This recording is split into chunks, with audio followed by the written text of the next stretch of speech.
Everyone else woke into the Lord continent on a wooden boat. I woke drifting on a single wooden plank, a broke nobody raised on government aid, and the channel laughed at the man too poor for a hull. Then Xianmo, the will of the continent, owed me one compensation draw, and out of it came a map fragment pointing to an island. While everyone else drifted, I planted my territory core and built Bear Rock into an empire. The nobody named Ha Xin, the man with the plank, became the lord they came begging to. Before we continue, please like and subscribe. It really helps the channel. Before any of that landed, I was nothing. Let me start there. I opened my eyes to a boundless azure sea, a drizzling gray sky, and the sickening sway of a single wooden board under me. For one stupid moment, I thought I had died in my sleep. I had stayed up half the night gaming, and now here I was, soaked and floating with no land in sight. Then a voice spoke inside my skull before I could finish panicking, smooth and ungendered, welcoming me to the Lord continent. It told me I needed to find an island, plant my territory, and become a lord. Then it added that this month was a disaster month, and that I should sail carefully,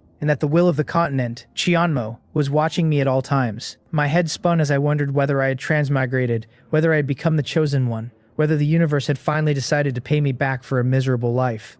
Then I looked down at the plank I was straddling and decided the universe had a cruel sense of humor. If this was compensation, why was the compensation a wet piece of timber in the middle of nowhere? I closed my eyes and breathed until my heart slowed, then willed the system panel open the way the voice had told me to. A bright screen unfolded in the air in front of me, split into two rows. The top left read personal information, and the top right read territory, dark and unclickable, which I figured meant I could only touch it once I actually had a territory of my own.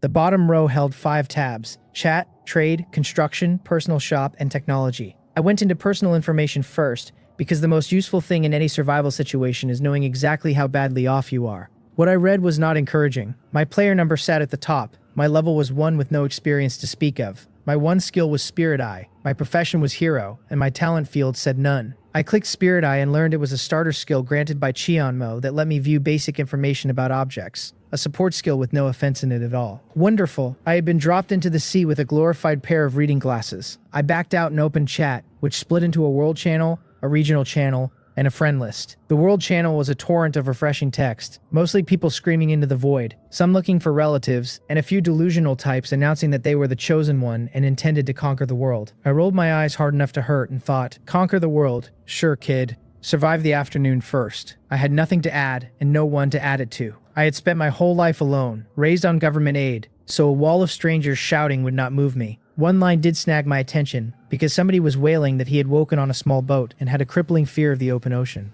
I mourned him for a polite second, then looked at my plank again and decided I deserved a full century of mourning, since everyone else got a wooden boat, and I got a wooden board. Feeling thoroughly cheated, I addressed the sky directly and asked Qianmo whether she had made some kind of mistake. The panel answered before I finished, declaring that an initial error had been detected and compensation was activated. 1 random draw.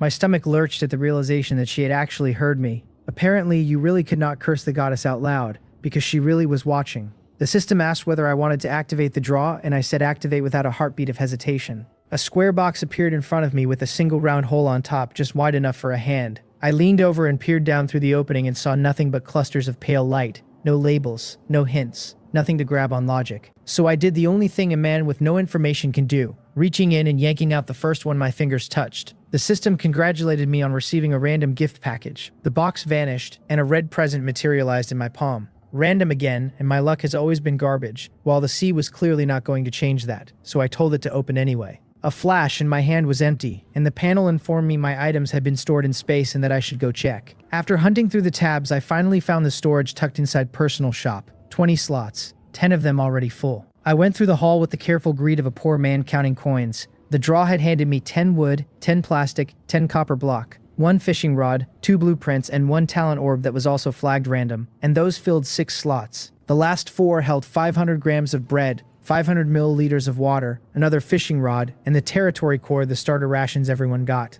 I did not stop to read item descriptions, since my most urgent problem was that I was sitting on a single plank in open water, which is a very efficient way to drown.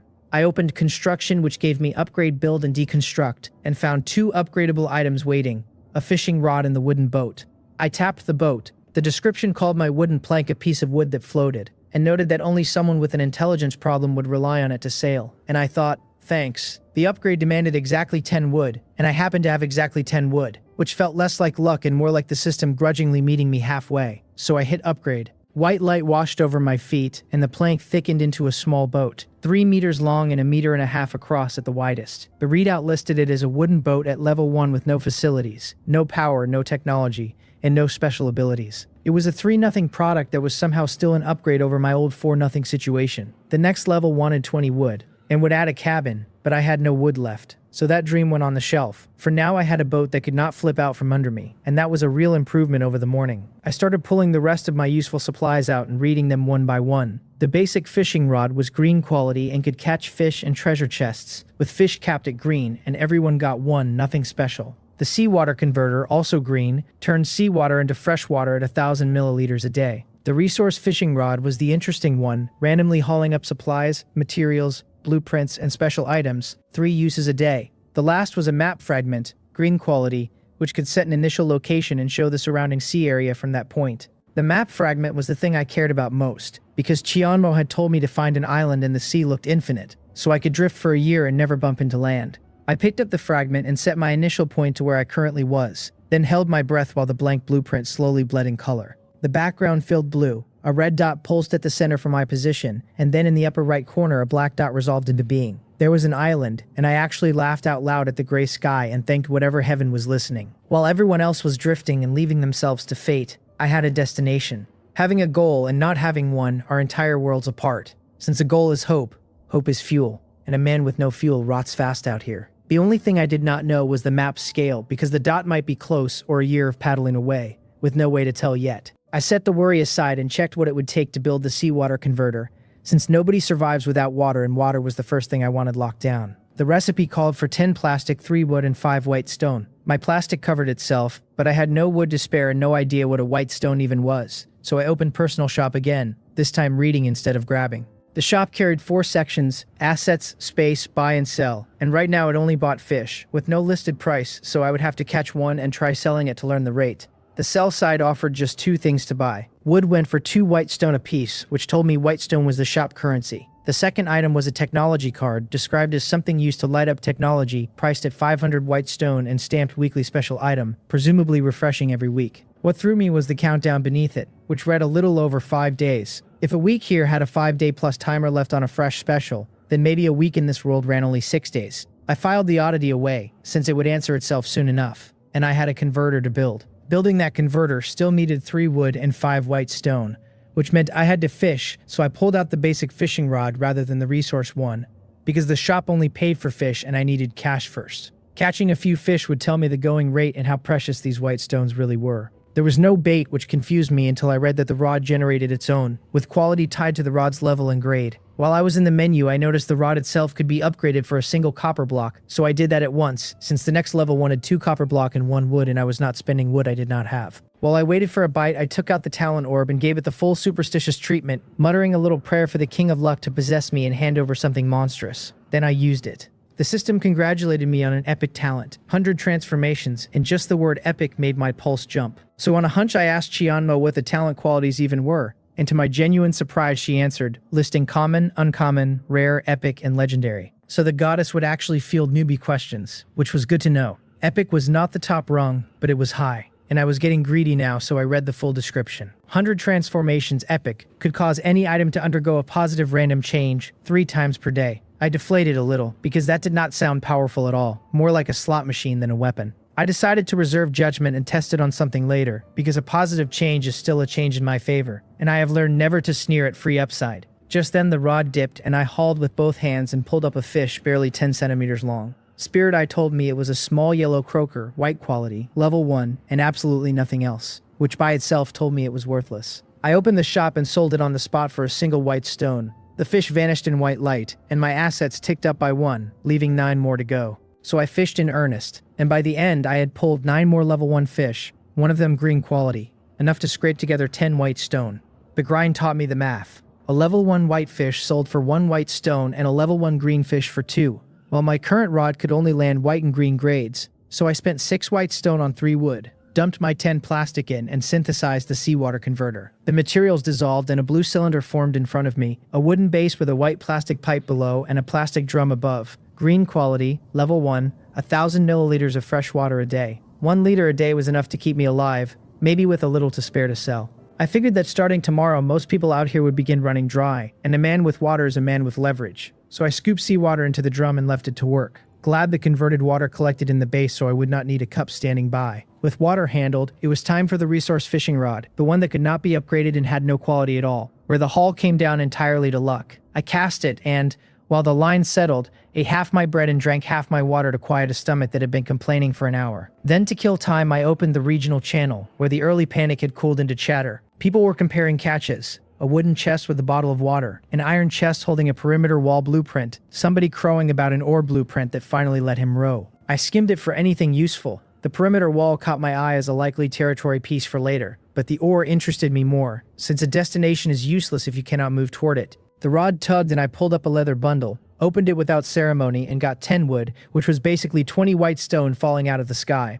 That is what a resource rod is for. I peeled off 3 wood to finally test my epic talent, and when I aimed 100 transformations at a single piece of wood, the one piece became 3, underwhelming exactly as advertised. I used it again, and this time the wood became a card that Spirit Eye called a pet card, blue quality, able to randomly summon a blue quality pet. Now that was worth something, with 1 use left. I triggered 100 transformations a 3rd time and a scroll appeared, which Spirit Eye named an Ice Element Messenger class scroll, purple, granting the Ice Element Messenger class. My luck had just detonated, because an epic grade item in a class scroll was the kind of thing people would kill for. The talent leaned on chance, sure, but with enough rolls the odds clearly bent my way. So I used the scroll at once, and as it dissolved I felt a strange new kinship with the seawater itself. I had the class, though no skills to go with it yet, and I could only hope the skills would come. Or the class was a pretty decoration.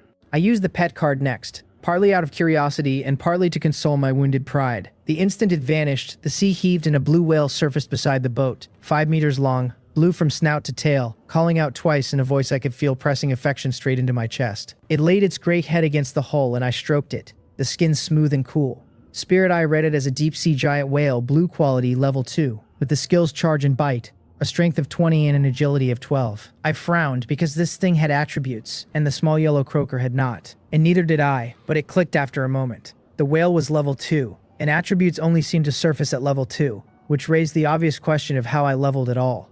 I reopened my panel and found my experience had crept up while I worked. Selling a level 1 whitefish gave 2 experience, a green one gave 4, and selling fish to the shop apparently counted as killing them. I wondered idly whether buying live fish from other players and reselling them to the shop would also grant experience, and decided to test that someday. For now I had a plan and a pet. I patted the whale's head and declared that from now on he would be called Little Blue, because I am terrible at names and refuse to burn brain cells on something better. Then I picked the resource rod back up, cast it in a clean arc, and sank back into the simple bliss of fishing. It was not long before the line jerked again, and this time I reeled in an iron chest, my first one, and I rubbed my hands together like a child before opening it. Inside were 5 chicken legs and 1,000 milliliters of water, food, and water, and most importantly meat. So I bit straight into a chicken leg, the whole thing palm-sized and golden and fragrant, the meat soft and somehow tastier the longer I chewed. These beat anything I had eaten back on Blue Star, and I said so out loud to nobody. As I ate I started planning. Water was handled and food I could fish for. But I had no fire, so cooking meant buying flint or something like it. I opened trade, where a fair number of listings had already accumulated, and browsed to read the market, finding glass for wood, straw for wood, a white fence blueprint for 10 wood, rope for wood, on and on. Almost everyone hungry for wood to upgrade their wooden boat. A level 2 boat got a cabin, and the rain had not stopped since I woke, so nobody wanted to sleep soaked, and I wanted that cabin too. I searched the word fire and found a flint, white quality, which struck and rubbed to make a spark. I traded 1 wood for it, a 5-centimeter stone that solved the cooking problem the moment I had a stove. Housing would have to wait on the boat itself. I did the grim arithmetic of how much I still needed. The boat wanted 20 wood for its next level, the fishing rod wanted 1 wood and 2 copper block, and the converter, already built, was done. I had 9 wood and 9 copper block and nothing else basic, which meant fishing like a madman if I wanted the cabin tonight. Still, I had 9 more wood than the average drifter out here, and that head start was the only thing keeping me ahead. I held off upgrading the rod again, because I did not want to spend the wood, and frankly, a higher rod might hook a fish too strong for a level 1 nobody who could not even see his own attributes. Play it safe, I told myself. The resource rod twitched and I pulled, and a card dropped into my hand. The system announced a legendary hero card before I had even looked at it, so my hands shook with pure greed at the thought that I had been possessed by a golden luck guy at last. I put the rod away and used the hero card immediately. Golden light bloomed at the bow, and when it faded, I stood there gaping like an idiot. A tall, slender beauty had appeared, over 1.7 meters, light gold hair, light gold eyes, a white high-waisted dress, a curved figure she did nothing to hide. She held a small white wooden staff, maybe 40 centimeters long. She glanced around, found me, frowned faintly at whatever expression I was making, and still bowed, introducing herself softly as Windsor, greeting her lord. It was my first time watching a real person resolve out of a card, and even knowing this was a fantasy world, I was shaken. I waved off the formality and asked, bluntly, whether she could fish, because as a pragmatist, a pretty face is the last thing I need in a survival game. I need a worker. She paused, plainly not expecting that from a lord who had just been staring at her like a starving dog, and I could read the slight recalibration in her eyes, the suspicion that maybe she had misjudged me. If she could have heard my thoughts, I would have told her she had judged me exactly right, that I was that man. But capable hands beat a beautiful face when the alternative is drowning, because beauty is a bonus, and usefulness is the necessity. She smiled and said, "Yes, my lord," and asked whether I needed her to fish. I told her to go fish, to knock out whatever she caught without killing it, and I handed over the rod, because I wanted a flood of fish to hit level 2 and finally see my own numbers. She knelt at the bow, her dress pulling taut across her frame, and I sighed inwardly that a beauty was a beauty even casting a line. Then I remembered to be useful and scanned her with Spirit Eye. Windsor read as legendary, level 2, with strength, agility, defense, and wisdom, all at 30, a mana pool of 300, the profession hero and light element messenger. Her skills were healing, light arrow, and light shield, a white staff for equipment, loyalty at 100, and affinity at 50, which the system marked friendly. Her stats were nearly double Little Blue's, and if legendary was this terrifying, I was in love with the word. 3 skills, and one of them healing, meant injury and illness stopped being a death sentence. The staff added 2 strength, a pitiful piece of gear for a hero like her, and I made a quiet promise to get her something high-end and dignified eventually, because a legendary swinging a white twig was an insult. The loyalty and affinity fields were new and hero-specific, with loyalty sitting maxed, so summoned heroes apparently start fully loyal. Affinity took me a moment to grasp until I landed on the office analogy. A boss hands you a task and you have to do it, but the spirit you bring changes everything. High affinity means the hero throws herself into it and thinks for the Lord, while low affinity means she goes through the motions like a machine. I stroked my chin and wondered about the scale, and Chanmo, helpful again, popped a newbie tip listing the tiers. They ran from undying hatred at -100, up through enemy, hostile, indifferent, normal, friendly at 50, intimate at 70, admiring at 90, and unwavering loyalty at 100, with a warning that very low affinity would drag loyalty down. So loyalty could fall, which was sobering. I did not yet know how to raise affinity, so I decided to experiment. I took out a chicken leg, walked over and offered it, asking Windsor whether she wanted something to eat. She tilted her head and smiled faintly and thanked me for the concern, but said she was not hungry. Looking at that smile, I felt the gray drizzle lift a little off my mood, and maybe the road ahead would not be so lonely after all. A chime sounded, and the system told me that, moved by my concern, Windsor's affinity had risen by 2, so kindness worked, even if only a sliver at a time. A small mosquito is still meat, as the saying goes, and slowly that bar would fill, because no matter how long the road, you reach the end if you keep walking. The problem was that my only working rod was in Windsor's hands, and the resource rod was out of uses for the day, so I wished I could conjure a few more rods with my talent tomorrow. The sea rippled and Little Blue surfaced from his hunt, and the sight of that massive body lit an idea in my head. So I opened trade, searched ropes, and found a list, all going for 1 wood, some for 1 rope, some for 2 or 3. I spent 2 wood and walked away with 6 ropes, each about 4 meters long and 2 centimeters thick. Then I tied them in pairs into 3 8-meter lengths, looped each into a circle, and fastened all 3 to the bow. Then I told Windsor to stop fishing and slide toward the middle, because I was running an experiment. She gave me a puzzled look but obeyed, moving to the center of the boat, and I called Little Blue over and had him bite the rope, telling him carefully to swim forward, nice and slow. He chirped that he understood and started pulling, and the boat lurched on the first stroke, inertia throwing both of us off balance. Windsor tipped back into me, her softness pressing flat against my back before she scrambled upright, scarlet to the ears, touching her cheek and sneaking a look to gauge my reaction. I noticed none of it, because I was watching the boat actually glide forward. I burst out laughing and shouted that it worked, that who needed oars now, since I had dreaded the oar problem and Little Blue had just erased it, faster than any oar besides. I told him to speed up, and he did, and the boat picked up pace, and I had him accelerate again and again until I found a clip that was quick but stable, while Windsor watched me grin, and caught the grin herself without meaning to. I called Little Blue to a stop, since this was only a feasibility test and I had not aimed us along the map yet, with no sense in overshooting. Then I patted his head and sent him off to hunt, telling him to come back at dark, and he dove. I told Windsor to keep fishing, and as she passed she met my eyes by accident, looked away fast, and went pink again. I stared after her, baffled, certain I had missed something but unable to name it. I gripped to myself that those 2 ropes had cost me precious wood, leaving 7, and the boat upgrade wanted 20, which was 26 white stone counting purchases, and I doubted I could catch that much before dark, so I prayed Windsor's luck beat mine. To pass the time, I watched the chat, where players traded news, a silver chest that coughed up a green talent for an hour of underwater breathing,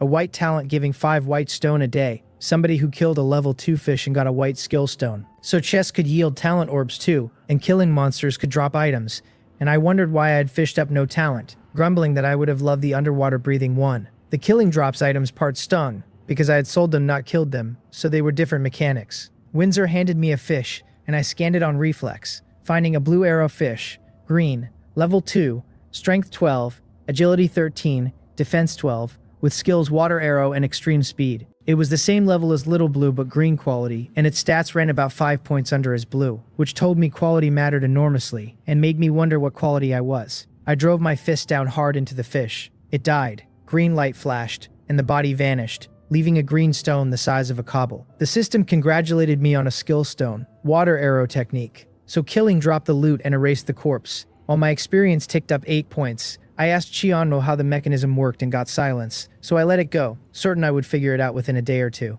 I picked up the skill stone and Spirit Eye told me water arrow technique, green, raised strength by 20%, while active and was learnable by a water ice element messenger. So I learned it directly and information slotted into my mind as if I had drilled it for years.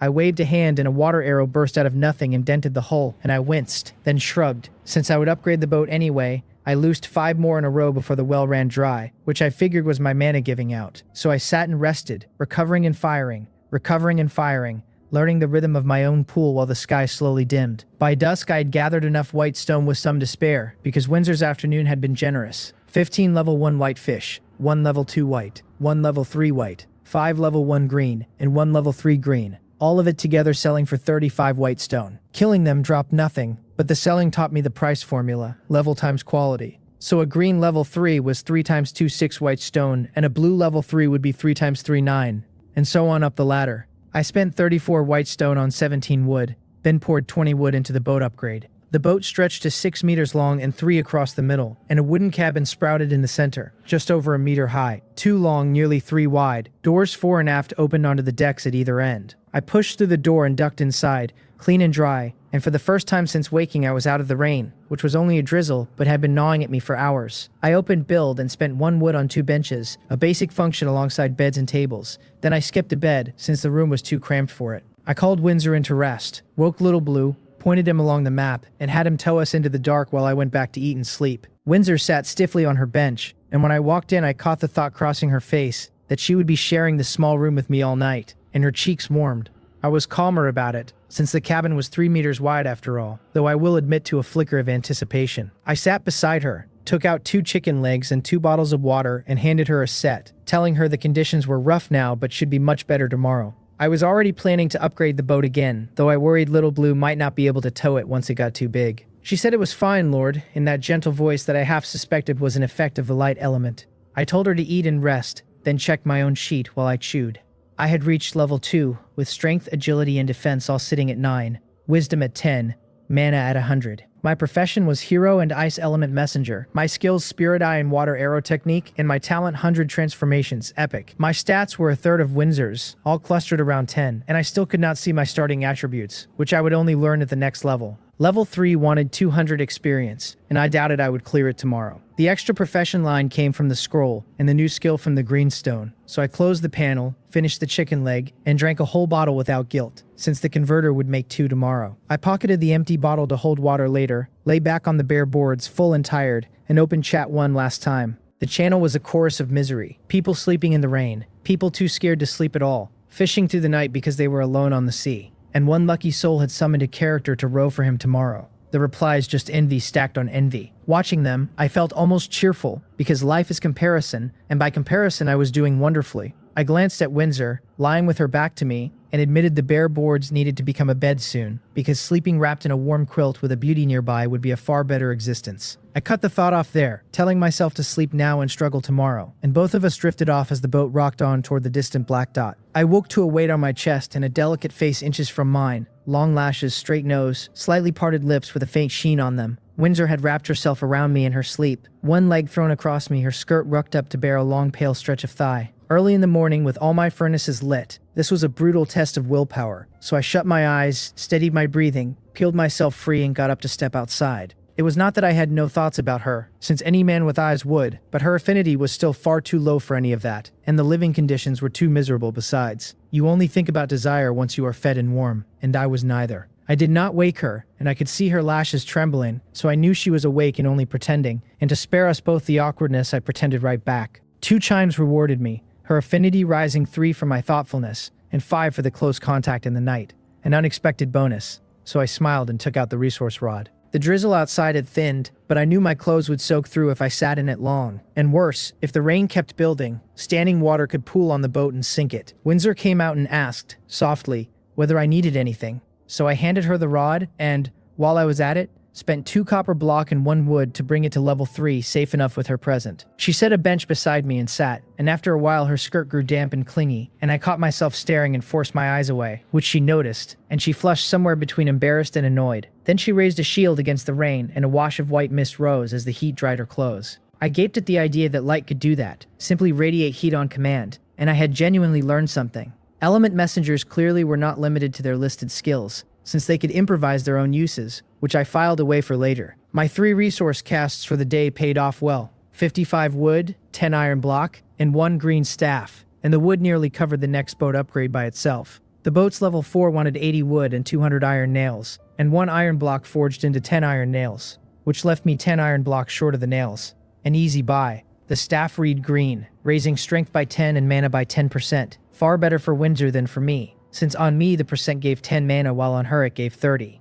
So I handed it over and took back her white staff for myself. She thanked me and smiled, and a chime said the gift had pushed her affinity up too, and I smiled back. Right then, Xianmo cut in with a string of global announcements, telling me that this week's disaster was rain and today would be light rain. The points ranking opened starting today, settling on the weekend with rewards by rank, and as beginner welfare, everyone got 3 hours of underwater breathing and 3 hours of wooden boat diving today. The voice closed by urging everyone to develop hard and establish a territory quickly, then asked whether I wanted to use the welfare now, and I clicked no, because I needed to digest all of this first. The rain disaster being only light now meant nothing, since something called a rain disaster would not stay this gentle, so I had to solve drainage before it turned ugly or I was doomed. The ranking with weekend rewards had to be lucrative with billions competing, so I opened the panel and found a new ranking list tab between personal information and territory. I sat at the top with 170 points, with Danton second at 70, Li Kyo third at 69, Yi Baekpeng fourth at 65, and Hagawa Hina fifth at 60. I was a full 100 points clear of second place, which I credited entirely to Little Blue and Windsor doing the heavy work while I schemed.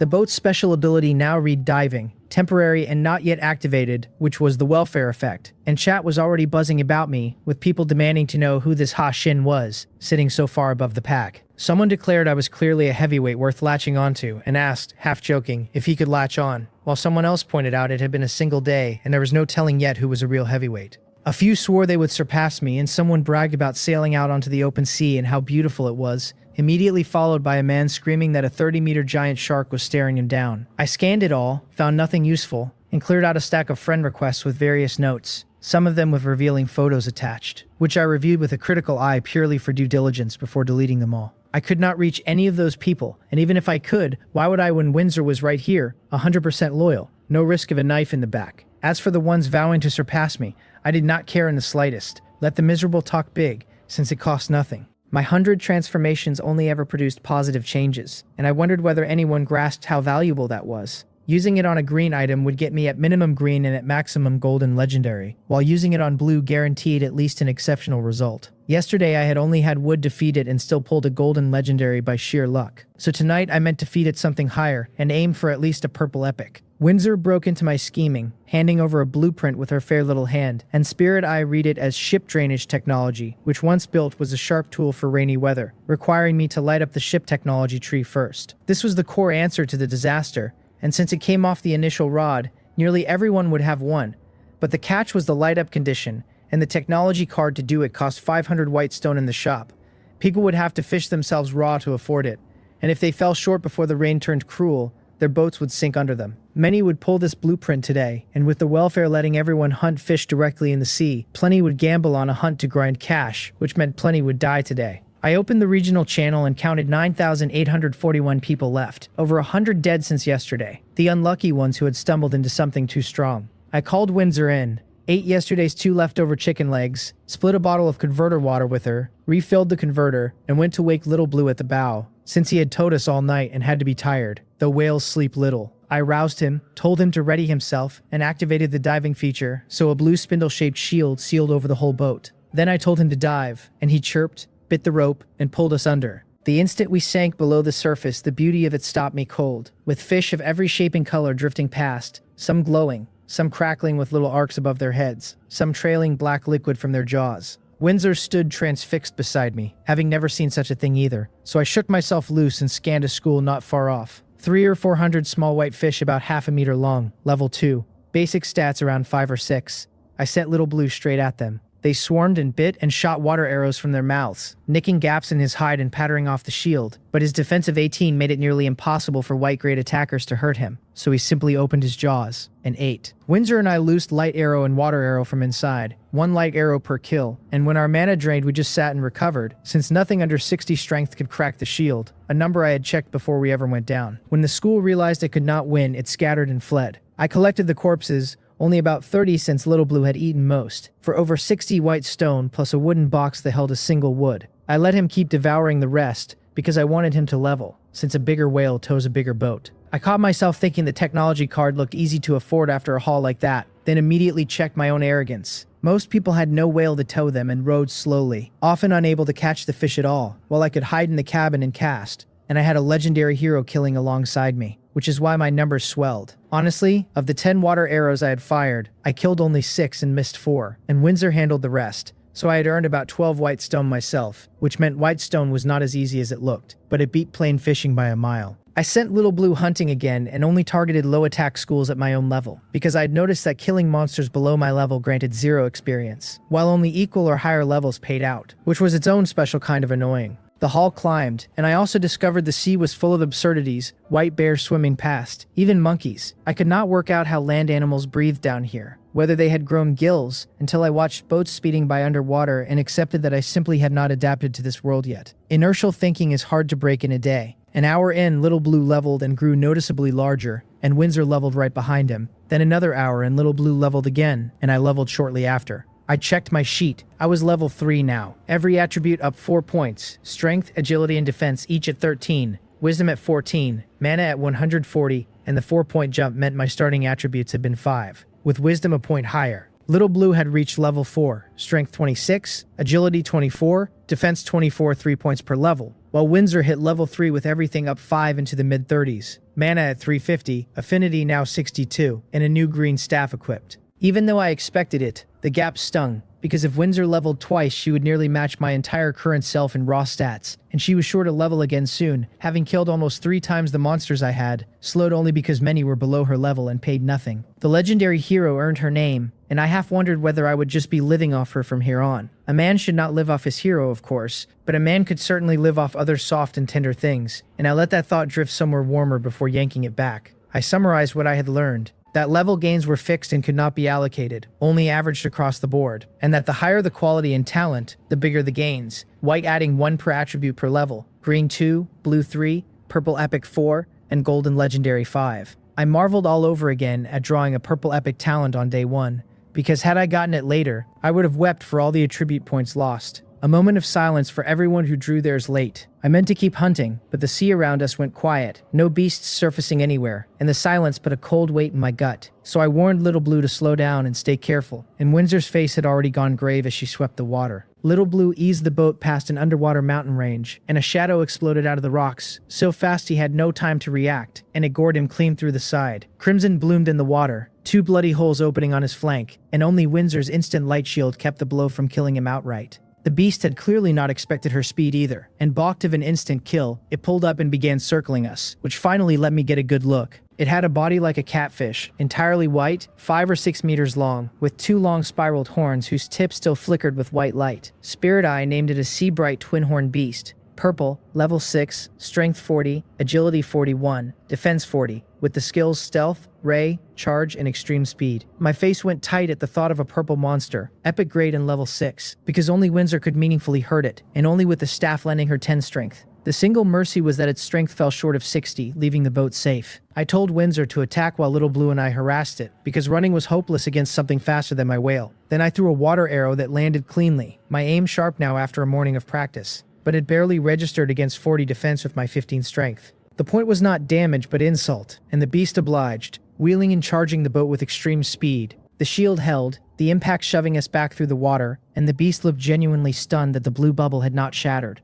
But I did not wait for us to stabilize. I shouted at Windsor to aim for the eyes, because no matter how high the defense, eyes are soft, and her strength was 45. So she loosed 2 light arrows, one taking the right eye, the other glancing off its head. Purple blood streamed from the socket and the beast roared, its remaining eye fixing red on the boat. Then light patterns flowed along its horns and gathered at the tips, and 2 beams of light shot out at us. Its ray skill. I ignored the beams and told Windsor to take the left eye because the beast was not stupid and might flee once it realized it could not break the shield. And a blind beast cannot flee, since this thing was money. Both attacks crossed in the water at once, her arrow blinding the left eye while its ray only rippled the shield. Blind in both eyes, maddened by darkness and pain, it thrashed everywhere, still spitting beams from its horns and hitting nothing. Windsor kept calmly drilling its eyes without further instruction until it slowed, and finally died. A purple flash, and a staff floated up where it fell, and I burst out laughing. Because money I could earn a dozen ways now, but equipment was the hard thing to get.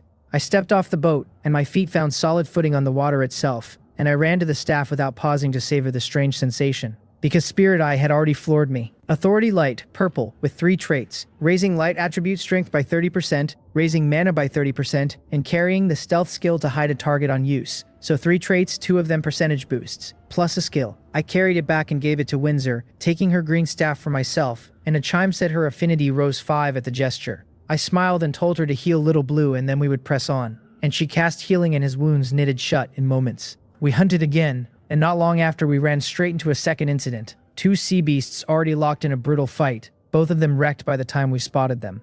One looked like a flood dragon with a snapped horn, most of its scales gone, bleeding from everywhere, while the other was a white bear with one arm hanging useless and one eye blinded, its body a map of wounds, and they faced off, watching each other for any twitch. I had Windsor cast stealth to hide us, then scanned both. The deep-sea demonic flood dragon was purple, level 11, strength 80, agility 83, defense 81, skills demonic flame and demonic illusion eye, while the extreme ice giant bear was purple, level 11, strength 83, agility 79, defense 83, skills intimidate, freeze, and mighty strike. My eyelids twitched and I nearly turned to run, then forced myself calm, because they had not noticed us, so I would simply wait, and if they bled each other to death I would walk away rich. The plan was sound, but as time dragged the 2 beasts slowly backed apart and finally turned and fled in opposite directions. I sat there dumbstruck, debating whether to chase, then sent Little Blue trailing the giant bear from far back. I left the flood dragon alone, because I did not know its skills and it felt the more advanced of the 2, harder to handle, so I took the safer gamble. Before long the bear settled onto a great undersea mountain, found a cave, and lay down inside. Following at a distance, I doubted it had reached any real den, since it had simply needed somewhere to collapse because its injuries were too severe. It had bled the whole way, the arm especially, so I figured if the bleeding did not stop, it might die within hours. On its own. The trouble was my welfare clock had under 20 minutes left, so I sat there torn, weighing the risk, and finally gritted my teeth and decided to go for it. Wealth lives in danger, and I had no idea when another chance like this would come, because killing a high-quality beast so far above my level had a strong chance of dropping something excellent, and it would surely level Windsor. So I had her attack the eyes. The old method in the bear was already half blind, which helped. The snag was that it lay with its eyes shut, and I doubted her arrows could pierce closed lids, and if she failed and exposed us, I was finished. I would not take that risk, so I used Little Blue instead, having him pull the boat slightly nearer, swim well off, then drop his stealth, baiting the bear to open its eyes and look, since as long as it did not pounce on him at once, Windsor could blind the open eye and we would be safe. It worked, because the moment Little Blue uncloaked, the giant bear's eyes snapped open toward him, and Little Blue pretended to drift past the cave, oblivious. The bear, dismissing the weak whale, decided to eat it for nourishment, but before it could move, a water arrow struck its blind right eye from the right. Its good eye swung that way and found me, and in that instant 2 light arrows hit its left eye from the left. With its attention split, it could not dodge, and the first arrow took the open eye while the rest struck the closed lid, and did nothing. That harmless deflection was the whole reason I had played it cautious, and I congratulated myself quietly, because the bear never saw the boat or Windsor and went fully blind. roaring, smashing the cave with its paws and hurling broken rock at random. I was already back aboard, and we picked at its eyes and ruined arm from a distance, bleeding it steadily, and 10 minutes later it collapsed, on its last breath and unable to move, so Windsor finished it with a few more light arrows. My priority was leveling her, since hers was the most cost-effective leveling and I now lost 4 attribute points to her gains on every level of my own, so I had little appetite to level myself when her protection was enough. I would grind seriously only after finding a way to push my talent to legendary, for the 5 points per level, but for now I let things ride. A purple flash, and all that remained floating was a palm-sized model of a snow mountain, which I collected before ordering Little Bloom to rush us topside, since time was nearly gone. On the way up, I checked the bear's drop, an extreme ice giant bear soldier nest, epic, which let me recruit an extreme ice giant bear troop once used, restricted to a lord with a territory. Just then, Little Blue broke the surface, the boat leaping clear of the water and slamming back down in a sheet of spray, and I looked out over the vast gray sea, where even the rain could not touch my mood. I laughed and pulled Windsor into a hug beside me, and whether the timing was an accident, only I knew. When I let go, her face was scarlet, and I had held her too tightly, and afterward she felt a strange emptiness, missing the fullness of the embrace, wishing she could feel it again, then turning red at her own thought. Watching me beam, she caught the smile and a bright one of her own broke across her face, and a chime said her affinity rose 3 for being affected by me, and a second chime said it had reached intimate. I was a little confused about what affected meant, like the game thought I was contagious, but I had not expected to hit 70 affinity this fast, and I was not complaining, so I would keep at it. Then I had Windsor take up the rod and fish while Little Blue went off to hunt and level on his own, already 10 meters long now, and I waited for him to keep growing so he could tow a bigger boat. I retreated into the cabin to sort the day's haul, which included basic materials: 15 wood, 8 plastic, 3 copper block, 15 cotton wool, 2 cloth, and a roll of paper, plus blueprints, a cast iron pot and a stove, then the equipment, the authority light, and the soldier nest. On top of all that, the fish I had sold came to over 1,300 white stone. I upgraded the boat first, and selling fish out in the sea, I had noticed the shop now carried iron block and copper block, both at 10 iron block, and forged 200 iron nails. I had 72 wood, 8 short of the 80 needed, which I bought, then upgraded, and the boat stretched to 10 meters long and 5 wide at its broadest, the cabin swelling to fill the widest section 2 meters high. Inside, 2 wooden boards had partitioned off a 1x2 room, which turned out to be a toilet, and beyond the toilet the cabin held about 3x4 of space plus a leftover 1x1 beside it, where I planned to set a stove. Then I bought a technology card for 500 white stone and used it. The technology tab lit up, split into territory technology, still locked, and ship technology, which I could now open, and it was crammed with options across energy, power, and weapons, page after page, every entry grayed out with a light up button beside it. I tapped one at random, ship levitation technology, which would grant levitation once lit, and clicked light up, and a line appeared saying that lighting it required 500 gold stone. I closed it without expression, thinking, 500 gold stone, why not just mug me? I already knew from the shop that the 3 currencies ran on a 100-unit ladder, with 1 gold stone equal to 10,000 white stone, so 500 gold stone was 5 million white stone. Suddenly my 1,300 white stone felt very small, and worse, I no longer even had 1,300. I stopped browsing before my heart gave out and used the ship drainage technology blueprint instead, and a glow in ship drainage technology appeared at the top of the tab with a build button, which I clicked, building costing 200 white stone. So the drainage alone had run me 700 white stone all told, and only now did I truly understand why they called it the disaster month, because this was not giving people room to live. How many could earn 700 white stone in time? A grim thought surfaced, that maybe everyone would simply die, but I shook it off, because Chiano would not haul billions here only to wipe them out in one stroke, since that probability was too low, and surely other changes were coming.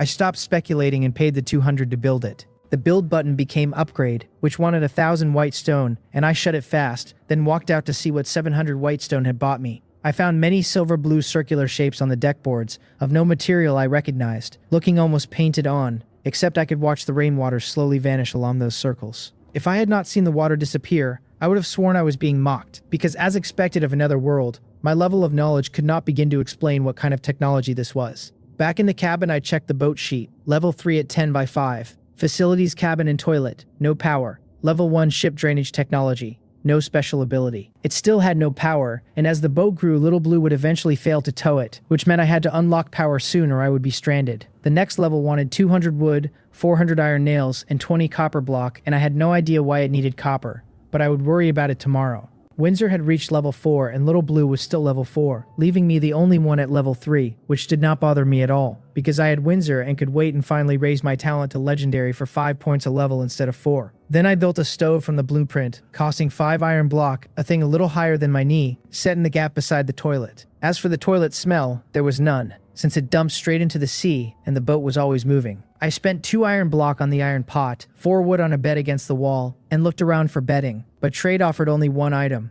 A bedding set blueprint for 40 white stone, and everything cost white stone now because white stone bought the technology cards that mattered. 40 felt steep, so I messaged the seller directly and offered 10, slashing low on purpose, since a negotiation needs room for a counter. The reply did not go the way I expected, because the seller, a man named Lee Chung in big shorts and a floral vest fishing on a level 1 plank in the rain, was stunned that I had reached out at all, and his first thought was plainly to latch onto me as a heavyweight. He gushed that he must have done good deeds in a past life to have me contact him, and I felt a little helpless since the man was too much. Nothing to be done. So I told him flatly that I wanted his blueprint to stop the useless talk and hurry up. He said he would change the listing and designate it to me, and he had his own calculation underneath, that if he was going to latch on, he wanted a heavyweight who would carry him up, not crush him on a whim. So he was testing me. The blueprint had sat unsold nearly a day and was no use to him anyway, so why not risk it, since if he hooked a ride he could skip a great many detours. Then I watched the trade change to designate the blueprint to me for 1 wood, and I stared wondering if his brain had been kicked by a donkey. I did not take it for 1 wood, because damaging my reputation for so trivial a gain is not what a clever man does, and I did not want to owe anyone a favor. I told him to change the price, that I would buy it for 10 white stone, and that when negotiating a trade he should negotiate the trade and skip everything else. His face lit up at that. I could practically hear it through the text, because apparently he liked a heavyweight with principles, the only kind worth sucking up to, and he said to consider the blueprint his trade for a friend slot. I frowned at the long-windedness and was about to reply when another message came through, that he had a second item to sell me and I should name a higher price. I asked what it was, and he sent an image of a talent quality enhancement orb, green, with a small chance to give a small improvement to a talent. My pulse spiked at the thought that such an item existed, and I had to have it. So I told him to make an offer, and he sent 3 words back that, in his telling, reeked of a rich boss. He hesitated, then said 300 white stone, since it was something he had drawn the first day and saved to use himself. But after today's announcement in his own drainage blueprint, he had grown nervous and wanted to cash out. I told him 300 was too expensive and I would take it for 150, since his only had a small chance of a small improvement. He wavered, then agreed partly to leave a good impression and partly because the item had little market right now, while white stone still held strong purchasing power. He said he would just give me the blueprint and only ask for a friend slot, and that he would sell me good items in the future, because Lee Chung understood that providing value was the only way to matter. I agreed, added him as a friend, and paid him 160 rather than 150, the extra being for the blueprint, a small show of generosity that costs little and buys a loyal supplier. I used the orb at once, and the system told me to use the talent quality enhancement orb, congratulated me on a successful enhancement, and announced the talent had changed. So I was ecstatic, because a small chance had landed on the first try. 100 transformations now read that it could cause any item to undergo positive random changes, with the quality guaranteed to rise by 1 tier 3 times daily, so a white item would become at least green, and an epic item would become at least legendary. Not bad at all though. Epic grade items were brutally hard to come by now. So I cleared the lingering friend requests and counted the survivors. 9,011, nearly 1,000 dead. A heavy toll, but I was struggling myself, so why grieve over strangers? Since I could only wish them luck, because helping others was not on my agenda. If I had spare capacity, I would not mind a little kindness. But not yet, since my motto has always been to perfect myself when poor and benefit the world when successful, provided it never costs my own interests. I bought some food, gave Windsor a share and ate the rest on the bed while reading the bedding set blueprint, which provided a warm, comfortable place to sleep and required 20 cotton wool and 5 cloth. I had 15 cotton wool and 2 cloth, so I bought the rest off trade, where every kind of junk was now listed, even the protective items people use for intimate company.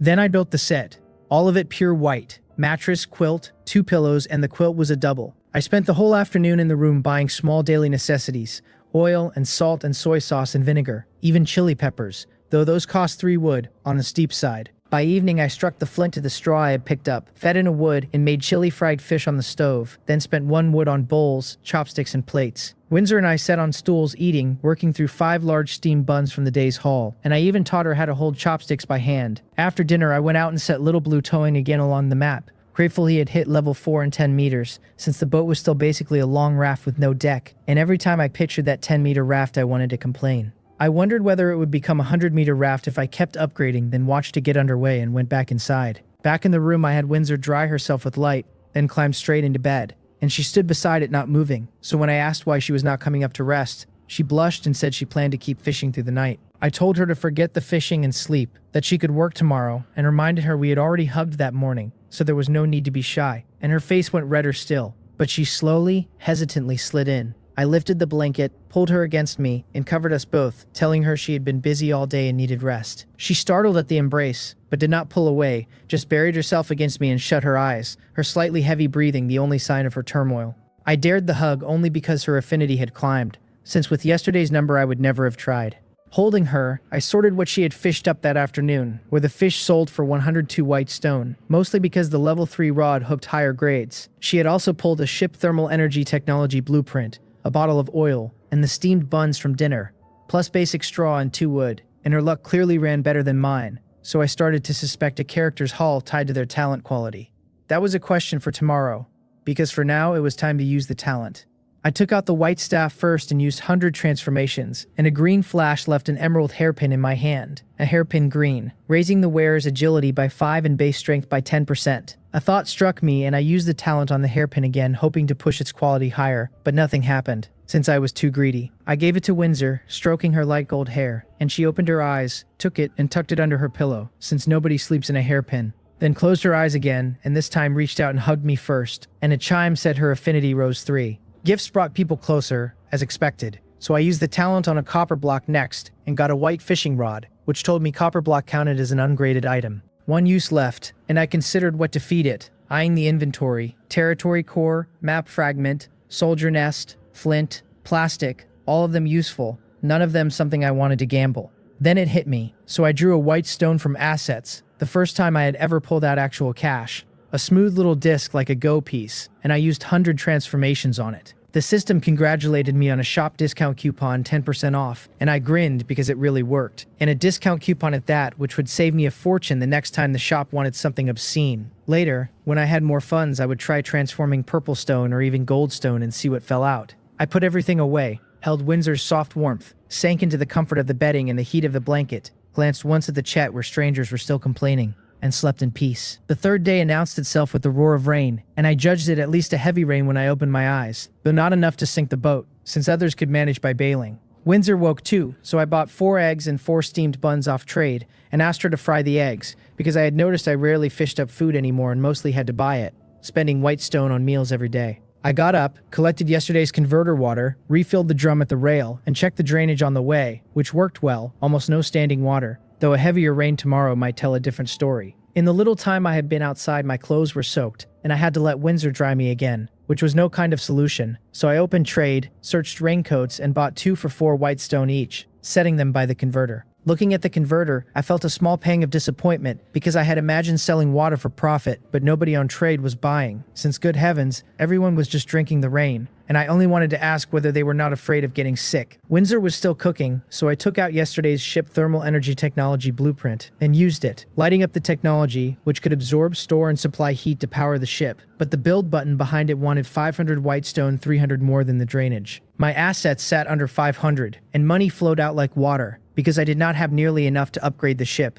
holding only 9 copper block of the upgrade materials, and buying the rest would run a full 910 white stone. On top of that, I still needed to upgrade the drainage, build the thermal technology, then build a power device. Every one of them a large sum, and somehow the more money I had, the more I lacked. Windsor finished cooking and I started eating, and as I did, Shianmo issued a public announcement that the demon domain would open in half an hour, and all novice lords should prepare. The demon domain opened once a month, and killing demon domain monsters rewarded white stone, while killing demon domain novice lords rewarded merit points, and white stone, though spirit domain novice lords granted no merit points. Merit points were the currency of Cheonmo City, which opened at the end of each month, and the merit point ranking was now open, and the voice closed by urging all novice lords to fight bravely and build merit. I had long figured Cheonmo would open some channel to earn white stone, but seeing it actually arrive still caught me off guard, because the whole string of announcements read as a confrontation between 2 factions. My side were the spirit domain lords, but I had not expected the other side to have lords too, and novices at that, which meant I was very likely about to meet other people for the first time.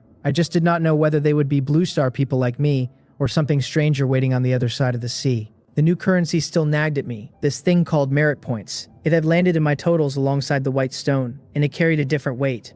the kind of weight a system reserves for something it considers rare. I figured it had to be more valuable than ordinary white stone, a special coin minted for a special purpose. Then there was Cheonmo City, named directly after Cheonmo herself, the will of this whole continent. I had no idea what it actually was, but a place stamped with the goddess's own name could only be important. I wanted to walk through its gates. Trouble was, it only opened at month end, and by then I might not even have a territory of my own to show for myself. I pulled up the leaderboard and found it had split into two tabs, a survival points leaderboard and a newbie merit leaderboard. The merit one was still a clean blank slate, nobody had earned a thing yet. So I switched to the survival side, and one glance told me yesterday had been a very good day. I sat at the top with 310 points. Danton held second with 110. Lee Kyo matched him in third. Yi Baek Peng had 104th, and Hagawa Hina trailed in fifth with 90. The order up top hadn't shuffled much, everyone had simply crept up a little. But I had pulled in 140 points in a single day, and the gap behind me had widened instead of closing. Honestly, watching the second place number fall further away from mine never got old.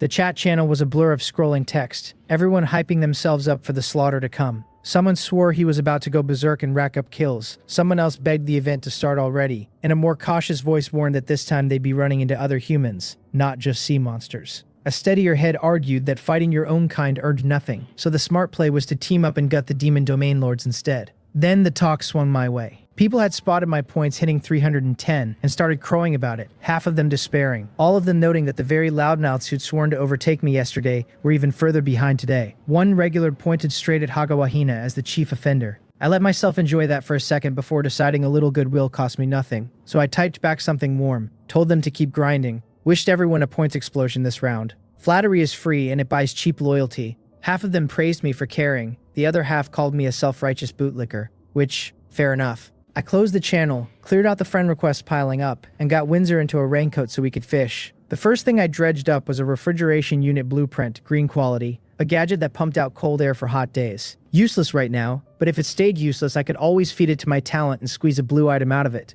The next catch was stranger, an underwear blueprint, also green, which the system claimed would improve my quality of life and add some fun. I had no words for that one, so I shelved the thought of running my 100 transformations on it later tonight, and kept fishing. Then a water cup surfaced, blue quality, a high-grade cup that promised better tasting water. Useless on its own, but blue meant my 100 transformations could push it to epic, and that lit me up. Every epic item I'd pulled so far had punched far above its weight, so I was hungry for another. Xianmo's voice cut across the whole world then, announcing the demon domain had opened for 5 hours. A green doorframe shimmered into being in front of the boat, and at the same moment green and white stripes bled into my hull's plain wood, a marker to sort friend from foe. I told Little Blue to haul us through. The world smeared for an instant, and then resolved into a different stretch of sea, raining just as hard as my own patch, which told me the demon domain lords were drowning under the same disaster I was. That gave me a small, mean satisfaction, picturing them bailing water while they rowed. The pity ended fast. A black tentacle whipped out of nowhere and lashed straight at me. I threw myself sideways and rolled, and the limb cracked into the planks where I'd been standing, gouging a shallow dent. If that had landed on me, I'd have been broken even if it didn't kill me. Windsor was already moving, a light arrow streaking out while she dropped a light shield over me. Now that I wasn't about to die, I could finally see the thing. A black octopus floated on the swells, its bloated head standing 2 meters tall, 7 or 8 tentacles 5 or 6 meters long flailing against Windsor's barrier. My spirit eye read it as a 100-armed demon octopus, purple quality, level 5, with strength and agility and defense all in the high 30s, carrying entanglement, whip, and mist. Its level was low enough that Windsor could manage. This was the first time anything had attacked me out on the sea. 2 whole days in the spirit domain and nothing had touched me, and here in the demon domain a monster jumped me the instant I arrived. Bad luck, partly, but I suspected being a spirit domain lord made me a juicier target on enemy waters. When the octopus couldn't crack Windsor, it started swinging at me instead, though her shield held. Each whip dimmed the light a little, so the barrier wasn't going to last forever. The thing switched tactics, snaking tentacles around the shield to crush it, and hairline cracks spread across the globe before Windsor stacked a fresh one over me. That sent it into a fury, lashing wild. I joined in, firing water arrow technique at its eyes to keep it rattled, and wounds slowly mounted across its body. Then it vomited a flood of ink. A black mist swallowed everything, and by the time the cloud thinned, the octopus was gone. I frowned at the empty water. That fight exposed my real weakness, the total lack of control skills. The second an enemy decided to run, I had no way to pin it down. Skills weren't cheap to come by, and control types least of all. Nothing to do but sigh and send Little Blue cruising again. A school of fish swarmed the ship before long, flat elongated bodies, all red freckled with blue spots, each about half a meter. My spirit eye tagged them blue-spotted red fish, green quality level 5, with stats in the teens and a water arrow skill. Slightly above my own numbers, but nothing to Windsor or Little Blue who scattered the school in moments, the survivors fleeing in every direction. Here was a pleasant surprise. Each kill paid out 10 white stone, and the corpses didn't vanish, which meant I could sell them on top of the reward. Every fish was worth double. That single wave dumped over 800 white stone into my account, plus a civilian summon card and some food. I swept it all into my space to sort later. Right now, the only goal was stacking white stone fast. This was nothing like yesterday. Yesterday, I'd hunted for prey myself, but here I just had to keep drifting and the monsters came to me. Mostly white and green quality, mostly around level 5 or 6. Then a blue one showed up and went straight for Little Blue, punching a small dent in his head. Blood kept welling out and the wound darkened, turning black at the edges. Sea Viper, blue quality, level 7, stats in the mid-30s, armed with entanglement and poison arrow. Windsor threw shields over herself and me first, then poured healing into Little Blue, then opened up on the Viper. I added water arrows while Little Blue wrapped the thing and held it in place. He took hits doing it, but he's enormous. The poison wasn't going to drop him soon, and the healing kept flowing. The Viper tried to bolt and Little Blue blocked the escape, buying Windsor the window she needed to finish it. This time the Viper vanished outright in a flash of blue light, clearly leaving a drop. The reward was 210 white stone, which made me sit up. So blue quality kills paid roughly 10 times what green and white ones did. Then a notification told me I'd gained a skill stone, an entangling spell. I checked it. Blue quality, raising strength by 30% when cast. Learnable by an elementalist. I burst out laughing right there on the deck. A control skill, exactly the gap I'd just been cursing, dropping straight into my lap like a pillow for a sleepy man. I decided it went to Windsor. She was my strongest piece, so the skill would do the most damage in her hands, and frankly it wasn't precious enough for me to hoard. If it had been purple, I'd have kept it for myself without hesitation. I handed it over and told her to use it, and she took it with a quiet thanks, calling me Lord, and learned it on the spot. Her affinity ticked up 4 points just like I expected. These little gifts paid me back twice over. We set sail again, and about an hour later I ran into something new. Not a sea monster, but a rookie demon domain lord. His ship wore black and red coloring with a wooden house aboard. A tier 2 build, and besides him 3 other men crewed it, all male. One bailed water with a bucket while the lord and 2 others rowed. The moment he spotted me, he stopped dead, and all 4 scrambled to their feet. His face curdled into something between surprise and dread, staring at my hull, which dwarfed his. He'd heard Chiano's announcement about spirit domain lords coming to be killed for merit in white stone, and clearly hadn't expected the first one he met to outclass him. He kept glancing around my deck, baffled that something so big moved with so few hands, probably wondering if I'd already unlocked propulsion technology. The longer he thought, the worse he looked. I didn't waste time on his feelings and just ordered Little Blue to charge. As we closed in, the Lord caught sight of my whale and his face drained into raw fear, the realization landing that I was towing this ship with a monster pet. He cast his appraisal skill on me. My spirit eye saw him reading it, and I could guess what he got. Me as epic talent level 3, Windsor as a legendary hero level 4, Little Blue as blue quality level 4, since everyone could hide their real stats and I'd hidden the whales. Even that scrap was enough to gut him, a spirit domain lord with an epic talent and an absurdly beautiful legendary hero at his side. While he stared, I read him back. Jia Xin, excellent quality, level 3, another talent holder. The 3 men with him were ordinary commoners, all level 2. Once we were close, I didn't strike. I asked which country he was from. Jia Xin must have read mercy into the question because he answered fast, said he came from the Tianling Empire, then tacked a respectful boss onto the end and turned it back on me. Tianling Empire. Never heard of it, definitely not a blue star place, which confirmed these demon domain lords were pulled from some other planet entirely. My curiosity satisfied, he'd outlived his usefulness, so I figured he could contribute to my cause instead. I told Little Blue to slaughter them and told Windsor to keep the Lord breathing. Little Blue rammed the hull while Windsor's light arrow started picking the crew apart. Jia Xin hadn't braced for an attack the instant he named his empire, half convinced I was some enemy from his homeworld, but he didn't sit waiting to die either. All 4 snatched up bows and loosed arrows at us, and Jia Xin's carried flames, his flame attachment talent. The light shield ate every shot. Windsor, meanwhile, dropped 1 man per arrow until only Jia Xin remained, and her entangling spell snapped a rope of light around him before he could run. We rowed Little Blue across to his ship. Jia Xin looked at me like he wanted to chew through my throat, but the look did nothing for him. I asked what his planet was called, straight to the point, because I wanted real information out of him. Different countries, even dragged across to the same world, develop differently. People from small nations tend to think small. They lack the scope and hunger of a great nation upbringing, and that ceiling follows them when they build a territory. So the answer mattered to me. Jia Xin gave me nothing but a glare. I almost laughed at him, told him that if glaring killed people nobody would bother leveling up, and offered him a clean death if he just talked. He kept his mouth shut. I'd never killed anyone before all this, Never been in a real fight, just an ordinary broke loner, so what came next didn't come naturally. But I'd come to a world that ran on blood, and I had to train myself to stomach it. So I took the dagger I'd looted off a monster earlier, and I made it hurt, working on him until the pain broke his nerve. He screamed and cursed, and I kept my voice light, asking again whether he'd talk, reminding him the information wasn't even worth this much suffering. He held out longer than I expected, then folded and begged. I asked everything I wanted, got my answers, and finished him myself, a clean cut to the throat. My stomach turned, this being my first kill, but I breathed through it and let the nausea pass. The system rewarded me for wiping out a demon domain rookie Lord Force, 66 merit points and 660 white stone. The corpses dropped a heap besides food, a territory core, a green fishing rod, 36 plastic, 12 iron block, and 3 copper block. There was also a white wall blueprint, a green arrow tower blueprint, and another 321 white stone.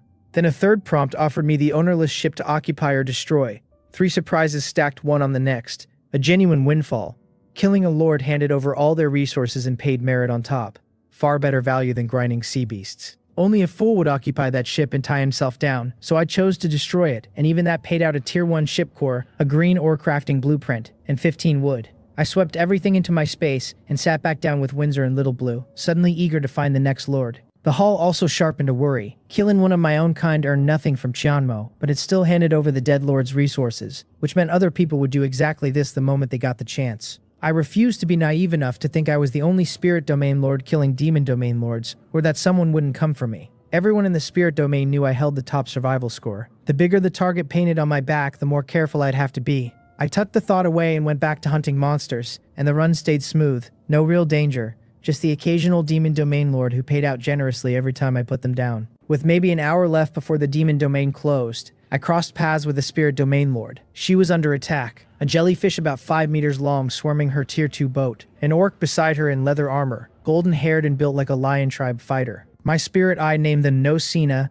excellent quality level 4, and her hero Baru, excellent quality level 4. I knew the name. No Sina sat 6th on the survival board. When she saw me coming, she went from startled to overjoyed, recognizing a fellow spirit domain lord, and after reading my information, she lit up brighter still and screamed for me to save her. While she shouted, she said something to the orc. The orc hero hurled a pink sphere at me. Windsor shot it out of the air, and it burst into a cloud of pink mist. That was when I caught No Sina's smile, brilliant and wrong, and the jellyfish abruptly broke off its attack on her and came knifing toward me. Red and fast. A sheet of crimson cloth gliding through the water. My face went cold. The trap clicked into place. She'd been worried I wouldn't bother saving her, so she'd use some item to yank the sea beast aggression straight onto me. I cursed and swore I'd settle the score the second I dealt with this thing, watching her already paddling away. My spirit eye read the monster as a crimson lotus jellyfish. Blue quality, stats around 30, carrying bewilder and entanglement.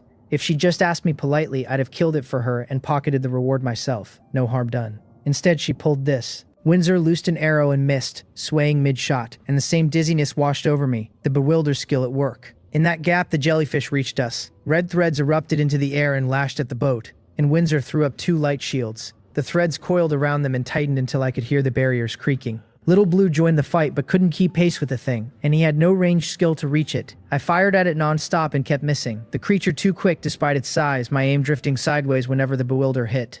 Then Windsor cast Entangling Spell, 2 ropes of light clamping down on it. We piled on together, though my shots still wandered off under the daze. The jellyfish thrashed, but Windsor's Entangling Spell now carried over 60 points of strength and simply wouldn't break, so we focused it down and killed it. A skill stone dropped, and I scooped it up, delighted. Bewilder, blue quality, interfering with creatures whose intelligence sat below 30% of mine, learnable by an illusionist or light element controller. Excellent skill. If we'd had it during that fight, the jellyfish wouldn't have lasted seconds. The only thing nagging me was that I couldn't read intelligence stats on sea monsters, so I had no idea how a blue jellyfish managed to bewilder Windsor in the first place. I handed the stone to her anyway, and watched her learn it, her affinity climbing another 3 points. With the jellyfish dead, it was time for the part I'd been promising myself. I looked toward where No Sina had fled, still able to make out a faint shadow on the far water, and sent Little Blue tearing after her. No Sina was paddling along with Baru, smug as anything, certain she'd made the number 1 lord eat a silent loss. She must have figured I'd be tangled up with that sea monster for ages, and that by the time I broke free she'd be long gone, and the thought of my future fury delighted her. Things didn't go her way. She heard a sound, turned, and saw a blue whale hauling a boat closing fast. I'd caught her inside a few minutes. Her rowing was simply too slow. I looked at her shocked, frightened face and gave her a cold smile. She tried to gut me and still thought she could outrun me. If she'd asked nicely back there, I'd have helped since I profit from killing sea beasts anyway. But she chose tricks instead. I called out that she hadn't expected me so soon. Watching her flinch, I spoke the language of the Lord Continent, which I'd picked up on my first day here without trying. She was terrified now because my speed meant I'd shredded the Crimson Lotus jellyfish, and she had nothing that could stand against that. She started negotiating, offered me money, pointed out there was no reward for killing her. So she'd clearly never killed a lord and didn't know I'd inherit all her resources the moment she died, or she'd never have said it. I asked her flatly how much she could offer, then leaned in close to Windsor's ear and murmured to find a moment and strike. Windsor breathed back her understanding, her ears flushing red where my breath brushed her. No Sina took the question as hope and named 500 white stone. Clearly a real sum to her. I was almost offended. A top 10 lord with a hero, and that was the whole of her treasury. I asked her if she was trying to bribe a beggar. Just as Windsor was about to act, a third boat slid into view, a Tier 1 build with 2 men paddling, and they'd plainly seen the standoff and were drifting closer. I frowned while No Sina's face lit with hope. The newcomer used Spirit Eye, then froze when he realized he'd stumbled onto 2 top 10 lords, one of them me. Before he could even greet us, No Sina yelled across the water that he should watch out, that I was extorting her, robbing her. He nearly wept on the spot, having thought he'd found a heavyweight to latch onto, and instead walked between 2 tigers, terrified of being crushed in the middle. This was Wang Mok, by the way, and I'd come to like the man more than I expected to. I read his obvious despair, and No Sina kept twisting the knife, warning me that if I killed her, everyone would know I'd broken the unwritten rule against killing your own, that everyone's opinion of me would curdle. I smiled, because I didn't care in the slightest how people looked at me. Strong enough? And they all look up regardless. And I refused to believe I was the only spirit domain lord who'd figured out that killing a lord yields their resources. So the rule was already a fiction. Wang Mok begged off, pleading that he was small fry with no meat on him, that he'd leave and we could pretend he was nothing. No Sina wouldn't let him slip away, calling out that I'd never let him go now that he'd witnessed me, trying to make him my enemy by reflex. He stared at me frightened. I ignored him. I'd had enough of No Sina and gave Windsor the look. No Sina was still grinning, sure I wouldn't move, when 2 light ropes snapped out and bound her and Baru fast. Only then did the fear truly hit her, because she understood that the instant I acted, she was already dead, and she regretted not simply handing over the money. She didn't know it wouldn't have mattered. I told her plainly that the moment she tried to screw me, her death was decided, and I finished her and Baru with 2 water arrows myself. I did it with my own hands on purpose, the way I'd kept the demon domain lords alive for me to kill, training myself against the blood of my own kind. The method worked. The discomfort had nearly faded. Wang Mok's legs gave out watching No Sina die without a word from me. When my eyes turned his way, he babbled that he'd seen nothing, knew nothing, would hand over everything good he owned, and started pulling items out fast. I felt a strange pull between laughing and pitying him. I had no intention of silencing him, but among the things he was dumping out, I caught something I wanted. Before I could ask, a blue fox erupted from the sea and lunged at us. I grabbed Windsor and threw us both flat against the deck, and even so the fox tore a chunk of flesh from my arm, blood pouring down at once. Windsor's eyes went murderous, and she cast Entangling Spell before she'd even risen, but the fox slipped it. We scrambled up.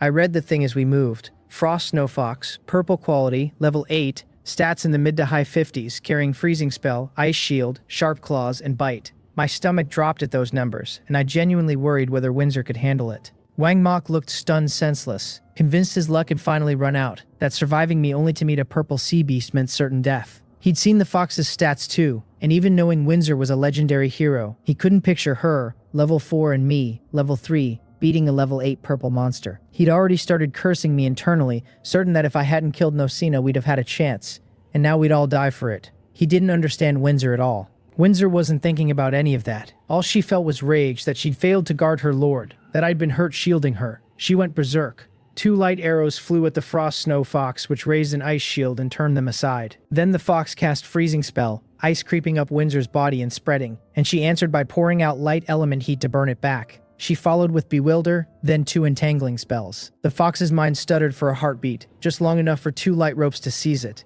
Her base strength was 40, her staff added 30%, and the Entangling Spell stacked another 30% on top, pushing the binding near 68 points. The fox couldn't break loose at all. In that frozen window, she fired light arrow after light arrow and killed it outright, a flash of purple light marking the drop. She didn't even glance at the loot. She came straight to me, eyes rimmed red, and laid healing over my arm, apologizing that she'd been careless, that I'd had to protect her. I just stared at her. That string of moves had genuinely stunned me. I knew she was strong, but I hadn't grasped how cleanly and efficiently she could erase an enemy, and it was obvious the 2 new skills had transformed her combat power. Watching her blame herself, I reached out and stroked her hair and told her it was nothing, a scratch. and that if the fox had hit her instead, it would have been serious. I wasn't about to pass up an affinity boost while comforting her, sincere as the comfort was. She still looked guilty, but my gaze softened her, and she swore inwardly to be more careful, while I pocketed the fox's skill stone without checking it, and turned back to Wang Mok. Wang Mok was rattled, half wondering if Windsor's display had been a hallucination, stunned that she was that strong. When he met my eyes, he jolted upright and blurted that I should just name what I wanted, that he'd never refuse, that he only hoped to be spared. I told him I was interested in the flower producer he'd flashed earlier, and to name his price. He offered to just give it to me, no charge. Relieved that wanting to buy meant I didn't mean to kill him. I cut him off and told him to set a price, because I needed him to do something for me afterward, namely spread my story through the chat channel. Killing No Sina and a purple sea beast in the same stretch would make people fear me and save me a mountain of future trouble. Trading fairly instead of robbing him would tell everyone I didn't bully the weak, and was someone worth dealing with, which meant the people sitting on good items might come find me to sell. Wang Mok decided No Sina must have had a private grudge with me, since I was clearly letting him walk, and named 100 white stone for the flower producer. He admitted later it could fetch more, being a steady food income, and that he'd only sat on it because he'd just looted it and building it was too pricey for someone at his level. I didn't haggle, just closed the deal, not out of generosity but to manufacture exactly the reputation I wanted. The open-handed buyer making a public show of generosity. I brought him along as we kept moving. The demon domain nearly closed, happy to let him scavenge scraps in my wake and absorb a deeper sense of my strength. By the time the teleportation date reappeared, he was looking at me with something like worship, parting reluctantly, far richer than a day of solo grinding would ever have made him, and quietly certain that a good man like me would only have killed No Sina if she'd wronged me first. People believe the story they want to believe. Back in my own waters, I started sorting. First the fox's skill stone, which I used at once. Freezing spell, purple quality, boosting the user's freezing strength by 40%. Purple skills really were obscene, nearly half again as strong, and that percentage would only compound as my stats grew. Next I spent white stone buying the materials to upgrade the ship, then read the new readout. My wooden boat had hit level 4, 20 meters long and 9 wide, with a cabin, toilet, living quarters, warehouse and fishing deck, no power yet. Running ship drainage technology at level 1. 3 facilities had been added, the warehouse, a larger wooden house, and the fishing deck. My old room had swollen. 2 new rooms had appeared beside it, and for once the buildings didn't eat the whole deck, leaving a 1.5-meter walkway roofed by boards that finally kept the rain off me while I fished. The next level wanted 500 wood, 800 iron nails, and 50 copper block, a lot, but reachable. I couldn't push it yet though. Little Blue was already straining to tow this thing, so I had to solve the power problem before I dared add more weight. I sent Windsor to fish, spent some white stone bumping her rod to level 12, then got told it couldn't go higher, so quality set the ceiling. Green capped at level 12, white at level 6, and I figured talent worked the same way, that my epic talent would top out at level 24 and rise no further without a quality upgrade. Then I went back inside to count my gains. Setting aside what I'd just spent, I still held 9,982 white stone, nearly a full gold stone, the largest sum I'd ever owned. Beyond that there were 4 territory core, 4 ship core, 4 green fishing rod, 97 plastic and 4 green ore blueprint. I'd also stripped a white wall blueprint and a green 1-3 green arrow tower blueprint, and a blue 1, a tailor shop blueprint, a white militia soldier nest, a pile of unenchanted weapons, and assorted food, all of it taken from 3 demon domain lords and No Sina. From the sea monsters I'd added 2 white civilian summon card, a green 1, the entangling spell, bewilder, and freezing spell skill stones, and more food. A fat haul, and the white stone mattered most.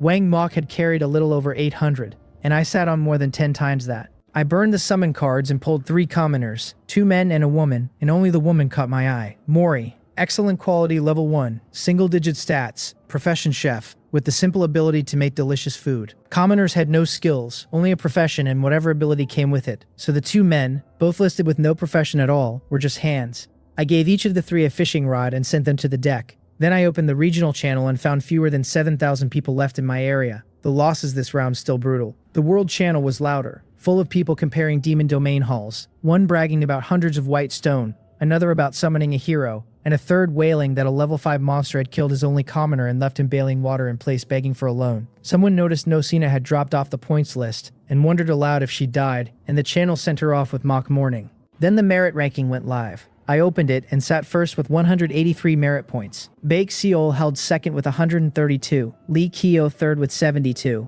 Danton fourth with 69, Ye Baek Pung fifth with 67, and Hagawa Hina sixth with 52. Baek Seol surprised me. She ranked 7th on the survival board, just under No Sina, and here she'd shot to second on merit with that score. It made sense once I thought about it, since merit only comes from killing lords, and not everyone runs into lords, so luck plays a heavy hand. I'd simply gotten luckier. The channel crowned me an insurmountable mountain among the newcomers, and Hagawa Hina snapped back that I was just lucky to have met more lords, that he'd have outmerited me with the same chances. The crowd buried him, mocking the Joe Kingdom's pride for being jealous, calling him not even a fraction of me, until he was cursing the whole channel. I smiled and closed it, since you lose if you stare at a clown long enough, and tomorrow's survival points would shut every mouth anyway. Then I opened technology and started spending. 500 white stone built ship thermal energy technology, and an upgrade option appeared behind it costing 1,000, so I poured another 1,000 into pushing ship drainage technology to level 2. When I tried to light up ship power technology, it demanded a prerequisite, ship automation technology, so I went hunting for that instead. Lighting it up cost 1,000 white stone, which had me grumbling that I'd be in trouble if I ran dry before the power tech, but I clicked it anyway, then paid 500 more to build it, pleasantly surprised it wasn't worse. After that, I went back to light up the ship power technology itself, which wanted 2,000. I actually swore out loud and asked the system if it was robbing me, but the power problem had to be solved, so I lit it. Instead of a build button, a drop-down unfolded. A whole menu of options: single-ore propulsion power, multi-ore linkage propulsion power, single screw, multi-screw, on, each one carrying its own light-up cost behind it. I nearly cursed again. If this were a merchant, I'd have left him a 1-star review and reported him for good measure. Single ore lit up for 200, multi-ore for 500, and the screw options refused to light at all. Conditions not met. I chose multi-ore linkage propulsion power, lit it, then spent another 500 to build it, and the power problem was finally solved. The whole technology spree cost me a full 6,000 white stone. Playing with technology really is just setting money on fire. I pulled on a raincoat and went out to see what had changed. The drainage circle had grown a little larger. Red patterns now laced the entire hull, and the most obvious addition was 10 oars, 5 to a side. I started the ship and the oars began rowing themselves, the boat sliding forward. The speed couldn't match Little Blue's old towing pace, but it wasn't slow, and the catch was that it only slid in whatever direction I picked, with no obstacle avoidance and no turning, both of which were locked behind more technology, which was to say more paying to win. No wonder everyone back on Blue Star always said the only way to get stronger in a game was to open your wallet. 3 more mouths meant the next priority was the seawater converter, so I checked its upgrade cost. Plastic I had plenty of, but wood, iron block, and copper block had all gone into the ship, so I spent 20 white stone on 10 wood and pushed it to 4 liters of water a day. The next tier wanted 20 plastic, 30 wood, and 30 white stone, and I took it, reaching 10 liters daily. I bought more wood and upgraded again, since 10 liters for 5 people was tight once you counted cooking, and stopped at 20 liters a day, plenty. After that, I took out the flower producer blueprint I'd bought from Wang Mok and built it, buying the missing materials from my personal shop. And a strange thing appeared, a cylinder of golden yellow sitting on a tapered base with a small door for collecting the flour. According to the description, it needed no raw ingredients at all, simply pulling molecules from the air to synthesize 3 kilograms of flour a day, which struck me as wonderfully high-tech.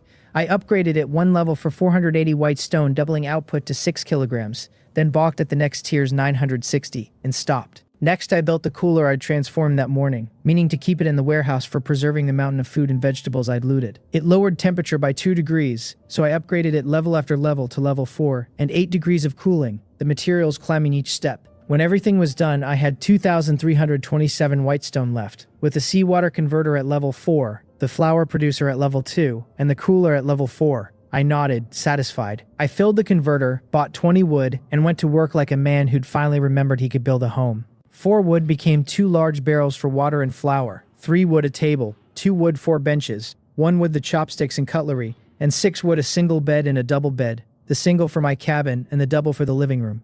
30 white stone bought straw and cloth to line them. I carried the cooler into the warehouse and packed all the food and vegetables inside, then thought it through, hauled up a barrel of seawater, and used freezing spell to make ice and drop the room's temperature further, stopping only when the cold bit at me. The chill felt right. Outside the sky was all rain, but it had clearly started to darken, so I called Mori and told her to start dinner, Windsor and I having already eaten lunch. While she cooked, I took her rod and sat fishing beside Windsor, who smiled at me, soft and easy, and we talked a while as I worked in the question I kept turning over: where exactly these summoned people came from. What she told me cleared up a real curiosity. The summoned weren't foreigners at all. They were the native people of the Lord Continent, descendants of first-generation lords like me. For their own reasons, they'd contracted with Qianmo, entered a special space, sealed themselves away, and waited to be called by a new lord. Windsor had signed her own contract because of an incurable disease. When I pressed for more, she had nothing, no memory of any of it, Qianmo having wiped everything but the single reason each of them chose to sign. So the goddess kept them blank on purpose, Just enough self left to explain the bargain, nothing more. Mori finished cooking scrambled eggs with tomatoes and a hot and sour fish,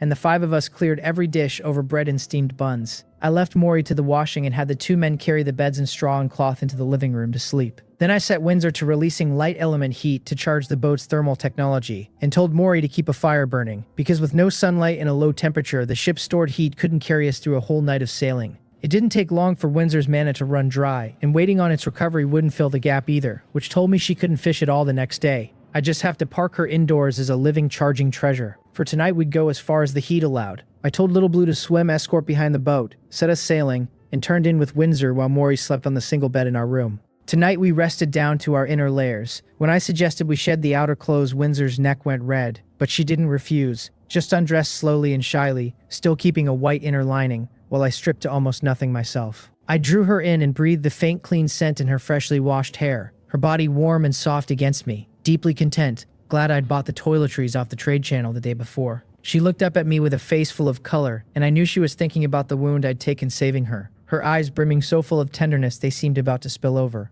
I lowered my head and kissed her forehead and told her gently to rest, that the day's fighting must have exhausted her. She murmured that she wasn't tired, that I was the one who'd been hurt because of her, and gripped my arm tighter, as if she wanted to burrow straight into me. I told her that you can't fight out on the sea and come home untouched, that getting hurt was ordinary, that she had to stop blaming herself. And she finally answered that she understood, the guilt easing out of her voice before she closed her eyes and pressed her face into my chest. I stroked her hair and turned my mind to the afternoon's materials. 4 people fishing, plus that level 12 rod, had pulled in a solid pile of white stone, so I bumped the other 5 rods to level 4, leaving me 6 rods total, the gift 1, the talent 1 from the first night, and 4 looted off a demon domain lord. That left me 2,472 white stone, and then came the part I'd been waiting for, the talent. First the underwear blueprint, which I'd never bothered building since the trade channel overflowed with cheap clothes, so I ran 100 transformations on it, and got a trajectory fixed point teleportation blueprint, a one-time tool that records your movement path and lets you jump back to any point along it, just once. Not much use this second, but it made a fine escape charm, so I used it, watching a line trace itself across the blueprint as my trajectory began recording. Then I took the blue water cup and used my talent with real hope, and out came a purple pet card. Excellent. Little Blue, summoned from a blue card, had carried me through everything, so a purple one should be better still. I used it, and a wisp of red flame bloomed in the air, spreading and gathering until a 20-centimeter spirit took shape, a tiny figure in a little red dress, long red hair, red eyes, fair skin, small wings at her back, a little red staff in hand. She opened her eyes, saw me, and broke into a delighted smile, flying over to land on the quilt. I poked her soft cheek, then touched her arm, warm as a hand warmer, and read her information. Fire Elemental Spirit, purple quality, level 5, stats in the high 30s, carrying fireball, blazing body, and firebinding. 3 skills in level 5, even with Little Blue. This morning's demon domain battles had pushed both Little Blue and Windsor up a level to 5, while I sat at level 3-2 experience short of leveling tomorrow. Honestly, I wasn't desperate to level. What I wanted was talent quality. But the things that raised it were so rare I'd never once seen one on the trade channel, the only such item I owned having come from Li Chung. I named the Fire Elemental Spirit Huahua, plain and direct as always. What Huahua really gave me wasn't combat power, but a better charger for the boat, a way to keep sailing through the dark. I sent her to the fishing pier to cast Blazing Body and feed heat into the ship, and she kissed my cheek and flapped out on her little wings. That left the question of what to spend my talent on. Everything in my space was white or green, the lone blue being an arrow tower blueprint I didn't want to burn, since I'd need defenses once I had a territory. Remembering the 10% discount coupon I'd earned the day before, I spent 100 white stone converting to a purple stone, then ran 100 transformations on it with high hopes, and got a purple crystal, a precious elemental crystal for leveling and advancing elemental spirits. I turned the irregular, rather beautiful thing over in my hand, frowning. So elemental spirits couldn't level by killing monsters? If that was true, Hua would be miserable to raise, since I couldn't conjure crystals daily and couldn't even guarantee a crystal each time I transformed.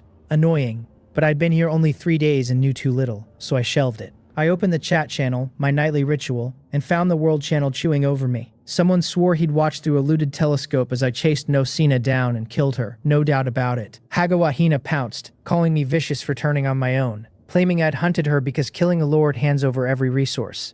A few players, the ones who'd never met a lord, were genuinely shocked to learn that was even possible. Half of them envious, and half of them grateful they hadn't, since meeting a stronger lord just means serving yourself up. Hagawa Hina kept dragging the topic back, demanding I come explain why I'd broken the agreement and killed the spirit domain lord, and Danton joined in to stir the pot. And still Hagawa Hina taunted, asking if my silence meant I was afraid to admit it. So I answered. I typed that yes, I'd killed no Sina and asked Hagawahina whether he wanted to avenge her and whether he had the strength to. Pure mockery, no explanation, because I knew that nothing I said would land, that an accusation only loses its sting when someone else clears it for you. He got angrier, didn't take my bait, and instead started telling people not to trade with me, painting me a fierce and evil man they'd all be cheated by. The channel split. Some bought that I'd killed for resources and called me cruel.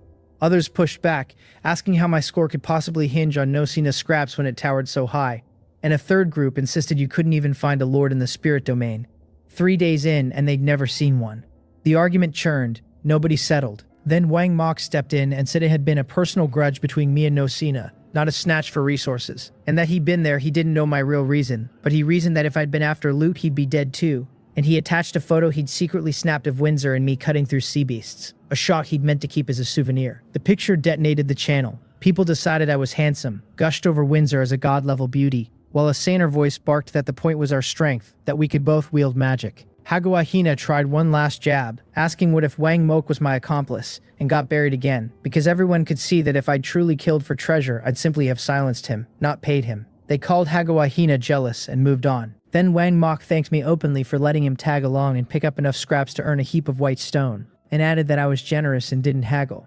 I went a little speechless at that. I'd wanted him promoting me, sure, but the line about me never haggling boxed me in, since how would I save face haggling with the next buyer? I thought it over and decided face wasn't worth much. I'd haggle anyway. People started peppering Wang Mok with questions about how strong Windsor and I really were. Hagawahina and Danton and Bake Seol all curious, and he answered carefully, calling Windsor a legendary hero who killed purple sea monsters like a game, withholding the exact level numbers. The man handled things well. I closed the channel pleased, settled Windsor comfortably against me, and slept. The fourth day opened with Windsor's light golden eyes fixed on my face, unblinking, and the instant I woke she shut them and played asleep. I found her endlessly entertaining, so I teased her, told her to quit pretending, that I'd already seen her, that she could look all she liked for free. But, hearing that, she nearly died of embarrassment at being caught, and yet curiosity won, so she opened her eyes and asked what I meant by but. I looked down at her beautiful face close enough that I could feel her breath, and told her that she'd have to give me a kiss, then kissed her soft lips, laughed, and got up to dress, leaving her hidden under the blanket. She touched her own mouth beneath it, heart pounding, her thoughts a sweet tangle, smiling without noticing she was smiling. I told Mori to make breakfast and washed up, then collected the flour and water and topped off the seawater converter. After that, I took the resource fishing rod, dragged a stool to the platform, and started the day's fishing, and Huahua flew over to perch on my shoulder, looking worn out from her night of charging. I handed her the purple crystal from yesterday and told her to eat well and rest well. Her 2 small hands strained to hold it, since fist size was huge against her 20-centimeter frame, and she breathed a thread of flame to roast it slowly, then licked the melted purple liquid up with her little pink tongue, eyes squinting in contentment. The sight made me smile. The little one had a real healing quality to her. The rod tugged and I reeled in a silver treasure chest, opened it, and a barrel of mixed fruit appeared on the deck, dozens of pounds of it, more food than I'd ever pulled at once. I grabbed an apple and bit into it, tossed one each to the 2 commoners beside me, and they thanked me at once. Faces bright. I knew their loyalty wasn't maxed, though I couldn't read the number and only judged by feel, probably another of Chanmo's tools for training rookie lords. It didn't worry me. I only needed my heroes loyal, since a territory, once built, would run on heroes managing things, and there was no way I could do everything myself. I ate fruit and teased Huahua, and the next catch was a letdown, just 10 plastic. By then Mori had finished cooking, and we sat to eat. Windsor's expression nearly normal now, only her darting eyes and faintly red ears giving away the storm behind them. I let her be. Afterward, everyone had fruit, and I sent a commoner to carry the rest of the warehouse. I'd meant to keep Windsor indoors charging the ship today, but plans bend to circumstance, and with Huahua handling the heat, there was no need to waste her, especially since her level 12 rod pulled up far better catches. 5 people, 5 stools, 5 rods, and beyond the resource rod I still had 1 spare sitting idle, since every rod needed its own hands. Huahua, done with her crystal, had curled against my neck and fallen asleep on my shoulder. Windsor kept stealing envious glances, having gone starry-eyed the second she saw Huahua that morning. Only Huahua clung so tightly to me that she'd never gotten so much as a hug. I couldn't quite take the look, so I lifted Huahua off my shoulder and handed her over. Windsor cradled her carefully, then hugged her close, her heart all but melting at the tiny sleeping face, her whole mood gone soft and lovely. I shook my head, smiling. Huahua had charmed me, but Windsor had fallen for her completely. My last resource cast of the day brought up a fertile soil. Green quality, multiplying crop growth tenfold. Useless out here, but perfect for a territory's planting beds later. It nudged a thought loose that I should buy seeds now while they were trashed to everyone, since their price would surely climb once territory started rising. So I browsed the trade channel and spent 100 white stone on every kind of seed I could find. Vegetables, fruits, grains, all of it dirt cheap at roughly a stack per white stone. And even at that price, almost nobody else was buying. I had a commoner move the seeds to the warehouse and switch to my ordinary rod, since the day looked empty otherwise. Of course, the moment I thought that, Chanmo proved me wrong. She pushed out 3 global announcements in a row. The probability of rookie lords being attacked by sea beasts in the water had increased. The drop rate from killing sea beasts had increased. The personal shop had updated so it would now buy anything, not just fish. And she closed with a line about opportunity hiding inside danger, urging everyone to build a territory soon. The channel erupted, and I ignored the noise to chew on what those 3 lines actually meant. The first one mattered for a phrase I almost skimmed past. Those words about sea beasts in the water. Why specify in the water at all? Because right now those are the only attacks rookies face, which meant attacks were coming from elsewhere soon, and the one direction I was certain of was the sky. Far harder to handle than anything swimming. The second announcement was plain, easier loot from kills, but it carried a hidden edge since sea beasts vanish once they drop items, which meant their corpses could no longer be sold for white stone. That fed straight into the third. The first 2 had been paving the road for it. The personal shop used to buy only fish, and now it bought everything, which widened the ways a rookie could turn survival into white stone. Strung together, the message was exactly what Chiano said. Opportunity inside danger. Survive the sea beasts and you profit. Whether from the corpse or the drop, every kill convertible into stone for upgrades or trades. Endure the attacks and you either grow stronger or end up in a fish's belly. The road to an island in a territory was a bloody one, and I was thrilled by it. Because here the strong only grow stronger. I wanted the attacks to come soon. Not too strong though, I added inwardly. A friend message chimed, and I opened it curious, since I'd handed Wang Mok a friend slot when we parted, and wondered what he wanted. He said a friend of his wanted to trade with me and attached an image, a white quality militia soldier nest that let you recruit militia units. White but acceptable. I asked why his friend didn't just list it on his own personal shop. And Wang Mok explained that after he'd mentioned our deal in the channel, the man figured I was generous and might pay more than the store would. So they'd already decided I was a rich mark. Compared to the rest of them, I supposed I was. I asked the price, and Wang Mok said he was only making the connection, that I should talk to the seller directly, a player named Lim He.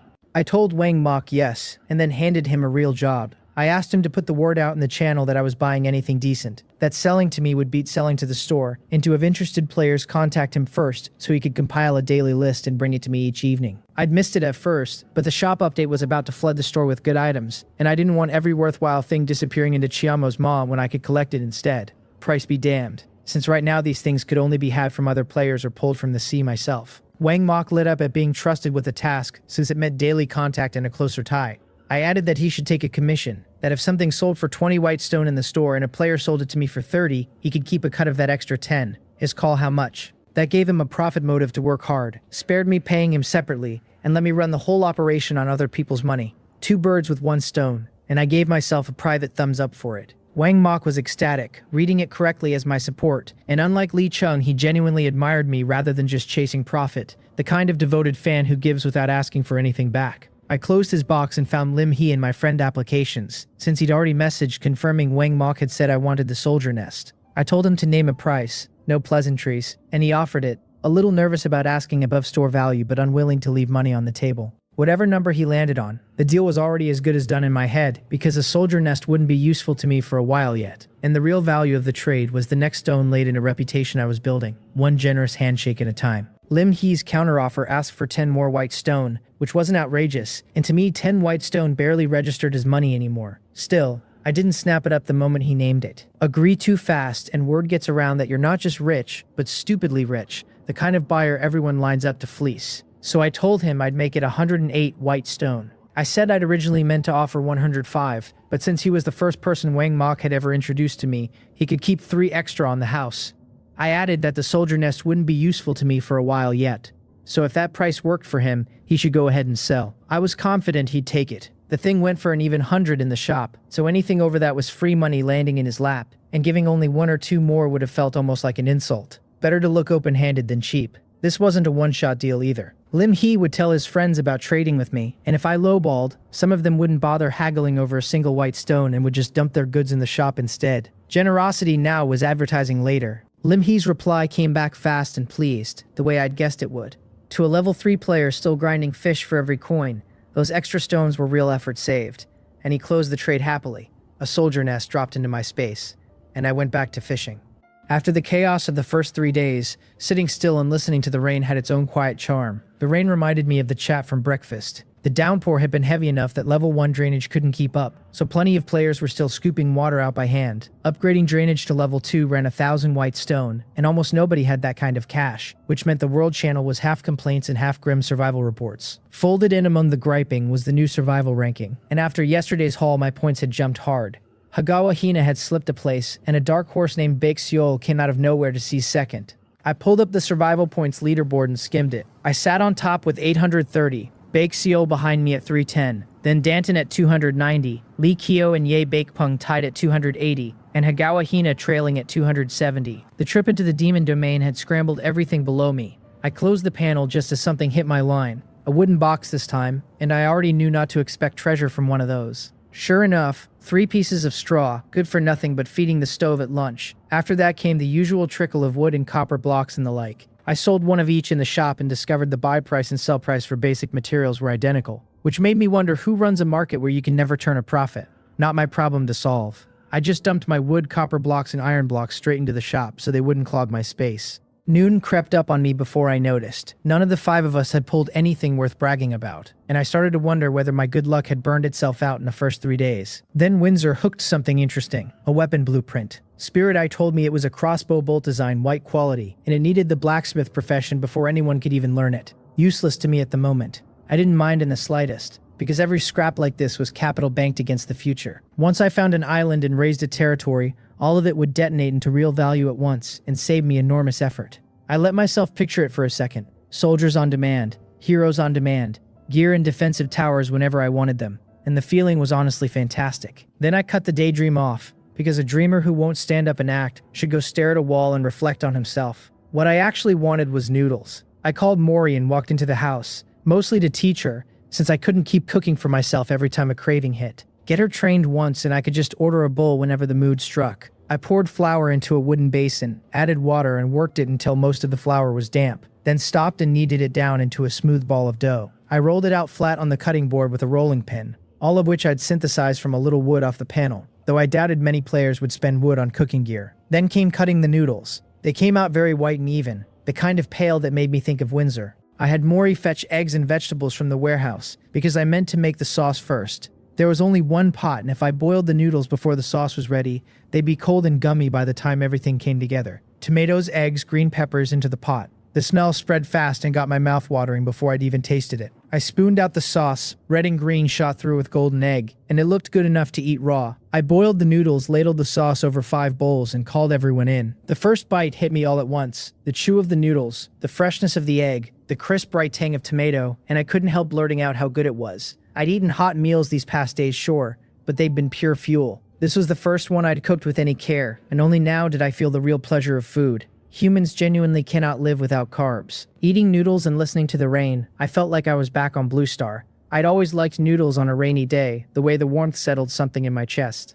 After I finished, I drank down the noodle water, thick and white and faintly sweet. And right then, I felt a tickle at my neck. Hwawa had woken up and was nuzzling against me, so I stroked her tiny head. Watching Windsor and the others wolf down their bowls, a strange warmth moved through me. I grew up an orphan on Blue Star, raised on government aid, and I had never once known what a home felt like. Somehow in this cruel world, I felt I had one. I smiled to myself and quietly swore I'd build a territory, work it hard, raise something of my own. As if she caught the shift in my mood, Windsor gave me a bright smile.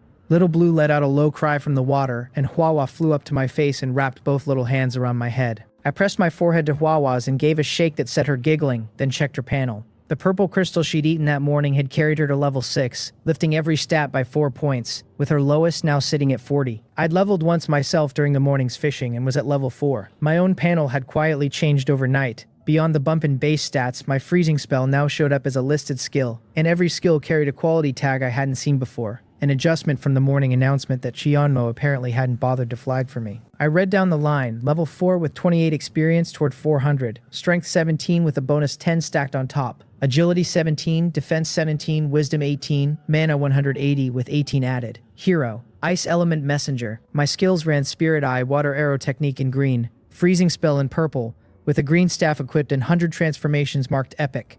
I wasn't thrilled. My stats had started criminally low at level 1, a permanent handicap, and there was nothing to do but live with it for now. After lunch, Mori stayed to clean up while the rest of us went back to the afternoon's fishing. I left Huawei inside to keep pouring out blazing body and topping off the ship's heat. Now and then I'd haul in a load of basic materials, selling wood and iron and copper straight to the shop, and keeping the odd thing like plastic. Then I cracked open a black iron box and got a small jolt of pleasure when a blueprint slid out. Spirit Eye named it a window blueprint, 2 wood and 6 glass to build, the whole point being you'd no longer feel boxed in and could look at the sea from your bed. A bit of a letdown, honestly, such a trivial little thing. I tucked it away. I had no glass on hand and saw no reason to burn white stone buying any just to cut a window, so it could wait until I fished enough up on my own. I cast again and reset my head fast, because this was the norm for everyone who fished. Good things did not come easy. Almost everything worthwhile I'd pulled so far had come from the resource fishing rod and my 100 transformations, not the plain rod, and if Chionmo hadn't handed me that compensation draw at the start to give me a head start, I'd be scraping by exactly like the rest of them. Just then Windsor let out a soft exclamation about something being cute, and I turned to find her hugging a white plush unicorn half a meter tall, beaming over it. I hadn't pegged her for the type to melt over a stuffed toy. She always read as gentle and easily flustered, nothing more, and the little glimpse of girlishness caught me off guard. The sky went dark before I knew it, so I sent Mori to start dinner and called it a day. The only real prize was the white-quality soldier nest I'd bought off Lim Hee. We cooked, ate, undressed, and turned in. Windsor and I were close enough now that she wouldn't shy from a little quiet contact, but with Mori sharing the room she kept stiff and bashful and uneasy, which made me itch to upgrade the boat. Pushing it to level 5 would run around 2,300 white stone and basically drain my funds. So I hesitated. Income off pure fishing was too slow anyway. Today I'd cleared a little over 400, and that was only because Windsor's rod was level 12 and 5 of us were casting at once. With a single rod, clearing 200 a day would count as a good haul. 400 a day was a fortune to most people, but I wasn't satisfied. I had a lead, and I needed to hold it and widen it, because if I sat still, others would close the gap sooner or later. I wasn't the only one who'd ever catch a lucky break. Bakeseal's sudden climb up the survival board was proof enough that adventurers found other people too. Tomorrow, I'd hunt for some way to grow my income. For tonight, there was the essential ritual, opening blind boxes with my talent. Every use of 100 transformations felt like cracking a mystery box, except this one always paid out something good, so I never tired of it. First up was the white wall blueprint. I had 2 1 green and 1 white, so I burned the white one. 100 transformations turned it into a green ring, plus 5 defense and 10% agility the accessory class, which around here covered 3 rings, a necklace, and a belt for men or a hairpin for women. I slid it onto my own finger without a second thought, since you can never own too much defense. Next I tried a purple stone just to see what it became, and it stubbornly turned back into a purple crystal. A little disappointing, I'd half hoped for a discount coupon or something, but never mind, Huawei could eat it in the morning. For the last use I dithered between the window blueprint and the fertile soil. The window was white and low value, with correspondingly low odds of a good transformation, while the green fertile soil promised much better. I'd gathered enough glass that afternoon to just build the window outright, and a window would lift my mood on a long voyage, so I leaned towards saving the glass route and feeding the soil to my talent. Right then, Wang Mok forwarded the day's list of players hoping to trade with me, and one entry made me very glad I hadn't burned the fertile soil yet. A planting space box, green quality, with a small interior space for growing plants. That was real gold. Drop the fertile soil inside, and I'd have a steady supply of vegetables. I told Wang Mok I wanted it, and to have the seller reach out to me. A player called Bang Wo messaged almost at once, opening with a string of flattery and a greeting to the boss. I told him I was interested and to name his price. He said it sold for 200 white stone in the personal shop and asked for 240, since the thing was precious, and at least he was direct about it. So I haggled. I granted it was precious, but pointed out it only grew plants, and by the time anything was ripened on my plate, 2 months out, I might already have found an island. He chewed on that, agreed I had a point, but didn't want to sell low, and lobbed the question back, asking what I'd offer. I said I wouldn't lowball him. 220, 10% overshop. Fair enough. He decided to take the deal while it was good, and tossed in a little extra flattery, promising to find me again next time he had something worthwhile. I just smiled and let it slide. After enough of the over-the-top groveling that clogged the world channel, I built up a thick skin, and ordinary flattery couldn't move me at all anymore. I'd lost a whole flavor of life experience embarrassingly young. The trade closed, and a box arrived, a meter long, half a meter on the other sides, solid black. I opened it and found the interior space was no joke, a full 100 square meters. I poured all the fertile soil in and planted cabbage, leafy greens, and chili peppers. Cabbage and greens ripened in 60 days, peppers in 80, but with the soil's tenfold growth bonus folded in, I'd be eating in about a week, which I could live with. I shoved the box into a corner of the room, climbed back under the quilt, hugged Windsor, and slid a hand inside her clothes to the warm, smooth skin beneath. Now that the fertile soil was gone, what should the rest of my 100 transformations target? The window? Again? Then my eye landed on an apple sitting on the bedside table, and I thought, why not try this?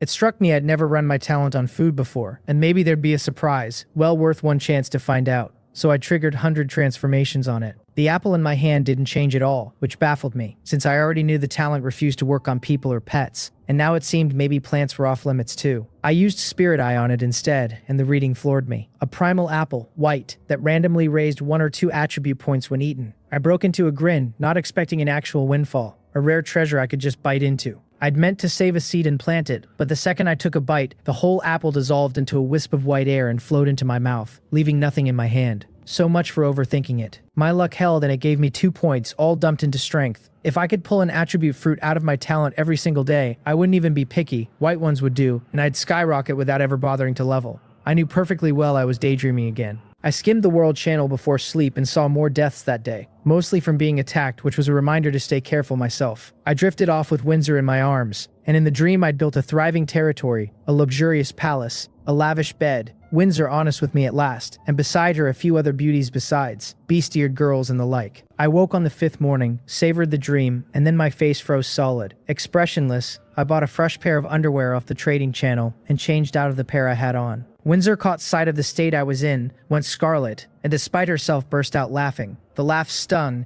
and out of half-real annoyance I pounced on her, raining kisses across her face until I reached her lips, my hands starting to wander. After a while of that I got up, walked past Mori cooking with slightly quickened breath, and headed outside, leaving Windsor flushed and gasping on the bed. I came out to the fishing corridor and Huahua flew up to greet me, while 2 commoners were already working their rods. I scooped Huahua up, took out the resource fishing rod, sat down and handed her the purple crystal, which she took happily before tipping up to kiss my chin. Windsor came out before long and settled beside me, a little afraid to meet my eyes. After a stretch of silence, she said in a tiny voice that she was sorry. She hadn't meant to laugh at me. My face darkened since she'd hit exactly the sore spot. A young man, full of energy, holding a great beauty in his arms night after night, was bound to let some of it go. I turned and gave her a mock glare and threatened to eat her tonight, pure teasing, since with Mori in the room I had no intention of putting on a live broadcast. Windsor, of course, didn't know I was joking and thought I meant it. Her heart pounded, and she fretted over whether she'd resist if I actually made a move tonight, before deciding she absolutely had to, with Mori right there. She put on a fierce look and snapped that no, Mori was still here. I pushed it, asking lightly whether that meant it was fine once Mori wasn't around, which left her so flustered she didn't know how to answer, only managing a defiant little huff that she wouldn't let me get my way. So I told her I was only teasing and to look how scared she'd gotten, because if I didn't spell it out she'd stew over it all day. I knew the truth better than she did. Windsor's affinity toward me sat at 85, the last few points earned through everyday closeness and play, and I figured we'd need 90 before we could truly be honest with each other. My words settled her a good deal, though she stayed sulky, and I just smiled and let it be. The day's first catch came up then, and I hoped for a decent start. It was a civilian summon card, white, which I used right away. A male commoner appeared, and his panel was another blank slate with no profession at all. I handed him the last spare rod and pointed him at the water. With no idle rods left and one more body aboard, housing was going to get tight. So for now the 3 commoners could squeeze into the living quarters together, and once the boat upgraded I'd rearrange them and finally get rid of Mori's awkward placement. While I was thinking it over, the rod jumped again, and I pulled up fertilizer, white, the note promising it doubled crop growth speed. I carried it inside and scattered it over the planting box, which meant vegetables in 3 or 4 days instead of a week. Soon another blueprint surfaced, an ice cream maker in green, 5 wood and 2 copper and 3 plastic, the kind of thing that improves life without doing anything useful in a crisis. Maybe I could churn ice cream and sell it later, though I doubted many buyers existed while most players were still clinging to the survival line. I put it away. The rain was a true downpour today, and I could already see my level 2 drainage barely keeping pace, a thin film of water always left behind. If it grew any heavier, I'd be bailing by hand. I decided that if nothing good turned up by evening, this ice cream maker would feed my talent that night. After fishing, I checked my balance, a little over 2,600 white stone, then opened technology and searched diving. I meant to start actively hunting in the sea, because pure fishing brought in too little a day. The search threw a long string of entries at me: ship diving technology, the weakened version, diving detection, diving weapon, and more. I clicked the full ship diving technology, which gave the ship the ability to submerge, and came bundled with a shield, then hit light up and saw it wanted 5,000 white stone just to unlock. I quietly closed it, deciding a poor man like me didn't deserve it yet. Lighting it alone was already brutal, and even unlocked I couldn't have afforded to build and upgrade it, so I clicked the weakened version instead. which only cost 1,000 to light up. That I could swallow. Then I hit construct and it asked for 1,500 white stone, which I paid without flinching, because a harvest demands investment, and if I'd had the cash I'd have unlocked the full version outright. The weakened ship diving technology granted 1 hour of diving per day. 1 hour. I checked the next upgrade and it ran 3,000, double the cost, which told me technology was a bottomless money pit. After all that, I had barely over 100 white stone left. I didn't dive immediately, since I'd planned on the afternoon anyway, and 1 hour a day left no reason to rush. I swapped back to the rod and kept fishing, occasionally landing a fish that dropped a basic material, or two when killed, the drop rate noticeably kinder than the first couple of days. The boxes I pulled were almost all food, with water oddly rare, and I never did understand why water bothered to be so scarce. Chatting with Windsor and teasing Huahua, the morning slid into noon. After lunch, I had Mori and the 3 commoners each grab a piece of attributeless gear from the warehouse, then triggered the diving technology. A streamlined white shield instantly wrapped the boat. It looked protective, but I knew it only sealed out the seawater and offered no defense whatsoever. I started the boat down into the dark. I didn't go deep this time because the deeper you went, the nastier the sea beasts. And unlike last time, I had no proper protective shield to fall back on. Having a real shield changes everything. With one, you needn't fear ambush, and you can sit and recover mana to your heart's content. While without one, someone has to stand watch every second, which grinds you down fast. The moment we submerged, a school of fish swarmed us. All white quality level 1 and 2 things. Fully red, about 40 centimeters long, blowing bubbles that left a sticky film wherever they brushed skin. The 5 of us, Mori included, struck back while Windsor held her power in reserve for any real surprise. Little Blue threw itself in, swallowing mouthfuls with every bite, and easing the pressure of the encirclement because the sheer number of fish would have been a headache without him thinning them. I leaned mostly on Water Arrow and dropped the occasional freezing spell, and I noticed the freezing spell had no range cap at all, so with enough mana I could freeze a wide stretch of water. Only the damage stayed fixed, scaling off my strength, while the range kept expanding. The drops beat last time handily, something flaking off nearly every kill, mostly basic stuff like wood, and by the time the school scattered I'd banked around 100 white stone. I smiled at that, because hunting was clearly the answer. Fishing alone was just too slow. Before long I ran into 2 blue sea beasts, green all over, long and flat, with black stripes and red eyes. Black striped red-eyed fish, blue, level 9, every core stat around 49, packing arc lightning, electric net, and whip. One look told me I couldn't take them, so I had Windsor handle it while I sat to recover mana. The 2 fish opened their mouths and loosed electric arcs at all of us. Windsor threw up a light shield to block the arc, and the fish exploded the moment she was busy to close on the boat fast. Mori and the others crouched behind the corridor railing firing arrows, but the fish were too quick to hit. They reached the hull, one swinging its tail to whip at Windsor while the other flung a black electric net at Mori and the rest. The pair even coordinated, having clearly read how dangerous Windsor was, so one pinned her down while the other went for the 4 soft targets first. Windsor saw the fish swinging at her and simply ignored it, instead casting light shield over Mori and the other 4 to stop the net cold. The fish that lunged at her never landed its blow, because a rope of red flame snared it, and though it tore free of Huahua's binding quickly, that delay was all Windsor needed. She cast Bewilder on the one harassing Mori's group, then put a light arrow through the one still ripping loose from the flame, and killed it outright. On the far side, with that second fish dazed by Bewilder, Huahua hit it with a head-sized fireball, and Windsor, hands free now, finished it with a light arrow. Their first real collaboration ran like they drilled it for weeks, eerily smooth. 2 sea beasts down without much trouble. I'd been genuinely afraid of casualties when those things went for Mori and the commoners, so seeing Windsor and Huahua clean it up themselves left me limp with relief. I stroked Huahua's little head with my thumb, and told her she was amazing, and she tipped her head back, narrowed her eyes, and made this majestic little face that said she knew it. I handed her over to Windsor, since after fighting side by side the 2 of them had warmed to each other. I sold one of the fish, and the other dropped a blueprint, a salt field manufacturing blueprint. Blue, 50 stone to build, which dried seawater into salt with a cheerful note that living things can't go without it. A solid prize. With my tiny crew, buying salt off the market covered us for now. But once I had a territory, I'd be feeding not just troops, but a whole population, and none of them could survive without salt either. This blueprint meant that early on at least, my territory would never sweat its salt supply. I let Windsor and Huahua start recovering mana while the rest of us, Little Blue included, pushed on hunting. Then I spotted an underwater peak rising ahead. Chasing the extreme ice giant bear last time, I passed a peak just like it but run out of time and missed it entirely, and I hadn't expected another shot. The whole mountain was riddled with holes, plastered in colorful underwater plants, with sea beasts darting in and out of the gaps and skirmishes flaring up everywhere. What truly startled me was watching a kelp-shaped plant suddenly snare a passing beast and weep green fluid that corroded it on the spot. So plants could level up here too. That was vital intel, and from now on I'd have to guard against ambush from the greenery as much as anything with teeth. I looked the peak over and steered straight for it. I knew the danger, but here danger was constant, so the move was to guard against it carefully without letting it scare me off, because a man who flinches from every threat forfeits every chance to grow. Fortune favors the bold, and I believed it down to my bones. We reached the peak soon enough, and I spotted a fruit tree clinging to one ledge, heavy with bright yellow fruit, which struck me as promising the second I remembered yesterday's primal apple. I edged toward it, careful the whole way, and still an accident found me crossing a patch of coral.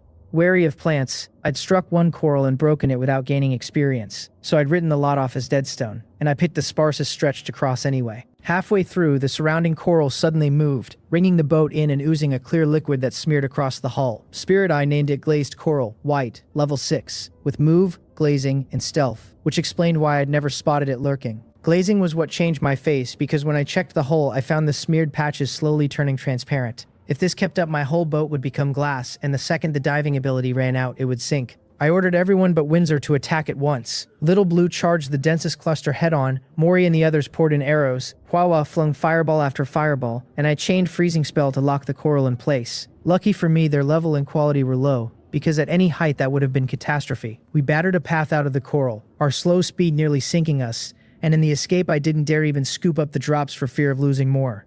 The attack taught me two things. First, you cannot blindly trust a reading skill like Spirit Eye, since now and then it leads you straight into a fatal misjudgment. Second, you cannot underestimate low-level creatures, because anything that has survived this long owns its own tricks for survival, and writing it off costs you dearly, sometimes your life. I grew warier still after that, and crept up at last before the fruit tree, except my eyes didn't linger on the tree at all. They fixed on the thing beside it, a water shadow leopard, blue, level 10, every core stat in the mid-50s. Carrying Dark Beam, Extreme Speed, and Savage Strike. Stats that high made me curse under my breath, and the worst of it was the agility at 56. Even buffed, Windsor's agility only reached 50, so her odds of landing a hit were thin. I looked to Windsor, and she read my worry but stayed confident, telling me softly that it was no problem. She could handle him. Only I should take Mori and the commoners back into the house and leave Huawa to help. I understood that out here we'd just be a liability dragging at her, so I pulled everyone back inside, though not before reminding her to be careful. Once we'd gone, Windsor turned her full attention on the leopard prowling restlessly before the boat. Its body was black and hairless, its eyes a beautiful azure soured by the cruelty in them. The leopard sensed a vague threat off Windsor but counted it only a threat, not enough to surrender its treasure. Huawa, perched on Windsor's shoulder, opened with a fire binding that the leopard dodged clean, since her agility was only 41 against its far higher number. Agility governs not just movement but casting speed. Missing, Huawa switched to fireball, conjuring one after another off her little staff and hurling them at the leopard. Though few connected and those that did barely hurt it, it only enraged the thing. The leopard's speed spiked and it pounced at Windsor. Its extreme speed skill, Windsor instantly raised a light shield around herself and gave ground, but the leopard was too fast, reaching her in a blink, its head-sized paw swiping down with claws gleaming cold. The light shield held a heartbeat before it shattered, but by then Windsor had already retreated.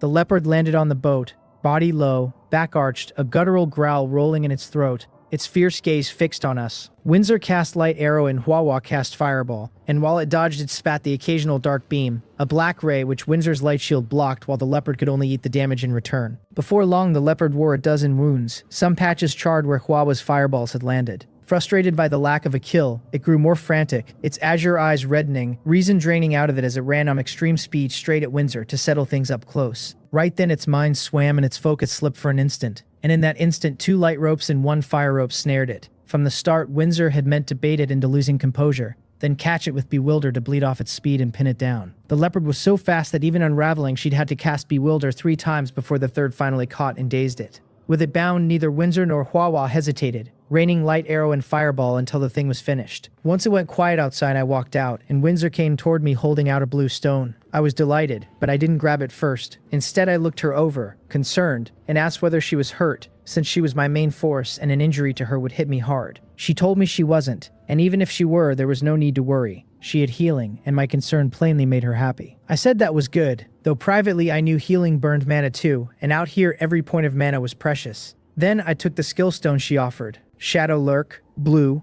which let the user melt into shadow to hide form and aura, with a 30% damage bonus on attacks launched from the shadows, and it required a Dark Element Messenger to learn. A dark skill, no use to me now. I'd keep it, since a thing this valuable should never be sold or fed to my talent, and if I ever found a fitting hero, I'd hand it over. I steered the boat up to the fruit tree and examined it. A Lingyuan gold fruit tree, a rare treasure, bearing green Lingyuan gold fruit that raised base attributes when eaten. I smiled, since of course it was another attribute treasure, well worth the effort. Counting the fruit, I found 13 on the tree, and I plucked one. Spirit Eye read it as randomly raising 3 or 4 attribute points, so I ate it on the spot and got lucky. 4 points, 2 into agility, and 2 into wisdom. I picked a second to eat next, but a prompt stopped me, warning that eating one of these treasures repeatedly in a short span gave no further attributes. With an effective interval of 4 years, I hadn't expected the limit, which meant any more Lingyuan gold fruit I ate inside 4 years would do nothing. No wonder the leopard had never touched the fruit and just guarded the tree. I picked every green Lingyuan gold fruit and then turned my attention to the tree itself,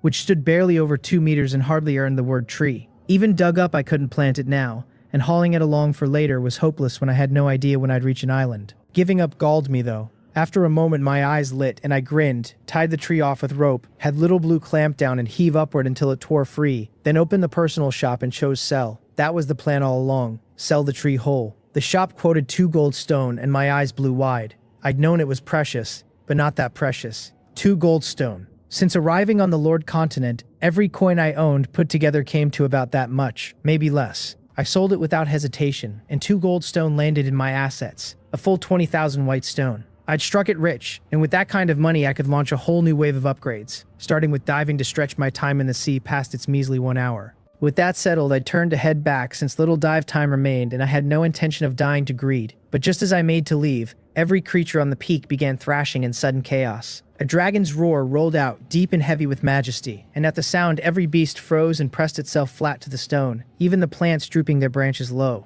I'd been baffled by the panic until that roar explained it, and my own heart shook, because this was something far stronger than the deep-sea demonic flood dragon I'd met before. I dropped the boat down onto the peak and had Windsor cloak us with stealth, and then I saw a sight that rattled me to the core. Approaching from the north of the peak came a procession. At its head ran hundreds of giant pythons, jet black with crimson eyes, each over 200 meters long, and behind them 4 flood dragons of azure scale, twin-horned, around 400 meters each. What stopped my breath was what those 4 were hauling, not a carriage but a palace. The thing stood over 30 meters tall across 3 floors, mainly blue chased with golden patterns, and along the railing of every floor stood demi-humans of every race, human-bodied with foreign heads, mermen and turtle men and the literal shrimp soldiers and crab generals of the sea races. Behind the palace came 4 more flood dragons, then hundreds more pythons, the whole host advancing with overwhelming force. I checked the flood dragons. Sea Azure Dragon, purple, level 24. Strength over 400, agility in the 300s, defense near 400, with skills I couldn't even read for the level gap. The numbers made me shudder. It was absurd that beasts this strong were reduced to pulling a carriage, 4 hauling and 4 guarding the rear. And if the drivers ran that powerful, how monstrous was the owner? As if to answer me, the door of the 3rd floor palace opened and every guard up there knelt as one, hailing the 3rd prince. A group stepped out, the leader 1.9 meters tall in a cyan robe, 2 azure dragon horns rising from his head, flanked by 2 lovely dragon girls and several graceful mermaids. He nodded to his guards, swept his gaze around, and settled it on the peak where I hid. I watched him, and the dragon girls and mermaids at his side, and I'll be honest, I felt a stab of envy and thought I ought to acquire a few of my own someday, purely as scenery. Windsor caught where my eyes had gone and pressed her lips together. Then I watched him leap up and transform into a true dragon hundreds of meters long. No flood dragon but the genuine article. Body all azure, vast fearsome horns, white flowing mane streaming off his huge head, 2 dragon whiskers trailing from his mouth, 4 legs each ending in 5 savage claws. He roamed the water lawless and unbound, and loosed an enormous roar, and every creature on the peak flattened itself shuddering. My own body went weak, the instinctive surrender of a lesser thing before the irresistible, and Mori and the 3 commoners had already dropped prostrate, though Windsor and Huawa stood mostly unaffected, Huawa even flitting about studying the dragon with open curiosity. I checked his panel and snapped a few photos with my system panel while I was at it, purely to light a fire under myself, because someday I'd command grandeur to put this in the shade. Azure Sea Dragon King, legendary hero, level 24, strength 473, agility 387, defense 401, skills unreadable past the level gap. So the Azure Sea Dragon King was a legendary hero and not a sea beast at all. The power staggered me, but what gripped me more was his identity. Because a legendary hero belonged to some lord's forces, and all this around him was a territory's army. A fearsomely strong territory at that. The guards had called him 3rd Prince, which made him the lord's own descendant. I found myself wondering where the sea races even built their territories, whether on islands or somewhere down in the sea, and it dawned on me how vast this world truly was. The endless sea brimming with secrets. The world wasn't the bleak thing I saw every day, nothing but survival and water to the horizon. Out in the places I couldn't reach there had to be whole civilized worlds, and I could only touch any of it once I grew strong, since right now I was an infant. I burned with longing for the future, certain I'd one day stand against existences like this, and certain I could do it. The first step toward that was raising my own territory.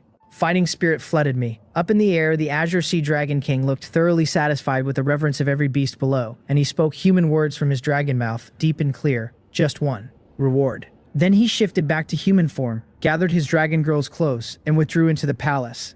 I was still puzzling over the word when sea creatures hauled great boxes out from the first floor and began flinging the contents across the peak. A flat-out prodigal, scattering his fortune like a man tossing coins in the street, a windfall dropping out of the sky. Good thing he wasn't my kid, because if he were, I'd have beaten him senseless, and I left whichever lord owned him to deal with that headache himself. My job was to grab what I could before the other beasts, already going feral over the loot, took it all. I sent Little Blue in to fight for the spoils and set Windsor and Manhwa to snatching items with their control skills. Soon the Azure Sea Dragon King and his host had moved off into the distance, leaving only the increasingly rabid sea beasts, who'd already turned on each other over the hall. I took one look at that and chose to leave, because the place had grown lethal and my dive time was nearly spent. I started the boat and watched the chaotic peak shrink and vanish from sight, and gradually I heard rain pattering into the sea and knew I was about to surface. When we broke the surface, I looked at the gloomy sky and the endless gray water and replayed the whole scene, and if not for the gains sitting in my space, I might have taken it all for a hallucination. I composed myself and told Mori to take the four of them fishing, handing out the rods, then told Windsor to head to the residence with Manhwa and recharge the boat. She nodded, said she understood, and carried Manhwa off toward the residence. Back in the room, before any spending, I checked exactly what I'd managed to snatch. 3 items in all. The first was a pet's quality on use, though the higher the level, the lower the success rate. That one was a real gift. Purple quality and a rare tool for lifting aptitude, which in this world basically dictates a creature's strength and growth ceiling. I weighed who to use it on. On Little Blue, it would push him to purple with near certain success, while on Manhwa, it risked failure, but, if it took, would hand me a second legendary level fighter. I decided on Manhwa since purple enhancement tools don't come cheap, and I'd upgrade Little Blue later when another surfaced. The second item was a crisis warning device manufacturing blueprint, which detected hostile creatures within 300 and sounded an alarm, needing 30 iron, 30 copper, 20 broken circuit board, and 10 glass to build. A fair list, and I had none of the broken circuit board, though a few panes of glass which jogged my memory that I still hadn't used the window blueprint. So I took out the window blueprint and built it, and a glass pane appeared in the wooden wall, rain drumming against it. The warning device looked genuinely useful, so I meant to build it fast. I checked the trade channel, found neither component listed, and posted 2 purchase requests, 100 white stone for 10 glass and 200 for 20 broken circuit board, then dropped a line in the chat asking whether anyone had glass or circuit boards to trade. After that I stopped watching it. The last item was a small glass tube of cyan liquid, Azure Sea Dragon Blood, Blue, which granted the Azure Sea Dragon Clan bloodline on use, with the condition that every base attribute reach above 51st. There really was such a thing. If I drank it, I wouldn't become Dragon Clan, only carry their bloodline. But still, I put it away since I couldn't touch it yet and would need to hit level 6 or 7 before I met the requirement. Then I opened technology, found ship diving technology in its weakened form, and chose to upgrade. 3,000 whitestone took it to level 2, doubling my daily dive to 2 hours. After that I opened multi-ore linkage power propulsion technology, and spent 1,000 to push it to level 2 as well, because after seeing the Azure Sea Dragon King, my hunger for a territory had only sharpened, and I wanted to reach that island faster. If my energy supply could have kept up, I'd have poured more levels into the propulsion outright, but for now the others weren't worth upgrading, since they'd offer me little at the moment. Then I bought the materials to upgrade the boat itself, 500 wood, 800 iron nails, 50 copper, and chose upgrade. The boat hit level 5, 30 meters by 9. Its facilities now a core cabin, a large living area, 2 small living areas, a warehouse, a toilet, and the fishing corridor, running on multi-ore linkage propulsion. Its technology stacked up across drainage at level 2, thermal energy at 1, automation at 1, propulsion at 2, and diving weakened at 2, with diving as its special ability. The upgrade added a large living area and a small living area, stretched the boat 10 meters longer at the same width, and renamed the cabin to Core Cabin, which I guess was groundwork for bigger changes to the ship down the line. I stepped out of the core cabin, and Mori and the 4 commoners all started to rise and salute, but I waved them off and told them to keep fishing, then assigned Mori to a small living area for the night, and the 3 commoners to the large one, which they all acknowledged. I glanced at the oars and counted 4 extra, clearly the result of pushing the propulsion to level 2.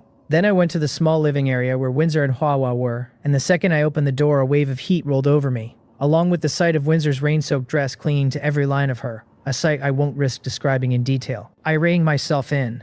With the awkward third presence of Mori moving out of the room tonight, I'd finally have room to deepen things with Windsor anyway. I cleared my throat and told them to pause a moment. I interrupted Windsor and Huahua, and the two stopped. Windsor flushed first, then quickly dried her clothes, while Huahua flew over happily and hugged my head. I caught Huahua, took out the pet quality enhancement card, and used it on her. The card dissolved into purple light and sank into her body, her eyes snapping shut as her aura churned. Slowly she grew until she stood around 40 centimeters, double her old size. A flame pattern blooming on her fair little forehead that lent her small tender face a touch of noble bearing.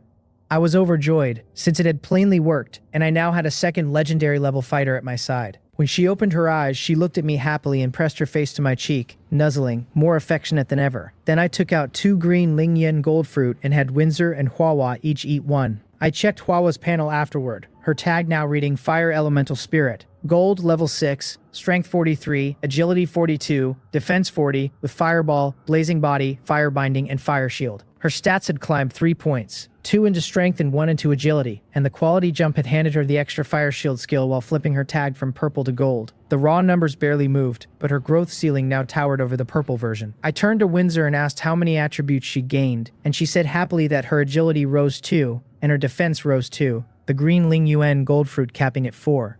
I nodded, still a little surprised by the result. I said goodbye to Windsor and the others, called Little Blue over, and fed him a green Ling Yuan gold fruit, which gave him 3 points, all into strength. His panel read Deep Sea Giant Whale, Blue, level 6, Strength 35, Agility 30, Defense 30, with Impact and Bite. He'd been hunting on his own these past 2 days and climbed to level 6 off it. I patted his head and sent him back to the hunt, then went fishing myself. The afternoon flew, and though the drop rate ran higher now, nothing remarkable surfaced. The one decent gain was a silk pajamas blueprint, permanent use, 5 silk to craft. A good thing to keep, both for clothes and for business, since I could buy silk, sew pajamas, and resell them on the trade channel at a margin. After dinner, I built wooden beds, tables, and chairs and set them out across the 3 living quarters, then bought straw and cloth and had a few commoners spread them, so any future summon could simply move in. I'd wanted proper bedding for them too, but a search of the trade channel turned up none, and I couldn't fathom why comfortable bedding surfaced so rarely. Back in the core cabin, Windsor already lay in bed while Huahua stayed outside recharging,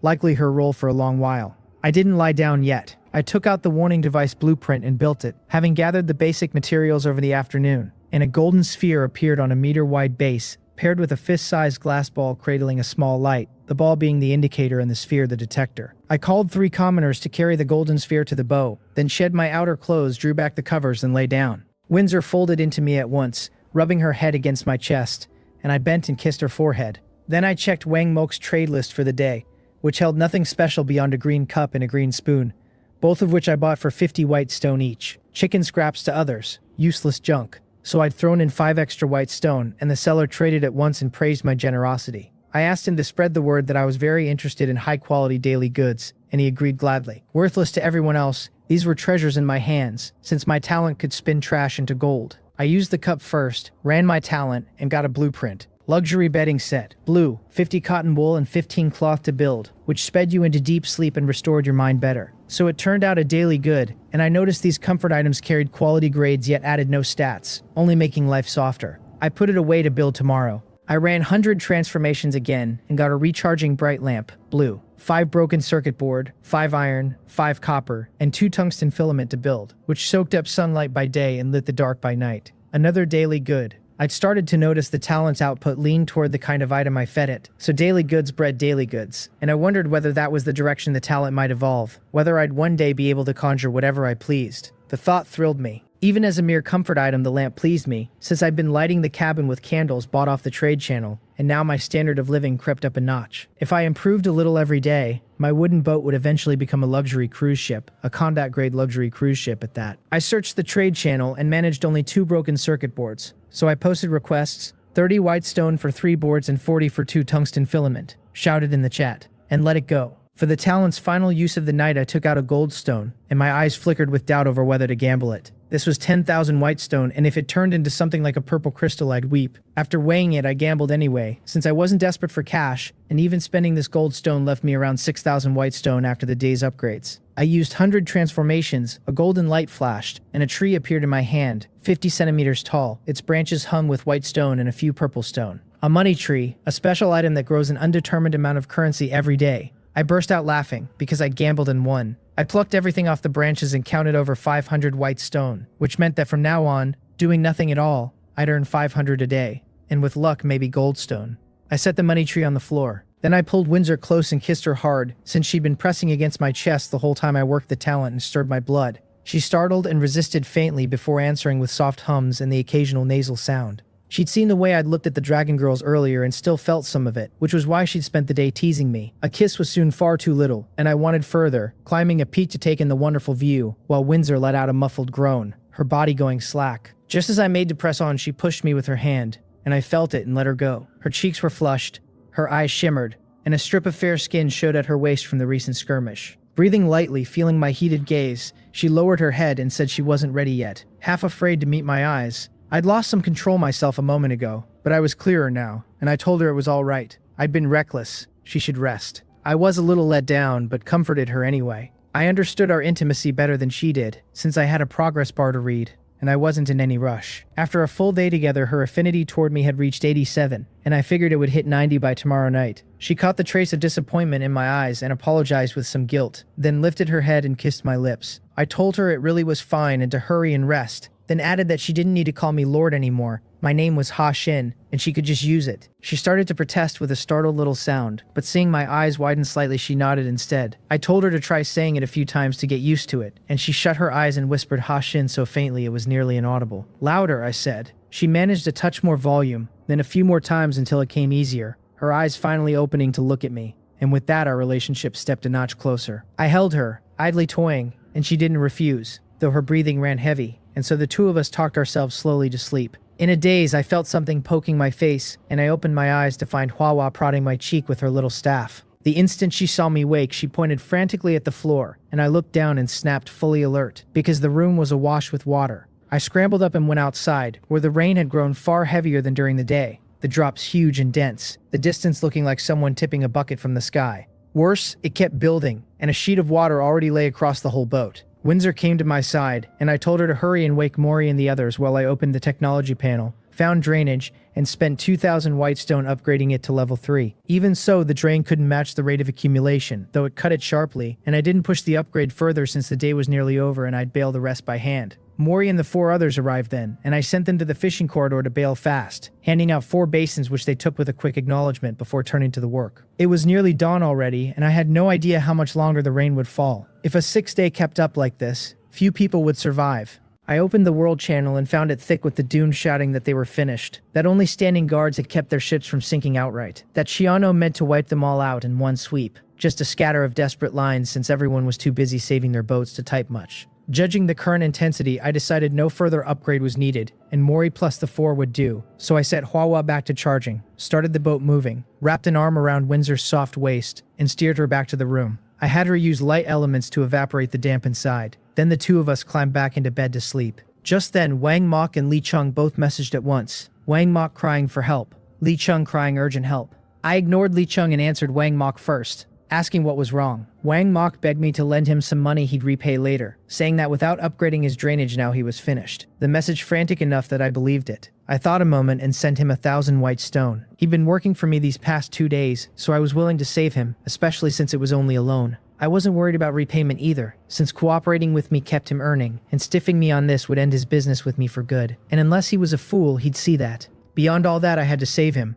Because if I left him to die and he posted a dying message that I'd watched him drown, my reputation would be ruined and no one would genuinely work for me again. By heart and by logic both, I couldn't let Wang Mok fend for himself. Once Wang Mok had the white stone, he was overjoyed and rushed to upgrade his drainage, but the surprising 5 commoners already at his side bailing water. He thanked me over and over, truly grateful now, since this was a life-saving favor, and he marveled privately at his own luck in ever connecting with me. I told him to just survive first, then asked Li Chung what his situation was, since with only a single trade between us I had no intention of simply lending him stone. Li Chung saw my reply and immediately sent 2 pictures, a territory core and a ship core, offering both for 2,000 white stone. I frowned, since I wasn't sure of their exact worth yet, only that they were clearly precious, and well past 1,000. A territory core could found a territory outright, and while I wasn't certain what the ship core did, I guessed it served some future upgrade to the boat. I told Li Chung the things looked pretty useless to me right now and asked whether he had anything else good, though I wanted them. because I didn't want to leap at the offer and meant to probe whether he was holding back better goods. He wasn't, of course, or he'd never have surfaced these two, and he panicked at the thought I might pass, insisting these were the most valuable things he owned, and begging me to save him, swearing he'd sell me anything good he found in the future, even if he didn't need it himself. I read him plainly and understood he really had nothing left, and as for that last promise, I took it as noise, since no one actually sells off their good finds. So I told him fine, let's trade, but if he turned up anything good later, he should sell to me first, and the price wouldn't disappoint him.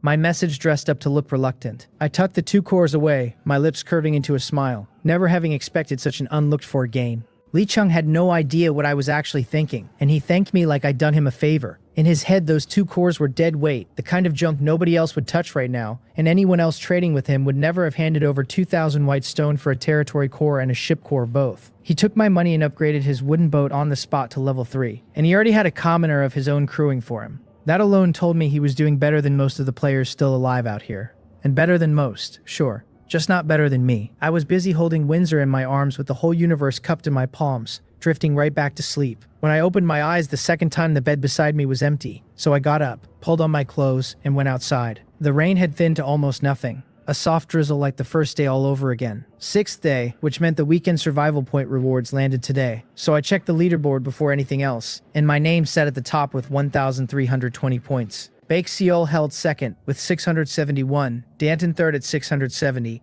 Lee Kyo fourth, Yi Baekpung fifth, Hagawa Hina sixth, James seventh. My total was nearly double the runner-up, so first place reward was already in the bag. I walked out to the fishing corridor the way I did every morning, and a handful of commoners were already settled on the deck with their rods. I told Mori to put breakfast together, then dropped onto the stool next to Windsor, took out the resource fishing rod, and started working it. Hua came peeling out of Windsor's arms the moment she spotted me, fluttered over and tucked herself against my chest. She'd burned through Blazing Body all day yesterday and had no purple crystal this morning, so she was running on empty, asleep against me again within a minute. The first thing I hauled up was a cast iron pot design, white quality, 2 iron block to build, another iron pot blueprint I already had. After that came 2 sacks of salt, a good 8 pounds, enough to season meals for a long stretch. The last pull gave me a commoner summon card, white quality, which I burned right away. What stepped out was a plain middle-aged woman, tagged Sia, common quality, level 1. A farmer whose whole talent was managing farmland well.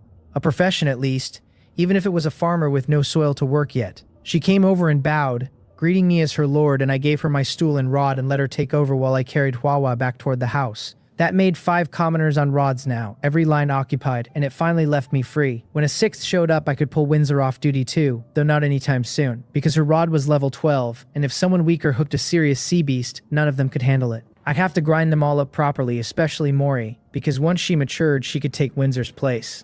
Back inside, I went to work on my own projects, putting together the luxury bedding set and the recharging bright lamp first. The bedding really was extravagant, far thicker than what I'd been sleeping under. The cloth threaded with interlocking gold and blue patterns that screamed money. It also came absurdly oversized, 4 pillows and 2 quilts. A sheet built for a bed twice mine, so I had to build a second wooden bed and shove the 2 together just to spread it flat. And my old set I carried to the small room and gave to Mori. The cooking station had moved into the large room by now, so once she finished a dish she could bring it straight to the core cabin where I worked. Everyone ate, then went back to their rods, and by then the rain had finally stopped for good. I went back out and sat beside Windsor, where the dark clouds were already breaking apart overhead. A single shaft of sunlight punched through, and then the rest of the sky seemed to take revenge for the days it had been smothered. Light flooding in so fast the clouds simply dissolved.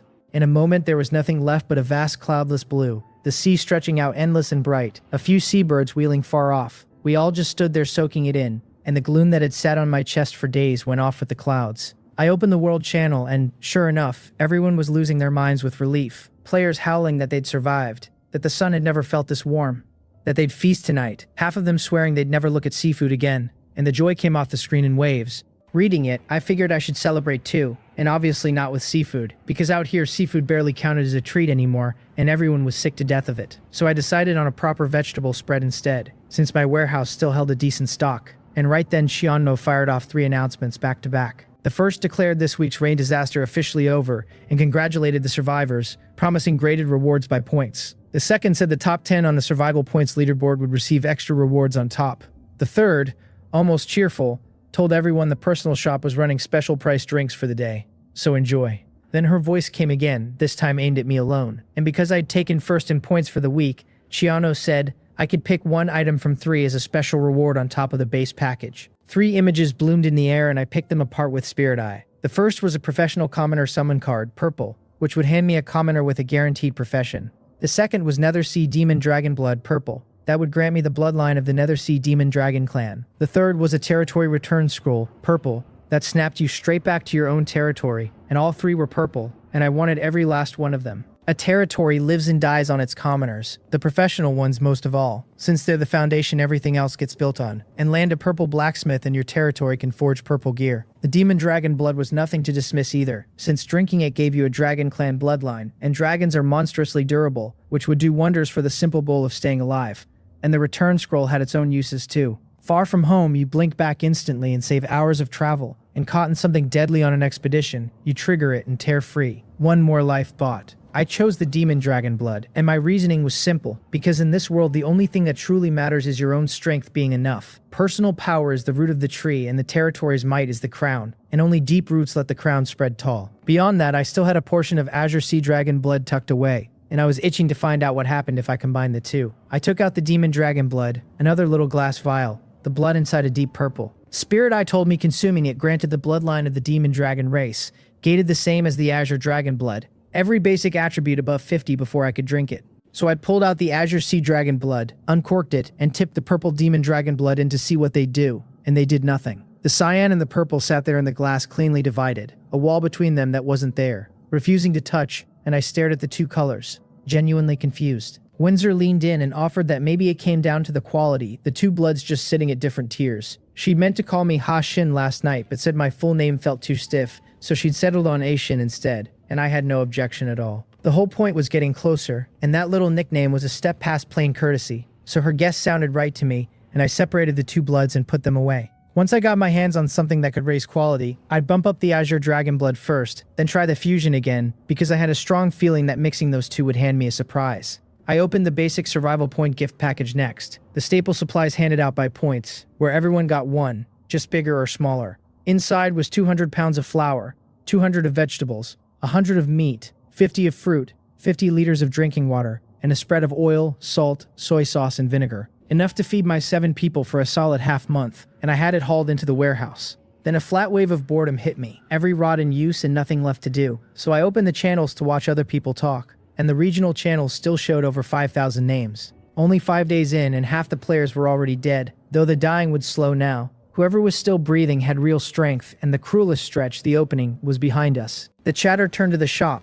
and someone bragged about a bottle of wine while someone else gasped that wine cost 10 white stone, and that reminded me Chionmo had mentioned special drinks. I opened the personal shop and found juice and a whole spread of alcohol. Juice ran 2 white stone a bottle, maybe a pound each, beer 50 a barrel for 50 pounds, red wine 10 a bottle, white wine 20, the wines a pound apiece. I decided to stock up because the special pricing was 1 day only, and I had no idea if it would return next weekend. Money I had, and I could hunt the sea for more every single day. The money tree paid out on its own, but a missed item was simply gone. So I bought 200 bottles of juice, 10 barrels of beer, 50 bottles of red wine, and 10 of white, 1,600 whitestone total. When I checked my assets, I was down to a little over 300, and yesterday I'd sat on 21,000, so money really does evaporate. Not a problem though, since 2 hours of hunting a day and I'd never be short. I kept some juice on hand and sent the rest to the warehouse, then grabbed a wooden barrel, used freezing spell on some seawater to make ice, and chilled the juice, and Mori came over right then and handed me a blueprint she'd fished up. I took it, told her to keep going, and looked it over, a barbecue grill design, the flavor text promising that a beautiful night without good barbecue was a flawed night, 10 iron block to build. I built it on the spot, since tonight would be grilled meat and beer. I pulled pork, beef, and lamb from the warehouse, cleaned and marinated them, then opened construction and forged a batch of iron skewers. Only afterward did it hit me that I had no charcoal, and the trade channel had nobody selling any, and I sat there stuck for a second before it clicked. This was another world, so why did I need charcoal when I had a fire fairy, and Hwawa could handle the heat herself? And I started threading skewers. By late morning I'd finished, so I carried the wooden table out to the bow, then called Hwawa over and walked her through how to grill. I took the first bite and it was fragrant, but something was missing: cumin and chili powder. I jumped onto the trade channel half expecting nothing and found someone actually selling exactly that, and a dusting of cumin and chili, another bite, and it was incredible. I called Windsor and Mori over and we settled in to eat. Ice juice in hand, the sea spread out in front of us, skewers coming off the grill.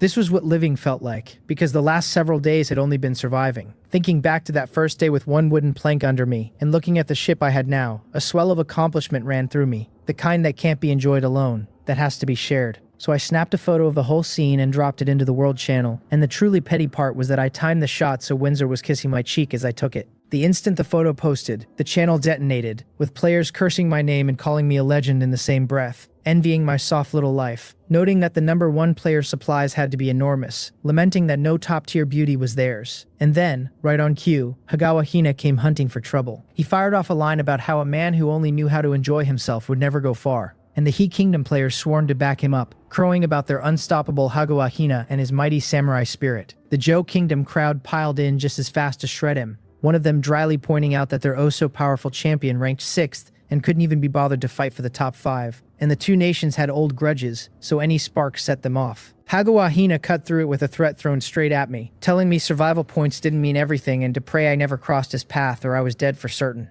I was thoroughly done with him since he'd been yapping at me since the very beginning. I asked him why he was always barking my way instead of just living his own little life, whether he was that desperate for my attention. Then I told him flat out that the moment I caught up with him I'd peel the dog skin right off him, because I genuinely wanted to deal with him now. He was that grating. The channel ate it up, mourning little son, cheering for him to run into me fast, joking that he'd turned a corner looking for love and found me waiting to slaughter him instead. This clown had soured my whole afternoon, so I pulled Windsor in and kissed her a few times until my mood evened back out. After lunch, I started diving again, today's hunt underway, and same as yesterday, Windsor oversaw and I did the killing. No surprises, just a steady trickle of basic materials. Then I ran into a level 12 sea beast, a sea star, green quality, with blink armor and splash, and it wasn't strong, and Windsor wrapped it up fast and clean. It dropped a piece of gear, sea star armor, green, that raised the wearer's defense by 1/10. I decided to wear it myself, since my own strength was thin and more defense meant a longer life, and killing it pushed Windsor to level 6, and I checked her over. She sat at level 6 now, legendary quality, her strength 50 before the bonuses that stacked it up around 70, agility 52, defense 52, wisdom 50, mana 500. A hero, light element messenger, her skills healing, light arrow, light shield, plus entangling spell and bewilder, both at blue. She carried authority light at purple and a green hairpin, her loyalty pinned at 100 and her affinity climbing to 87, friendly. With 70 effective strength and 2 blue skills, she could simply flatten any low-tier sea beast now.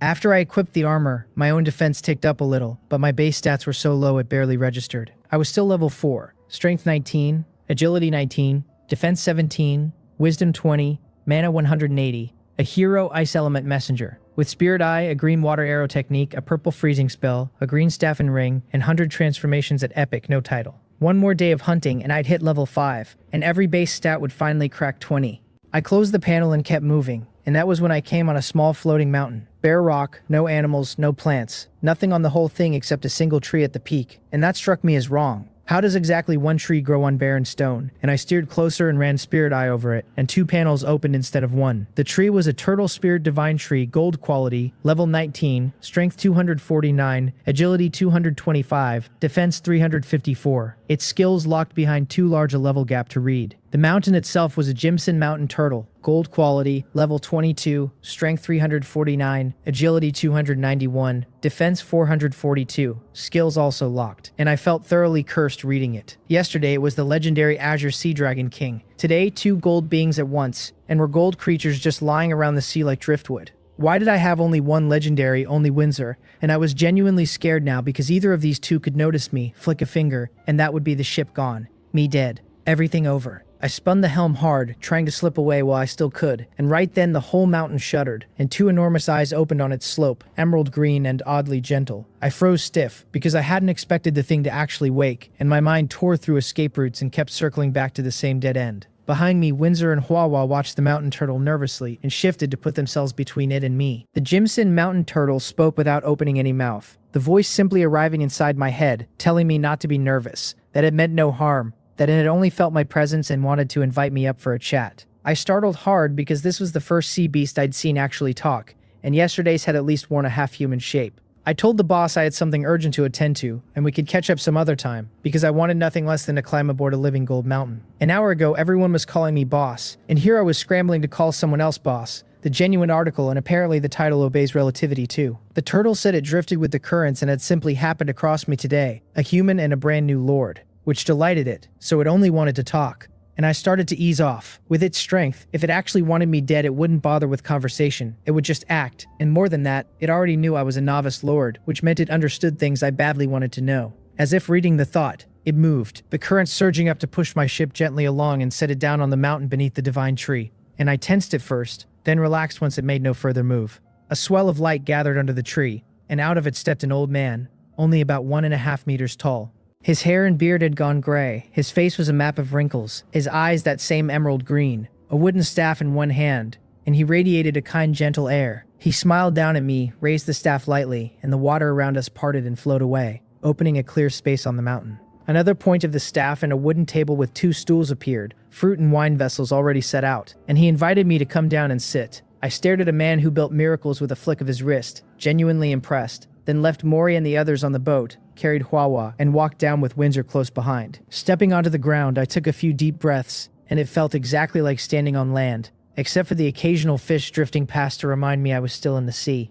I walked up to the old man, bowed slightly, and greeted him as Old Mister, because I understood the value of showing respect to the strong, doubly so to a strong one with manners. He waved off the courtesy and told me to sit, called Windsor Miss and conjured a third stool for her, and we both took our seats. He looked me over and remarked that he hadn't expected this era's chosen one to be a human. I latched onto that immediately, certain it carried real weight, and asked him what a chosen one was. He said the chosen ones were those picked by Qianmo with the qualifications to become a lord. I asked him to tell me more, and he said it was nothing secret, no harm in sharing. The way he laid it out, every so often across this lord continent, Qianmo selects a batch of people, grants them lord qualifications, and runs them through trial after trial to keep them growing. The chosen are sometimes pulled from beyond the heavens and sometimes drawn from the continent itself. Each era runs a different length, 1 or 2 centuries, sometimes 4 or 5, and the start of a lord trial is the birth of a new era. Every era's trial takers belong to a single race, and before us there had been orcs, the dragon clan, the sea clan, and others. What floored me was the next part, that there are 2 Qianmo in this world, one of the spirit domain and one of the demon domain. They were one and the same once, he explained, but for reasons no one knows they split, like one person carrying 2 separate souls. At first the 2 Qianmo fought and tangled, but because both were the will of the continent, their war gutted the world and brought ruin so total that barely 1 thing in 10,000 survived. Their own power feeds on the continent's prosperity, so the 2 struck an agreement to never intervene in person. Instead, they carved the Lord continent in half, each cultivating lords on its own side and turning them loose to fight. The Qianmo expand their will as their lords' territories expand, so the more land a cultivated lord holds, the firmer that Qianmo's grip on the continent and the stronger its own will grows. He said that was the bedrock reason the spirit domain and the demon domain were at each other's throats. I asked which side currently held the upper hand, and he told me they were still evenly matched. I asked why. If the whole point was cultivating lords, it didn't just hand us resources and let us grow fast. He laughed and said flowers raised in a greenhouse crumble under hardship, that Qianmo wanted not only to dominate the continent, but to make it flourish. A prosperous continent meant a powerful Qianmo, he went on, and generations of struggle had forged every race into something strong, since war had driven expansion, development, the continent's prosperity. So that was the shape of it. In the end, the Qianmo were strengthening themselves, and that wasn't only about seizing more ground, it was about letting living things multiply and grow hard, and another path to the same throne. I asked why, with so many races of lords supposedly out here, I hadn't run into a single territory. He said this stretch was a designated newcomer zone, where established lords don't drift through easily and can't attack me. So then what about him? I asked. His sea beast race fell outside that scope, he answered with a smile, so I pressed whether the sea clan could attack us. That was a separate agreement between his race and Qianmo, the particulars of which even he didn't fully know. And besides, the sea clan and his sea beasts weren't the same race at all. I said no way, surprised, since they all came out of the same sea. His race never chooses to take human form, he explained, while the sea clan does. I gave him the look you give someone obviously messing with you, sitting across from a 1.5-meter-old man. He laughed it off, telling me this body was only a clone, not his real form. Of course it was, because he was still sitting on his true body the whole time, the mountain itself. I asked whether he knew anything about Qianmo City, picking a fruit off the table and biting into it as I spoke. Relaxed now. The fruit turned out to be a gift, an attribute fruit, so I quickly ran Spirit Eye over the spread. There was Spirit Yawn Purple Grape and Spirit Yawn Blue Luo, both green, each adding 3 to 4 random points, and Profound Yawn Ginseng, blue, worth 5 to 10 random points. No reason to hesitate. Good things don't wait, so I passed one of each to Windsor and Huahua. What caught me off guard was that these fruits didn't dissolve into airflow and vanish the way attribute items usually did. They stayed solid, real things to be eaten slowly. The turtle noticed my expression and explained that any heavenly treasure soaked in mother essence stops turning to airflow, and I asked what mother essence was and whether the soaked fruit left seeds. He said mother essence sold cheaply in Cheonmo City, and no, soaking left no seeds, their seeds sold only in Cheonmo City as well. Then he walked me through Cheonmo City itself, and by his account there are 3 special cities in this world: the Spirit Domain Cheonmo City, the Demon Domain Cheonmo City, and Chaos City. Chaos City stands open to everyone across the whole Lord continent, which makes it the most prosperous of the 3. My merit points, the ones earned fighting in the Demon Domain, could only be spent at the Spirit Domain Cheonmo City. I chatted with him a good while longer, and when the moment felt right, I stood to take my leave, thanking him sincerely, because I genuinely gained a great deal from him. He laughed it all off, saying he'd only shared a little common knowledge of the world. Then he added that since I'd kept him company so long, he ought to send me off with a small gift. He called to the divine tree to bring some of its sap over for me. The turtle spirit divine tree shuddered, and a 1-meter-tall boy popped into being, who first shot the turtle a glare and grumbled that the old mountain turtle was forever using its things to do himself favors, then chucked a small wooden bottle into my hands. I caught it and thanked him for the gift, calling him Old Mr. 2, and the tree huffed that it was clearly his thing, so why was I thanking that big turtle? As I started to bow, the Jimson mountain turtle stopped me and told the tree to quit pretending to be a child, shameless old thing, then waved off my courtesy and said I could go. I eyed the few spirit fruits left on the table but felt too awkward to grab them, and the turtle simply handed them over, saying they were useless to him now, then passed me a larger wooden bottle of mother essence to take as well. I was overjoyed and thanked him again, climbed aboard, waved to all of them, and pulled away. Back on the surface, Hwawa went right back to storing energy. Windsor and the rest returned to their rods, and I headed for the room to tally the haul. The hunt itself had netted close to 2,000 white stone, plus 1 green piece of gear and the usual scatter of basic materials and supplies. The real prizes, though, were the information I'd pried out of the turtle, and those 3 heavenly treasures, which had stacked a respectable pile of attribute points onto me. And the bottle from the divine tree, which I read with Spirit Eye, Turtle Spirit Tree Essence, purple. That improves the quality of sea beasts when consumed, and excellent. I went out, found Little Blue, fed it straight to him, then handed him one of each of the 3 fruits too, and after he swallowed it all, I checked him. Little Blue, Deep Sea Giant Whale, now purple, level 6, Strength 40, Agility 35, Defense 36, with Charge, Bite, and a brand new Thunder Sword. The changes were big, because his quality had jumped to purple, he'd picked up a skill, and apparently he carried a lightning attribute I never knew about. On top of that, his stats rose 16 points, 5 to Strength, 5 to Agility, 6 to Defense, all from the 3 treasures. I patted his head, turning over whether Little Blue counted as Sea Clan or Sea Beast. The turtle had drawn the line on whether they chose to take human form, which meant the choice would be Little Blue's to make someday, and I'd ask him when the time came. First generation sea beasts had to hit level 19 before they could transform anyway, so that was a long way off. I checked my assets, somewhere around 2,300 white stone, then looked up what the next wooden boat upgrade demanded. 1,000 wood, 2,000 iron nails, 100 copper block, 5,000 white stone all told. I'd cleared roughly 2,000 today, and the money tree would shake out 500 more tonight, so I could upgrade tomorrow to a level 6 boat. I was already looking forward to what level 6 unlocked, because by now I understood that every 6th level in this world marked a real threshold. I lay back in the room watching the channels and turning over my next moves until evening arrived. I switched on the recharging bright lamp and the room flooded with light, a world better than matches and candles, and I ate the dinner Mori made and sent everyone off to rest. I took Windsor and Hwawa out to the bow to sit under the night sky and talk, and pulled a bottle of red wine, the 2 of us sipping it slow, even Hwawa cradling a tiny wooden cup. When we'd had enough to go pleasantly warm, I scooped Windsor up and carried her back to the room, leaving Hwawa outside to keep charging the boat. We shed our clothes and slid into bed, and the luxury set really was something, the whole of you wrapped in warmth. The wine had left a rosy flush across Windsor's face that made you want to bite her, and I held off, though, with the evening's business to clear first. I plucked the money tree, white and purple stone together, coming to 593, then skimmed the trade list Wang Mok had sent over, which held nothing useful. When he passed it along, he'd promised to repay the white stone soon, and I told him not to rush it. Next, I dug out 3 ore crafting blueprints, and I'd had 4 of these sitting forgotten in my inventory for days, and only stumbled on them today doing a slot check. All 3 green quality. I ran 100 transformations on the first, and it turned into a dock construction blueprint, blue, that greatly benefits a territory built near the coast. 5,000 wood, 500 stone, 200 iron to build. My territory would sit on a sea island for certain, so a dock would absolutely matter. I burned the second and got a well construction blueprint, blue, 300 stone and 100 iron, the text reminding me that no one in a territory can do without a water source, and another blueprint, a lucky day, the last one I ran through and it broke through, the quality leaping 2 full tiers to purple. A life bracelet, purple, that delays aging and speeds injury recovery. And the moment I read it, I swore out loud because the breakthrough had jumped 2 levels at once. Then I read the rest and deflated because the thing wasn't gear and added no attributes. It only sped healing and slowed aging, which felt thin for a purple. A letdown, honestly mismatched to its quality, but nothing to be done about it now. So I turned to Windsor and told her the bracelet was hers.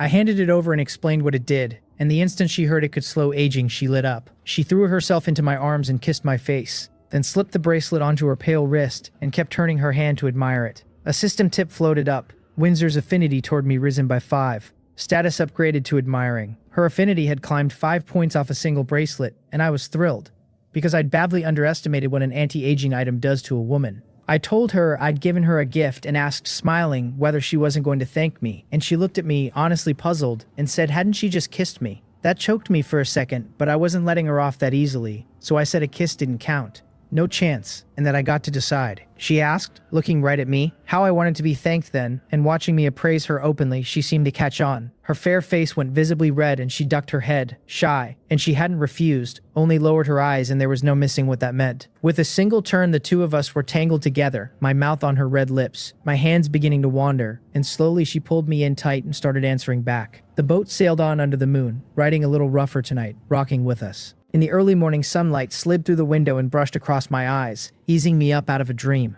I cracked my eyes against the brightness and turned to Windsor beside me, her smooth, fragrant shoulder bare above the sheet, and I smiled, leaned down to kiss her forehead, then got up and dressed. A new day, and Maury was already on breakfast, the other 5 out fishing on the deck, so I grabbed a stool, sat off to the side, and started my own day on the resource fishing rod. The first pole was a lounge chair blueprint, white, a comfortable chair to enjoy your leisure on, 4 wood and 10 iron nails, another quality of life trinket. The resource rod generally coughed up nothing high tier, though it still beat the basic rod by a mile, and that first rod had given me almost nothing of value in 6 full days. I bought 4 wood, crafted 10 iron nails, and built the chair, then carried it to the bow and stretched out on it, and it rocked, far comfier than the wooden stool. Back to work.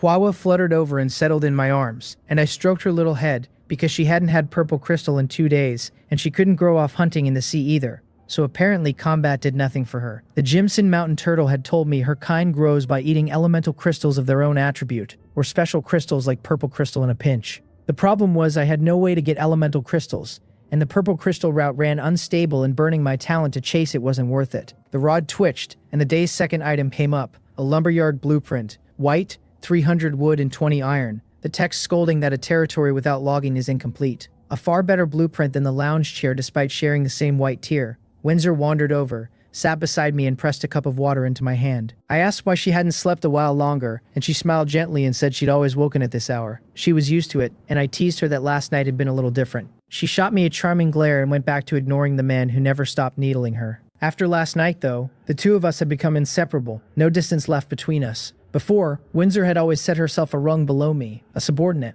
and only now did she truly feel like an equal I could talk to as a partner. I was glad to see it because I'd have no end of subordinates down the road, but I'd never find another lord to stand beside me, so a hero companion who could meet me as an equal was the best I could hope for. They wouldn't betray me, and they'd put my interests first in everything. And simply perfect. I took her hand, smiling and feeling the warmth in it. She went happy and easy, plainly content with the life she had now. The last item came up, a black sphere, a poison elemental bomb, a special item that inflicts poison corrosion on creatures with power scaling against the target's poison resistance, and that lit me up. A special item, and an offensive one, another small trump card, and I tucked it away certain it would matter someday, and the resource rod's uses for the day were spent. A solid haul overall. I ate breakfast, and while I was eating, Chiamo dropped another round of announcements. The first congratulated everyone on clearing the first week, and pushed us to keep working. The second opened the arena, telling us to read the rules ourselves and take part. The third warned that random events would start cropping up on the journey ahead, so be ready. 3 announcements, 1 piece of information each, and the first confirmed a week in this world runs 6 days. The second opened an arena, plainly meant to push lords to sharpen their personal strength, while the third, that random events would occur, was too vague to do much with, and random means uncertain, good or bad with no telling which. Run into something good and great,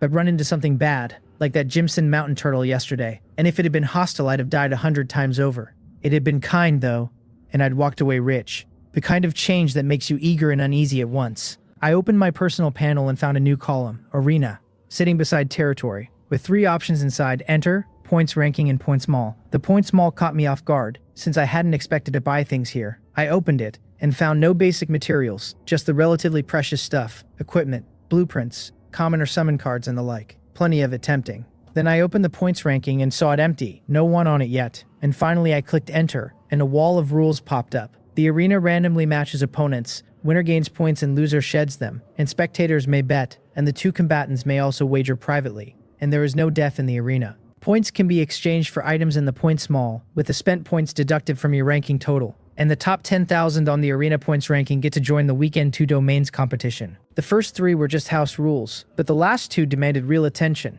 Point 4 meant I could cash points for mall items, but if my points weren't deep, my ranking would crater. And if it sank too far, I'd miss the threshold in point 5 and lose my spot in the Weekend 2 Domains competition. Confronting the demon domain would be dangerous, no question, but win there and the rewards were huge. Once I'd absorbed all that, I set down my bowl and chopsticks, went to lie on the bed, and chose to enter. The moment I crossed over, a flood of noisy information slammed my ears, and my mind went briefly foggy. I caught my footing fast and started taking stock, and I looked like myself from the real world, though I understood this was only a consciousness body. I was standing on a corridor at the very top of the structure, with rows of seats curving below into a full circle, a round arena at the dead center, and light screens hanging above the ring to let the crowd watch the matches clearly. Someone called out, asking if even the boss had shown up, and I turned to find Wang Mok. He'd been talking with me every night lately and running errands for me, so I felt fairly warm toward him. I gave him a nod and said I'd just come to look around, then asked how he'd been. He grinned and said that thanks to my help, he was doing pretty well now, then offered to walk me through the arena since he'd already played around.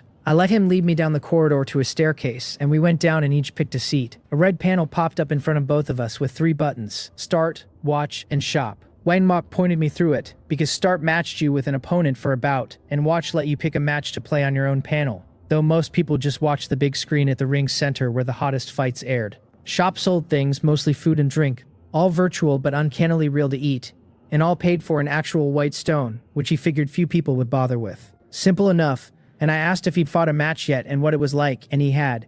One match, and he said you drop into a random arena, his had been a grassland, and he'd heard there were oceans, snow mountains, and other environments too. He laid out his whole experience and the secondhand details he'd gathered, and I said I'd play around and hit start. The next instant, I stood in a desert facing a burly middle-aged man with a great axe and an iron shield. I checked him first. No AU, level 5. The rest hidden, which didn't surprise me since Wang Mok had told me arena matches hide all opponent attributes, even quality. While I read him, he read me back. Ha Shin, level 4. My level still suppressed on purpose, though I figured one more sea hunt today would carry me to 5. Noe Yu saw a name matching the famous boss and didn't think twice about it. Since he'd never seen what I looked like and the world was full of men named Ha Shin, what he did notice was my level, 1 below his, and he laughed, certain of easy points. He called me unlucky, said that while the arena spared your life, the pain was real, and urged me to just surrender and save myself the hurt. I didn't care in the slightest, because everyone had been cooped up on their ships for ages, and the first time they met fellow Blue Star folk, the urge to show off ran hot.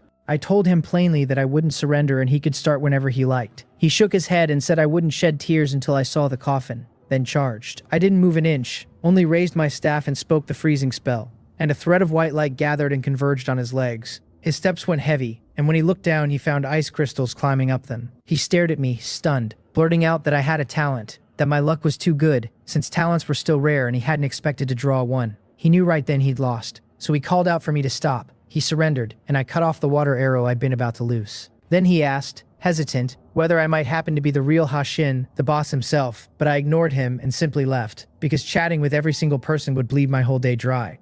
Watching me walk off without a word, his hunch only hardened, and he kicked himself for not asking to add me as a friend. A good chance missed.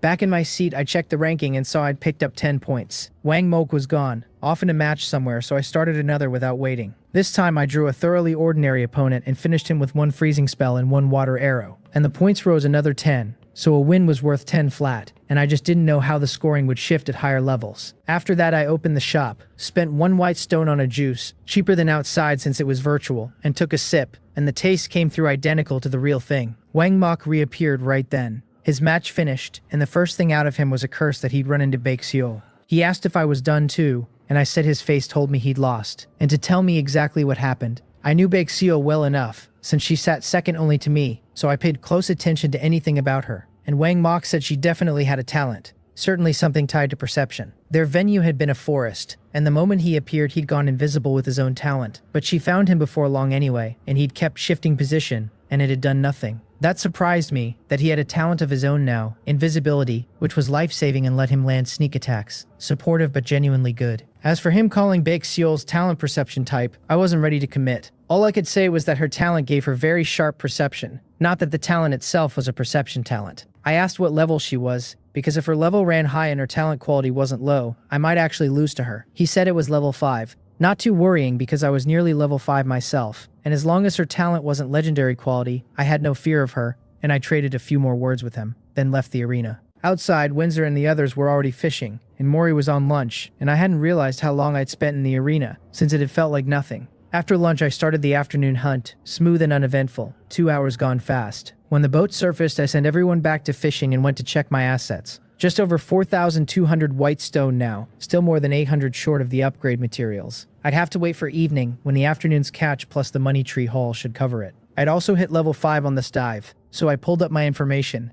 Level 5, Strength 27, Agility 27, Defense 26, Wisdom 25, Mana 250. A hero, Ice Element Messenger, with Spirit Eye Green Water Arrow Technique, Purple Freezing Spell, a Green Staff Ring, and Sea Star Armor. In 100 transformations at Epic, no title. My base stats were nearly 30, thanks mostly to the Turtle Spirit Fruits, and as long as I didn't cross a legendary level being, I was basically unbeatable at my own level. In this world, the gulf between qualities was simply a chasm, and short of impossibly heaven-defying luck, eating treasure after treasure without repeats, it couldn't be bridged, and since I couldn't upgrade the boat yet, I went back into the arena. I played all afternoon and never once hit a decent opponent, just a string of easy wins, and when I came out it was evening with Mori's dinner waiting. I sold the afternoon's catch first, keeping only a white quality ore blueprint, then ate. After dinner I shook the money tree for 598, which put my assets over 5,300, so I bought the materials and hit upgrade. When it finished I checked the result. Wooden boat, level 6, 40 meters by 12. Facilities now ran to a core cabin, 2 large rooms, 4 small rooms, a warehouse, a public restroom, the fishing gallery, a mast and a helm. Power came from multi-ore linkage power propulsion, with its technologies stacked as ship drainage at level 3, ship thermal energy at level 1,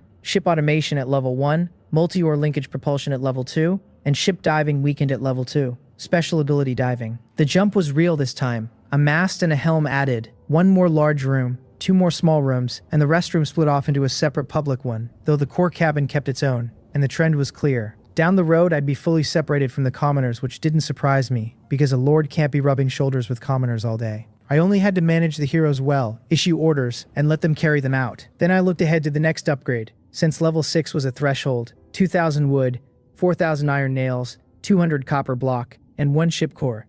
Beyond the heavier basic materials, a ship core was now required, and I didn't know whether it'd be needed for every upgrade from here, or only this jump from 6 to 7. Either way, I'd have to find a way to stockpile ship cores, just in case. I didn't even know if they could be bought, since probably no one yet understood what a ship core actually did, but I could test the market tomorrow. The basic materials came to 10,000 white stone, about 5 days of saving at my current rate. Fine, no rush, and when the money came I'd upgrade the power technology first. I closed the panel, settled Huahua and Little Blue as usual, undressed and got into bed, and Windsor's smooth body folded against mine, and I held her and kissed her cheek. Then came the day's use of 100 transformations, and first the day's paddle blueprint. Not worth much, so I just used it and it became a green commoner summon card, which I pocketed for tomorrow. Next I took out the leftover green ore blueprint and ran 100 transformations, getting a navigator summon card, blue, that summons a navigator to steer you clear of countless disasters at sea. This one wasn't random, it specified the profession, and it landed perfectly since my new boat had a helm and a mast. I'd summon him tomorrow and put him on the wheel for good, so Little Blue wouldn't have to stand guard every day. For the last use I burned a white commoner summon card I'd picked off Wang Mok's trade list, ran 100 transformations and looked at the result with a flat little sigh. Another summon card, just bumped to green. 3 uses today, all 3 summon cards, nothing to write home about beyond the small windfall of the navigator. Then I caught myself and almost laughed at how spoiled I'd gotten, complaining about green quality items. The last few days of fat hauls had gone to my head, until I'd forgotten this was the normal, and only my normal at that, since most players never came close to my floor. With the day's tasks done, I skipped the chat, since it would only eat into what mattered. I flipped over, pinned Windsor beneath me, and she let out a small gasp that I caught with a kiss, leaving her only muffled sounds. Bit by bit, the whole room held nothing but heavy breathing and soft murmurs. The next day I opened my eyes to find the blanket gone, both of us lying bare on the bed, and the sight of Windsor's pale skin and fine figure landed like a blow. blood going straight to both ends. She opened her eyes to find me already coming toward her, and she went from groggy to awake to dazed, then answered, then finally went limp. After the storm passed, I held her and kissed her cheek until we both come back down. She murmured that we ought to get up. It was late, leaning into me with a faint flush still on her face. I agreed and started dressing, saying as I did that it felt much hotter today than yesterday, that this week's disaster was likely extreme heat. I'd felt the temperature shift sharply, and for the first time the blanket had ended up kicked clean off in the night, which had never happened before. I needed to get ahead of this early. Windsor agreed it was hotter but said it was still bearable, dressing slower than me since she had more layers. I said I should still plan ahead, and she fixed me with a steady look and told me she believed I could handle these things because she'd watched me climb from a single wooden plank to all this. I smiled and told her not to worry. Walking out, it was hotter outside than in, the sun gone white and blasting harsh light down. I used yesterday's 3 summon cards first, and 3 men appeared, 1 middle-aged and 2 younger, and I checked them over. Lee Rook, excellent quality, level 5, strength 27, agility 25, defense 26, a navigator who could judge wind direction, draw sea charts, and pilot ships. Wang Yui and Wang Rim, both excellent, both level 3, both sailors who could paddle, manage the mast, and maintain the ship. I hadn't expected the 2 random cards to both produce professions, and sailors at that, a role I could use right now. All 3 bowed and greeted me as their lord, and I waved off the formality and told Lee Rook I'd leave the upcoming voyage in his hands. I took the map fragment out and passed it to him, telling him the black dot on it was our destination, and he glanced it over and assured me he'd keep the ship sailing safely. I sent the 3 of them off to their work, then checked the survival point ranking. I held first with 1,560, Baekseol second at 971, Danton third at 873, Lee Kyo fourth at 872, Ye Baekpeng fifth at 794, Hagawa Hina sixth at 783, James seventh at 783, James 7th at 753. Everyone had gained a good chunk, but I kept my lead, and I figured pushing the boat to level 7 would haul in a big pile of points. I closed the ranking and looked at my white stone. Just over 200 left. Nothing I could do with that. I went to the lounge chair at the bow, stretched out, and started working the resource rod while turning over what I needed to do, and the top priority was surviving this week's extreme heat. I opened the technology section to hunt for anything useful, and there were relevant entries: cabin cooling, ship temperature control, but not one met its activation conditions. Plenty of others tempted me too, ship flying tech and the enviable weapon systems among them, and none could be activated yet. I let myself imagine the day I'd have them all lit up, piloting fleets and leading troops across the sea. Since technology was no help right now, I'd have to find another road. Right then the first rod item came up, and my face lit because it glowed blue. A commoner summon card, blue, the kind that lets high-quality commoners push a territory above its neighbors and make new knowledge easier to learn. No chance I'd waste this summoning a commoner. It had to feed 100 transformations, a purple at minimum and a gold if luck smiled. Soon after, another commoner summon card, this one white, and I burned it outright. A middle-aged woman stepped out with the chef profession, so I handed her the cooking for the other commoners and kept Mori as my own exclusive cook. One last pull left on the resource rod, and I quietly hoped for a surprise. I didn't have to wait long, because the last item came up glowing only white, and I deflated a little reading it. A thermostat blueprint, white, a machine to hold a steady temperature. The flavor text smugly telling me to use my brain and work out the uses. 20 iron, 10 copper block, 5 electronic components to build. That caught my attention, because I'd seen this thermostat before. I opened my personal shop, and there it was, this week's special offer at 500 white stone, which I'd noticed earlier and skipped. So the key to surviving this disaster was the thermostat, except it only held a temperature. It couldn't change the one you had. Then I noticed the shop had a new item today, ice cubes, 10 white stone each. I bought one, and it came as a cube roughly half a meter to a side, which clicked the whole picture into place. Xianmo's plan was for everyone to drop the temperature by buying ice and then trap it with a thermostat, riding out the scorching week that way. Only there was a catch, because the thermostat merely slowed the loss, so the ice still melted, which meant buying cubes endlessly. And one cube couldn't cool a space, so holding a livable temperature would bleed a fortune in white stone, a dull knife sawing through your savings. Once I understood the trap, I smiled, because I knew freezing spell.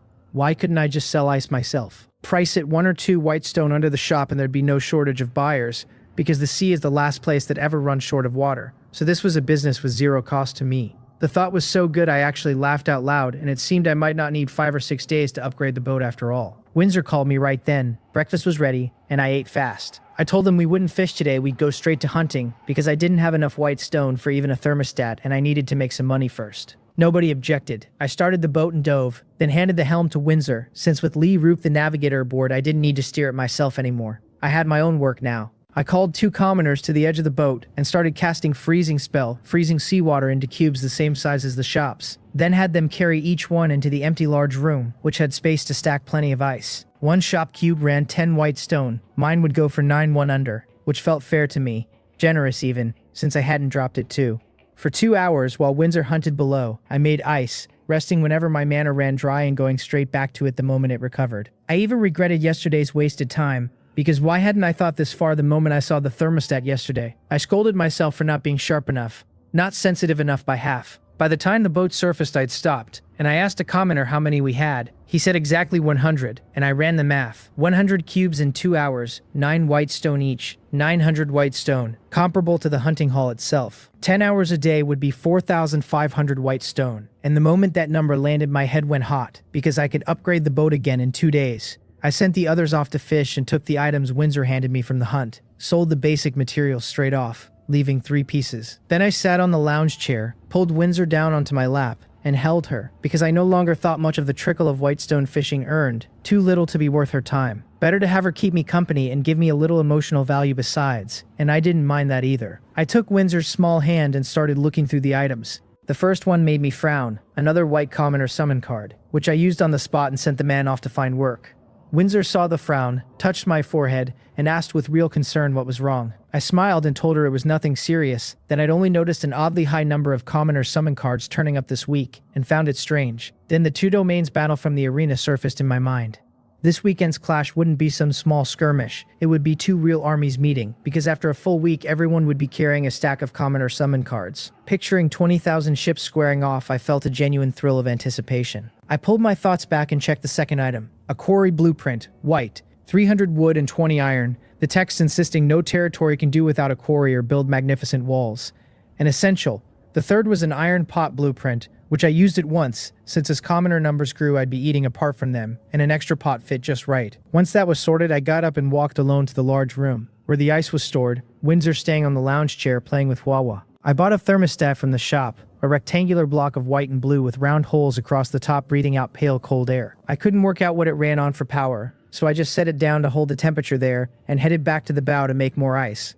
Tedious work. I asked Windsor to fetch some fruit drinks from the warehouse, and she came back soon with drinks and fruit, Mori trailing right behind her.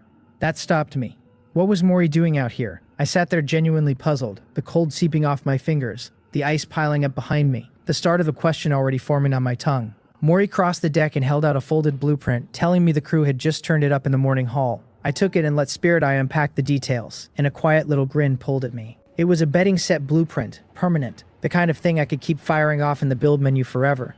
The flavor text even wished me a good sleep, which felt like the system being smug about how rough my crew had it. My people were still bedded down on bare wooden frames padded with straw and a scrap of cloth, and that was about as humble as a lord's household could get. I activated it on the spot so the recipe would live in my construction tab, ready whenever I wanted to spoil somebody. Mori bowed and slipped off without another word, leaving me to my ice. I chewed the fruit Windsor had pressed into my hand and kept conjuring ice cubes while the morning burned away. Noon arrived before I'd really clocked it, so I bolted lunch, washed it down with a chilled drink, and that was when Mori found me again. She mentioned, almost apologetically, that with several new mouths aboard, flour and fresh water were both running thin.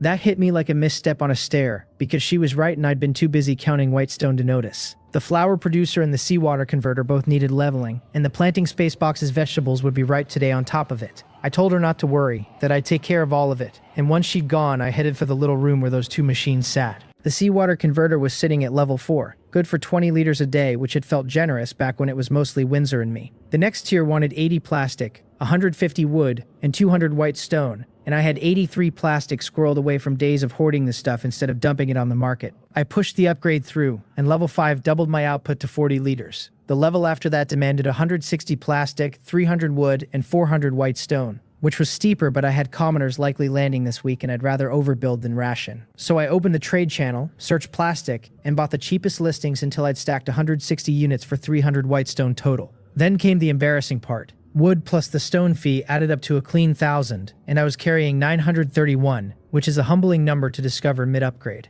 I trotted down to the warehouse, sold off a batch of vegetables to close the gap, and shoved the converter up to level 6, where it pumped out 80 liters a day. Water was a solved problem for the foreseeable future. The flower producer would have to wait for tomorrow because my purse was scraped clean and I have limits. Back at the bow, I went right on making ice, hungrier than ever to print money, because nothing motivates a former charity case loaner like the smell of a profit margin. The sun slid down without my noticing, and by the time night crept in, I'd eaten dinner and handed the planting spacebox harvest over to Mori, telling her the planting and sowing were hers from now on. In the core cabin, I scooped the day's coins off the money tree, stripped down, and dropped onto the bed with Windsor tucked against me, thumbing open chat to see what the world had gotten up to. The channel was busy gushing over a match between Lee Kyo and Ye Baekpung. People said Lee Kyo's arrows came too fast to track and that Ye Baekpung handled her shield and scimitar like a born duelist. And then, predictably, some old creep steered the whole thread toward how pretty they both were. Somebody warned him Ye Baekpung had zero use for men. Somebody else asked what about Lee Kyo, and the conversation degraded from there in the way these things always do. Still, I mined a little signal out of the noise. Lee Kyo was an archer. Ye Baekpung looked like a warrior, and that was worth knowing. Then my own name surfaced, and the tone curdled. One player marveled that the boss had never once shown up on the arena points list. Another insisted I couldn't crack even the top 10,000. A third confirmed he'd looked and I wasn't there. That was when Hagawa Hina crawled out of his hole to pile on, sniffing that my strength was nothing and I'd only fluked my way to first in survival points. A defender shot back that Wang Mok's old photos proved the boss was plenty dangerous, and the thread split into camps. Ever since I'd cursed Hagawa Hina out, the channel had taken to calling him Little Son as a running joke, which only deepened his loathing for me. And he hissed that the real threat was the hero standing next to me, not me, and that I'd better pray we never crossed in the arena. I stopped reading. There was no profit in bickering with him, so I just hoped to draw him in a match soon and settle it with my hands instead of my thumbs. Then I pulled up Wang Mok's daily trade list, since I was still 2 items short of a full 100 transformations run. It was the usual sad parade, mostly bread and wall blueprints and other junk I wouldn't touch. The single green quality listing was a pillow, so I grabbed it for 40 white stone, which left me at 733, and then I traded for a purple stone too. I decided to spend my last 100 transformation slot on the purple stone rather than the pillow, because a guaranteed green tier object meant less to me than feeding Huahua. She was gold quality now, and every point of strength I poured into her would earn me far more than some trinket ever could. First I pulled out the pillow and triggered 100 transformations on it, and a sofa bloomed onto the floor. The base was white, threaded with gold and blue embroidery, and the whole thing looked obnoxiously expensive for a man drifting on the open sea. Spirit Eye tagged it as a luxury sofa, blue quality, and the description noted it was good for rest and for, in its words, romantic things with one's beloved, which made my face go flat because the system has no shame.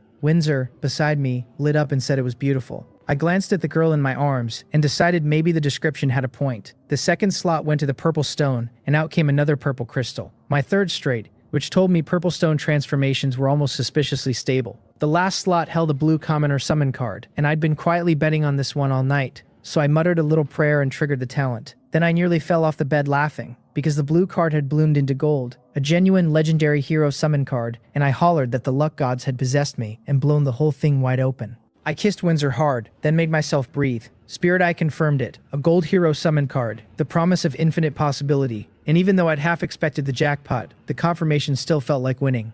I was reaching to use it when Windsor caught my wrist. She asked, perfectly reasonably, what I'd do if it summoned a man, here, in our current state of undress. I smacked my own forehead, because in the rush of celebration I'd forgotten that a male hero materializing into the scene would be a disaster. So I tucked the card away to summon in the morning instead, since a few hours changed nothing. I told Windsor I'd gotten ahead of myself and we'd handle it tomorrow. Then announced, with a grin I knew was wicked, that for now we had our own business to attend to. Her face went scarlet and she pressed close, and I told her that since she'd been wise enough to stop me, tonight's reward was hers, and rolled her gently up on top. She gave a soft, scandalized sound and buried her burning face against me, complaining without complaining that her lord was too much. But she didn't pull away, because as long as I was happy she'd go along with anything, and at that point the polite thing is to let the camera drift away. Heat woke me, not the alarm. I cracked my eyes to a bed gone damp with sweat, and an empty space where Windsor had been, since she rose like clockwork every morning. I dressed and stepped out, and the air hit me like the inside of an oven. Sweat sheeted off me in seconds, and I figured a full day outside in this would cook a man to death. Down at the fishing corridor I found Windsor and the crew already soaked through, and this was only morning, which left me dreading noon. I set a few hands to hauling ice cubes out of the storage room and broke out some iced drinks, but the cubes melted almost as fast as they hit the deck, gone in minutes. and I scowled because that approach was hopeless. So I went to the warehouse and dug out the cooler, which could now drop the local temperature by 8 degrees. And even outdoors, within a small bubble,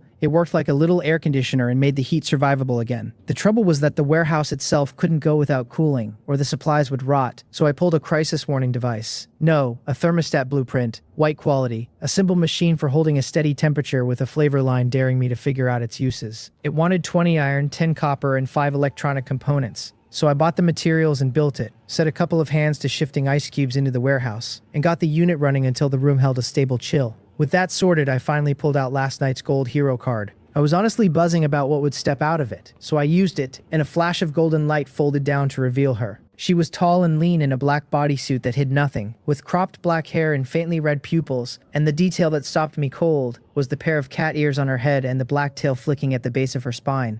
A beast-eared girl, of all the roles I could have gotten. She bowed slightly, laid the hand holding a short black blade across her chest, and greeted me as her lord, her voice flat, her face cold, every inch the aloof type. When I asked her name, she told me to call her Dark Moon, and Spirit Eye laid out the rest. She was a legendary, only level 3, a night hunter, which meant a warrior, and the short blade in her grip confirmed it. Her stats ran 30-some across strength, agility, defense, and wisdom, with 350 mana, skills called Darkness Blade, Darkness Erosion, and Moon Shadow, a green shadow blade in hand. Loyalty pinned at 100. Her affinity sat at 55, the friendly tier, which actually surprised me, since that was 5 points above where Windsor had started, and it made me wonder whether the cold front was just a mask.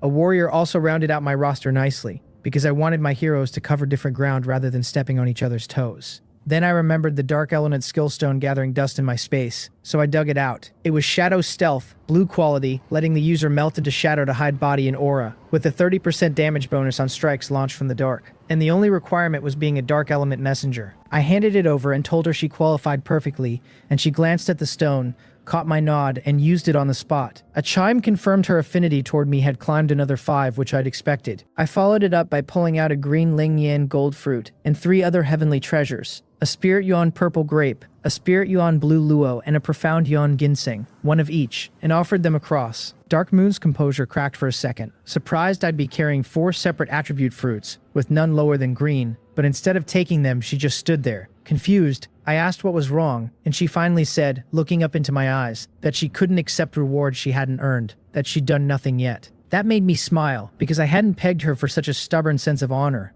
So I asked why she'd taken the skill stone, then, and she answered that she'd assumed that one was a welcome gift, which left me without a comeback. I told her to take these 2 and get strong fast, that calling herself unworthy was nonsense when she was already mine, and that from now on her job was guarding me personally. Her loyalty was 100, so I didn't worry for a heartbeat about her motives. Something flickered behind her eyes, her lashes trembling, and without another word she took the fruits and ate them, one by one. The 4 treasures raised her stats by 19 points total, 5 each into strength, agility, and defense, and 4 into wisdom, and her affinity jumped another 12 to 72, the intimate tier. That's the gift of a strong foundation, I marveled, since she'd hit intimate in a single afternoon when Windsor had taken so much longer. I told her to follow me out, and as I left the warehouse she startled me by sinking straight into my shadow, which is not how I'd pictured Shadow Stealth working at all.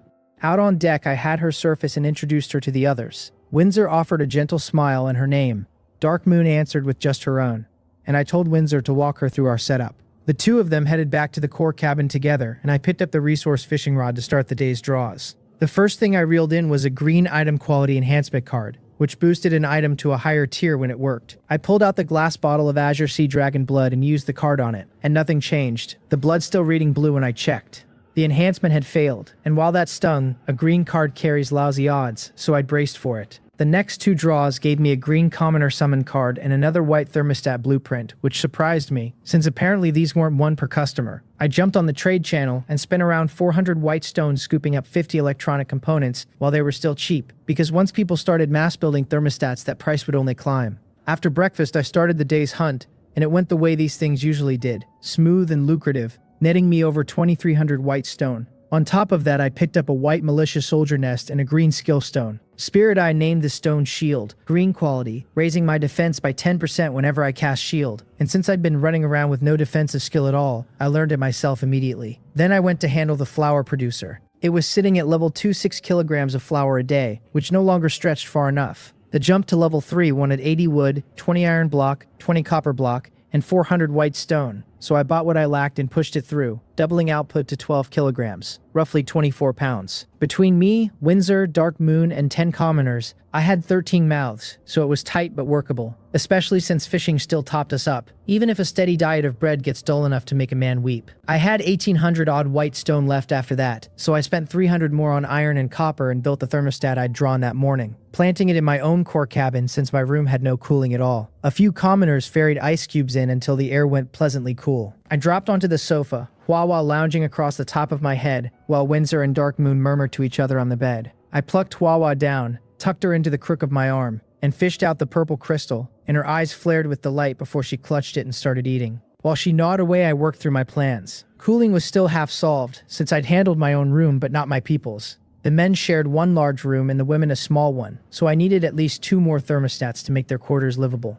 Somebody out there had surely pulled spare blueprints by now, so I opened trade and posted 3 buy orders, 100 white stone each, for thermostat blueprints, planning to put 2 in the living quarters and stash a third in my one empty small room for storing ice. I took stock of my real estate while I was at it. 2 large rooms, 1 for the men, 1 packed with ice, and 4 small ones. Of the small rooms, the women had 1, the kitchen claimed another, the seawater converter and flour producer filled a third, and the last set empty, earmarked for more ice. By my math, I could start selling ice cubes as soon as tomorrow. Everyone would likely have a thermostat by then, and under tomorrow's heat, a player without cooling simply wouldn't make it. The cull always started on the 4th day of the week, like clockwork. I carried Hua back outside to keep producing ice, doing it the same way as before, conjuring cubes myself while 2 hands hauled them off, resting whenever my mana bottomed out. I'd barely settled in when a male commoner came over with a blueprint in his hands. I took it, waved him back, and read it. It was a sunshade blueprint, white quality, a parasol to fend off the summer sun, wanting 3 wood and 5 cloth, and since something like that was exactly what the deck needed, I built it at once. Opened up, the sunshade was big enough to cover 2 lounge chairs, so I stretched out under it and resumed making ice in a steady rhythm.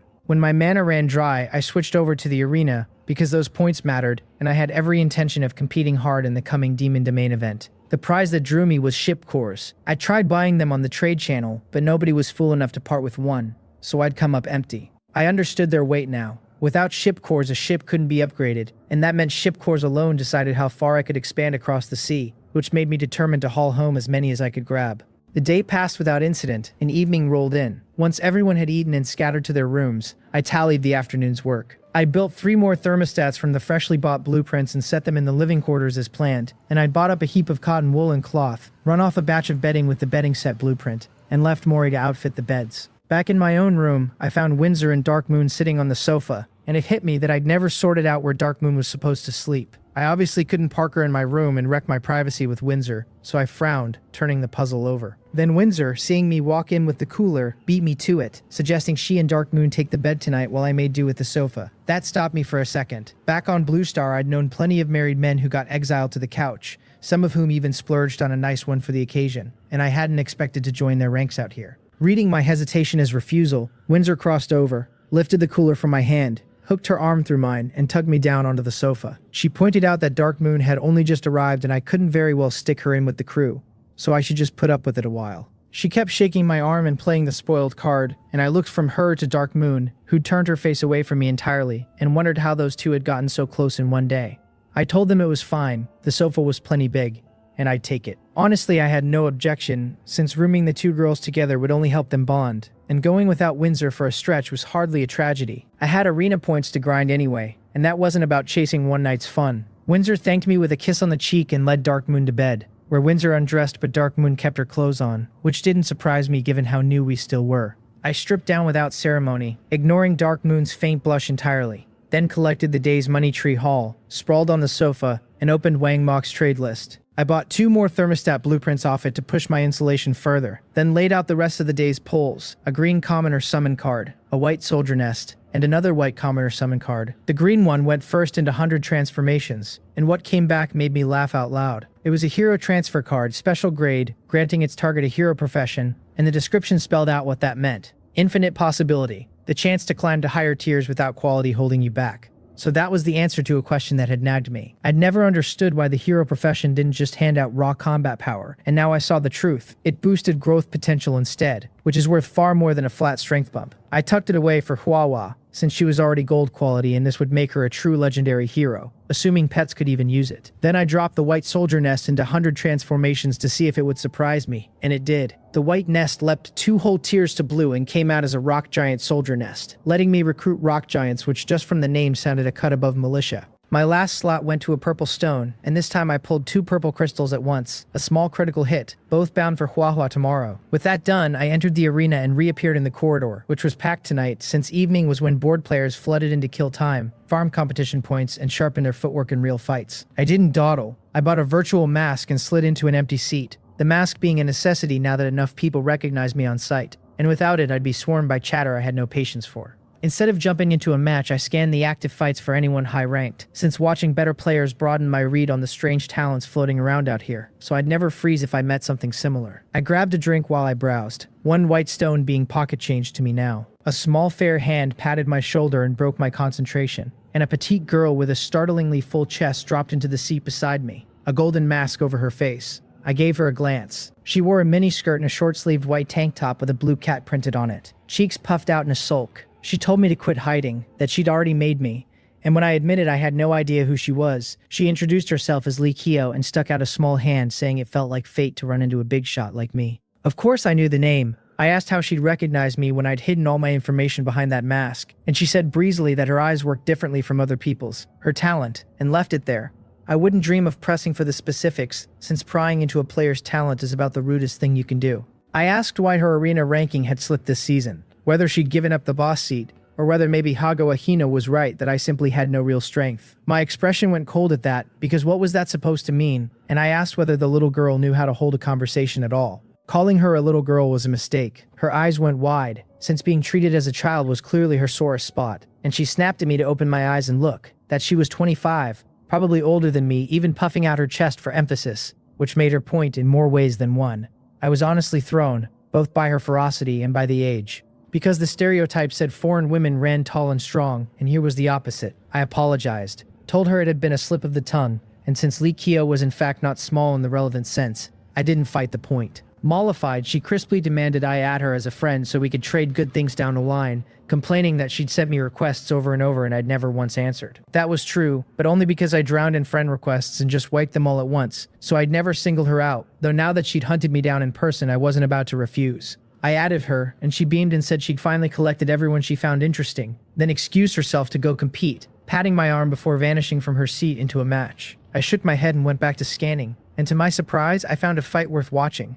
Hagawa Hina against some opponent. My grudge with him couldn't be smoothed over, and frankly I'd never grasped why he clung to me so doggedly. But none of that mattered now. What mattered was that I decided to deal with him, because if I let his needling stand, every other player would learn to do the same, and that I couldn't have. Kill the chicken to scare the monkeys. Since I meant to fight him eventually, I wasn't about to be careless, so I pulled up his match to study him, knowing yourself and your enemy being the surest road to never losing. The arena was hilly terrain dotted with low mounds, and Hagawa Hina faced a burly man across it. He wore black pants and a white long-sleeved shirt with a little braid in his hair, a dagger gripped in each hand, while the big man carried a steel saber and a full set of armor. Obviously a tank warrior. When the match opened, Hagawa Hina charged straight in, and the tank, plainly wary of his reputation, refused to meet it head-on, planting himself and waiting in a ready stance. Hagawa Hina closed fast and lashed out with both daggers, one at the head, one at the gut. But the tank simply tilted away from the high strike, ignored the low one entirely, and swung his saber through where Hagawa Hina stood. Hagawa Hina hadn't expected such reckless aggression, a man trading hits without flinching, and his face shifted as he bent low and rolled aside. The tank pounced on the opening, striding in and chopping down again,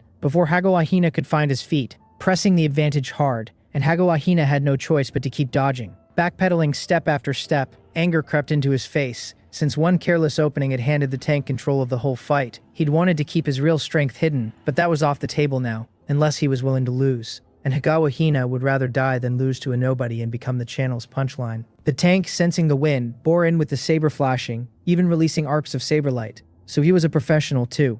But this time Hagawa Hina stayed calm, a mocking little smile surfacing as the light came down.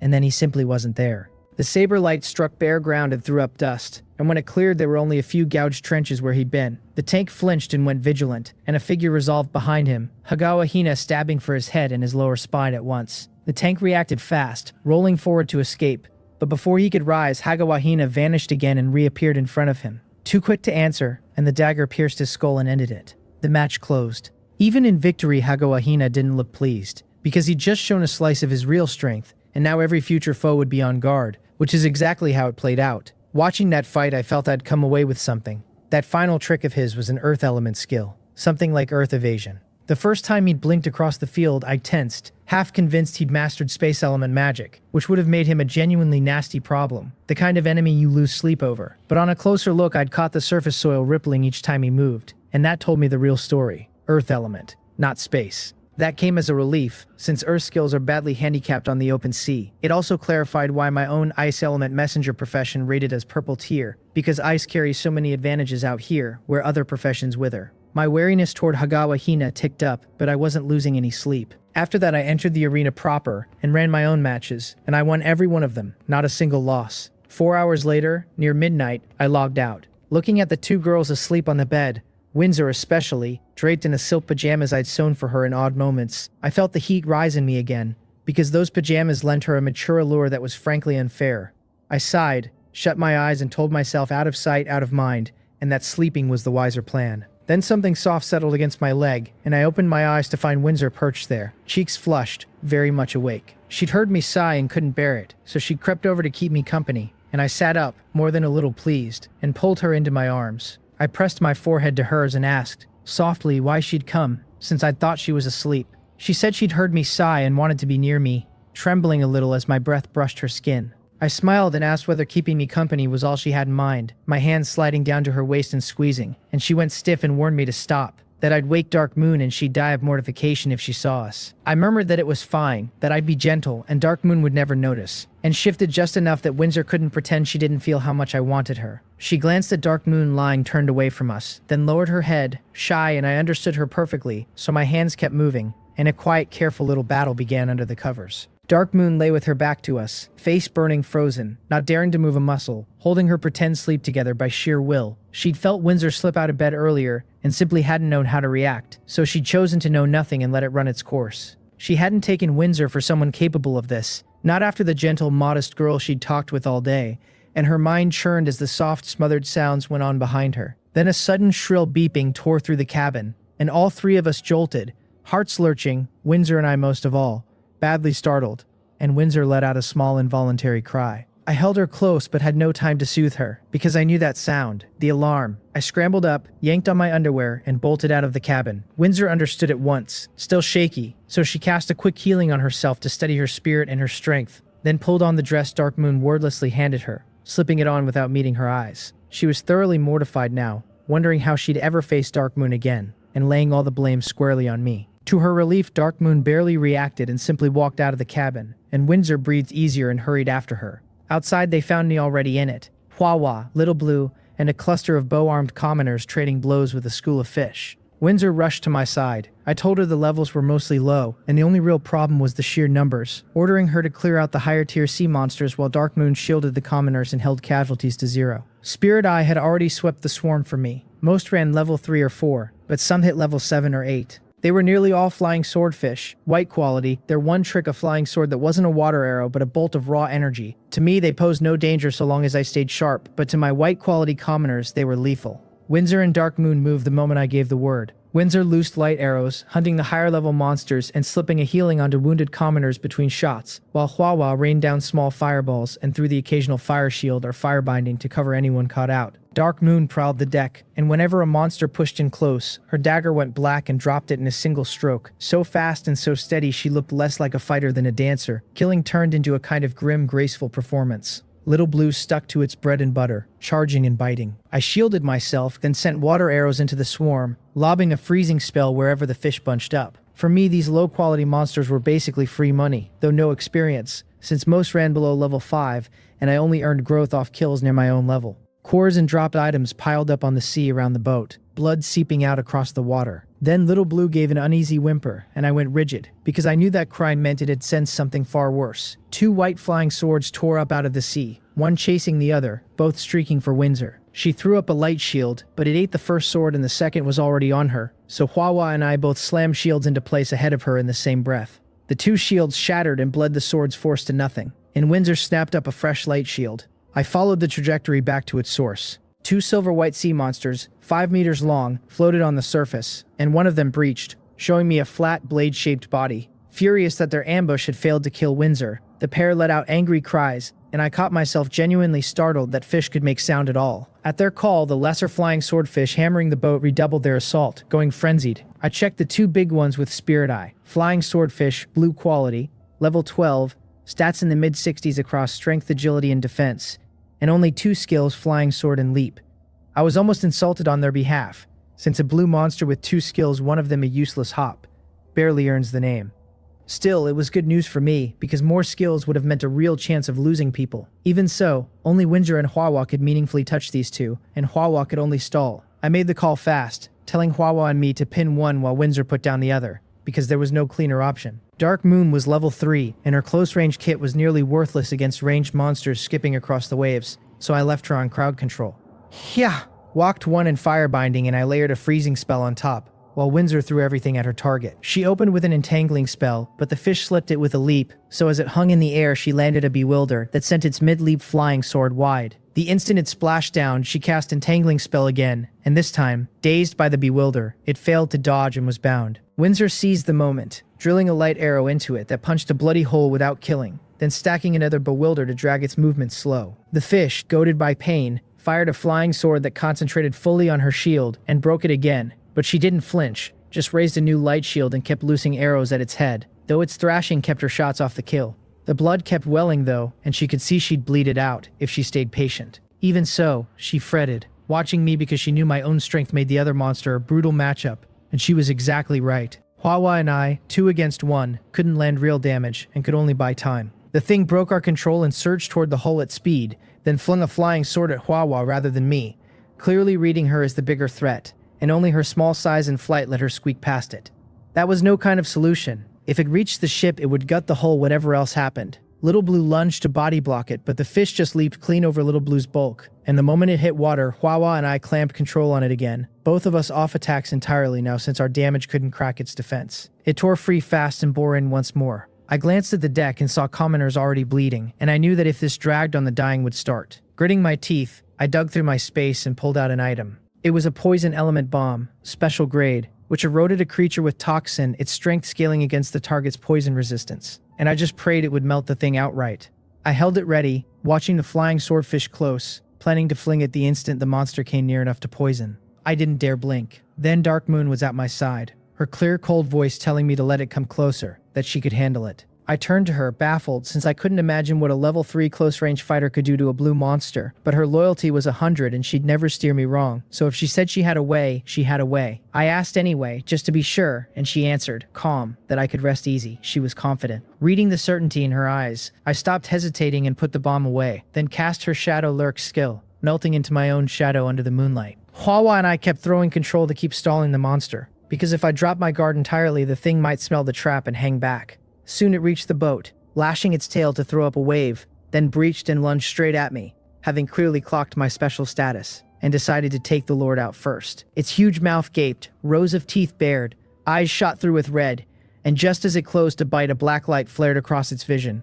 Pain bloomed through its body, and then it knew nothing. I watched, stunned, as Dark Moon dropped out of the air to the deck, having surged up out of my shadow with her dagger gone black, and a blade of darkness a full meter long streaming from its edge. One slash had taken the flying swordfish's head clean off its body, dead in a single blow. I stared at her, struggling to process it, because nothing about a level 3 hero gutting a blue monster like that made sense. She didn't notice my disbelief, just walked over and held out a skill stone she'd recovered, and I took it. It was a flying sword technique stone, blue quality, granting a 30% boost when releasing a flying sword, with no exclusive class requirement, which meant Dark Moon could use it too. She was strong, but her one glaring weakness was the total absence of ranged attacks, a real liability in a duel, so I handed it straight back and told her it was hers. I'd considered running it through 100 transformations, but skill stones are precious and the talent's too unpredictable to gamble one on, so an immediate strength bump was the smarter play, since a strong enough crew never wants for loot. After a day of getting my measure, she didn't argue this time and simply used it, and a chime told me her affinity had climbed another 3. I sent her back to shielding the commoners and keeping casualties at 0. I was burning to know how she'd suddenly hit that hard, but the middle of a fight wasn't the moment, so I waded back in and started mopping up the small fry myself. I wasn't worried about Windsor, since her monster was clearly almost finished. Once she'd seen I was safe, the anxiety drained out of her and she settled into her rhythm, bewildering the fish's swords off target and feeding it light arrows that whittled its life down, and before long it ran out of blood and died. With the second big fish gone, the surrounding flying swordfish broke off and scattered into the deep, and I exhaled, because a battle that long is exhausting in the head more than the body. Then Windsor came over and held out a skill stone, telling me this one had dropped too. I almost laughed at my own luck, another stone in one night, but my hope deflated the moment I read it, because it was a leap skill stone, blue quality, 30% agility while leaping, restricted to the merman race and the archer class, useless to anyone aboard. I wondered idly if Little Blue could take it, gave it a try, and got my answer in a system line. Skill stones can't be used on pets, unless the pet has gained a hero class, which then lets them learn skills on their own. So be it. I did have a hero transfer card, but that one was spoken for, reserved for Hwawa, so I decided to run the leap stone through 100 transformations instead, since I'd never transformed a skill stone before and was honestly curious what purple thing might fall out. I told Windsor to go heal the wounded and make sure nobody died, and she nodded and got to work, while I set Hwawa to gathering the spoils off the water. The flying swordfish kills being a serious haul. Once the healed commoners pitched in, the corpses came aboard fast and the battlefield was clean before long. I sent everyone off to rest, then called Hwawa over and gave her the 2 purple crystals, and she lit up, hugging my head and rubbing her tiny face against mine until I laughed and told her to eat already. She clutched both crystals, flapped her little wings, and flew off to the fishing pier, where she roosted at night. After that, Windsor, Dark Moon, and I headed back to the core cabin, though Windsor walked oddly, keeping a careful distance from Dark Moon. During the fight, there'd been no room to feel anything, but now that it was over, remembering the moment Dark Moon had caught us, she'd gone awkward and squirmy inside. I felt none of it. In my own head, I had no intention of letting Dark Moon slip away, since a cat-eared girl was exactly the sort I meant to win over, and we'd all be living openly together soon, so what was there to be shy about? Back in the cabin, I sat on the sofa and ignored the 2 of them murmuring and blushing on the bed, checking my assets instead. Nearly 4,000 white stone now, because dangerous as the ambush had been. It had paid well. I weighed my options. Hold the stone and dump it tomorrow on ice sails to rush a wooden boat upgrade, or sink it into technology right now. I went with technology since the whole level wasn't urgent, whereas faster propulsion would carry me to my destination sooner. I opened the technology interface and found multi-or linkage power propulsion technology at level 2, the upgrade asking 2,000 white stone, and I paid without flinching. Then I bumped ship thermal energy technology to level 2 for another 1,000, so I could bank more thermal charge while the weather ran hot. I'd have pushed further, but my purse was empty, so the rest could wait for tomorrow, which dropped me back under 1,000 white stone. No matter, ice sails would refill it. I closed the panel, and my eyes drifted to Windsor and Dark Moon stretched out on the bed. The 2 of them lay face down, and I crossed from the sofa to the bed and gave Windsor a light tap, which drew a startled little cry and a flushed, complaining look over her shoulder, as she asked what I thought I was doing, embarrassed enough already in front of Dark Moon, without me making it worse. Dark Moon's cheeks colored too, her thoughts clearly drifting back to what she'd overheard, her body warming. I paid none of it any mind, just hopped onto the bed and wedged myself in between them, since my affinity with Dark Moon sat at 75 now, and a bit of closeness wouldn't put her off. And a little contact tends to deepen a bond and nudge that affinity higher anyway. I slid an arm around Windsor, my hand tracing her spine, and asked what the 2 of them had been whispering about, ignoring her embarrassment, figuring we'd best get used to this. Windsor went still, and both girls dropped their heads, since their talk had been girls' secrets they'd never share with me, so I let it go before they got genuinely upset and changed tack. I asked Dark Moon how she'd killed that flying swordfish so easily, since by rights her current strength shouldn't have managed it, and Windsor, who'd wondered the same, looked over too. Dark Moon didn't hide it, explaining it was the effect of her Moonshadow skill. When I asked, since I couldn't read my hero's skill details myself, she said it was a special one, usable only under a moonlit night, time limited, and that while it ran her strength simply doubled. That floored me, because for all its limits, doubling raw strength is monstrous, and I pictured her at level 30 casting it and felt a chill. She truly earned the Night Hunter name, terrifying in the dark, well past Windsor on a moonlit field. I pressed on, asking about darkness erosion, and she said any strike that landed dropped the target into a weakened state, so a debuff, and from watching her I'd already guessed Darkness Blade reshaped her weapon and sharpened it. I told them to rest, and Windsor promptly ordered me to the sofa, blunter than I'd braced for, which told me the night's excitement had genuinely rattled her. I sighed for effect and lamented that I was apparently still bound for the sofa. What a miserable life, and got up to go. Windsor looked faintly reluctant but held her tongue, since all of this was my doing. Then Dark Moon surprised everyone by suggesting the Lord take the bed. Catching the look on both our faces, she realized how that sounded and hurried to clarify that she meant the 2 of us should have the bed and she'd take the sofa. Windsor relaxed, having briefly feared Dark Moon was proposing something else, while I felt a flicker of disappointment because of course there was no such luck, though it was worth a shot. So I said Dark Moon was clearly the one who cared about me, with a pointed glance at Windsor, and announced that since Dark Moon insisted, I'd take the bed. Windsor looked a little wounded, since that made it sound like she didn't care, when she'd been the one creeping over in the dead of night. As Dark Moon moved to rise, I caught her hand and told her the bed was huge, and there was no need to exile herself. We could all rest on it together. Both girls turned identical looks on me, the kind you give a wild animal, Windsor glaring outright, so I rushed to explain that I only meant Windsor should sleep in the middle and separate us, since the bed easily fit 4 or 5. I knew sleeping under one cover was off the table, but a little proximity could only help. Reassured, Windsor stopped protesting and turned to gauge Dark Moon, then coaxed her, saying they should just do as I'd said, since the sofa couldn't compare to the bed. Dark Moon hadn't wanted to agree, content enough with the sofa, but between Windsor's coaxing and my hopeful stare something in her shifted, and she said with practiced calm that it was fine. I told everyone to settle down before we wasted any more of the night, pulled Windsor over, and rolled to the innermost edge, while Dark Moon lay beside Windsor on the outside, her heart pounding so hard I half imagined I could hear it. Shy as she was, Windsor still curled into me and buried her face against my chest, and I kissed her forehead and wished her good night. She caught me winking at her and understood at once that I'd been needling her on purpose all along, so she pinched the soft flesh at my waist and gave an indignant little huff. The cabin went quiet, leaving only the sound of 3 heartbeats in the dark. Dawn came. It was the 4th day of the week. I opened my eyes to find I'd somehow migrated to the middle of the bed, Windsor and Dark Moon each with a leg thrown across me. A happy sort of weight to wake under. Their lashes were trembling, so I knew they were already awake and only pretending, but I let them keep the pretense. I eased free, grabbed the cooler, and headed out, because today was the day I made real money. Once I'd gone, Windsor and Dark Moon let their eyes open and traded a look, color rising in both their faces. Windsor weathered it better, having long since grown comfortable with me. Her shyness today owing mostly to its being the first time she'd shared a bed with me in front of an outsider.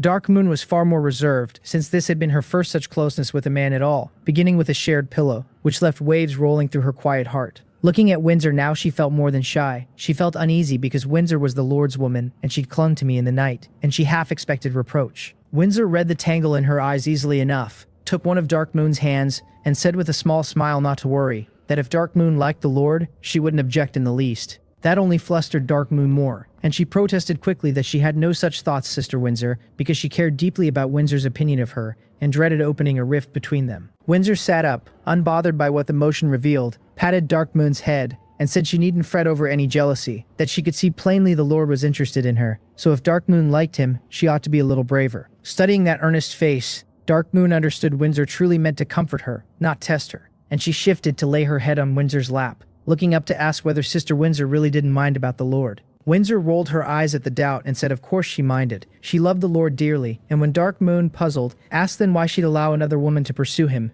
Windsor answered as if it were obvious, because she could see the Lord liked Dark Moon, so naturally she had to help him. Had I heard that, I'd have been genuinely moved, since Windsor loved me so completely that whatever I wanted, she'd find a way to make it mine. The answer clearly blindsided Dark Moon, who hadn't imagined Windsor so wholly devoted to protecting me. Since fine as the Lord was, surely it shouldn't run that deep, and in her place she'd have had a few opinions about the Lord chasing other women. So she asked whether Windsor wasn't afraid that, with others around, the Lord would grow distant from her. Windsor laughed it off, saying of course not. How could I ever be distant from her? I'd simply pull Dark Moon in close, right alongside her, which showed how well she knew me. Then she patted Dark Moon's head once more, rubbing the little black cat ears, and told her again to remember, if she liked him, to be braver. Dark Moon gave a soft hum, and Windsor told her to get up. The two of them rose and came out of the core cabin to find me sprawled on a lounge chair under the sunshade, a small table beside me set with iced fruit and chilled drinks, and they walked over and sat.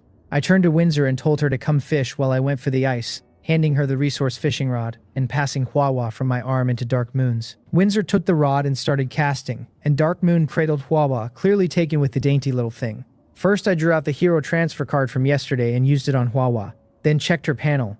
Huahua, Fire Elemental Spirit, Legendary, level 6, her stats in the low 40s, 430 mana, now reading Profession Hero, Fire Element Controller, with her old skills intact, a white small staff equipped, Loyalty 100, Affinity 100. Her information had transformed completely, and I hadn't expected the card to do so much. Her panel looked exactly like Windsor's now, nothing about it suggesting a pet at all. Beyond the hero profession, she'd gained Fire Element Controller, which I figured was the class effect that came bundled with a Fire Elemental Spirit. The last line surprised me too, since I hadn't realized her loyalty and affinity toward me both sat at full value, and it dawned on me that those two hidden stats run maxed for every summoned pet and only surfaced now that she'd become a hero. Down the line, if I landed another hero transfer card, I'd change Little Blue's class, because the hero profession's perks were numerous, and the growth potential far outstripped the non-heroes. I closed the panel, set the thinking aside, and started making ice, having the commoners cart each batch off to the storage room as it came. Time slid by, and Mori came before me, bowed, and announced breakfast was ready. I got up and called Windsor and Dark Moon, and Huahua flew out of Dark Moon's arms to land against me, where I caught her quickly. Looking into her round eyes, I had the sense that becoming a hero had left her sharper and more alert. Back in the core cabin, I sat at the table Mori had already laid, glancing over a light morning spread of porridge, steamed buns, and a quick stir-fry of cabbage with vinegar. I ate while reviewing the 3 items Windsor had hauled in that morning. The first was a pleasant shock, a mineral excavator blueprint, blue quality, granting the ability to mine ore and add brick and tile to my territory's construction, demanding 200 iron block, 100 copper block, 40 rubber, and 100 electronic components. A blue blueprint meant a purple item if I ran it through 100 transformations, so I pocketed it happily and turned to the second. The second was shaped like a compass. Spirit Eye named it a treasure detector. Green quality, able to sense treasures within a 1,000-meter radius and guide me right to them. Usable for 3 hours. Not bad at all, even capped at 3 hours, and I was quietly pleased, since a permanent version would surely have rated well above green. Those 3 hours weren't to be squandered on a whim. I'd hold the detector until exactly the right opening, and wring every drop of value out of it. Then I looked at the third item. The third reward turned out to be a small cloth bag, and when I ran my spirit eye over it, the appraisal named it a mist tree seed, a green item that could be planted around a territory to release a concealing haze. The description promised it would hide my territory's information and keep prying eyes from probing how strong or weak I actually was. That was not bad at all, because a screen of mist meant any enemy who came sniffing around would have to guess at my real strength instead of reading it like a price tag.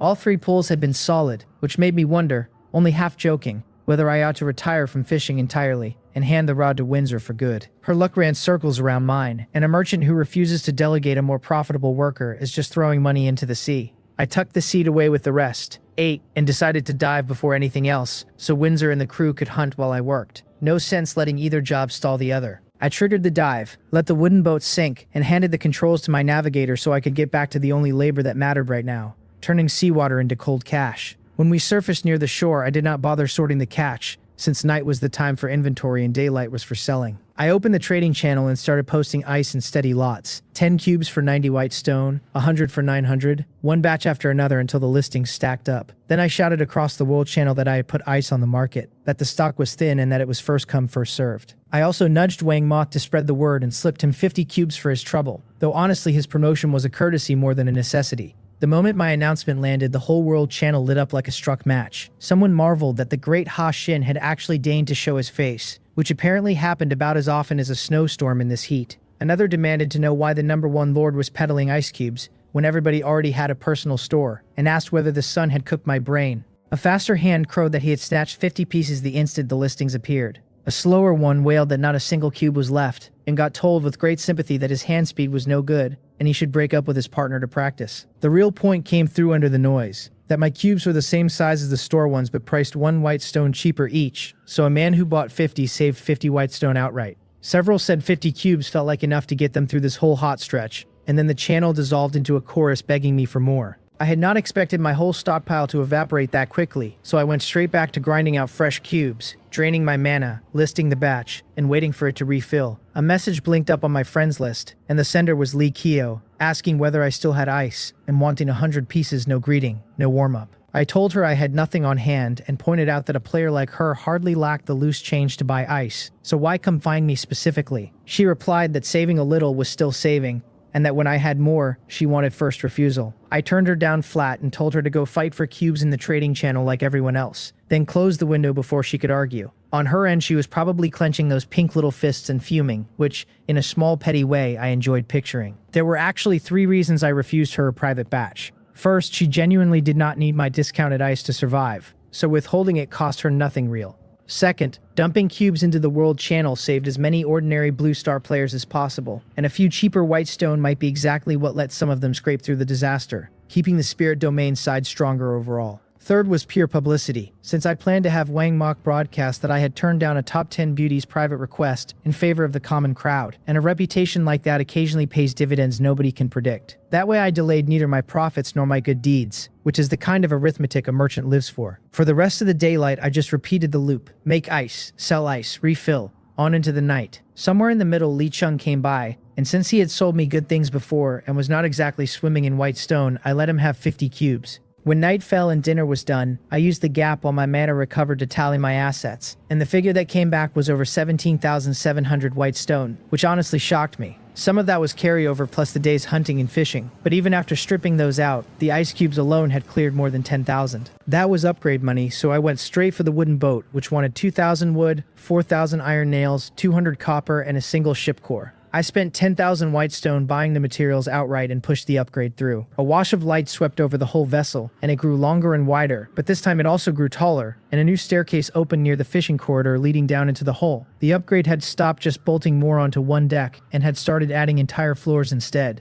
When I checked the readout, my craft had been renamed a tower ship, level 1 again, 45 meters long and 15 wide. The first floor now held a kitchen, a large living room, a public toilet, an observation deck, the fishing corridor, the mast, and the rudder, while the second floor below carried the core cabin, 2 more large living rooms, 4 small ones, a warehouse, and another toilet. Its power still ran on multi-ore linkage propulsion, and its technologies listed ship drainage, thermal energy, automation, multi-ore linkage propulsion, and diving at a weakened level 2. With diving as its special ability, the level snapping back to 1 confirmed what I had suspected, that ships reset their stage every 6 levels exactly the way talent ranks did. I climbed up to the new observation deck first, shaped like an arrow tower and perfect for watching the distance, then descended to find my core cabin had swelled into 2 rooms, a bathroom, and a kitchen. Mori could move into the new small bedroom and become my personal chef, while a second cook handled meals for the rest of the commoners. As for where that left Dark Moon, she would keep sleeping in my room, since that arrangement had already happened once. Before I called the tour finished, I pulled up the next level's requirement to see whether a ship core would be demanded again, because that detail mattered a great deal.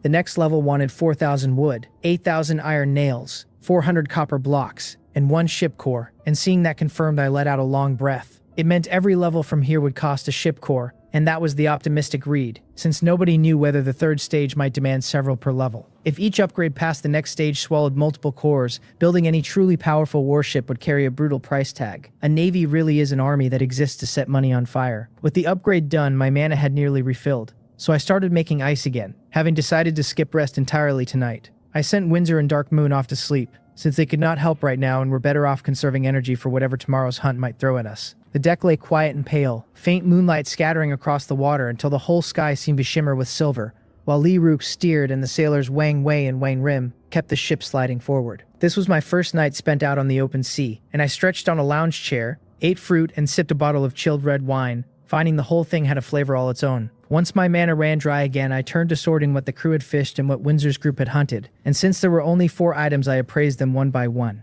The first was a talent orb, green, granting a random talent on use, and I was thrilled that the very first pull was already excellent. Then I hesitated, weighing whether to use it raw for a guaranteed green talent, or to gamble it through 100 transformations for something better. I did not much care about blue items, and the trade would only feel worth it if my talent spat out purple or gold. In the end, I decided a guaranteed talent beat a die roll, so I used the orb directly. The system informed me my talent slots were full and the orb could not be used, which made me curse out loud at the realization that all my careful weighing had been pointless. Once I calmed down, I noticed the prompt said currently unable, not permanently unable, which quietly told me these talent slots could be increased somehow. So I asked Qianmo directly how a lord went about gaining talent slots, mostly to test whether she would even answer. She told me that reaching the 3rd stage, general rank, granted 1 slot, and reaching the 5th stage, emperor rank, granted another, and that further slots could be earned through certain special rewards. I sat there genuinely stunned that Qianmo had bothered to answer me at all, and then I started picking the reply apart for everything it implied. The plainest meaning was that I would have to wait until at least level 13 for a 2nd slot and level 25 for a 3rd, while the special reward path was clearly hard enough that I set it aside without much hope.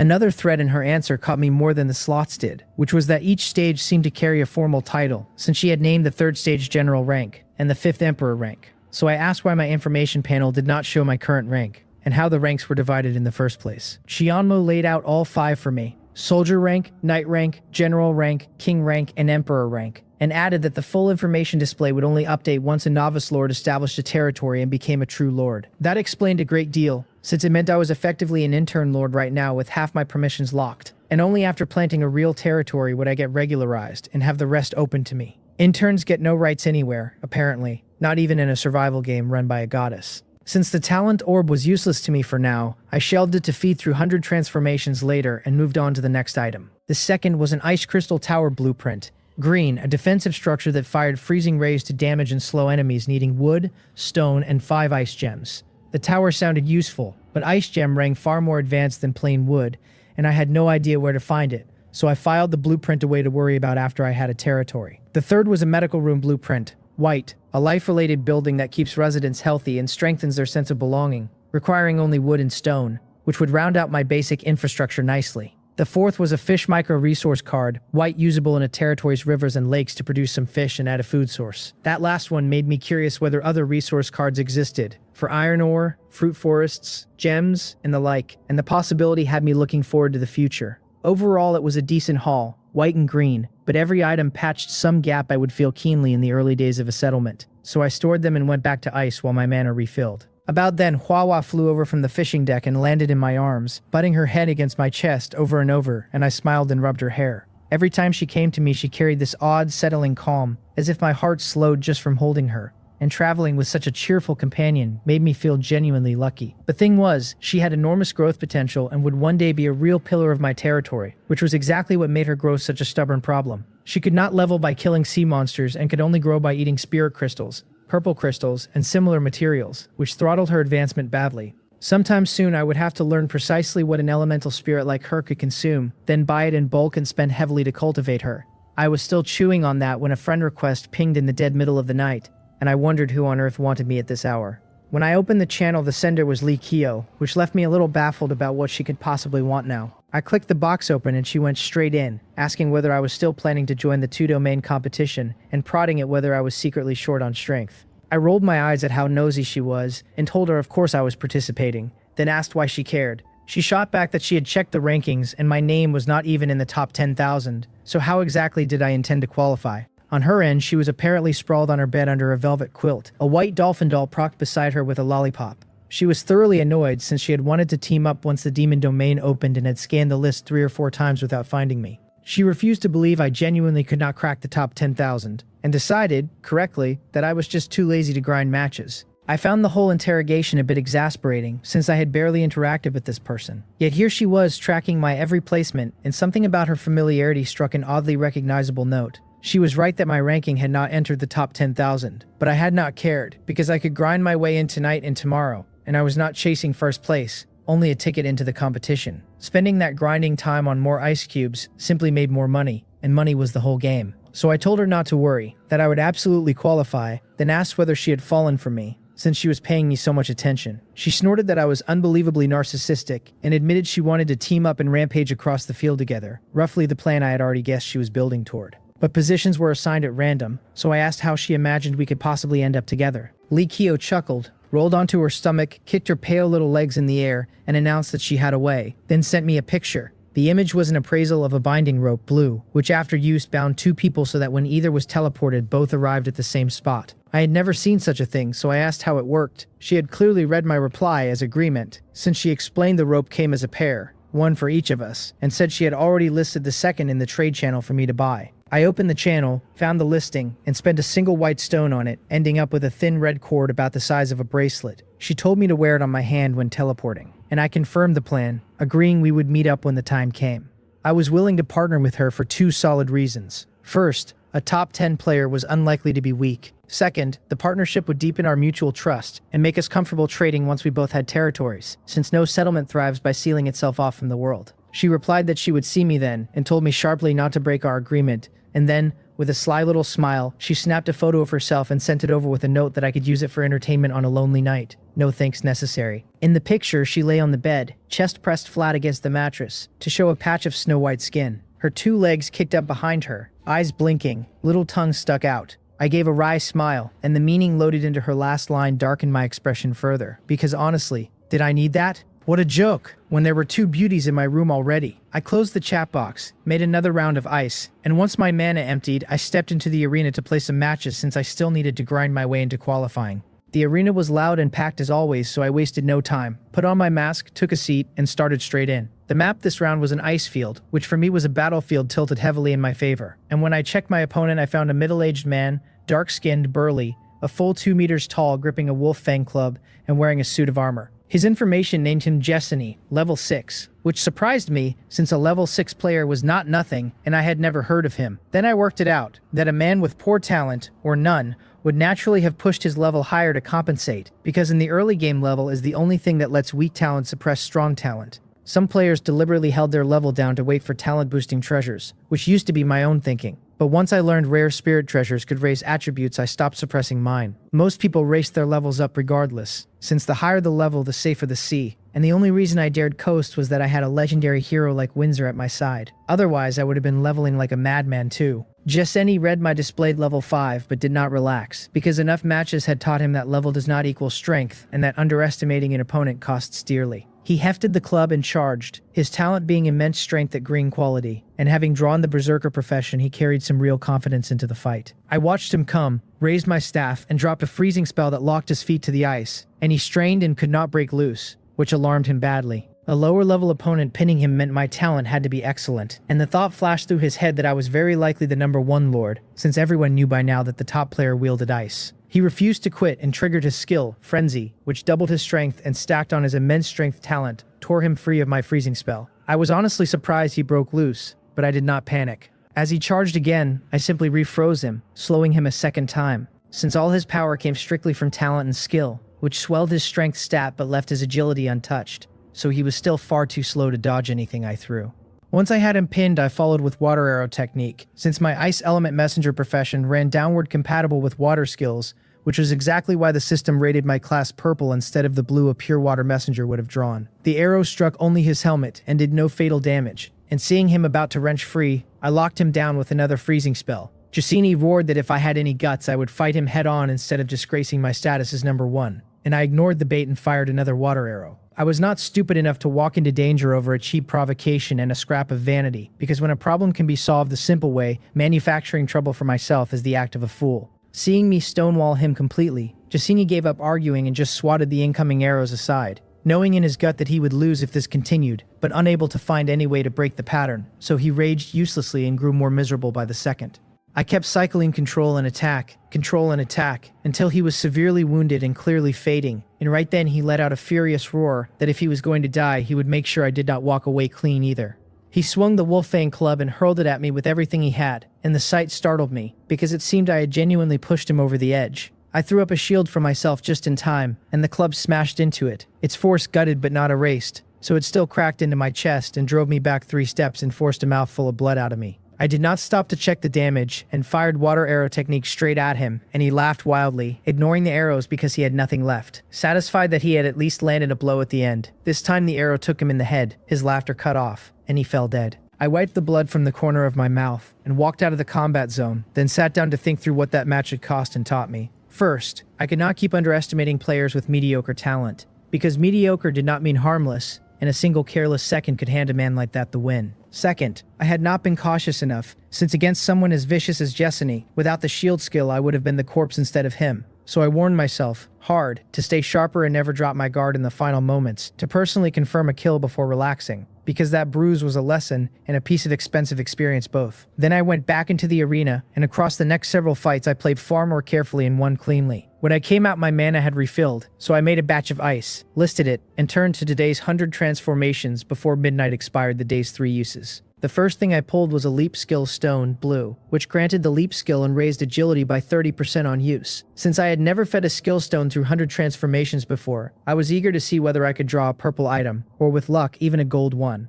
I triggered the transformation, and what bloomed in front of me was a profession temple construction blueprint. Purple, described as an indispensable building for a strong territory that let residents change professions, become professionals, and let professionals learn hidden skills. The materials it demanded were staggering: 1,000 ancient wood, 1,000 refined iron, 500 adamantine, 100 cloud-patterned stone, and 100 each of gold, wood, water, fire, and earth element gem. The description left me slack-jawed, because a profession temple was functionally an endless supply of skill stones and profession cards rolled into one, which meant I had absolutely hit the jackpot. The catch was that I had not laid eyes on a single one of those materials yet, and had no idea when I would ever finish it, so it went to the bottom of the box to gather dust, though even unbuilt it added real foundation to my future territory. For the second pull I rubbed my chin a while, then took out an ore extractor blueprint, blue, which granted the ability to mine ore and required iron blocks, copper blocks, rubber, and electronic components. A mining blueprint was not especially precious to me right now, and I figured I could easily pick up another after founding my territory. Feeding it through 100 transformations for at least a purple was the smarter play, especially since I had just watched a blue skill stone bloom into a purple profession temple and felt the gap between the two tiers more sharply than ever. Without further hesitation, I triggered the talent. Light flashed, and an object appeared, cylindrical, about half my height, silver white all over and traced with patterns in many colors. I stepped up and studied it, finding a smaller cylinder hollowed out of the top with spiraling colored grooves along its inner wall, and beside that hollow sat a red button marked with the word START. A blueprint had turned into something this elaborate and frankly advanced looking, so I ran my spirit eye over it, read the description, and burst out laughing, because this was like being handed a pillow the very moment exhaustion hits, the heavens themselves lending a hand. The appraisal called it an element converter. Purple, which took items containing elements and converted them into the matching element gems and special purple crystals, with a note warning that producing purple crystals burned a great deal of energy. I read it twice to be sure I had not misjudged. Then I scooped Huahua into my arms, pressed my forehead against hers, and told the little one, smiling, that her food problem was solved from this day forward, and she was truly blessed. I was genuinely delighted, since I had been gnawing on exactly how to feed her growth for the long haul, and the answer had simply fallen into my lap.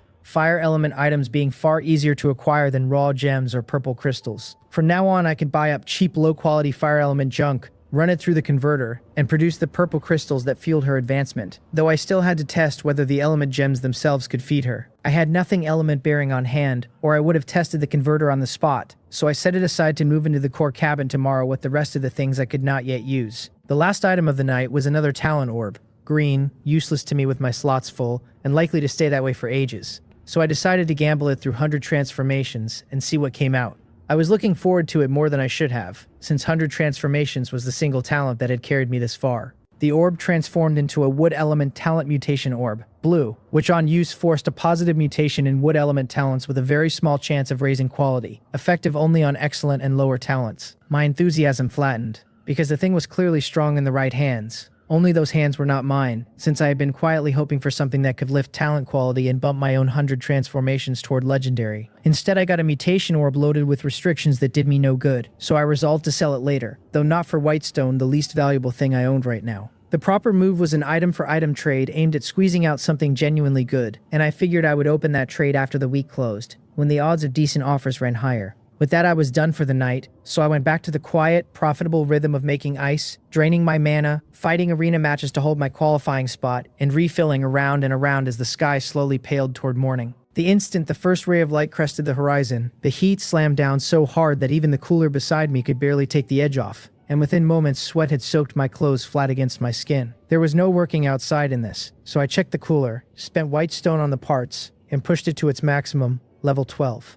Where it could pull the temperature down by 22 degrees, each of the late levels shaving off another 2. That helped a little, but it was still brutal, and I could not linger outdoors for long, which meant fishing was off the table for the commoners today, so I would have them haul seawater inside and make ice within the cabin instead. Right as I was laying out the day's plan, Windsor came over, settled onto the stool beside me, and asked whether I was tired and wanted to rest while she kept watch. I patted my thigh and waved her over, and she shot me a half-exasperated look but got up anyway, scooped up Huahua, and sat sideways across my lap. She poked my forehead and complained that dragging her over here in this heat could not possibly be comfortable for me. I laughed, kissed her rosy lips, and told her there was nothing to be done, that she was simply too attractive, and a little discomfort was well worth it. She was clearly pleased, but refused to show it, pinching the soft flesh at my waist instead, and rolling her eyes she said she had known from the first day that I had designs on her, but had not expected me to be quite this shameless.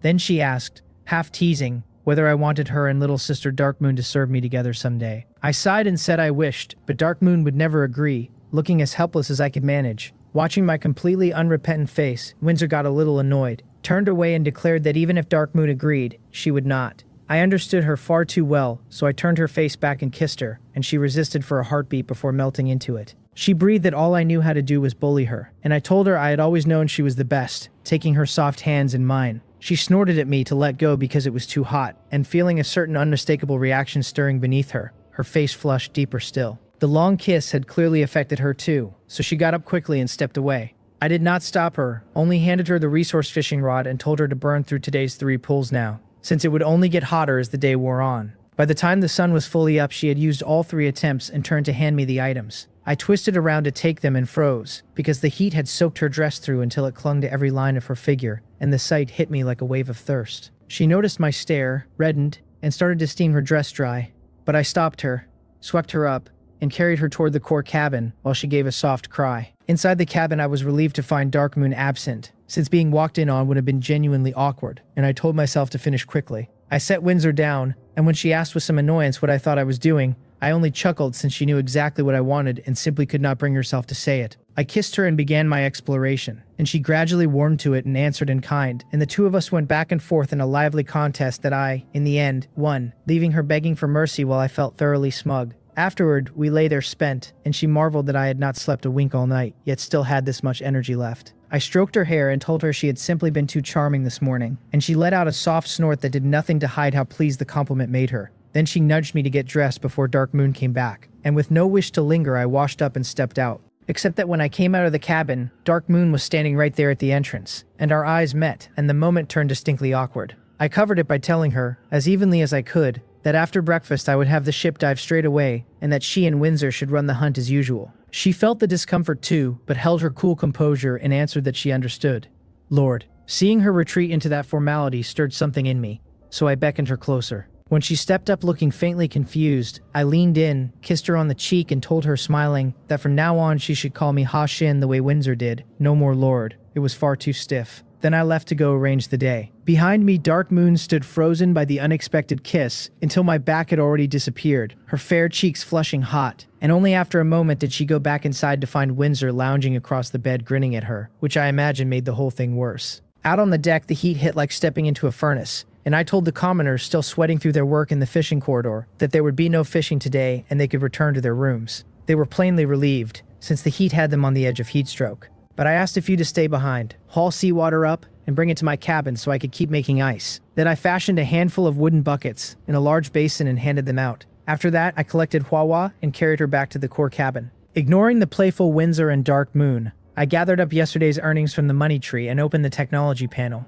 The next ship level wanted 20,000 white stone and was out of reach for a while, which made it the right time to develop technologies instead. I tried lighting up the single-screw propulsion technology, and the system again refused, telling me the conditions were not met, so that one evidently waited on the third stage, leaving me to keep upgrading the multi-ore line. Pushing it from level 3 to level 4 cost 4,000 white stone, and I paid without hesitation, because a faster ship meant reaching my destination and planting a territory sooner, which mattered more than nearly anything else. Then I opened the diving technology, sitting at level 2, where level 3 demanded a full 6,000 white stone. After last night's selling, I had the white stone to spare, and I went ahead with the dive upgrade too, since deeper diving meant longer hunts, which leveled the crew and brought in more white stone besides. Once both cleared, I noticed my reserves had cratered to barely over 1,000, the kind of number that makes a merchant wince. Right then Mori came in to announce breakfast, so I went to eat, and during the meal I used the seawater the commoners had carried up to make one more batch of ice. When I finished, I had the ship dive and start the day's hunt, leaving Windsor and the others responsible while I stayed in the cabin grinding ice. And after my mana ran out, I sat down to appraise the 3 items Windsor had pulled today. The first was a blue Aratan armor construction blueprint, green, which let a blacksmith learn to forge the armor and raise my army's combat power. I lifted an eyebrow, since that counted as a good item, though I stored it for after my territory existed, given that I did not even have the blacksmith yet. The second was a bag holding spirit rice seeds, green, which after planting yielded spirit rice that better replenished the body's energy. And green seeds were always worth having, more than enough for a territory's early days even if there were not many. The last was a lounge chair manufacturing blueprint, white, a comfortable chair costing only 4 wood and 10 iron nails. And I was thoroughly let down, since it carried no real value. Still, I built it on the spot so Windsor and the others would have somewhere to lie around. With that handled, I went back to making ice and stepping into the arena whenever my mana emptied. After fighting non-stop all last night, I had finally cracked the top 10,000, but I could not afford to stop, since everyone else was grinding just as frantically and would shove me back out fast if I let up.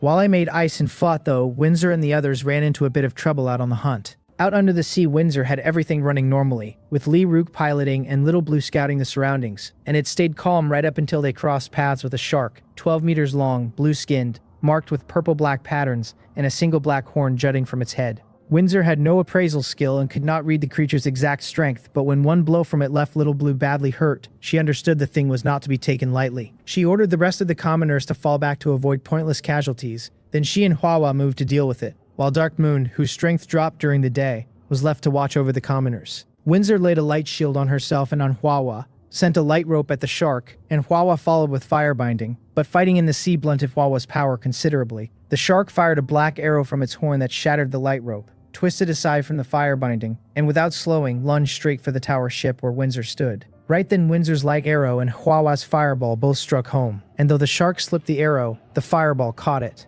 The fireball did not do much real damage, but it dragged the shark's speed down out of that first furious rush, and Windsor seized the opening to land a light rope that bound it, slashing its movement, after which Manhwa stacked another fire binding to tighten the control. Watching the creature thrash yet still strain toward the tower ship, Windsor's eyes went cold, because she could not let it reach the hull, so she hit it with a bewilder skill and poured light arrows into it alongside Manhwa's fireballs. The shark shrieked, its body pocked with blood holes and seared with burns, then suddenly went still, the patterns along its skin flickering with pale light from the tail forward until everything gathered at its head. A purplish black orb began forming on the black horn, arcs of electricity crackling through the seawater around it, and Windsor's expression shifted because that attack looked nasty and she doubted she could block it alone. She called for Manhwa to cast Fire Shield, and Manhwa, understanding the danger, layered 2 on her in quick succession while Windsor stacked 2 light shields of her own. When the orb launched, Windsor first threw a light arrow to intercept it, but the arrow shattered on contact, and the orb tore past Manhwa's fireball. The purplish-black orb did not aim for Windsor or Manhwa, but drove straight at the tower ship, since the shark had grasped that wrecking the vessel would leave the 2 of them easy prey. Windsor was never going to allow that because a damaged ship meant their whole journey would suffer even if no one died.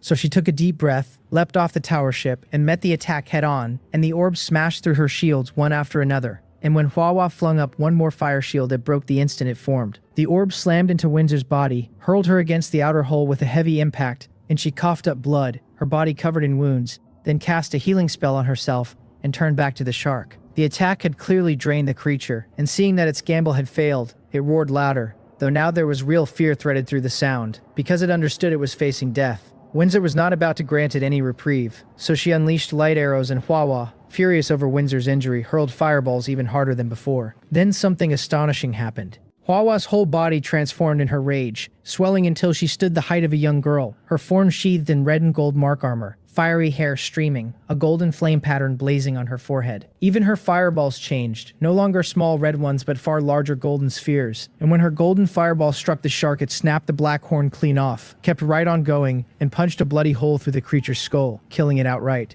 Windsor was stunned by the sight, and a moment later she watched Manhwa shrink back down and drop onto the deck, so she abandoned the shark's loot and rushed over in alarm. Manhwa's hair had dimmed, but her chest still rose and fell gently, which let Windsor breathe again, since it seemed to be nothing more than exhaustion. She gathered the little one up, and though she did not understand what had just happened, she was deeply moved, because she knew the transformation had been triggered by her own injury, and her gaze softened as she looked at Manhwa. Dark Moon arrived just then, asking with worry whether Windsor was all right, and Windsor said she had taken no serious harm, since after passing through 5 shields the orb's force had not actually been that great, and the healing had her mostly mended. She told Dark Moon to go retrieve the shark's drop and make sure no further accidents happened, and Dark Moon nodded, leapt off the tower ship, and went after the item. Windsor cast healing on Manhwa, who was not wounded but could still be soothed by it. Then she walked to the bow and stroked Little Blue's head, because without that timely interception the tower ship would surely have taken damage, and seeing the wounds across the whale's body she quickly healed those too. Lee Rook came up, bowed slightly, and asked what they should do next, and Windsor told him to hold position for now, that they needed to rest and recover, and he answered that he understood. Lord.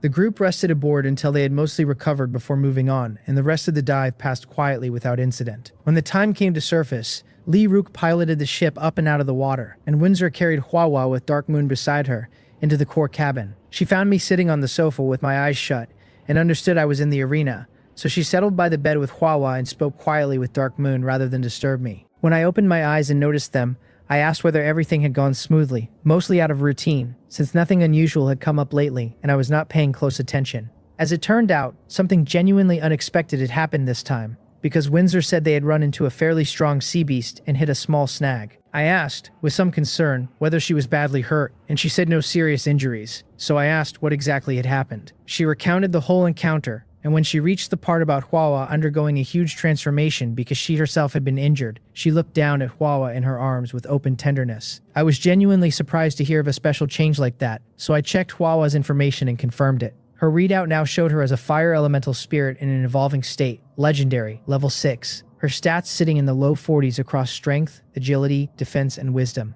her mana over 400. Her profession listed as Hero, Fire Element Controller, with a new line reading Fire Martial God Awakening, and her skills now ran Fireball Blazing Body marked as Advancing, Fire Binding and Fire Shield, her loyalty and affinity both at 100. First, her spirit being flagged as evolving told me Huawa had begun developing to a deeper level, and that new Fire Martial God Awakening line made me suspect that once she finished, she might become a Fire Martial God rather than a simple elemental spirit. Second, her blazing body skill showing as advancing was almost certainly the cause of her body's enormous shift, since I had always been puzzled by that skill, thinking it did little more than act as a power bank, when in fact it carried enormous potential. Beyond being triggered by an external shock, I guessed her awakening had also been quietly fed by how constantly I had her use the skill. I had never expected such an offhand habit to pay off this richly, and though I had no idea what she would look like fully evolved, I was looking forward to it. I asked whether she could change forms at will now, and Huawa nodded, then shook her head, humming and squirming and clearly frustrated that she could not speak. Reading her, I guessed aloud that she could transform but could not control it, that it came down to chance, and her eyes lit up as she nodded hard, confirming exactly that. It seemed this was the in-between state of an incomplete awakening, where she could only shift forms by luck until she fully awakened, and there was no telling how long that would take. My guess was that beyond drilling blazing body, she would also need a steady supply of energy, which frustrated me since I still had nothing fire element on hand, so for now I could only let nature run its course and have her practice. After I told her to keep training, Huawa flew out of Windsor's arms, came to me first and kissed my cheek, then clenched her tiny fists, puffed out her cheeks, and put on the most determined expression she could manage. I laughed and ruffled her hair, asking whether she meant she would work hard, and she nodded seriously, then flapped her wings and flew out toward the deck to drill her blazing body, leaving me a little speechless that my offhand encouragement had fired her up this much. Windsor gave me a look, and I just spread my hands to show I was as innocent as anyone. With my mana recovered, I went back to making ice and listing it the moment it was done. And once my mana emptied again, I pulled out the items Windsor had hunted today to appraise. The first was a card, a small gem ore vein resource card, green, which on use spawned a small gem ore vein in my territory, and the appraisal cheerfully noted that gems were a precious resource and my luck was good.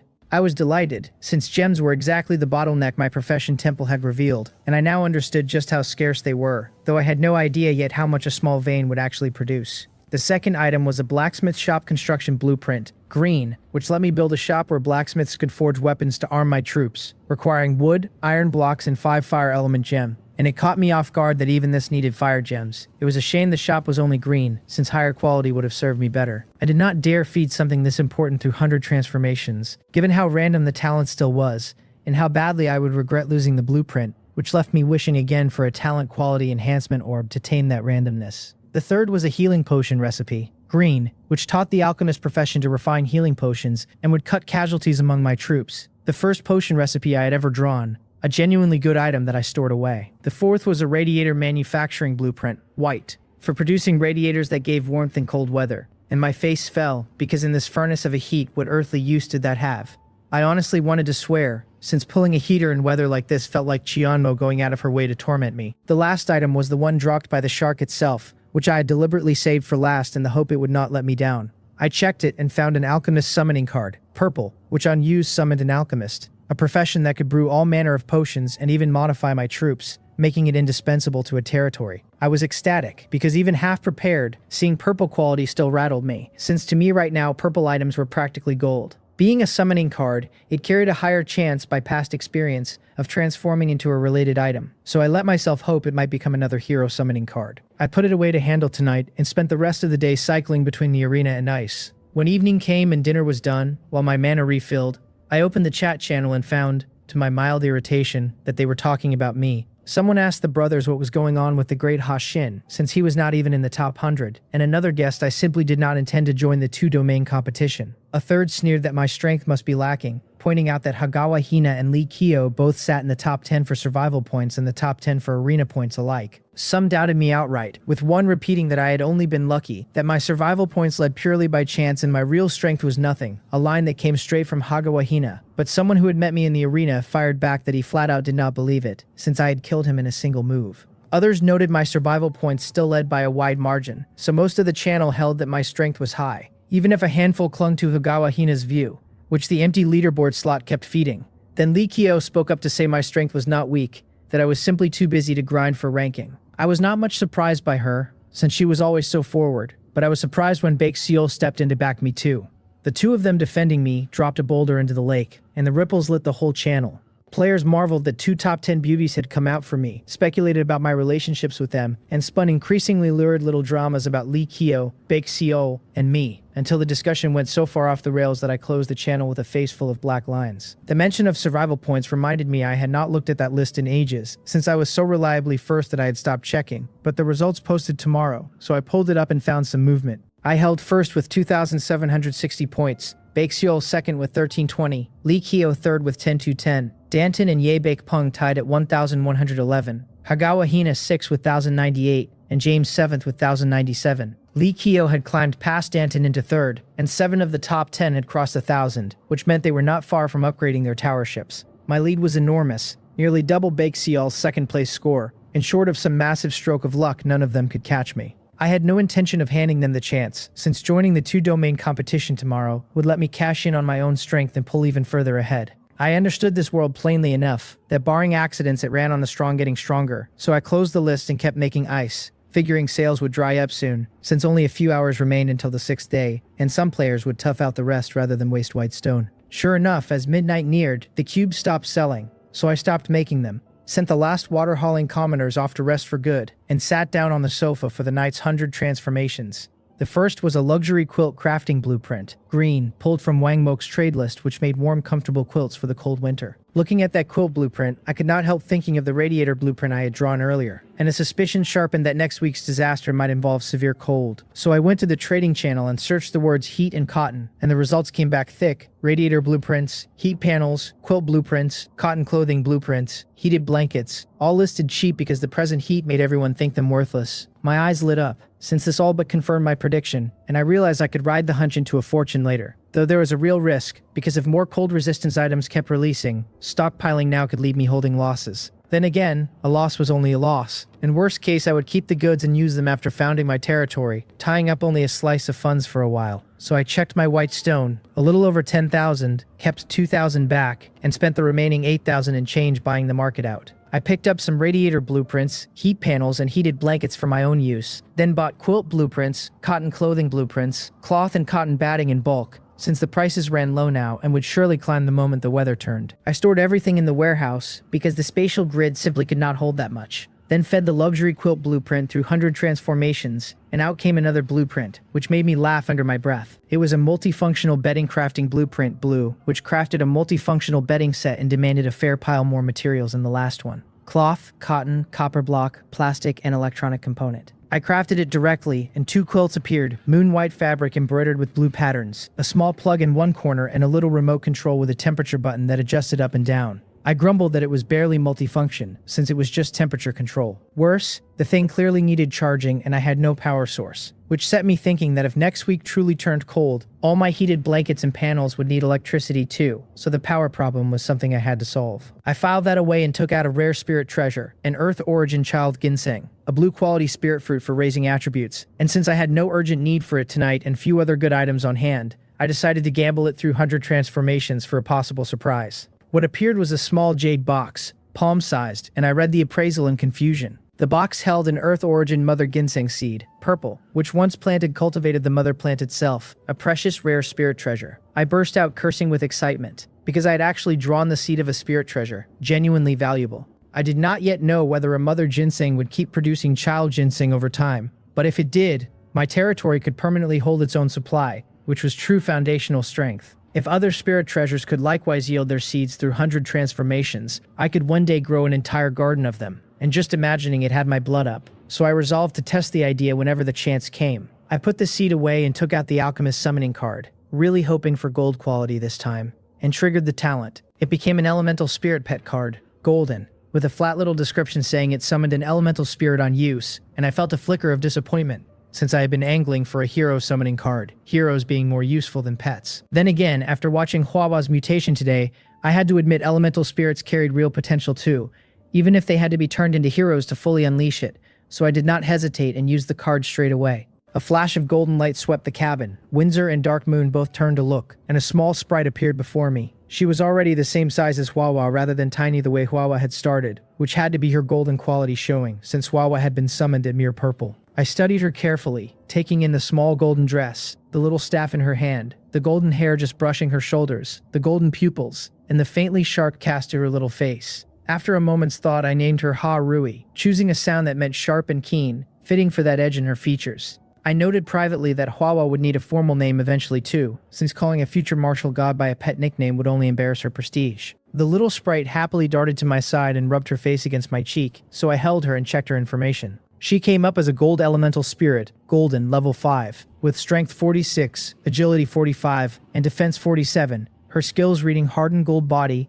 golden shield, sharp arrow technique, golden cage technique, and golden rain. Her loyalty and affinity both at 100. On raw stats alone, she edged out the level 6 Hwawa, which made sense since Hwawa had begun at purple with much lower innate numbers, and even after eating several spirit treasures still trailed her. So I took out one of each remaining rare spirit treasure and had Ha-Rui consume them. The spirit origin gold fruit, spirit origin purple grape, and spirit origin blue vine, 3 green quality fruits, raised Ha-Rui's attributes by a total of 10, 4 into strength, 2 into agility, and 4 into defense. I had meant to take her up to the deck and test her skills before the 2-domain competition opened, since fighting blind to my own side's abilities would make sound decisions hard, but one thought of the furnace outside killed the idea, and I decided morning would do just as well. So I sent Ha-Rui off to rest in the small room where the ice cubes used to sit, and went back inside, undressed, and got into bed, lying this time directly between Windsor and Dark Moon, an arm around each of the pajama-clad girls. Under their shy looks, I kissed them both, told them we would rest early tonight, and made no further moves, instead stepping into the arena to play matches, because I did not want to get squeezed out of the top 10,000 at the very end, which would have been a tragedy.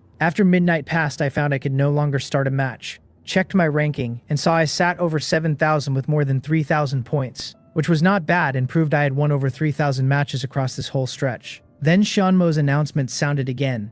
She declared that this arena competition had ended, that the top 10,000 were settled, and that we should rest and recover before joining the 2-domain competition tomorrow. She added a reminder to exchange our points quickly, since the arena would close in 1 hour and the next opening time was uncertain. The news surprised me, since I had assumed the arena would stay open forever, not shut down after a single week, so I stopped dawdling and started exchanging, though with only 3,000 points I had no idea what I could afford. Glancing at the top 10, I saw they all carried well over 10,000 points. Baexiel foremost with nearly 30,000. Yet I felt not the slightest pang of regret, because the white stone I had earned across that same week was worth far more to me than any pile of arena points. Points buy trinkets, but cash builds an empire, and I knew exactly which one I was here for. 3,000 points went fast once I started spending them. I exchanged for the things a territory cannot exist without, beginning with the Shield Warrior Troop Nest, a green item that summons the heavy frontline bodies that soak punishment so the squishier ranks behind them can keep firing. Then the Healer Troop Nest, a blue one, because an army that can heal mid-fight simply outlasts one that cannot.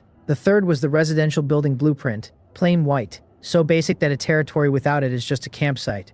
I bought 50 blueprints at 10 points each, 3 Shield Warrior Troop Nests at 200 apiece, and 3 Healer Troop Nests at 600, 2,900 points before I'd even thought about food. With the leftover change, I picked up a scatter of vegetable and grain seeds, then closed out of the arena. When I opened my eyes back in my own body, I found Windsor and Dark Moon both asleep against me, each with one leg slung over mine like I was furniture. I almost laughed, but I didn't move. I hadn't slept at all the night before, between the ice work and the fighting, and exhaustion had soaked all the way into my bones, so I just let my eyes fall shut and went under right there, pinned in place and not minding it. The next thing I knew, a hand was shaking my shoulder, and when I dragged my eyes open, Windsor was leaning over me, telling me softly it was time to eat. 2 straight days of making ice or killing things had hollowed me out, and even awake my head felt stuffed with wool. I rubbed my eyes, shook the fog loose, and once I was reasonably sure I was functioning again, I told her to go ahead without me and that I'd be along shortly. I got up, washed, and came to the table to find Windsor, Dark Moon, and Mori already sitting there, Mori having moved into one of the other bedrooms so she ate with us as a matter of course. Breakfast was white porridge, steamed buns, and a pair of light stir-fried dishes, exactly what I'd asked for, since heavy food in the morning has always sat wrong. Hwawa and Ha-Rui were nowhere in sight, almost certainly off playing somewhere on deck. While I ate, a notification blinked up on my friends list, and when I opened it I found Lee Kyo, who skipped any greeting and went straight to telling me not to forget our agreement. I could picture her on the other end, lying on her bed with a glass of something non-alcoholic, since nobody sane was drinking the day before the 2 domains competition. I told her I had no intention of breaking my word, and only after she read that did the worry drain out of her enough to close the channel and go deal with her own preparations. On my side, I'd handed the navigator Lee Roop the job of managing the commoners during the fight, and told them all to take up bows. I understood perfectly well that sea battles run on ranged fire, but I wasn't counting on these civilians to win anything for me. My only instruction was that they stay alive, because a territory with no residents is just an expensive boat, and the real killing this time would be done by Windsor, Hwawa, and Harui. Even Dark Moon wasn't suited for an open brawl, so my plan was for her to stay folded into my shadow as a reserve. The knife I'd draw only when someone forced my hand. With the arrangement settled, I started my daily resource fishing. Windsor had pulled the line the last 2 days, and now I wanted to test my own luck. The first thing that surfaced was a bridge construction blueprint, a green item that builds a bridge at a chosen spot to better connect a territory, at a cost of 500 stone. I couldn't decide whether it was useful or clutter, so I set it aside to feed into 100 transformations that night, and let the system roll it into something better. The second pull was a luxury bathing set, also green, which promised to lift my mood with an actual bath. And that one I genuinely wanted, since lately I'd been boiling water by hand and wiping myself down like a man living in a tent. A real bathtub with an automatic heater sounded close to luxury, except it needed a power source and a great deal of fresh water, and I couldn't bathe in seawater. I made a note to solve the power problem and upgrade the seawater converter, then frowned because spending pure water on a bath felt wasteful enough that I half wanted to feed this into 100 transformations too. The third item appeared while I was still arguing with myself, so I called the 2 commoners over to haul the first 2 pieces into the storeroom and looked at what was left in my hands. It was a cloth bag, and the description told me it held element gems, a special mineral good for construction and, more interestingly, for strengthening certain special beings. I burst out laughing, because that second use was exactly what I needed. I tore the bag open and counted 35 fire element gems, 26 gold element gems, 12 water element gems, and I decided on the spot that this one bag was worth more to me than the bathtub and the bridge put together. I went looking for Hwawa and found her at the stern, drilling her blazing body while Harui sat perched on the railing watching with the patience of a much older creature. The moment they saw me, both launched off and came to roost on my shoulders, and when I drew out the fire and gold gems, their eyes lit up like I'd offered them candy. That reaction told me everything. It wasn't only spirit crystal and purple crystal that fed an elemental's growth. Gems did the job too, and that opened a whole new supply line in my head. I handed them 1 gem each, both no bigger than a thumb pad, and watched them eat in their wildly different ways. Hwawa breathed a thread of flame, melted the red gem to slag, and drank the molten light straight in. Harui was rougher, her small pale hand flushing gold as she crushed the gem to powder in one squeeze, then licked the golden dust off her palm with a tiny tongue, thoroughly pleased with herself. I pocketed the rest and decided to save them until after the competition, because if they gorged now, they'd have to digest, and a pet busy digesting in the middle of a war fight's at half strength. With that done, I told Hwawa to keep grinding blazing body and set Harui to working her hardened gold body, since I'd half decided to convert her into a hero eventually, and toughening her physique now might push her closer to an evolution. Ever since Harui came to me, a quiet ambition had been taking shape, to gather every type of elemental spirit I could find, and raise each to evolve, because something in my gut insisted the payoff would be enormous. I knew it was a long road, an absurdly difficult one, but I felt no rush, the kind of project a person chips away at for years whenever the chance appears. So I spent the rest of that stretch on the stern watching my 2 little spirits train, until the goddess broke the calm with a global announcement. The system's voice rolled out across the whole world. The 2 domains competition was about to begin, and participants should ready themselves. It would run as a 2 armies confrontation, with starting positions assigned by rank, the higher-ranked lords placed further forward. Killing demon domain novice lords would grant merit points. The whole thing would end once participants dropped to 40%, and it would start in 5 minutes, with Chanmo wishing everyone a victorious opening. I picked the announcements apart one at a time while the count ran down. The first line told me nothing useful. The second mattered because it implied my own position would land somewhere far back, which for most people would be a blessing, since the rear is the safe place to be. For me, it was the opposite of what I wanted. Further back meant fewer kills, fewer ship cores, and I badly needed ship cores to grow my fleet, so my only hope was that my teleport binding with Lee Kyo keyed off her position instead of mine, and dragged me up to the front row with her. There are always trade-offs. I hadn't ground the arena for points and white stone, and now I'd lost my forward slot, the bill simply coming due. The third line reminded me I'd earned merit points, the same currency I'd seen last time I crossed into the demon domain. Except that thanks to a long talk with the Jimson mountain turtle, I now grasped how valuable they really were. Inside Cheonmo City, merit points buy things white stone can't touch, so this run I intended an outright killing spree, harvesting demon domain lords for ship cores and merit both. The fourth line was the cruelest. An ending threshold of 40% meant that, on average, 6 in 10 people on both sides were going to die, somewhere around 6,000 corpses, and I knew that number would scare many qualified lords into staying home, which the system permitted, since Shiano never forced anyone through the gate. I opened the chat channel, and the wall of reactions was exactly what I expected. People called it a slaughter, a butchering. Somebody complained they'd assumed it would be a search and hunt format like before instead of a head-on collision. A few announced they were folding, declaring it too dangerous, and the bolder ones jeered at them for cowards, and chanted that fortune favors the brave, that whoever survived this would come out rich. In the end, most chose to go in anyway, because the 10,000 who'd clawed their way this far were the ambitious ones, the killers, and they weren't about to flinch now. I took out the binding rope Lee Kyo had given me, tied it to my wrist, and settled in to wait for the teleport, while I used the leftover minutes to check the strength of my own side, which I hadn't reviewed in days. Windsor read back as a legendary hero, a light element messenger now at level 7, with strength in the 60s once her bonus is stacked, agility and defense up there with it, wisdom holding at 60, and a mana pool past 600. Her skills covered healing, light arrow, light shield, plus the blue-grade entangling spell and bewilder,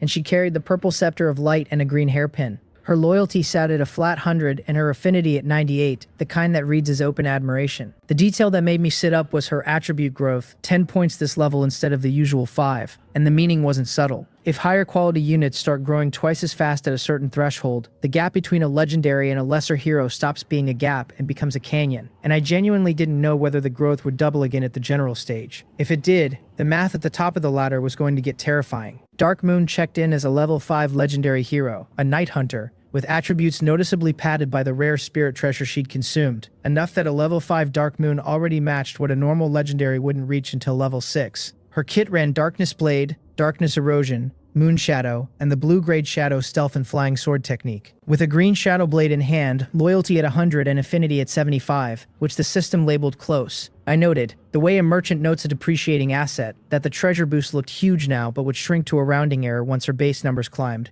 since 1 or 2 herbs mean a lot at level 5 and almost nothing at level 15. Little Blue rounded out the readout as a level 7 deep-sea giant whale, 30 meters of purple-grade muscle, carrying Impact, Bite, Thunder Sword, and a freshly awakened giant wave. Pets, it seemed, just grow their own skills as they level, which made me wonder whether Hwawa would keep awakening abilities on her own after I turned her into a hero. Though since she could still evolve unassisted, she'd probably keep learning too, and only her next level up would prove it. I ran a quick eye over the commoners and found most had hit level 5 from fishing every single day, which suited me fine. Then my ship began to change color, shifting to white shot through with blue patterns, and a spatial gate opened ahead. I gave the order without hesitating. Little Blue slid forward to take point, the tower ship following close in its wake, and my vision blacked out, blazed white, and left my mind swimming. When I came back to myself, I stood inside the 2 domains competition arena, and the first thing in front of me was a transparent light barrier, with rank upon rank of black ships bearing red patterns behind it, so densely packed they stretched past where I could see. The ships at the very front were level 6 wooden craft. I was still taking the measure of it all when a startled shout cut across the water, somebody crying out that I was completely unfair.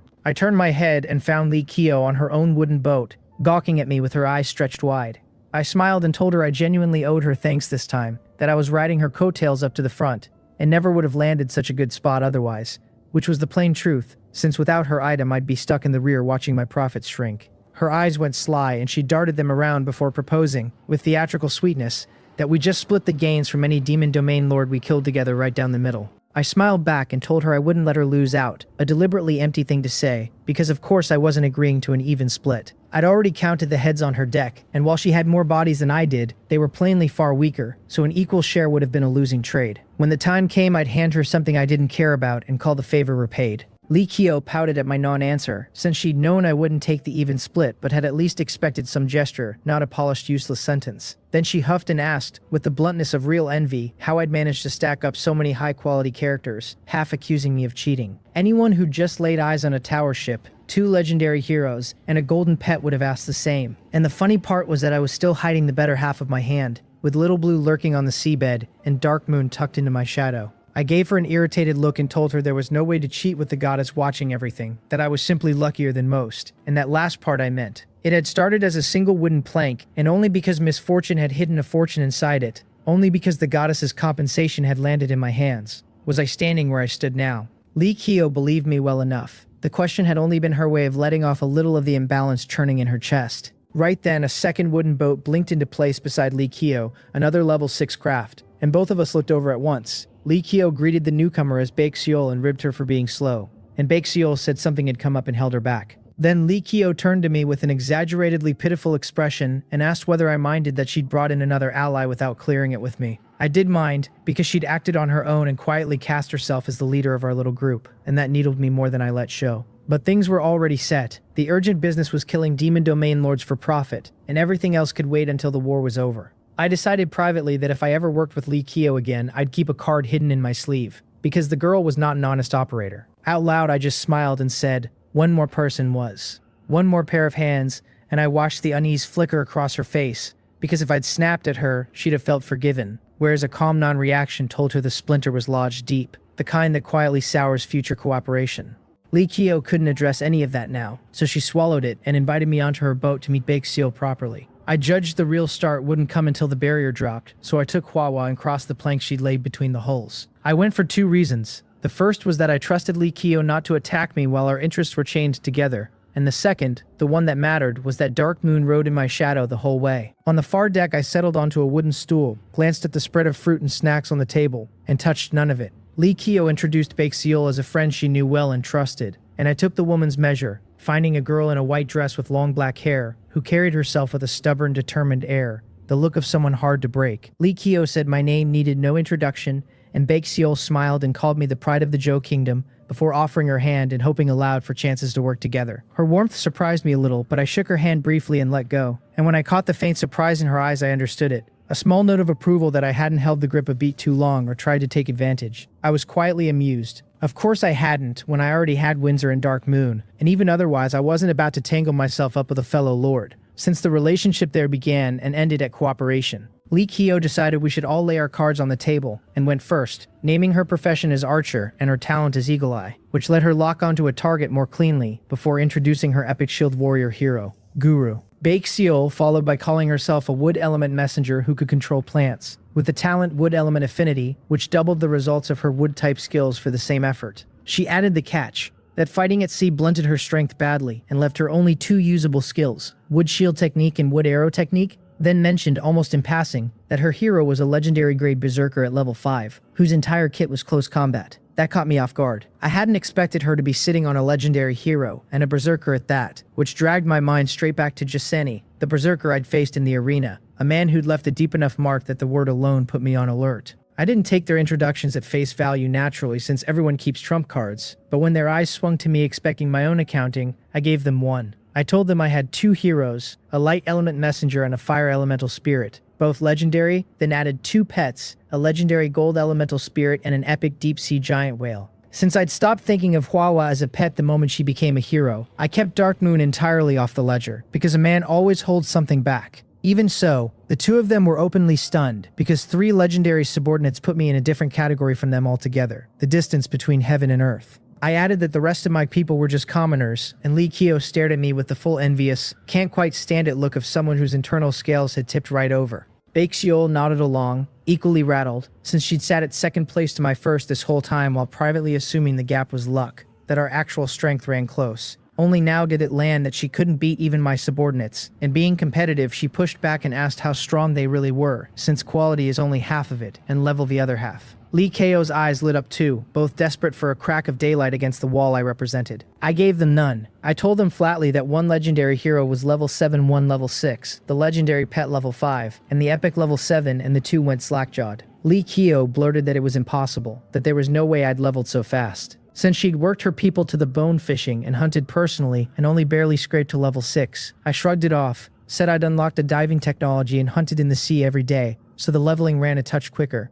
And the way they looked at me afterward, like some kind of monster, started to get genuinely uncomfortable. When Baekseol pressed reluctantly about my own strength, I told her the truth, that I was only level 5 myself, an ice element messenger, and the relief on both their faces was almost comic until confusion replaced it. If my subordinates were that strong, why was I crawling along at level 5? I asked Lee Kyo whether she knew the attribute gain from leveling scales with talent quality, and when they nodded it clicked at once that I was holding my level down on purpose, waiting for my quality to rise so each level would pay out more. They'd clearly wanted to ask whether I wasn't afraid of dying while under-leveled, but one more glance at my roster strangled the question. Because with subordinates like mine there's no need to rush. The muscle is right there if danger comes. I sat watching the 2 of them deflate under the weight of my introduction, privately smug and more than a little entertained. While we'd been talking, the field had been filling in, and when I looked around I noticed something off and stood up, frowning. Most of the ships arriving now were level 3 or 4, some even level 2, which made no sense among the supposed top 10,000. I'd expected the formation sorted by rank, the way the announcement promised, with the top 10 and their level 5 and 6 ships clustered around me. Lee Kyo and Baekseol saw me rise and asked what was wrong, So I laid out the puzzle, and after they chewed on it, Baexial offered the only explanation that fit. The top 10 of us had each been teleported in separately, everyone leading a team, and the 3 of us had only bunched together because of Lee Kyo's binding item. I agreed, and a small regret pricked at me, because I'd half hoped to run into Hagawahina here and quietly remove him, just to stop his endless chattering in the chat channel from grating on me. Since the formation made that impossible at the start, I filed it away, since as a team leader myself there'd be a decent chance of crossing him once the lines tangled, and when that happened I'd give him a quick ending. I turned us to dividing spoils.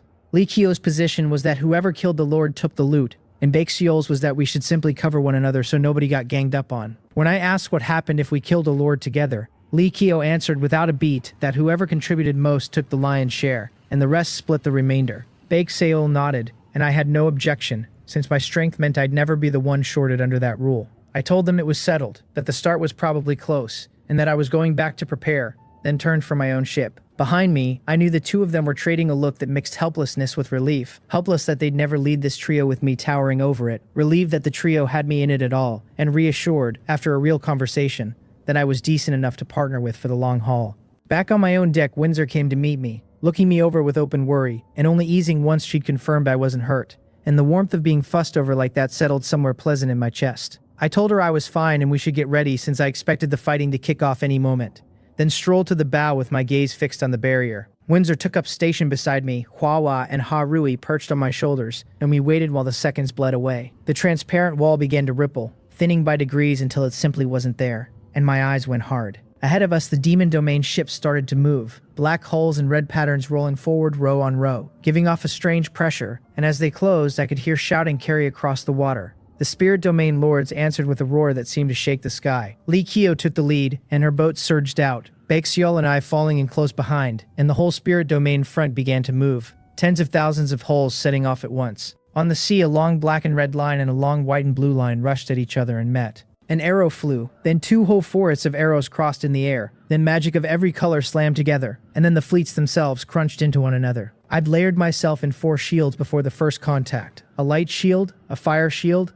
a golden shield, and my own. And I'd done the same for Windsor, Hua, and Ha Rui, because in a chaotic melee like this there is no such thing as too careful. I opened with a water arrow technique that dropped a man on the opposing boat in a single hit, and beside me Windsor's light arrow, Huawa's fireball, Harui's sharp arrow technique, and the commoner's volley all poured across at once. The ship facing us was simply staggered by the output, and its lord went down to a single exchange with Windsor, his death triggering one of the goddess's notifications in my ear that I had no spare attention for. I only had time to choose to destroy, and the wooden hull dissolved into white light, leaving a few corpses bobbing on the swell, and I was already swinging on to the next target. Almost every ship we touched folded in seconds, and the people around us began to notice. Some had clocked us from the start, since I was the only one with a tower ship, but the great battle had held their eyes until now, and now the sheer one-sidedness of our advance was impossible to look away from. Watching me tear through the fleet, a brown-haired, blue-eyed man on a level 6 Demon Domain wooden ship was in a foul mood. His name was Kajineo, and he frowned at how badly his side was bleeding. It cost him nothing personally right now, but as a top Demon Domain newcomer, he understood that a gutted Demon Domain would weaken the resources he'd one day build his territory inside, since the ceiling of any achievement is set by the ground beneath it. He pointed at my ship and ordered his people to attack, and the boat came about and bore down on me. Kajineo had clearly noted my hull outranked his, but it didn't rattle him, because a higher level ship isn't automatically a stronger one.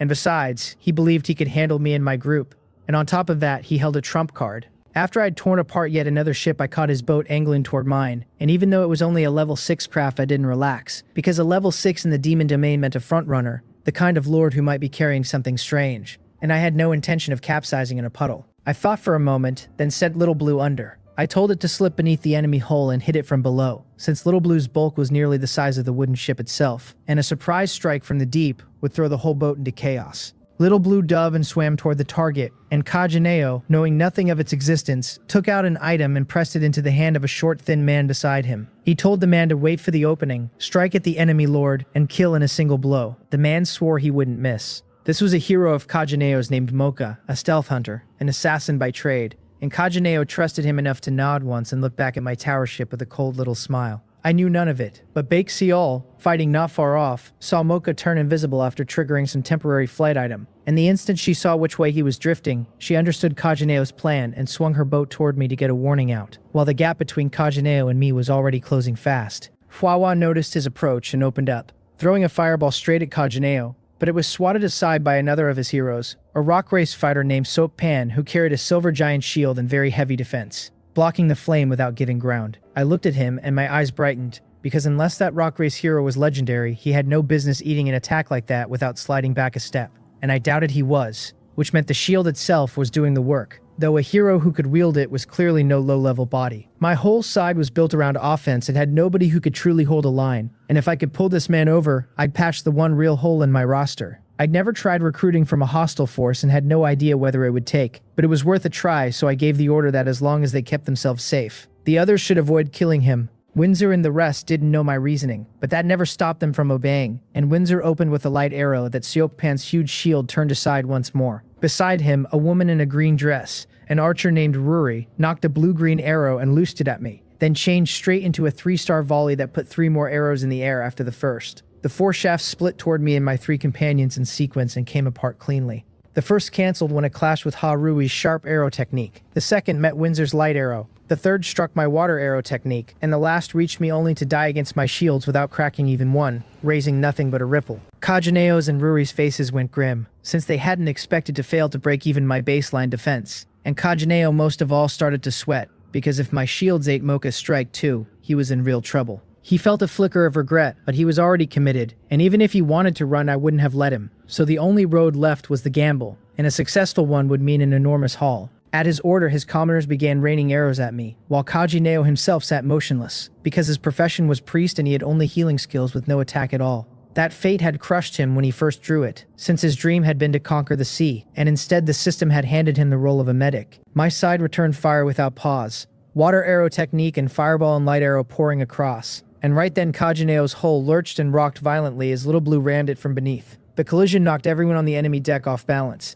and I seized the heartbeat of chaos. Windsor led with an entangling spell, a light rope snapping out to pin Seokpan in place. Hwawa burned a fireball toward Ruri, and Harui did the most spectacular thing of all, muttering strange syllables until golden points kindled in the air above the enemy ranks. She swept her little staff, and the points fell all at once, a golden rain hammering down into Kajineo's commoners, and everybody it touched dropped dead or maimed in an instant. I was startled by how brutal the skill was, and I used the opening to lay a freezing spell on Kajineo himself, locking him down while Little Blue kept slamming the hull so nobody could find their footing. Then I saw Kajineo smile, and for a confused second I wondered whether something had come loose in his head, before my heart dropped and a warning instinct flared. And in the same instant Baexiol's cry reached me telling me to watch out. My peripheral vision caught her tense face, and before I could move a sharp blade was already in front of me, sliding through my shields like a knife through butter, splitting them one after another until, after the third broke, the figure behind it shimmered into view. It was Mocha. The blade in his hand was a blue-grade weapon engraved with a skill called Shield Break that dealt extra damage to defensive shields, usable only once a day, and he was spending that one use on me. It reached slowly, but it happened in a blink, fast enough that I could see the cruelty and the hunger raw in Mocha's eyes, and yet I was calm, startled but not panicked, and Mocha misread my stillness as terror, assuming I'd frozen because I'd been scared witless.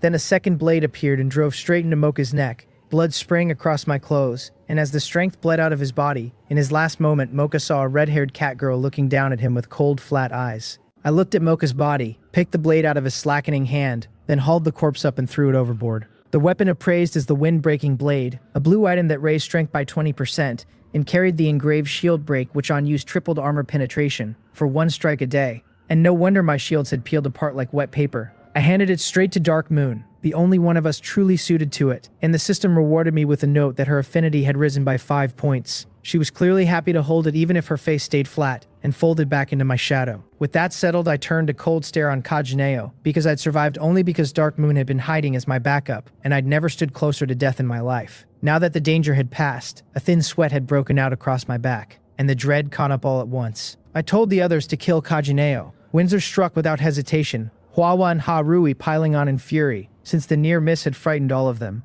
and now they wanted him dead and gone. Kajineo had believed his man would finish me, only to see a cat girl materialize from nowhere and gut his assassin. Every scheme wasted, and when he met Windsor's eyes, he shook all over with terror before the combined attacks landed, and his green-grade armor failed to save him. He died on the spot. I chose to destroy the wooden boat, and it came apart in a flash of white light, spilling everyone aboard into the sea, after which I had the few survivors hauled up, since from this moment they belonged to me. I came before Seokpan and asked him plainly whether he chose death or to follow me. When a lord dies, The heroes beneath him are freed, and their loyalty evaporates, and whether they avenge him comes down to affinity, since a high enough bond turns a slain lord's hero relentless rather than pliable. Kajinio had plainly never gotten on with his heroes, because Seokpan dropped to one knee without hesitation and said in a low, rough voice that he was willing to follow me.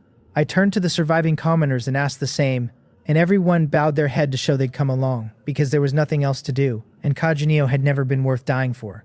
Their loyalty was thin and freshly minted, but I trusted time would deepen it, and I nodded, satisfied, then turned to Bake Soul's ship. I thanked her for the warning, since without it, Dark Moon might not have moved fast enough, and that fight had come down to a single second deciding whether I lived. Bake Seol looked at me with a complicated expression, because while she'd known I'd never show my full strength any more than she'd show hers, she hadn't dreamed I was hiding a legendary hero, and a high-leveled one at that, though she smoothed her face back to normal quickly. She said I was welcome, that we had an agreement, and then, with a playful lilt, suggested that if I really wanted to thank her, I might give her something good. I knew she was half teasing, but I took it seriously because this counted as a life-saving favor and I had no wish to owe a debt that large. I thought, and my eyes lit on the answer, and a small ball appeared in my hand. It was a wood element talent mutation orb, a blue item that triggers a positive mutation in wood element talents with a small chance to upgrade them, limited by its grade to excellent talents and below. I picked it up a while back, and while it was useless to me, it was a perfect fit for Bake Seol, whose talent was wood element affinity. I tossed it over and told her to use it as my thanks for the warning. Bake Seol caught it, read the description, and her heart skipped because she'd assumed it was some trinket and instead it was genuinely valuable, useful to her specifically, and that very value made her unwilling to take it. As the saying runs, one shouldn't accept a reward without the merit to earn it, and a single warning wasn't worth a treasure like this. More than that, she read my intent exactly, that I was offering it because I didn't want to owe her, and Bake Seol was no short-sighted woman. She could see I'd go far, and she had no interest in passing up the chance to have me owe her a favor, since a debt of gratitude is the hardest kind to repay.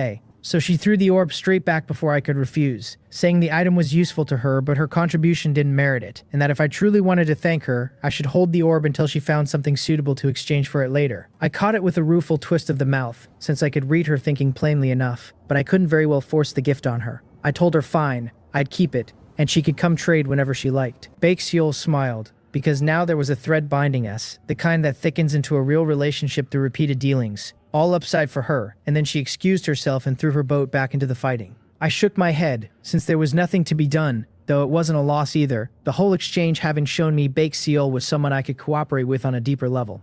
I told my people to keep moving and rejoin the battle. As time wore on, the fighting lost its clean shape, the spirit and demon domain lords tangling into a single churning mess. Kajineo's death as the local leader had dented the demon domain's morale here, and with me, Lee Kyo and Bake Seol carving back and forth through their ranks on raw strength, the spirit domain's confidence swelled. They began rolling over the demon domain lords, hull after black and red hull dissolving into white light, the occasional surviving commoner left paddling in the swell, and every kind of attack and strange item flashed past in the chaos. I saw gourds that could freeze a ship in place once thrown, others that puffed white smoke to knock people unconscious, even items that turned a man into an animal. All of it hammered home a warning that the waters of this world ran far deeper than I'd assumed, and one careless step could drop me into a trap. Before long, the demon domain lords in my stretch couldn't hold against the four of us, and started to retreat, and naturally we chased, watching the black and red ships fall back toward the neighboring battlefields in a ragged arc that crashed into the surrounding fighting. The retreating lords merged into the demon domain forces nearby, but I didn't care and kept attacking, and the two battlefields began folding into one. I noticed that the spirit domain leader in this new battlefield commanded a level 6 wooden ship carrying as many as 50 commoners, all in leather armor with bows, and it surprised me, since I had no idea how anyone fed that many mouths. The surprise lasted only a moment, because everyone has their own fortune, and I'm not arrogant enough to think I'm the only lucky man at sea, any more than Bake Seol's legendary hero was a fluke. The lord of that ship surprised me too, because at the moment he looked like a lion tribe orc, a leather bag of meter-long javelins slung across his back, hurling them with such force that almost every throw took a life. An invincible figure in his corner of the fight. He noticed us arrive, spared us a single glance, and went right back to slaughtering the demon domain lords in front of him. I had no intention of approaching just then, so I returned to my own hunting, since out here a single lord kill banked not only whitestone, but a ship core and a territory core, the bedrock of everything I meant to build. With my group added to the line, the balance tipped, and the side already losing crumbled faster, this time before they could even flee, because spirit domain ships were already streaming toward them from the flank, with demon domain hulls in pursuit. The fleeing demon domain lord and the fleeing spirit domain lord collided, the two clusters grinding past one another until both sides shot clear and reformed with their main forces, after which everyone paused to size up the new shape of things. Among the demon domain ships that had just given chase, I counted 3 level 6 craft, which I guessed were the opponents of the 2 teams Baek Seol and I hadn't faced. And among the spirit domain lords who'd fled, one also had a level 6 ship, a male lord, one of our own top 10. Lee Kyo's group had already pulled alongside them and were talking, so I steered in too, and as I closed the gap I caught that lord blaming Lee Kyo, snarling that she dragged Baek Seol and me away and gotten the rest of them routed. It was true enough as a factor, but it wasn't his place to throw the accusation, and Lee Kyo wasn't about to swallow it, snapping that how she chose to ally was her own freedom, and that his failure was on his own weakness. He shouted back, telling her to ask the brothers around him if they agreed, and started working the fleeing crowd, who were already brimming with resentment from the rout, and now had a target, their bitterness sliding onto Lee Kyo. Losers always reach for an excuse before they reach for a lesson. Lee Kyo's face shifted, since she didn't dare court a mob, and Baek Seol looked rattled too, because the 3 of us did carry some of the blame. The lord who could turn into a beast had reverted to his ordinary shape and was watching the spat with frank amusement. I knew it had to be shut down, or the reputation of all 3 of us would take a brutal hit, since everyone here was a standout newcomer lord with a small group at his back and real weight behind his words. So I cut in with a cold snort, saying anyone who chose to enter the 2 domains competition should have come prepared to die, and asking who walks into a slaughter expecting to lean on others. The crowd's faces shifted because none of them had counted on anyone else before entering, and the 10,000 who'd made it this far were no fools. They all knew relying on yourself beats relying on anyone. They'd only been steered for a moment, and my words made them waver. I ignored the lord whose expression was souring and got ahead of him, telling them not to let themselves be used, that he was spending them like pawns to reach his own ends. He retorted, exasperated, asking what goal he could possibly have and calling it an excuse. But I smiled and pointed out he'd shifted the subject, then laid it bare, that he wanted to use them to accuse us and seize leadership of the fleet. His expression cracked wide open, and I knew I'd guessed right, and once I'd said it, the crowd reacted, their gazes turning wary on him instead of us, and he understood his plan was dead. He'd wanted the leadership for the prestige and the future benefits, and now it was ruined, so he rounded on me, demanding what right I had to speak and who I even was. He'd registered the unusual look of my tower ship, but irrationality had the better of him, and the words spilled out. I laughed, because the man was genuinely a bit slow, trying to use influence to suppress people without once weighing his own, and daring to try it on me. I said my name softly, Ha Shin, and asked whether I was qualified to speak now. The change in his face was immediate, and the chatter erupted. People muttering that it was actually the real big shot, that Lee Kyo had allied with Ha Shen, and maybe their guesses had been right, wondering aloud how strong I was. Even the lord who'd been enjoying the show sobered, and looked at me seriously, then smiled and introduced himself as James, saying he'd heard of me for ages and was glad to finally meet me, and that he hoped we'd cooperate down the line. I had no reason to refuse the goodwill, so I nodded and said we'd work together if the chance came. James laughed and said he was curious how I'd resolve my personal issue, which baffled me, since I had no idea what he meant. He read my blank look and laughed harder, plainly not having expected I wouldn't even know my own nemesis on sight, unsure whether to call me thick-skinned or simply uninterested in my opponents, and landing on the latter. He tipped his chin toward a lord and said that man was Hagawa Hina. That stopped me short, because no wonder he'd called it a personal grudge, and I hadn't expected Hagawa Hina to actually look like that, which meant the man I'd seen in the arena that time had been hiding his face too. I studied him with open amusement, but had no plan to deal with him on the spot. The urgent matter was the demon domain, and acting now would betray a lack of strategic sense, whereas if I let him live a while longer to go kill demon domain lords, then killed him last, everything of his would fall into my hands. Right now he was just a laborer working for me, and I genuinely hoped he'd rack up a big body count, since the more he harvested, the richer my eventual take. So I said magnanimously that now wasn't the time to settle personal scores, and that we could talk after we dealt with the demon domain. The others were stunned for a beat, then caught my drift and smiled faintly, since whatever the grudges, this was no moment for infighting. Hagawa Hina understood my thinking too, played dumb, and smiled, leaning on whatever item he held, plainly unsure who'd come out on top. James said we should ready ourselves and keep fighting. Lee Kyo echoed that we'd still fight individually but cover one another, and Hagawa Hina put in quickly that no one was to stab an ally in the back while we fought the demon domain, clearly afraid I'd play dirty. Everyone looked at me, and I nodded and agreed that whoever ambushed an ally became everyone's enemy, which cost me nothing since I'd never planned to strike mid-battle anyway, and it would have wrecked my image. Hagawa Hina overrated himself because with his strength I barely paid him any attention. Baek Seol said that if it was settled, we should start. Everyone answered together, and the boat surged toward the demon domain, which had begun moving at the same moment, plainly thinking exactly what we were thinking, to wipe out the other side. As the lines closed, James opened with the first throw, a javelin that killed an enemy outright, and the battle roared back to life. The leading demon domain lord opposite us kept loosing swarms of flying insects and suicide runs toward my group, palm-sized things shaped like bees, and a few peeled off to come at me, but Huahua's fireball erased them before they got close. Unable to land anything on us, that lord switched to picking off the weaker people nearby, since the rules only demanded the head count drop to a threshold, and never required killing the enemy leader. And I let him, because I wasn't about to play bodyguard to strangers. They'd chosen to enter, so they'd best be ready to die. While killing that demon domain lord would pay well, I'd rather drop several ordinary lords instead, each one a ship core and a territory core, with the odd surprise on top, especially since some had killed spirit domain lords of their own and were carrying extra cores for me to collect. I didn't think it greedy in the slightest. I only wanted more.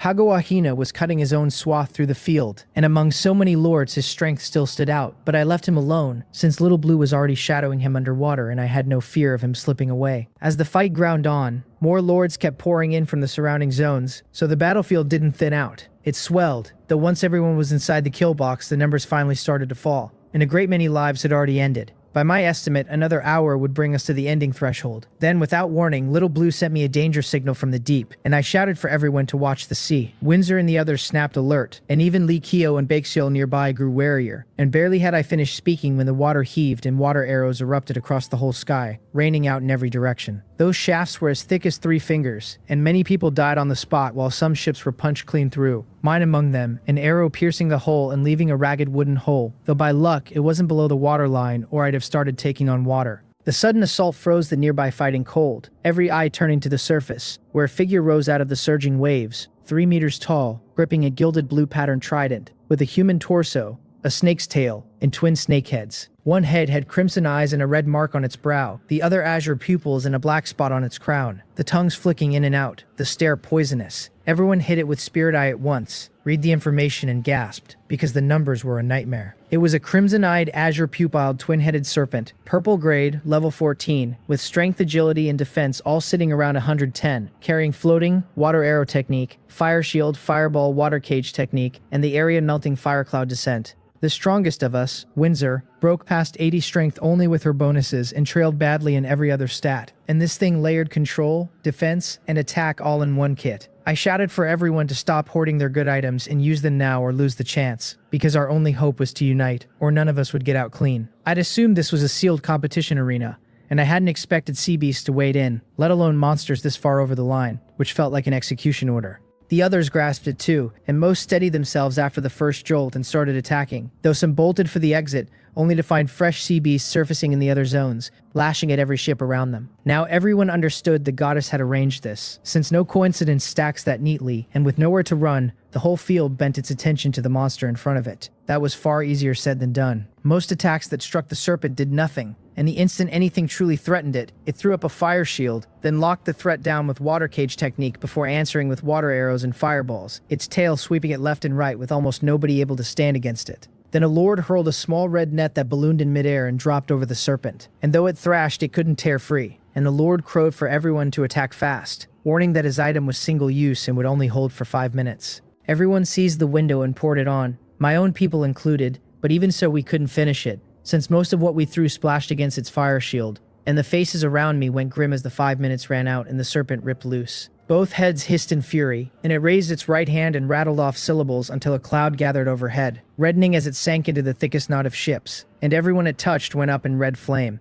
A whole crowd wiped out in a heartbeat. The skill was monstrous, but mercifully, after loosing it the serpent began to pant, so it plainly couldn't spend that move freely and burned a great deal of mana to cast it. Right then Bakeseol made her move, crushing a green bead in her fist that dissolved into green vapor she breathed in through nose and mouth, her face flushing crimson before she swept her staff and sent a thick emerald arrow wound with vines straight through the serpent's crimson-eyed head. Blood sprayed, and everyone watching was stunned that she'd actually destroyed one of its heads. The serpent roared in pain, its surviving head fixing on Bakeseol with fury as its tail swung her way, and her expression changed. Not because it was coming for her, which she'd expected after pulling aggro, but because the head she'd pierced was already knitting itself back together, and she wondered whether the whole strike had been for nothing. I was surprised by her output, but more bothered by how impossibly hard this thing was to put down. So I took out a special item, a poison element bomb, hoping it would bite. I'd held it back because the serpent had been unwounded, and I'd feared the bomb wouldn't break its defense, leaving the poison no way to reach the blood. Now that one head had taken real damage, it was the moment, and I hoped the venom would ride its bloodstream and do serious harm, since I was running short on options. The problem was its speed, too high now for a clean throw, so I needed it pinned again, and I shouted, asking who could hold it for a moment, because I had a way. James and Hagawahina answered at the same instant that they would. Then both said in the same breath that they'd do it together. Because I was close to Baekseol, the two of them steered their boats in nearer, and I had no time to wonder why Hagawahina was suddenly so eager, though I wasn't worried, since Dark Moon and Little Blue were still in reserve. Once they'd closed, both produced an item. Hagawahina a red talisman and James a small collar, and James went first, flinging the collar so it shot up above the serpents' heads, expanded, descended, wrapped and shrank into a halo of light that locked the serpent in place. He shouted at me to hurry, and I threw the poison element bomb, which burst into clusters of purple mist that hissed where they met the serpent's flesh. It cried out in pain, and as it screamed, the mist poured into its nose and mouth, and it thrashed, spitting water arrows and fireballs around itself at random, until its gaze locked onto me. Pain had eaten its reason, and all it wanted now was to kill the one who'd hurt it, and feeling the poison spreading and knowing death was coming, it meant to drag me down with it. I watched it glare at me with hatred and surge in fast, and my heart sank because the thing hadn't died instantly. I shouted for it to stop and threw out a freezing spell, but it was too quick and the skill missed clean, and Windsor immediately layered a bewilder on it to scramble its judgment while Hwawa, Harui, and the others scrambled to block its path. Lee Kyo shouted for Hagawahina to stop it, and he did unleash his item, smiling faintly, but he aimed it at me, the talisman turning to a streak of light that struck my body, and at once the surrounding air clamped down and crushed in until I couldn't move a muscle. I cursed inwardly that he'd gotten me after all, while Baekseol and Lee Kyo both demanded furiously what he thought he was doing. James looked at him with plain disdain, and around us some shouted in anger while others openly gloated, since plenty of people wanted the first place holder gone, and even James, for all his contempt, wouldn't have objected if it had actually finished me. Hagawahina put on a wounded face and claimed he'd just been too nervous and slipped, that it hadn't been intentional, but the joy dancing in his eyes gave the lie away. Baekseol and Lee Kyo were furious and helpless both, able only to throw control skills in the serpent's way. I'd been caught off guard, but I stayed calm under the shock, because I'd already watched the serpent's speed bleeding away as it weakened fast. With its mana spent, the serpent looked at my tower ship right in front of it, lashed the sea with its tail, hurled its whole body high into the air, and came down toward my deck. As it fell, Seokpan planted himself in front of me, with his huge shield raised, and the impact drove him straight down, his feet smashing through the deck and sinking into the wood. But he held. In the instant the serpent was blocked and delayed, the control skills from Windsor, Hwawa, and Harui caught up and pinned it, and then Dark Moon appeared, swinging the wind-breaking blade and chaining Darkness Blade into Darkness Erosion straight into the serpent's other head. Even so, it managed one last swing of its weapon before it died, and the blow sent Dark Moon and me flying, both of us slamming into the inner wall of the stern and bringing up blood. And right then, outside the hole where I'd landed, two tentacles came whipping up out of the water and wrapped separately around Dark Moon and me. Windsor saw the tentacles whip up out of the red water and screamed at me to be careful, but the warning landed a beat too late, because Dark Moon and I were both already torn open from the earlier fight, and slow as cold honey. The tentacles wrapped us and started hauling us toward the rail. I had just enough sense left to throw a shield over myself the instant Windsor's voice reached me, so the worst of the grip slid off my own body, but Dark Moon had nothing defensive in her kit, and the tentacle closed around her like a fist on wet paper, grinding at wounds already too deep. Windsor spun a light rope into the air to pin the two limbs while Hwawa and Harui dropped fresh shields over us, but those shells held only a breath before the tentacles tightened again, ripped clean through the light rope, and dragged us both off the deck. It happened too fast for anyone to keep up. They had only just swallowed the shock of Dark Moon gutting the crimson-eyed azure pupiled twin-headed serpent, the trump card I had been sitting on the whole competition, and now a second sea beast had surfaced and snatched the boss himself off his own tower ship. From where I dangled, I could read the calculation on their faces, the worry that this new thing was every bit as strong as the serpent, that the deck would run red again before noon. Then the serpent's corpse coughed up a purple item where it floated, and every worried face flipped to naked greed in a heartbeat. Most of these lords had never laid eyes on anything better than blue, so a purple drop pulled at them like a hook through the cheek, yet not one moved a finger toward it, because there was still a monster thrashing beside my hull. Baekseol and Lee Kyo stared after me with real worry, which I noted and filed for later. Hagawahina, the little He Kingdom rat who called himself Little Sun, had felt his stomach drop the moment Dark Moon went to work on the serpent, since he had never guessed I was hiding a hero of that caliber. His plan from there had been to slink off and hole up until the timer ran out, and a smarter man would have done exactly that. Instead, the purple item sang to him. The greed squeezed his judgment flat, and he started inching toward the drop with murder warming back up behind his eyes. As the tentacle pulled me under the rail, my heart went to ice, and I genuinely wondered whether this was the end of the road, hauled overboard by a glorified squid, after surviving everything else. Then the grip simply let go. Dark Moon and I and the rest tumbled straight down into the water, and a hiss reached my ears before the sea went blood red. That gave me my first clean look at the thing, a purple-black octopus the size of a small house. My spirit eye laid it bare and I almost laughed at my luck, because the readout marked it as a level 13 10-armed demon octopus. Strength 103, agility 101, defense 102, packing a binding spell, a magic eye, immense strength, and mutation. Another monster I had no business fighting, dropped in my lap, and I cursed out loud at the rotten quality of my draw. A blue shape rammed up through the murk before I finished swearing, Little Blue slamming into the octopus hard enough to make it flinch and let the rest of us drop. The relief lasted about a second. All 10 tentacles found my whale instead, sinking deep into Little Blue's flesh, and he started keening in a long, wretched note of pure pain. I hung there in the bloody water useless, watching my pet get crushed for buying me time, the thought hitting me hard that I owned far too few cards that could crack a crisis like this. Up above, the watchers had cheered when I went under, then read the octopus's stats off their own appraisal skills, and the cheer curdled into the same dread that had chewed them all morning, since here was a second nightmare with nobody to handle it. Windsor and the others were past dread and well into fury, feeling I was alive below the surface yet out of sight and dangling over the drop, one moment to the next, and that helplessness was eating them alive. Flame erupted off Hua where she hovered above the deck, and her small body began to swell as she dropped into her martial god form for the second time I had ever seen. This time was different. The little staff in her hand winked out and reformed as a long red saber. Her fire-red hair streamed loose, golden flame boiled around her shoulders, red armor plated her, and a sigil burned across her brow. Her wings snapped wide and she shot down toward the octopus, hurling golden fireballs into its huge head. It felt the threat and let Little Blue go, swinging its magic eye toward her, and 2 black rays lanced out. She rolled clear of both, then 5 tentacles came whipping in to meet her instead. Hua took the saber in both hands and sheared 1 tentacle off at a stroke, then knifed through the opening it left. The octopus, frightened now, fused the rest of its arms into 3 much thicker trunks and started hammering down at her. She kept slipping the blows, each miss cratering the sea and throwing up walls of water, and one swing caught my tower ship square and snapped a railing off like a dry twig. She chanted, and 3 ropes of fire wove out of empty air and lashed those trunks tight. Then she closed in for the kill. The thing felt its end coming, and one of its own tentacles detonated into a fine red mist that the other 2 drank up on the spot, tearing it free of her fire binding. By then it was too late, because she was nearly on top of it. The remaining 2 trunks split into a fan of smaller limbs and arched up into a round shield over the creature's head. Hua pounded that shell with fireball after fireball until its defense sagged, then lit her saber with golden flame and drove into the weak point. Where her body met the octopus, it sizzled like a hot knife into a cream cake, and she punched clean through with almost no resistance. She landed on its skull, sank the blade in, and the flame began to crack off muffled detonations deep inside the brain. To be sure, she conjured 2 more sabers wrapped in red flame, buried them alongside the first, and set them off again. The 10-armed demon octopus came apart into 2 items hanging in the water, each glowing a faint blue. Not a sound came from the crowd as she gathered the 2 drops. Every one of them was stunned mute. None had imagined this little elf hit a face like that she could erase a beast which had terrified them all, without giving it room to fight back. And now their eyes slid to my other elf with the obvious question of whether Ha Rui had a second face too. Hua ignored every staring lord, found Dark Moon and me slumped across Little Blue's back, and flew straight over, her body shrinking back down as she dropped onto my chest. I smiled up at her, because if she had not pulled the martial god form out a second time at the exact right second, I would have been finished for real. And I fished out the element gems I had on me and pressed them into her tired little hands.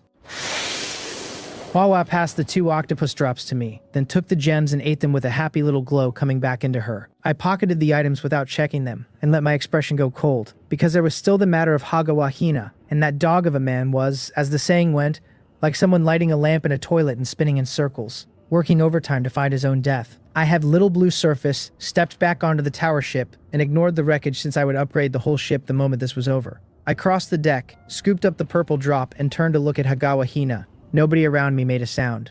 Even the ones who had thrown a fireball or a light arrow into the fight and had a fair claim to a share kept their mouths shut, because Hua's performance had scared the speech right out of them. Hagawahina watched me come with a tight gray face and fear flooding his eyes. When he had seen Hua change shape, he had felt his moment slipping and tried to peel away, only to find Li Kyo and Baek Seol blocking him, with James drifting into his escape lane on purpose. James, I understood at once, had done that to buy a scrap of goodwill, since he had finally accepted that I was nowhere near his weight class, and that getting close to me beat fighting me. Li Kyo and Baek Seol were a different story. They were my allies now, and although my endless bag of tricks unnerved them a little, they were far more pleased than spooked, since standing on the same deck as me meant a steady drip of benefits. So when they saw Hagawa Hina trying to slide off, they pinned him without a second thought, because letting a chance to deepen the tie slip past would have been plain stupid. Hagawa Hina knew he had burned every bridge with me, and that this would not end gently, but he had no intention of dying, and as long as a sliver of a chance remained, he would chase it. So he put on a calm front and told me he had only made a mistake just now, endangering me by accident, and that he was willing to make it right with compensation, both the mistake and the offer aimed at squeezing a pardon out of me. None of it moved me. Setting aside that it had been no accident, I had never had the faintest intention of letting him walk. I gave him a lazy smile and told him to kneel, kowtow 9 times with the floor ringing under his forehead, then hand over every single thing he had gained this trip, and that I might, just might, forgive him after that. His face went ugly at that. The kowtowing he could swallow, since face had never meant a thing to him, but handing over all his goods was a different hurt. He said nothing though, because he had finally grasped that he was no match for me, so he dropped to his knees and knocked his head against the deck 9 times, loud enough for the whole crowd to count. Then he stood and told me he had kowtowed, but had collected nothing this round on account of being hunted, and would make it up with something from his older stock. A card appeared in his palm and he flicked it across, an item quality enhancement card of blue grade, the kind that lifts an item's quality on use, though with a brutally low success rate on anything already blue or above. I had not expected this rat to be carrying something that good, and for most people it would have counted as a genuine treasure. I put the card away and still did not plan to release him, especially since the little weasel was even now trying to slip me a partial payment and hold back a core, which told me he still took me for a fool. I told him flatly that he was being dishonest, and that since he would not hand it all over willingly, I would take it off his corpse myself. His face twisted and he tried the only card he had left, telling me I had humiliated him and made him kowtow, and he had done it, that I had demanded his goods and he had given them, and that if I killed him anyway I should fear the public outrage of everyone watching. I laughed at that, looked around the ring of lords, none of whom moved, the demon domain captain included, all silent as stones, and asked the crowd straight out whether anyone would object if I killed him. Dead silence answered me. Not one person spoke. Set aside that Hagawa Hina had thrown the first stone. My strength sat right there in front of them in the shape of 2 martial god-class elves and a night hunter, and nobody would risk an objection even if they nursed one. On top of that, this was the same Hagawa Hina who had tried to turn the whole crowd against Lee Kao and Baekseol barely an hour earlier, nearly tricking these very lords into a fight that would have gotten some of them killed. And here he was trying it again. As that memory caught up with them, several broke into a cold sweat and shot him venomous looks, and I felt the mood tip hard. Killing him and pocketing everything he owned was, the way I framed it, simply removing a pest on behalf of the people and following the will of heaven. And one could hardly fault a man for that, because if the good people grew disheartened, then who would bother being good in the future? Right on cue, the crowd erupted. Every voice tripped over the next to tell me they had no objection, that they had all seen how he tried to harm me first, that this villain was detestable, and they could testify to it. And would the boss please hurry up and act? From the heat in their faces, if their strength had been a touch higher, they would have torn him apart themselves. Hagawa Hina's face went green as he watched his last gambit collapse, baffled at how he had drawn the fury of the whole deck onto his own head. I gave him no room for another word, waved my hand, and told my people to deal with him. He was locked down flat-footed. Ha Rui's golden rain cut his clustered commoners to ribbons, and Huawa's fireball erased the single hero beside him. In a blink he stood alone, and before he could whimper a plea, Windsor sent him on his way with a light arrow. I looked at the commoners still treading water, and told them that anyone willing to follow me could swim over on their own, and every survivor struck out for my tower ship the instant the words left my mouth. Once they were all hauled aboard, I addressed the crowd properly, telling them I had always lived by the rule that I would not strike a man unless he struck me first, so none of them needed to fear I would slaughter the innocent at random, and that there might even be room to cooperate down the line. It was the usual diplomatic patter, and the usual agreeable murmur came back at me.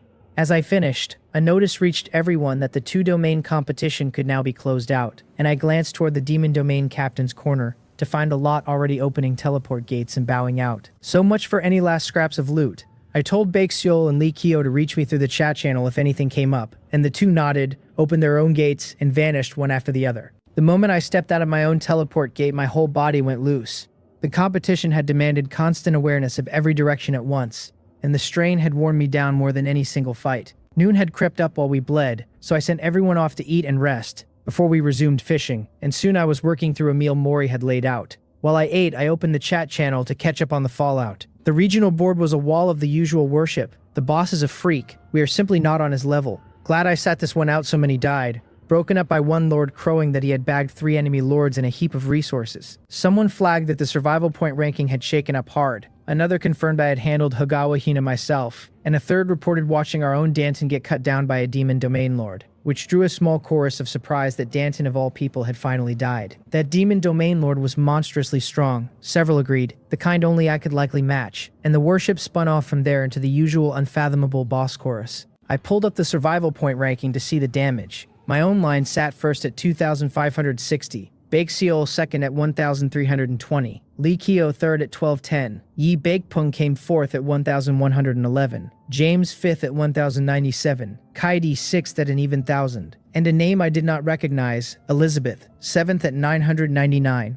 Hagawa Hina and Danton were both gone, and so were the previous 8th and 9th, which had vaulted Katie from 10th to 6th. This Elizabeth I had never clocked before, which told me the field was larger and stranger than I tended to assume. I closed the list and turned to sorting the haul, which was fat. I had pulled 43 ship cores and 43 territory cores, even though I had personally killed only around 30 lords, the surplus coming from demon domain lords who had killed spirit domain lords and fed me the extra cores indirectly. Past the cores there was a drift of odds and ends, low-grade wall blueprints, low-grade arrow towers, a scatter of resource cards, most of it forgettable but a few pieces made me sit up. The most useful by far were the 43 fishing rods, exactly what a man with a swollen roster of new commoners needed, since now none of those idle hands had to stay idle. 2 other items I had never seen. The first was a micro-purple crystal ore vein resource card, white grade, which on use grants a tiny purple crystal vein. A real boon for someone raising 2 elemental spirits even if the vein would surely be thin. The second was a green energy core, which automatically gathers ambient free energy and converts it into whatever energy is required. That one caught my interest, because if it could feed me electrical power, it might crack my ship's electricity problem. I tried it then and there and was let down, because it was nothing but a raw collector with no converter attached. So for now, all it could do was hoard energy I had no way to spend. I sighed and put it away. Out on the deck, a few lords were already fishing, so I handed a stack of rods to one man and told him to distribute them. That was when I noticed Seokpan sitting off to the side, the rock race tank who had surrendered to me, a hero I had collected but never appraised. I walked over, and he scrambled up to salute the instant he saw me. I told him there was no need for ceremony and asked whether his quarters had been sorted out, and he confirmed the Lord had arranged it. I nodded and told him these new commoners would be his responsibility going forward, then asked if that posed any problem, since my plan was to hand the management of ordinary residents off entirely. From here out, Windsor and the others and I would stop babysitting the rank and file and serve as the core leadership of the territory, parceling the day-to-day out to other heroes and concerning ourselves only with managing those heroes well. Seokpan said there was no problem at all, Lord, and I gave a satisfied grunt and finally ran my spirit eye over him.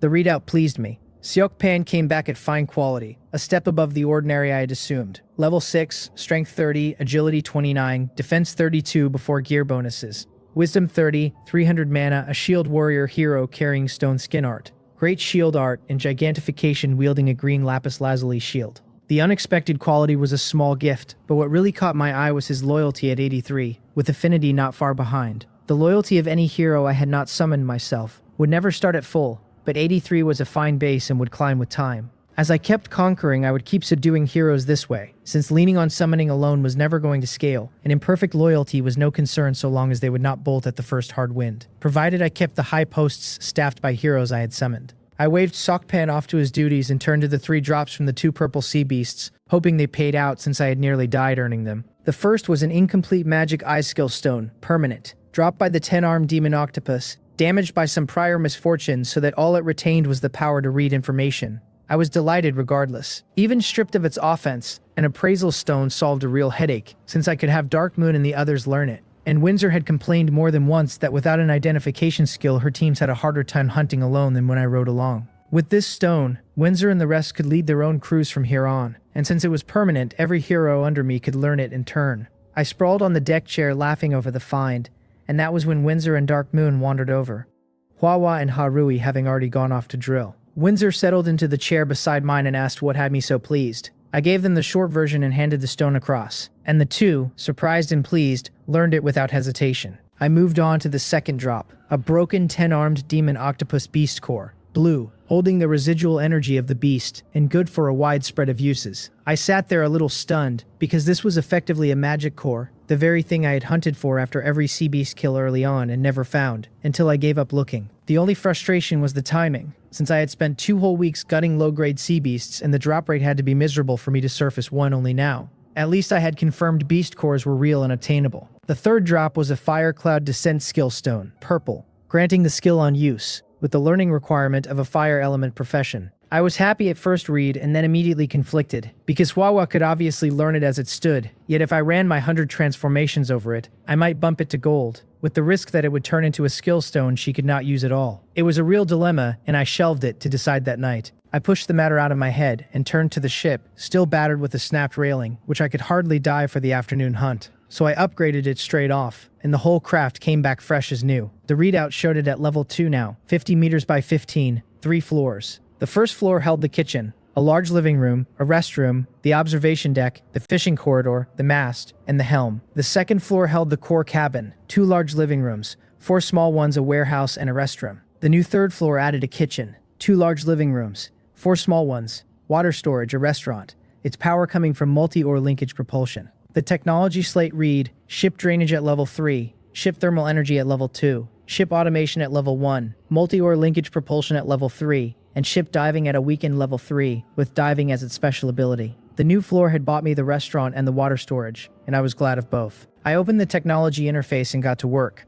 First I pushed the diving technology to level 4, then bumped the propulsion technology to level 5, and finally unlocked the complete version of the diving technology and built it as a level 1 complete setup. My white stone was flush this time, and after watching that octopus shred my railing, I had decided a diving system with a shield was no luxury. The complete version held for only an hour at a stretch, but an hour of protected diving could swing a desperate moment my way. With that settled, I went down to the small living room where the upgradable fixtures lived, because my swollen head count meant the seawater converter and the flower producer could no longer keep pace. I took the seawater converter up to level 10 in one shot, lifting its output to 1,280 liters a day, enough that I could finally take a bath, and a good thing the new water storage existed, or hoarding that much would have been its own problem. Then I ran the flower producer up to level 7, reaching 200 kilograms a day, plenty for my whole crew, with enough surplus that I might cook something fine and sell it, since white flour was a rarity now. When the spending stopped, I had just under 13,000 white stone left, so I kept the change and dumped the rest into cloth and cotton wadding, because winter prep never sleeps. Then I fired up the diving function and took the crew hunting beneath the waves, staying submerged 4 to 5 hours with the upgrades, an hour of it now under the full shield. Barely 2 hours into the hunt, the goddess Chiyomo cut in with an announcement, declaring the weekly survival points settlement that everyone would draw a basic reward by their points, and that the top 10 should choose their bonus point rewards. I left Windsor and the others hunting and ducked into a random room to claim mine. The basic reward was a packet of water and food I scarcely glanced at, since neither meant much to me anymore, and I went straight to the bonus, which offered 3 items and a choice of 1. The first option was a merfolk talisman, purple, described flatly as an identification token of the merfolk and nothing more, which made me frown at how little it told me. The second was a large fertile soil resource card, purple, which on use grants my territory a stretch of rich earth where anything planted yields far more than ordinary ground. And that one was genuinely strong. The third was an Earth Origin ginseng seed, purple, that grows into the rare spirit treasure Earth Origin green flower when planted, and my eyes went wide, because I already held the seed of the Earth Origin mother ginseng, and a second purple heavenly treasure herb to pair with it was no small thing. The Earth Origin seed obviously raised raw stats, but a seed is a seed, with no telling how long it would take to bear, so it might do nothing for a long stretch beyond padding my foundation. The fertile soil, by contrast, would pay off the instant I had ground a plant, multiplying every crop and feeding more mouths, and I knew well that a territory grows on bodies, and bodies grow on food. Then there was the merfolk talisman, which I simply could not read, and I sat there genuinely torn between the 3. In the end, I chose the merfolk talisman, against my own instincts. I did not understand it, which was exactly why I wanted to gamble on it. And even a dud I could run through 100 transformations and salvage as a gold item. I pocketed it and hunted alongside Windsor and the others until our time ran out. The sky had dimmed to dusk when we surfaced, and I went straight inside. The level 2 core cabin had grown a third room, which I gave to Huawa and Ha Rui. After dinner, I cleared the white stone off the money tree, dropped onto the sofa, and got ready for the day's 100 transformations. But first I skimmed the trading list Wang Mok had forwarded. The battle had pushed some higher grade items onto the market, though high grade did not mean good. Things like fancy spoons and chopsticks, and I bought up nearly all of them anyway since they were cheap and made perfect fodder for transforming later. A glance at my accounts showed roughly 7,000 white stone in hand, having pulled over 5,000 from the afternoon's hunt alone. I was about to begin transforming when a friend message stopped me, and I opened it puzzled to find Bake Seol. The first thing in the thread was an image, and beneath it a single line asking whether I needed this. I opened the image and read a talent quality enhancement orb, blue, which carries a chance to improve a talent depending on the user's existing grade, and my heart jumped because I wanted that thing badly.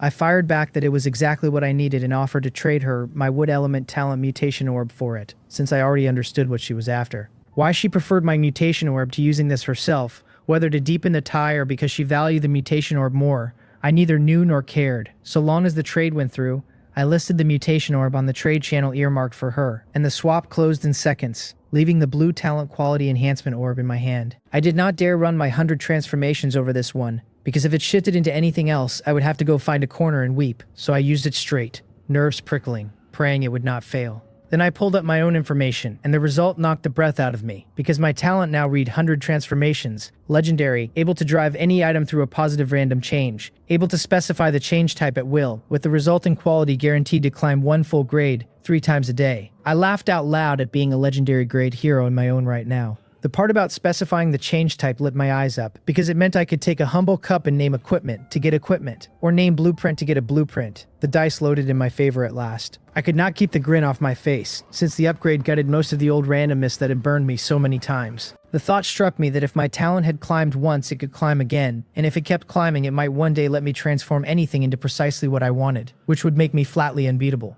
The one catch was that specifying type was not the same as specifying item, and the talent quality enhancement orb belonged to the special item category. So even if I named the special type, the odds of coughing one up would stay miserable, since special items were too numerous. Then I drew out the water cup I had bought today, the highest grade thing in my cart at blue quality, and specified blueprint type before running the 100 transformations, choosing blueprints because they held real value, and a blueprint duly appeared in my hand to read. It was 100 Spirits Pavilion Construction Blueprint. Purple, a building that summons creatures of every race with a chance of pulling heroes, and keeps a steady trickle of commoners flowing into the territory. Raising it called for 1,000 wood, 500 stone, 200 refined iron, 100 refined copper, and 10 gems each of fire, water, and earth. I felt mixed about it. Calling it useful, I could already pull commoners with civilian summoning cards, which were never hard to come by. Calling it useless, it still carried a chance at heroes, though I knew full well that chance was thin as paper. It was the textbook chicken rib, too bland to relish and too wasteful to toss, so I filed it to build later, since a purple building was a purple building. Next, I took out the broken 10-armed demon octopus beast core, blue, specified the same type, and transformed it, and out came a 10-armed demon octopus beast core at purple. The same energy reservoir bumped a full grade, which set me into thought. 2 lessons sat in that experiment. First, beast cores were their own distinct category, so going forward I could specify the beast core type to fish for cores. Though below high quality, it would never be worth a precious transformation. Second, even with a legendary talent, specifying the same type as the source made the result overwhelmingly likely to be a related item, useful for steering future transforms. Filing both away, I sent Windsor to call Huawa and Harui over, held the purple beast core out, and asked Huawa whether she could use it, on the logic that since she and Harui had first shown up as pets, it ought to do something for one of them. But both elves shook their heads. So I gave all the elemental gems I had on hand to the 2 of them, ran the rest of the off-type gems through the element converter into purple crystals, and left the core cabin to test the beast core on Little Blue. Outside, the whole ship was cutting forward under Li Rook's command, with Little Blue swimming out ahead of the bow. I called my whale over, held up the 10-armed demon octopus beast core, and asked whether it was any use to him. Little Blue let out a happy cry, so I tossed the core across, and he opened his mouth and swallowed it whole. I patted his huge head and went back to the core cabin for the last item, the Fire Cloud Descent skill stone I had been agonizing over. I specified its type and ran the 100 transformations, and let out a long breath when it resolved into a Fire Meteor Fall skill stone, gold, learnable by anyone with a fire element or earth element profession. Mercifully, it had not warped into a skill stone nobody could touch. This one was going to Huawa, the first gold grade skill stone I had ever pulled, so once she learned it, slipped into her martial god form, and let it loose, the result would surely be devastating. And I could not wait to watch it. She had not fully awakened yet, but her drilling had nudged the odds of triggering the form a little higher, the sort of thing that could not be forced, only worked at while nature took its course. I got up and went to bed, and the one waiting was Dark Moon, since Windsor had gone to rest in the new room, and I understood perfectly well what that arrangement was meant to convey. Morning came, and I opened my eyes to find Dark Moon already up. I rose, and not long after I had washed Mori had the meal laid out. I sat at the table and watched Dark Moon and Windsor come out of the inner room together. And when Dark Moon's eyes met mine, her deliberately cold face flushed scarlet. I chuckled, while Windsor shot me a mock glare, having clearly already been told everything. After eating, I handed the resource fishing rod to Windsor for the day's 3 pulls, and once she had gone, I settled on the sofa to dig into technology, while Mori, with nothing to do, drifted over, knelt, and began kneading my legs. I let her be because I had a real problem to crack, the matter of electricity, so I searched the keyword directly. The result was the ship electrical technology, which once lit would give the tower ship the conditions to run on electrical power. I had stumbled onto it before and failed to light it, so I tried again, and the prompt came up the same as last time, stating that a level 3 tower ship could light it. The condition had not been met before, and it seemed the prompt only shifted its wording once the requirement was nearly within reach. I nodded, since at my current rate of earning it would take only a handful of days to push the ship to level 3 and unlock it, and I closed the panel.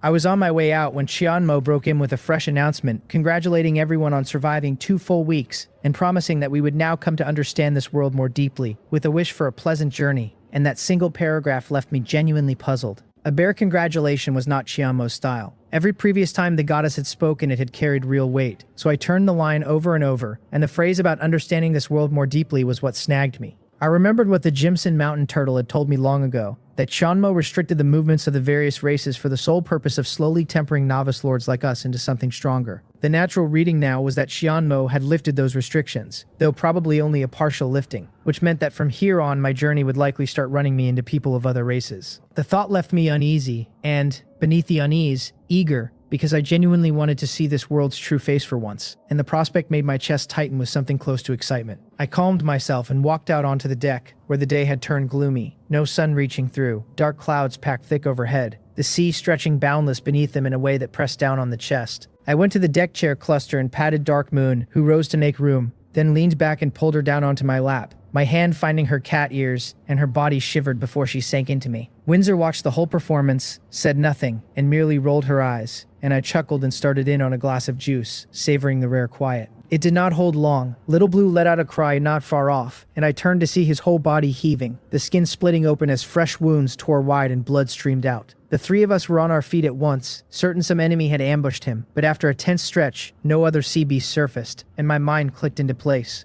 The beast core I had fed him the night before had to be the cause, so I told Windsor and Dark Moon it was nothing, that Little Blue was simply evolving, and the reassurance settled them, though Windsor still wove a steady healing over the whale to dull the pain. The wound slowly knitted shut as the crying tapered off, and where the bloody gashes had been, there now ran lines of red pattern across his hide, lending him a faintly demonic cast. I opened his information. Little Blue, now a deep-sea demon whale at purple, 30 meters long, level 7, strength 52, agility 48, defense 48, his skills now ram, tear, thunder sword, giant wave, and a new one, transformation. The name had shifted from deep sea giant whale to deep sea demon whale, his stats had ticked up, and the beast core had plainly done him good. I waited until the evolution had settled before I asked what transformation did. Little Blue swayed side to side, and under our startled eyes his body shrank fast, until he was barely a meter or 2 long, then darted around the water leaping clear of the surface, looking thoroughly pleased with himself, which struck me as both funny and exasperating, since it told me his mental age was not running especially high. I asked whether shrinking was the whole of it, since at that scale the skill looked pointless, and Little Blue stopped, swayed again, and this time his body swelled instead, growing until he hit a full 60 meters, double his natural length, longer now than my own tower ship, which widened my eyes. That was a real card after all, since sheer size carries plenty of advantages when the moment calls for it. I patted his head and sat back down, and just then a commenter handed me a blueprint, which turned out to be for yet another reclining chair. A little deflating, but I built it and Dark Moon promptly stretched out on it. At that same moment, Windsor reeled something up and handed me 3 items she had caught that morning. The first was a Starlight Magic Staff at green grade that lifts the caster's mana by 10%, and I decided to run my 100 transformations over it that night, and if it stayed a staff, pass it to Huahua, my key training project and current trump in the team. The second was a diving respirator blueprint at green grade for a respirator that lets a person move freely through the ocean, requiring 5 wood, 10 plastic, 3 iron blocks, and 2 copper blocks. It did not look especially useful, and the recipe calling for wood of all things confused me, so I decided to transform it that night under the blueprint type and see whether anything better fell out. The last item was a medium magic horn horse herd at blue grade, a resource card that yields magic horn horses on use, good for hauling or even as cavalry, and I sat straight up, since blue grade meant I could pull a purple item out of it, and I tucked it away pleased. With nothing else pressing before the afternoon hunt, I opened the chat channel, glancing first at the regional board, where the chatter was thin and the headcount had dropped under 3,000. That stopped me cold. It meant that in 2 weeks, 70% of the people in my region had already died, brutal beyond what I had assumed, and if other regions had bled at the same rate, then the total across this world had to be astronomical. Some part of me hoped the slaughter elsewhere had run gentler than mine. I switched to the World Channel, where someone had asked what this week's disaster would be. That drew the usual bravado about blocking soldiers with soldiers, and damming water with earth, a jab about brains being decorative organs, and a non sequitur craving for hot pot pig brain that made me smile despite myself. The whole exchange a sign that plenty of people could no longer stomach the monotony of the food. Then a single message dropped into the channel, like a stone into still water, and threw up 1,000 ripples, someone shouting that he thought he had spotted an island. The board exploded. Half told him he was hallucinating a giant sea beast into a landmass. Half were desperate to know if it was real, and one confessed he had half believed Shiano was lying about islands existing at all. The spotter announced he was going in for a closer look, and asked the brothers to wish him luck, which they did in a flood. The replies kept refreshing with no further word, so he had clearly set off to investigate. The news startled me too, because I had assumed I would be first to make landfall, only for someone else to stumble onto an island ahead of me. By my reckoning, the first person to land and found a territory would draw a massive reward and open a gap over everyone who founded theirs later. So a thread of anxiety wound through me, as I sat glued to the channel. After a stretch, the spotter came back, crowing that it really was an island and that he was the luckiest man alive, which set off a fresh chorus of envy, people demanding to know why no island had ever crossed their path, and my own heart sank a little watching it. They pressed him to found his territory and describe what one even looked like, several noting he had beaten even me to it, while another cut in that this came down to pure luck. The man promised he would found it right then, and the board lit up with people clamoring for a description, asking whether founding took this long, accusing him of hoarding the news. After 2 or 3 minutes of silence, the channel grew restless, and I was restless along with them, because I urgently wanted that founding information myself. When the spotter finally spoke again, it was to wail that he was crying, that he could not found a territory, which the board met with open disbelief, accusing him of inventing an excuse to keep the details to himself, demanding he stop stalling and tell them. He swore he was not lying, and the doubt kept pouring in. I had assumed at first too that he was angling to hide the information, but after watching so long, his words rang sincere, not the cadence of a man spinning a lie, and it really did seem he simply could not found a territory there. So I sent my own message into the flood, asking plainly what the situation was and why he could not build an island. And although my line got buried under the churn, almost the moment I sent it, a few sharp-eyed people caught it. Word spread fast, one calling for everyone to stop sending messages because the boss was speaking, another asking why he had missed it, a third snapping at the rest to quit shoving the message down. Ever since the 2-domain competition closed, my standing among the spirit domain lords had climbed to something close to towering, and within a minute, the traffic thinned. I sent my question a second time and added a line asking everyone to hold off and let the man speak. Somewhere out there, a young lord in a long robe, 5 companions sitting around him on the grass, shot to his feet so suddenly he startled the people beside him, blurting that the boss was talking to him, and scrambled to reply. He insisted everything he had said was true, sounding wronged, and I told him I believed him, and only wanted the specifics. So he laid it out. He had taken out his territory core and declared his intent to found a territory, and gotten no response beyond Shianmo's prompt that the conditions were not met, and wandering the island to try several spots had drawn the same prompt every time, which he could not explain. My mind raced over it. Not meeting the conditions to found a territory, what would produce that? One possibility was that the island was already occupied, since only one territory could exist per island. Another was that the island was missing some necessary element, leaving it short of the requirements. Beyond those two, I could not guess. I laid out both for him and told him to explore carefully and stay alert, since he might turn up something unexpected, and he answered that he understood and would post the moment he had news. Rather than reply, I sent him a friend request, and Yu Pyong, as his name read, accepted instantly in obvious excitement. I told him I suspected this island was exactly the deeper understanding of the world Chiyomo had hinted at that morning, that he should roam it, and might find something but to be careful, and he promised to notify me the second anything turned up. He never raised the matter of a reward, and I understood the calculation.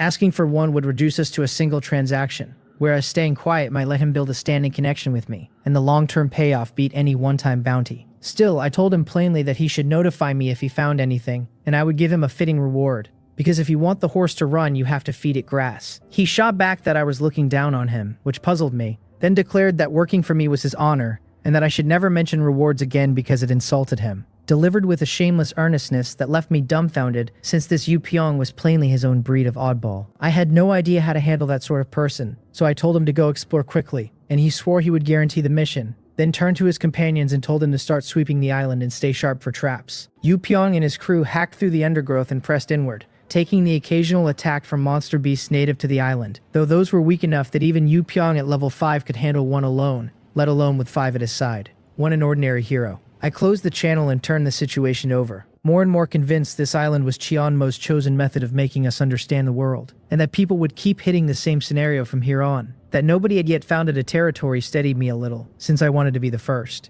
A thread of worry stayed with me though. The fear that the island I had been steering toward by the map might turn out just as unfoundable, and I sighed at finding myself completely helpless, since all I could do was hold my course and deal with it if and when I hit one. When Windsor heard the sigh and asked what was wrong, Dark Moon glancing over too, I just shook my head and said it was nothing. I stopped chewing on it, drank a glass of something, lay back, and let my eyes close, drifting off without meaning to, until Windsor woke me at noon, the gloomy weather fooling me into thinking it was night before I registered the hour. I ate lunch, fired up the diving technology, and started the day's hunt. Out on the island, meanwhile, Yu Pyong had spent the whole morning exploring and turned up nothing beyond a few wild fruits, so the 6 of them sat down to eat. A wild boar roasted on the ground beside some fruit and bread, and the sight of the sizzling oily meat had them swallowing hard, since they had choked down nothing but fish for so long they were sick of it. They wolfed the boar down and resumed the search. 2 hours later, one of his men burst out of the tall grass, stared ahead, and yelled for the Lord because they had found something. Yu Pyong shoved through the grass and stopped short at the scene before him. A dilapidated little city stood there, part stone wall and part wooden wall, a dried riverbed circling it like a moat, small animals scattering through the empty channel at the shouting. The ground inside packed hard from old foot traffic so the weeds grew short and sparse. He nearly came apart with excitement, hollering that he was rich, since a small city like that had to be packed with good things, then reined himself in and told his people to move out and watch the surroundings, and the 6 started toward it.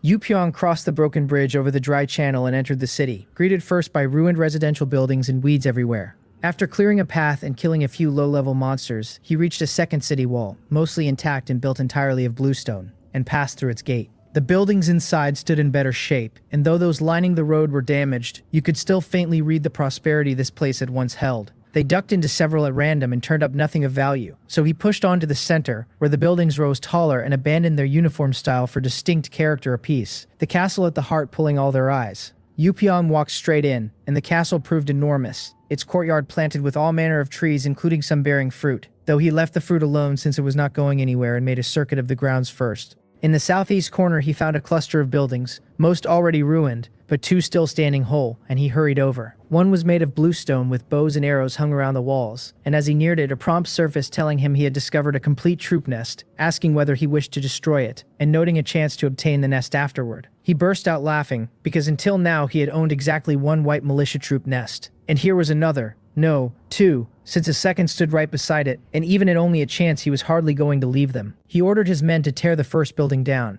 and once it was demolished a green light flashed, and an archer troop nest at green grade floated up, which delighted him so his grin nearly split his face. He threw his people at the second building, and this time the nest came up blue, a lancer troop nest that summons lancers, a powerful cavalry unit. He stood there stunned, rubbing his eyes, gabbling that he could not be dreaming as he snatched it up, grinning so foolishly that his subordinates half wondered if their lord had taken ill, until one asked whether they were going to keep exploring and snapped him back. He pocketed the nest and told them to miss nothing and leave only when every building had been picked over, since 2 nests had already dropped before he had even seen the heart of the castle, and he split the 6 into 2 groups.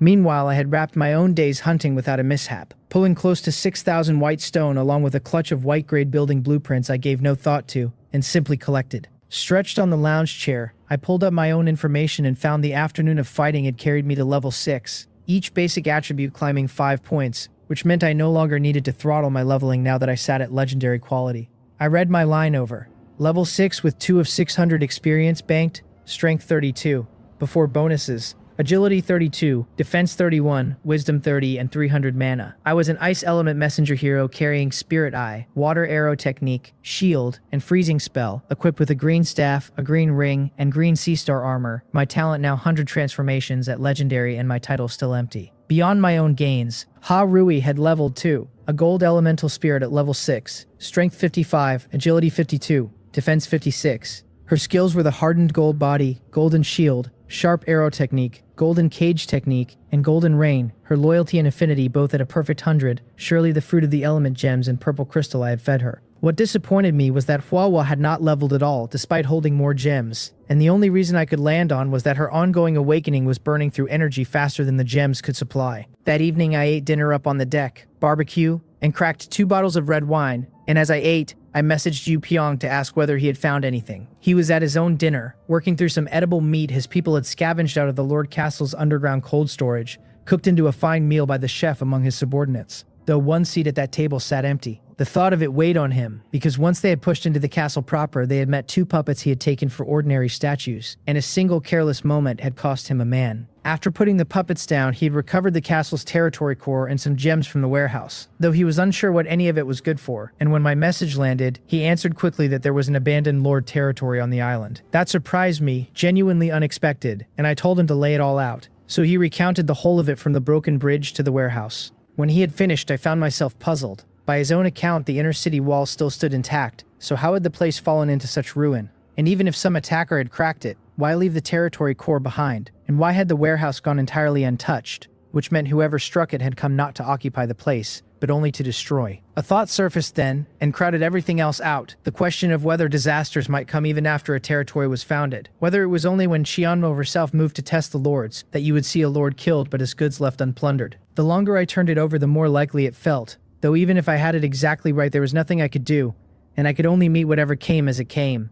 I set the tangle aside and kept talking with Yu Pyong, asking how many element gems he had and whether he was selling, since those gems were near useless to most people right now, and I had 2 elemental spirits to feed. He paused over the message, plainly working out what use the gems held and why I wanted them, and arrived not at understanding their use, but at understanding they were useless to him for now, since whether he would survive long enough to find a territory was an open question. Trading them made far more sense, Whitestone in hand, giving him more confidence whether he was upgrading his boat or weathering a disaster. He told me he had 176 gems, mostly water and earth, which left me a touch let down, since I had pictured him raiding a full lord's warehouse for far more. Still, it beat nothing, and dwarfed the rough 20 I had scraped off the trade channel, where the item was pitifully scarce. After this round of islands, many more lords would surely turn up territories and I could buy in bulk, but that could wait a few days, since for now nobody else had even found an island. I told him I would take them all and asked him to name a price, and he answered honestly that he did not understand their value, which caught me off guard since I had no firm grasp of the market price either. I had bought them at 20 whitestone each last time, and a glance at the trade channel told me I was the only one buying, so my price effectively was the market,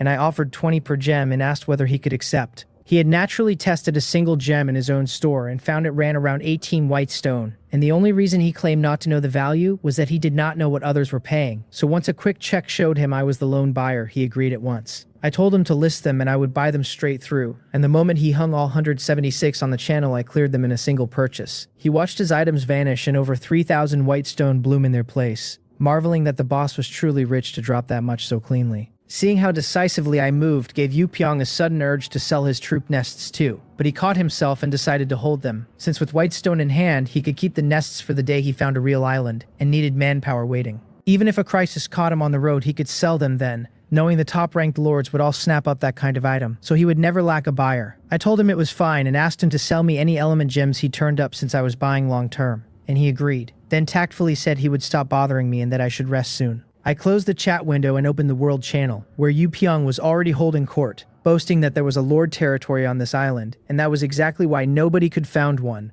The board pressed him on whether he had run into a live lord, and he clarified that it was an abandoned territory he had looted for good stuff. That drew the predictable scoffing about what an abandoned place could hold, until he posted pictures of his 2 troop nests and a scatter of other items, and the channel flipped to wonder and envy. People calling him rich, marveling at an actual blue troop nest, wailing about when they would ever find an island of their own. Yu Pyong, riding high, announced that he had once held element gems too but had sold them all to me. Not many, only enough to fetch 3,500 white stone. The board howled. One declared that watching him strike rich was more unbearable than being killed, while another noted they had seen me buying element gems since the day before at 20 white stone each. A third admitted they had no idea what the item did, but that the boss kept hoovering it up, and a fourth told everyone to wake up because it might serve me without serving them. Then someone asked Yu Pyong whether he had my friend slot, and he answered with naked pride that of course he did, since in his eyes that slot was worth far more than the white stone, a foothold beneath a great tree that meant he would never again fret about how to develop. I watched him shatter away, smiled, and said nothing, since he was indirectly advertising my standing buy order on element gems, which suited me fine, and then I closed the panel. With dinner finished, I first ran the leftover element gems through the converter, then headed back to the core cabin, Windsor taking the night with me while Dark Moon went off to another room, since I had wanted both to stay but Dark Moon had flatly refused, and I had given way. As for Hwawa and Harui, the two were still out on the deck, with Hwawa, my walking charging treasure, being put to use yet again. I settled on the sofa to spend the day's 100 transformations, while Windsor stretched out on the bed paging through a book, one of several volumes the day's hunt had coughed up. They had surprised me when they dropped, since I had hoped for useful knowledge and found nothing but stories of some small entertainment value and little else. I reached out and took out the first item.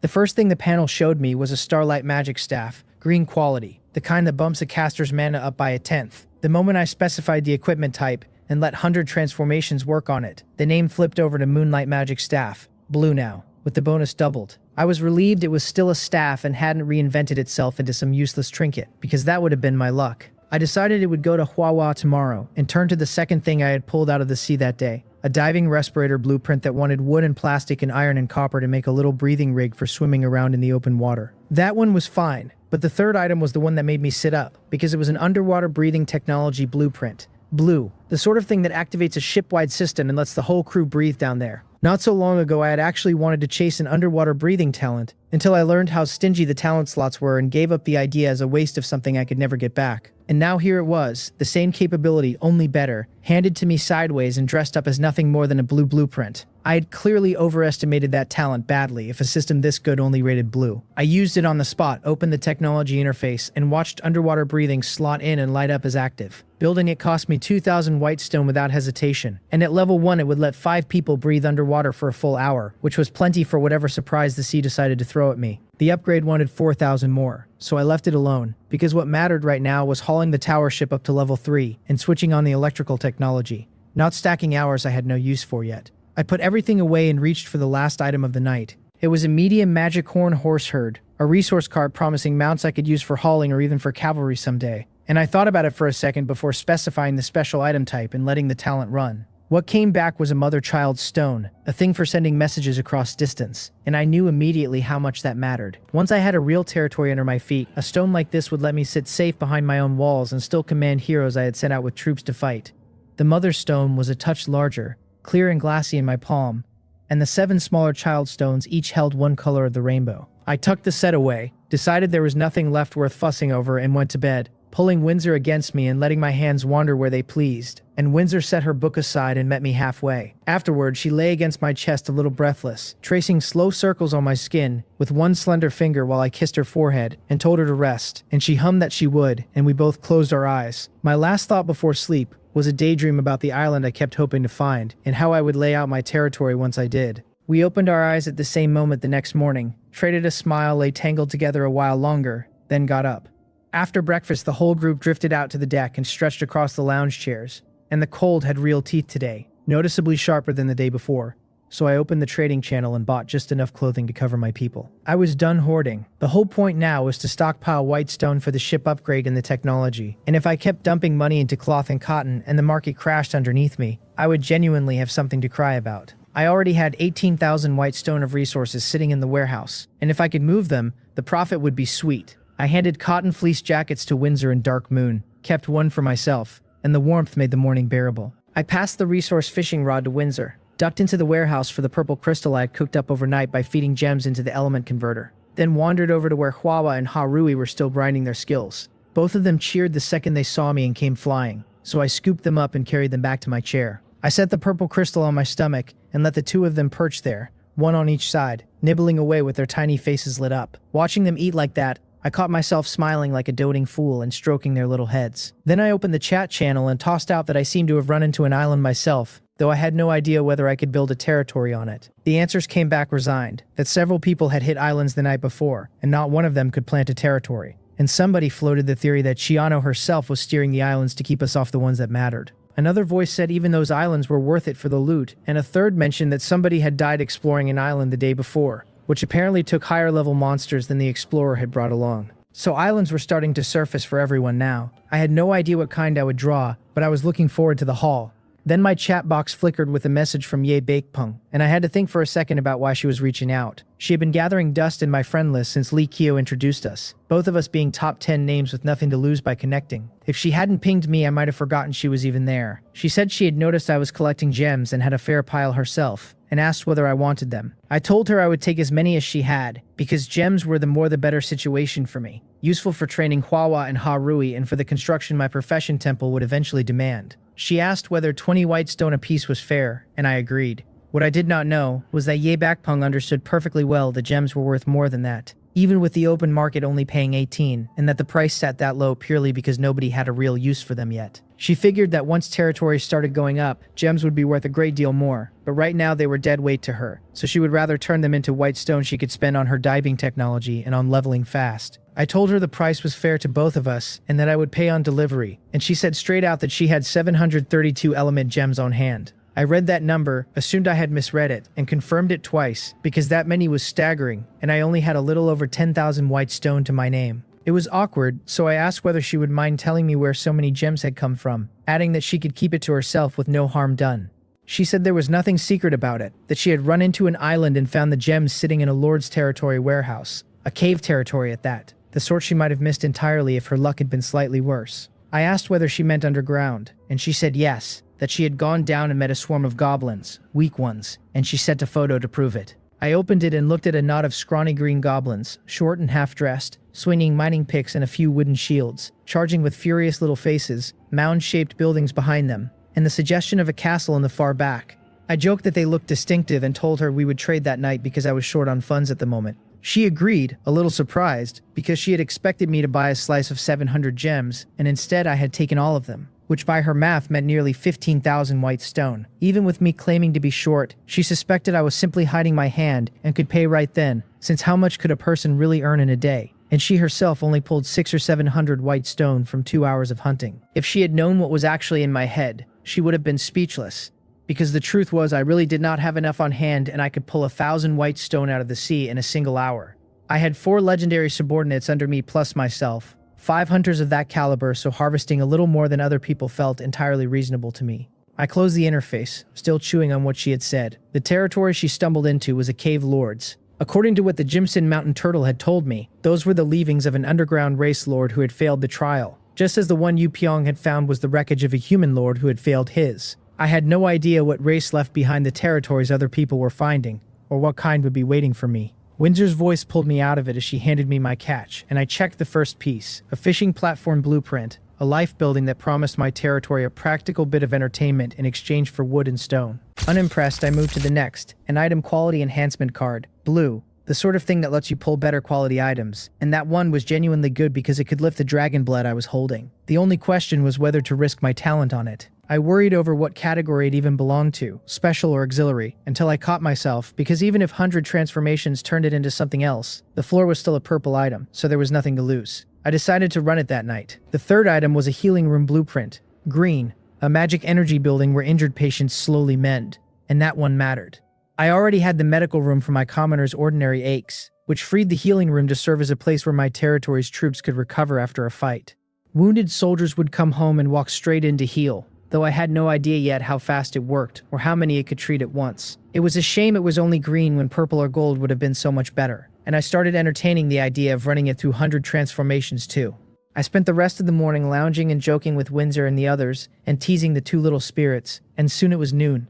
My subordinates had fished up a few things over the morning, all white quality, so I waved them off to the warehouse without a second look. After a hearty lunch, I dove again, and that hunt went clean, no accidents. And when I surfaced and checked my assets, I found the morning's fishing and selling plus the afternoon's hunting had brought in 8,000 white stone, far more than a usual day. Added to what I already had, I was sitting on a bit over 18,000. Buying Yebek Peng's gems now would push the tower ship upgrade back again, and time was tight, with this being the 2nd day already and elimination starting on the 4th. Hauling a level 2 tower ship up to level 3 wanted 40,000 white stone, and I would never have it ready in time anyway. So I opened her chat and simply told her to trade. She wasn't surprised, still convinced I had the money all along, and once it was done I had only a little over 3,000 white stone left. I drifted over to the trading channel afterward and found the cloth and cotton batting still piled up, though the price had nudged upward, and my eyes brightened, because my plan looked likely to pay. I dumped every remaining coin into more cloth and cotton batting, taking the gamble that I would either get rich or end up stuck warehousing the stuff, and from where I stood, the first outcome looked far more probable. I figured the price would climb tomorrow, cloth and cotton and the quilt blueprint all rising together. So the move was to wake early, hunt first, then buy another load. With my mind made up, I pulled out the fire and gold element items for Huahua and Harui and sent everything else to be converted into purple crystal,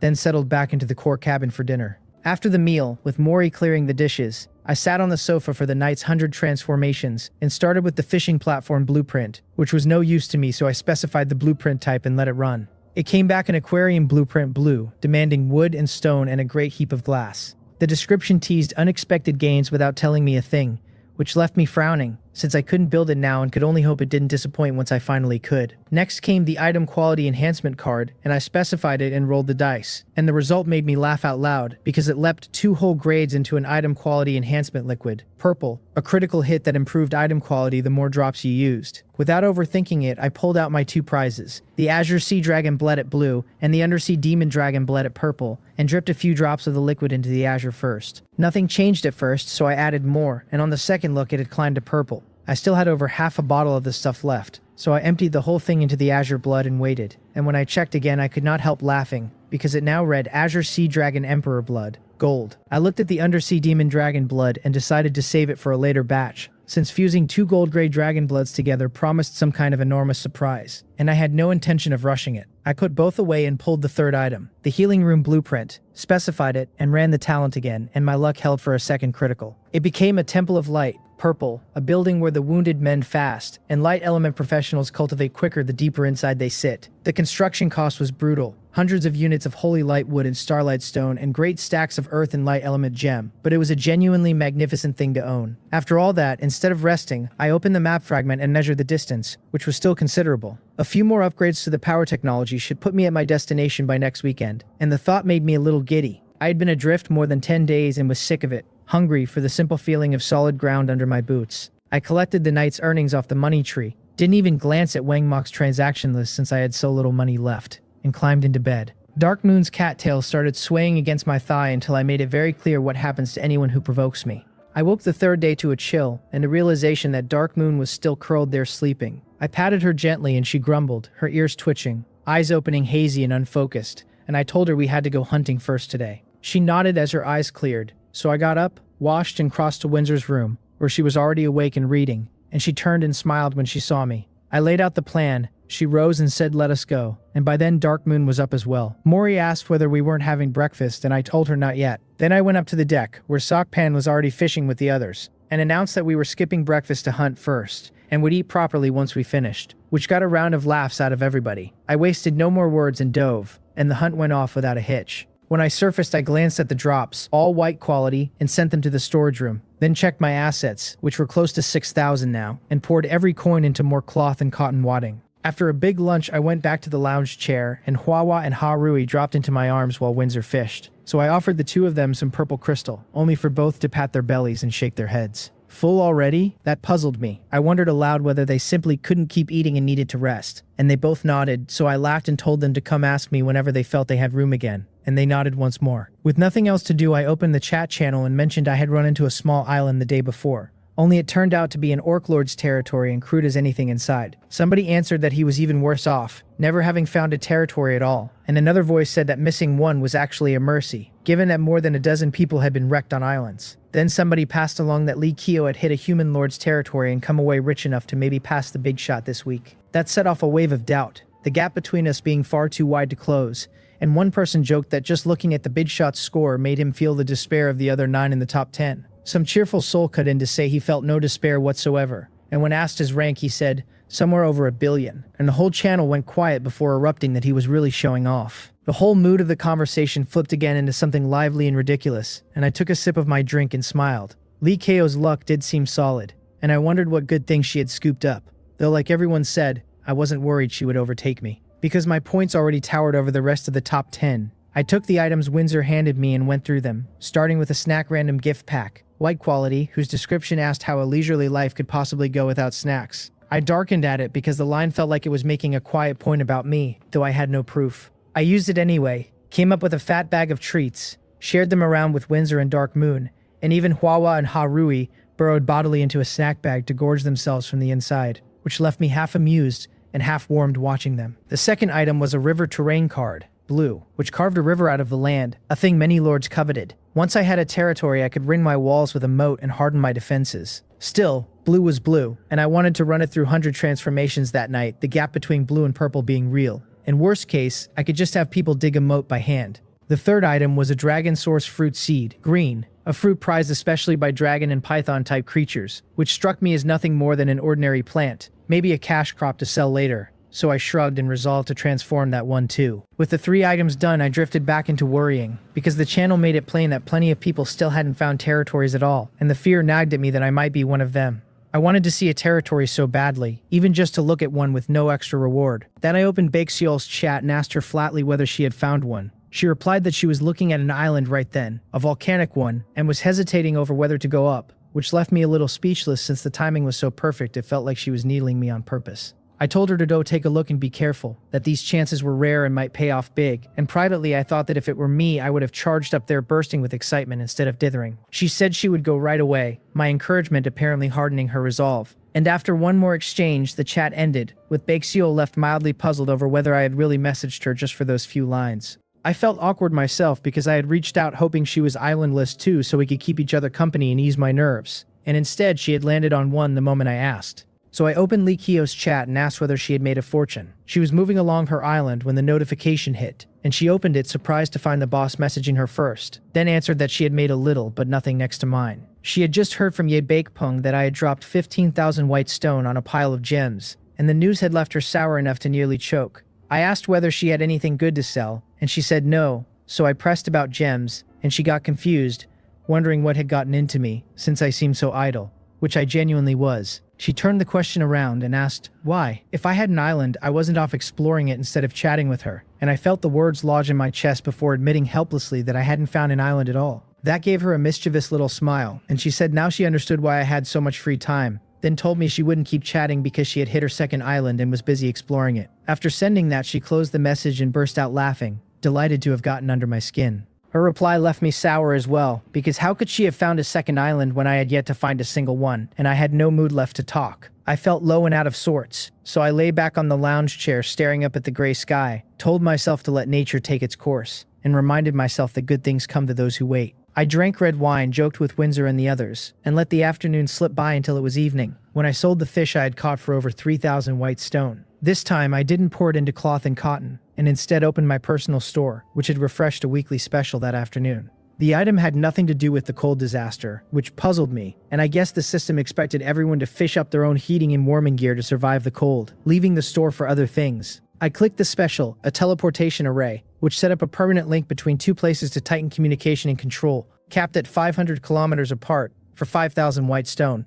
I checked my funds, the 600 odd from the money tree the night before plus the afternoon's haul coming to just under 4,000. So I went to the core cabin and collected the latest money tree earnings, which brought me to a little over 4,600, still short. After a moment I went rummaging through the storage room and found it. A 90% off discount coupon I had pulled from 100 transformations ages ago and forgotten entirely. Used it and walked away with a teleportation array for 4,500. The array was 2 blue blueprints inked with golden hexagram patterns, and my eyes flicked over them as I specified the type and triggered 100 transformations. Only nothing happened. I checked again, confirmed it truly would not transform, and guessed it was the spatial nature of the thing that locked it down, which left me a little regretful, since I had hoped to muscle it up into something without the 500-kilometer leash. Imagination is generous, and reality is cruel. Then a thought struck me, that I could simply pay other players to buy the same special out of their own stores, and end up with several arrays for myself. The thing was dirt cheap right now only because it was a featured discount, and the price on anything touching space would balloon later. I had no money left at the moment, so that would have to wait, and I wasn't in any rush, this being only the 3rd day with 3 more left in the week.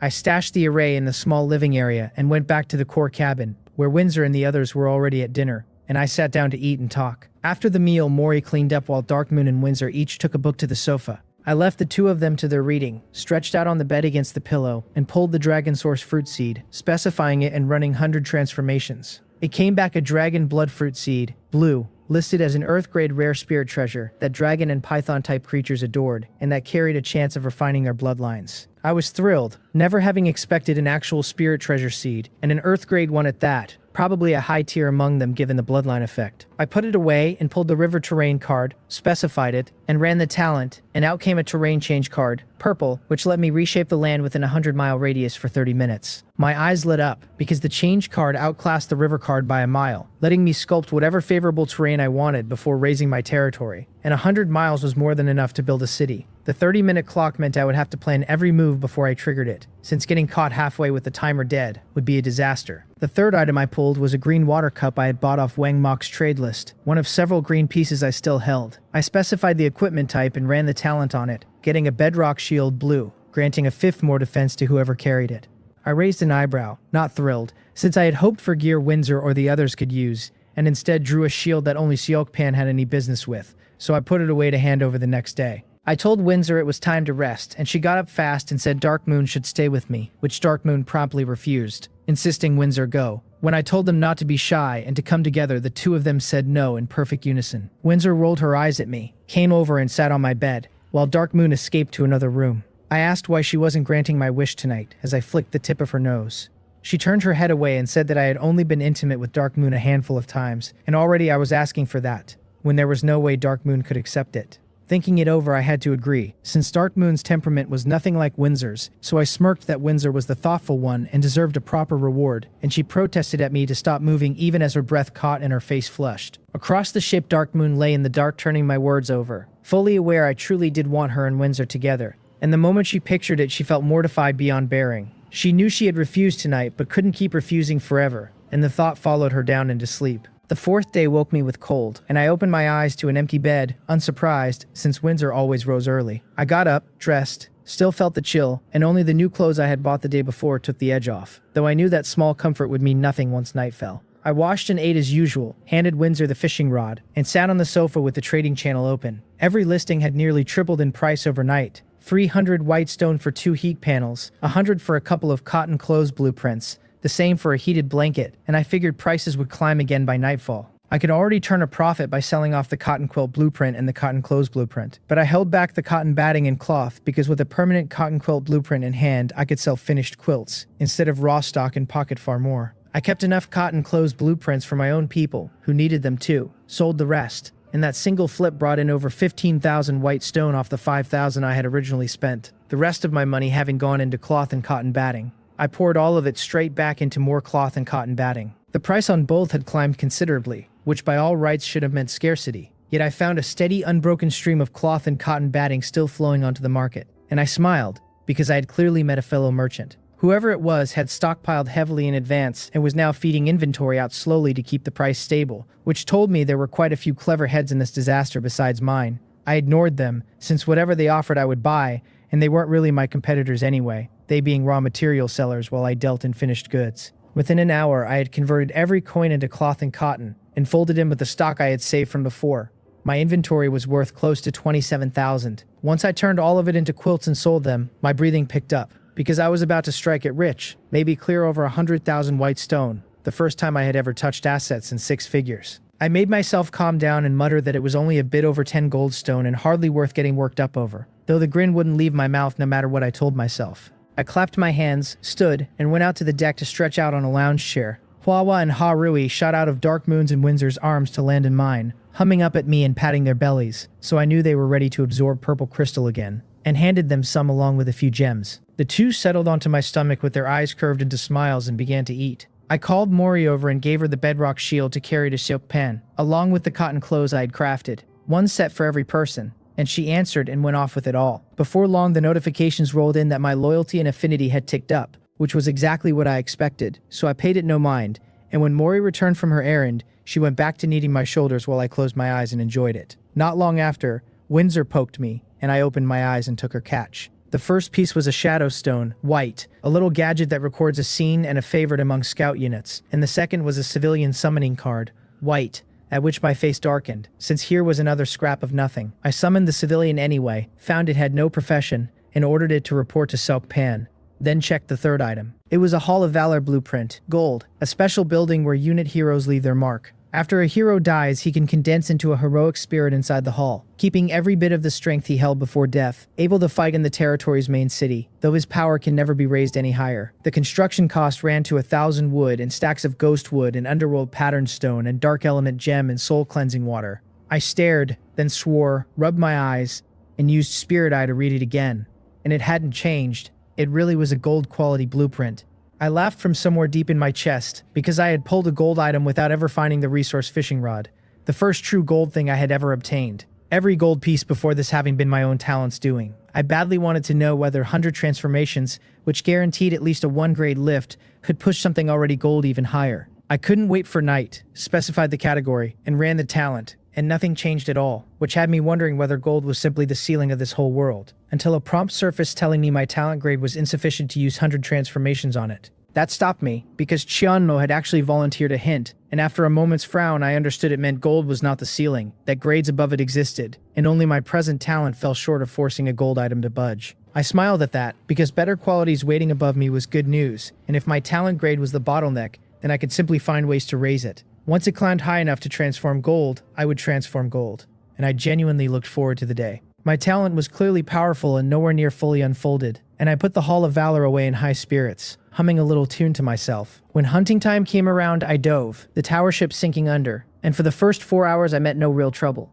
dealing with another sea beast and pushing a bit farther on, until Windsor suddenly called out and pointed ahead. My eyes went wide the instant I looked. There in front rose a mountain with its peak sheared flat, and on that smooth crown sat a black city ringed with arrow towers, the whole thing sealed under a white light shield curving over the walls like an upturned bowl. I cursed without any real heat, because I had finally found a lord's territory and it was sitting underwater. The irony stung, since I couldn't tell whether I would have found a territory at all without my diving technology, or whether activating that technology was the very reason I had drawn an underwater one. It didn't matter either way, because a territory was a territory, so I ordered the advance and sent Little Blue ahead to test the shield, and she tapped it cautiously with her tail and was blocked, then slammed it hard several times, and the shield rippled and held. My face went grim, and I ordered everyone to strike together, and even under all of us at once the shield refused to break.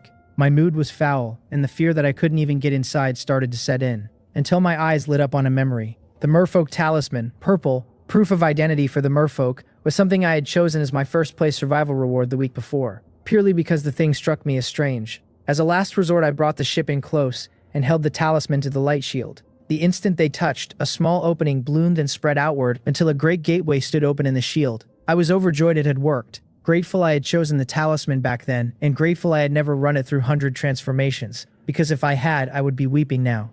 We steered the tower ship through the barrier and came to rest beneath the city wall, which stood completely intact, the main gate under its arch entirely undamaged. That puzzled me. With no breach in the outer defenses, how had this territory ever fallen empty? And what had its lord faced that he could be wiped out behind walls that still stood whole? Carrying that question, I passed through the main gate into streets laid out neat and orderly with rows of houses. And the whole place was a ghost town, not a single sign of life anywhere. I drove the ship onward with everyone aboard on high alert, since no one could say what danger waited. I didn't stop, because Yu Pyong's experience taught me a territory's key buildings and best loot usually sat at the center. Soon we reached the inner city wall, where 10 sea creatures flanked the gate arch, all of them shark-headed, each gripping a spear in its right hand and a shield in its left. I read them with spirit eye and learned they were hungry shark puppets, blue, things alchemists and mechanics build together and pack with great strength. I eyed them warily, unsure whether they still worked after all this time, but I refused to drop my guard because puppets had cost Yu Pyong a subordinate once, a lesson I had no intention of repeating.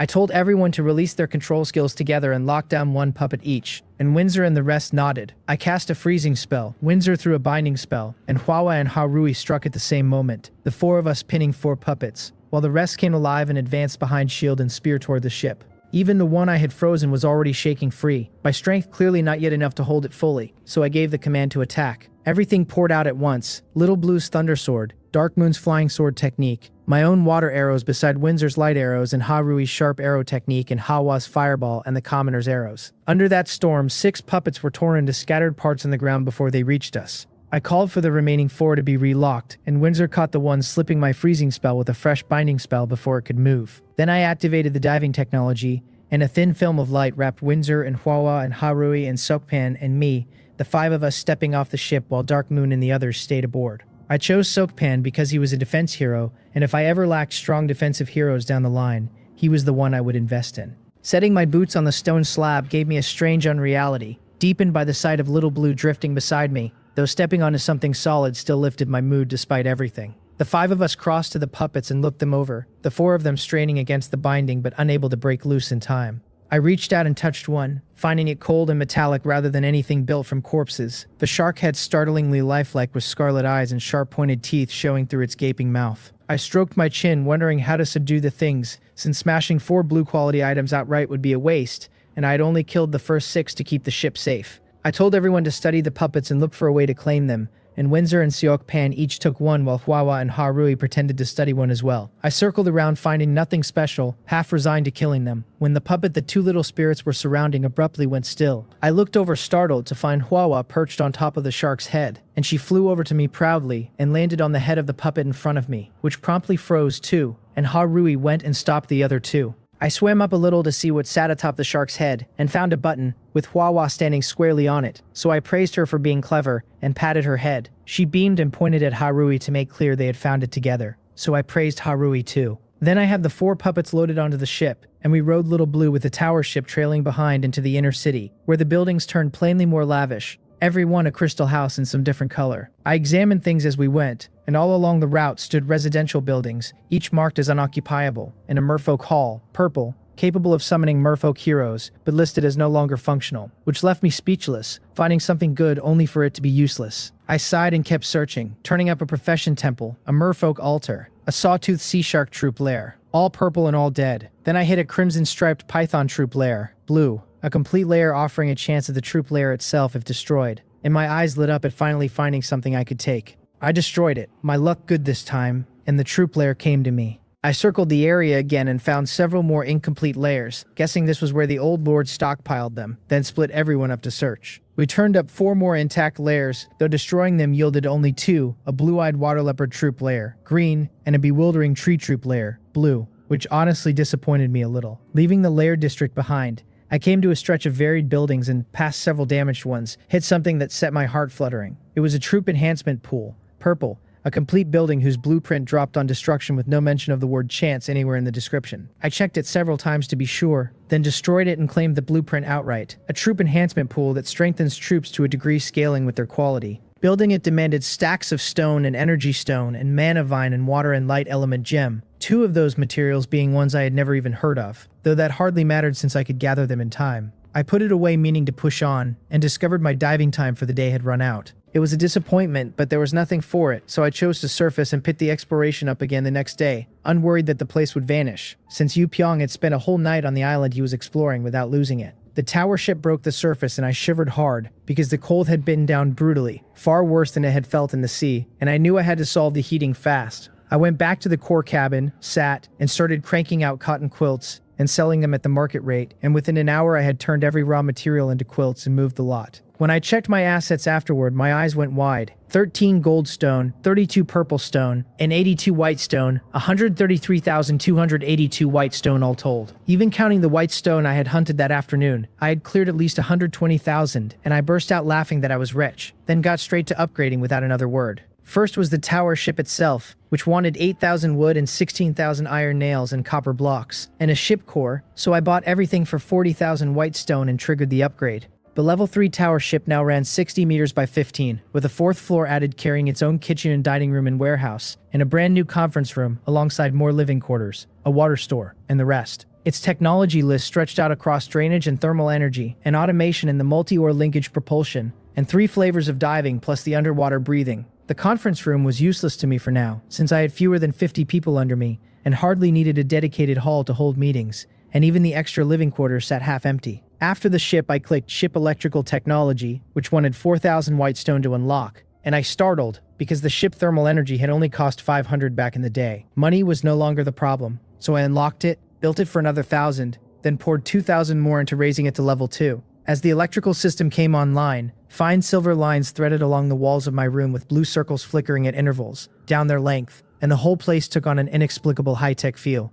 When I pulled out a heated blanket and flipped its switch, it warmed in my hands, the electricity carrying across the air without any wire at all. I called Mori in and told her to arrange heating for everyone, and while she was at it, to have someone bring my luxury bathing set, since the level 3 core cabin had its own bathing room now. With that settled, I went back to upgrading. First the power technology 16,000 white stone to push it to level 6, then 6,000 to lift the ship thermal energy to level 4, then 3,000 to carry the automation to level 3. Finally, I turned to the diving technology and underwater breathing, since I still had the merfolk territory to finish exploring the next day. The weekend diving wanted 24,000 to crawl from level 4 to 5, while the complete version only wanted 10,000 to go from 1 to 2. So I spent 10,000 to reach level 2, and 20,000 to reach level 3, which added 2 more hours to my diving time. Then underwater breathing, 4,000 to reach level 2 and 8,000 to reach level 3, 12,000 total. and at level 3 it would let 7 people breathe at once for 3 hours. When everything was done, I had 19,282 white stone left, having burned a full 114,000, most of it on technology. It didn't hurt at all, because money only has value once it is spent,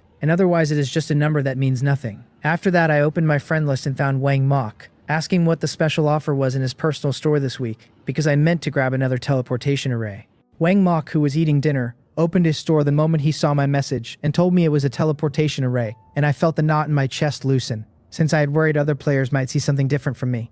I told him to list 1 wood for sale at 5,000 white stone and then buy that array on my behalf, and he followed my instructions without hesitation, bought the array, then relisted it on the trading channel at 1 white stone, and specified the trade to me. I didn't snap it up, and instead told him to change the price to 100 white stone, because he was deliberately refusing payment, and I couldn't allow that, knowing that over time, letting it slide would breed resentment in him, whether he meant it to or not. He resisted at first, but my firmness won out and he accepted, and that small insistence only hardened his determination to follow me, because he figured a future was only possible at the side of a man with that kind of perspective. With the array in hand, I opened Yu Pyong's chat next. I went straight to the point and asked him to do me a favor and buy the special from his personal mall, and he answered at once with no problem. Big shot. Only that he didn't have that kind of money himself. So I had him list some wood on the trading channel and bought it for 5,100 white stone. Yu Pyong stared at the 5,100 now sitting in his hands, feeling almost dizzy, wondering whether the big shot wasn't afraid he might simply pocket the money and run, since 5,000 white stone was a fortune to most people.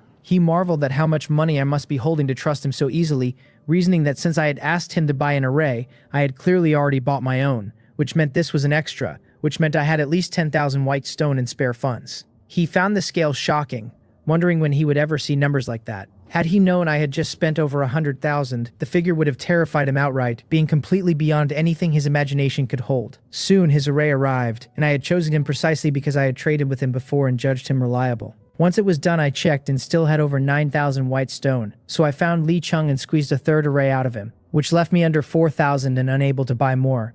And I had no need to anyway, since 4 arrays was plenty. With those errands closed out, I ran the day's 100 transformations, this time on the items I had bought from Wang Mok, specifying all of them as equipment, and pulled 3 pieces. There was a flowing fire staff, blue, lifting the user's strength by a 5th, an auspicious cloud armor, blue, lifting defense by the same, and a flowing wind bow, blue, lifting agility, though nobody under me could use a bow yet for lack of any archer profession. I gave the flowing fire staff to Hua and the auspicious cloud armor to Windsor, and by then Mori had dinner ready, so I ate while idly opening the chat channel. Someone bragged about clearing an island for 2 green troop nests, another topped him with a blue one, and a third claimed outright that he had gotten a hero. The channel demanded proof and he posted a picture, and when I clicked it the thing really was a hero, an orc warrior of fine quality already at level 7. The rest of the channel erupted in envy, wailing that his good fortune was harder to bear than their own losses, and somebody begged to know how it had been done. What actually caught my attention wasn't the hero but the method, because here was proof of another path to gaining one.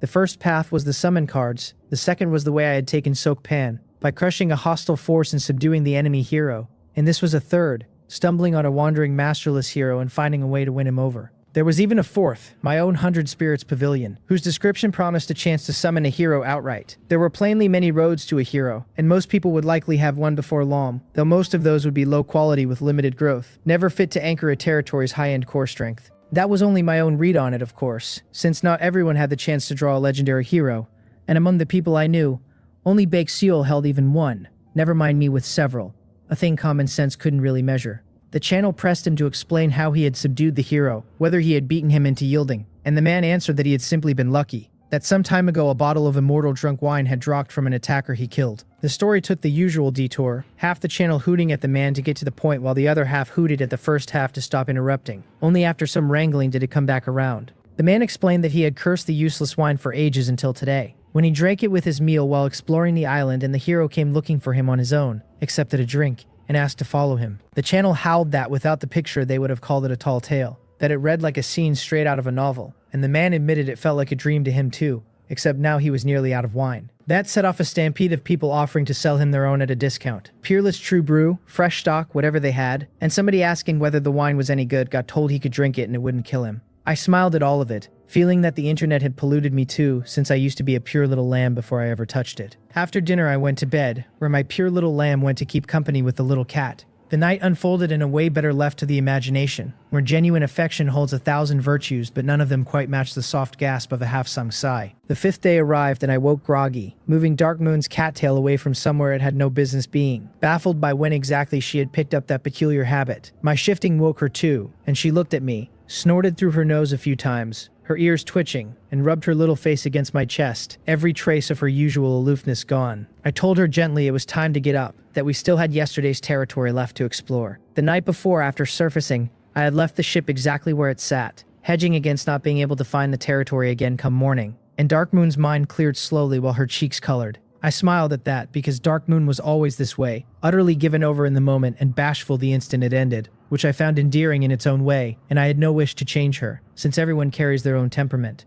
After breakfast, I went up to the deck, and Hwawa and Harui flew over, and the whole group looked at them in surprise, because the 2 little ones had grown again, their old height of 40 centimeters now stretched to 60, like a pair of exquisite dolls. I scooped them up and checked their stats. Hwawa, formerly Ha-Hwawo, a fire elemental spirit in her awakening state and legendary, had hit level 7, her strength and agility and defense all up near the high 40s, her mana at 450, her profession listed as hero and fire element controller under Fire Martial God Awakening. Her skill list now ran Fireball and an advancing blazing body, and Firebinding and Fire Shield, and a gold fire meteor fall plus the magic eye. The flowing fire staff equipped loyalty and affinity both at 100. Harui, a gold elemental spirit at gold quality, had also climbed to level 7, her strength and defense in the low 60s and her agility just under. Her skills read Hardened Gold Body and Golden Shield, and Sharp Arrow Technique and Golden Cage Technique and Golden Rain, her loyalty and affinity at 100 as well. I had braced myself for Hawa reaching level 7, but Harui doing the same caught me off guard, since she had leveled up not long ago and I had assumed she would need more time. Hwawa was still in awakening with no visible change and no progress bar to track, which dragged up the memory of chasing girls back in the day, since there was no progress bar then either, and after a while of getting nowhere I would lose interest and quit. Hwawa, though, was one thing I would never quit, having decided to raise her myself. I set the 2 little ones down and they hovered there beating their small wings, while I patted their heads and told them they had done well and should keep eating and keep working to level up.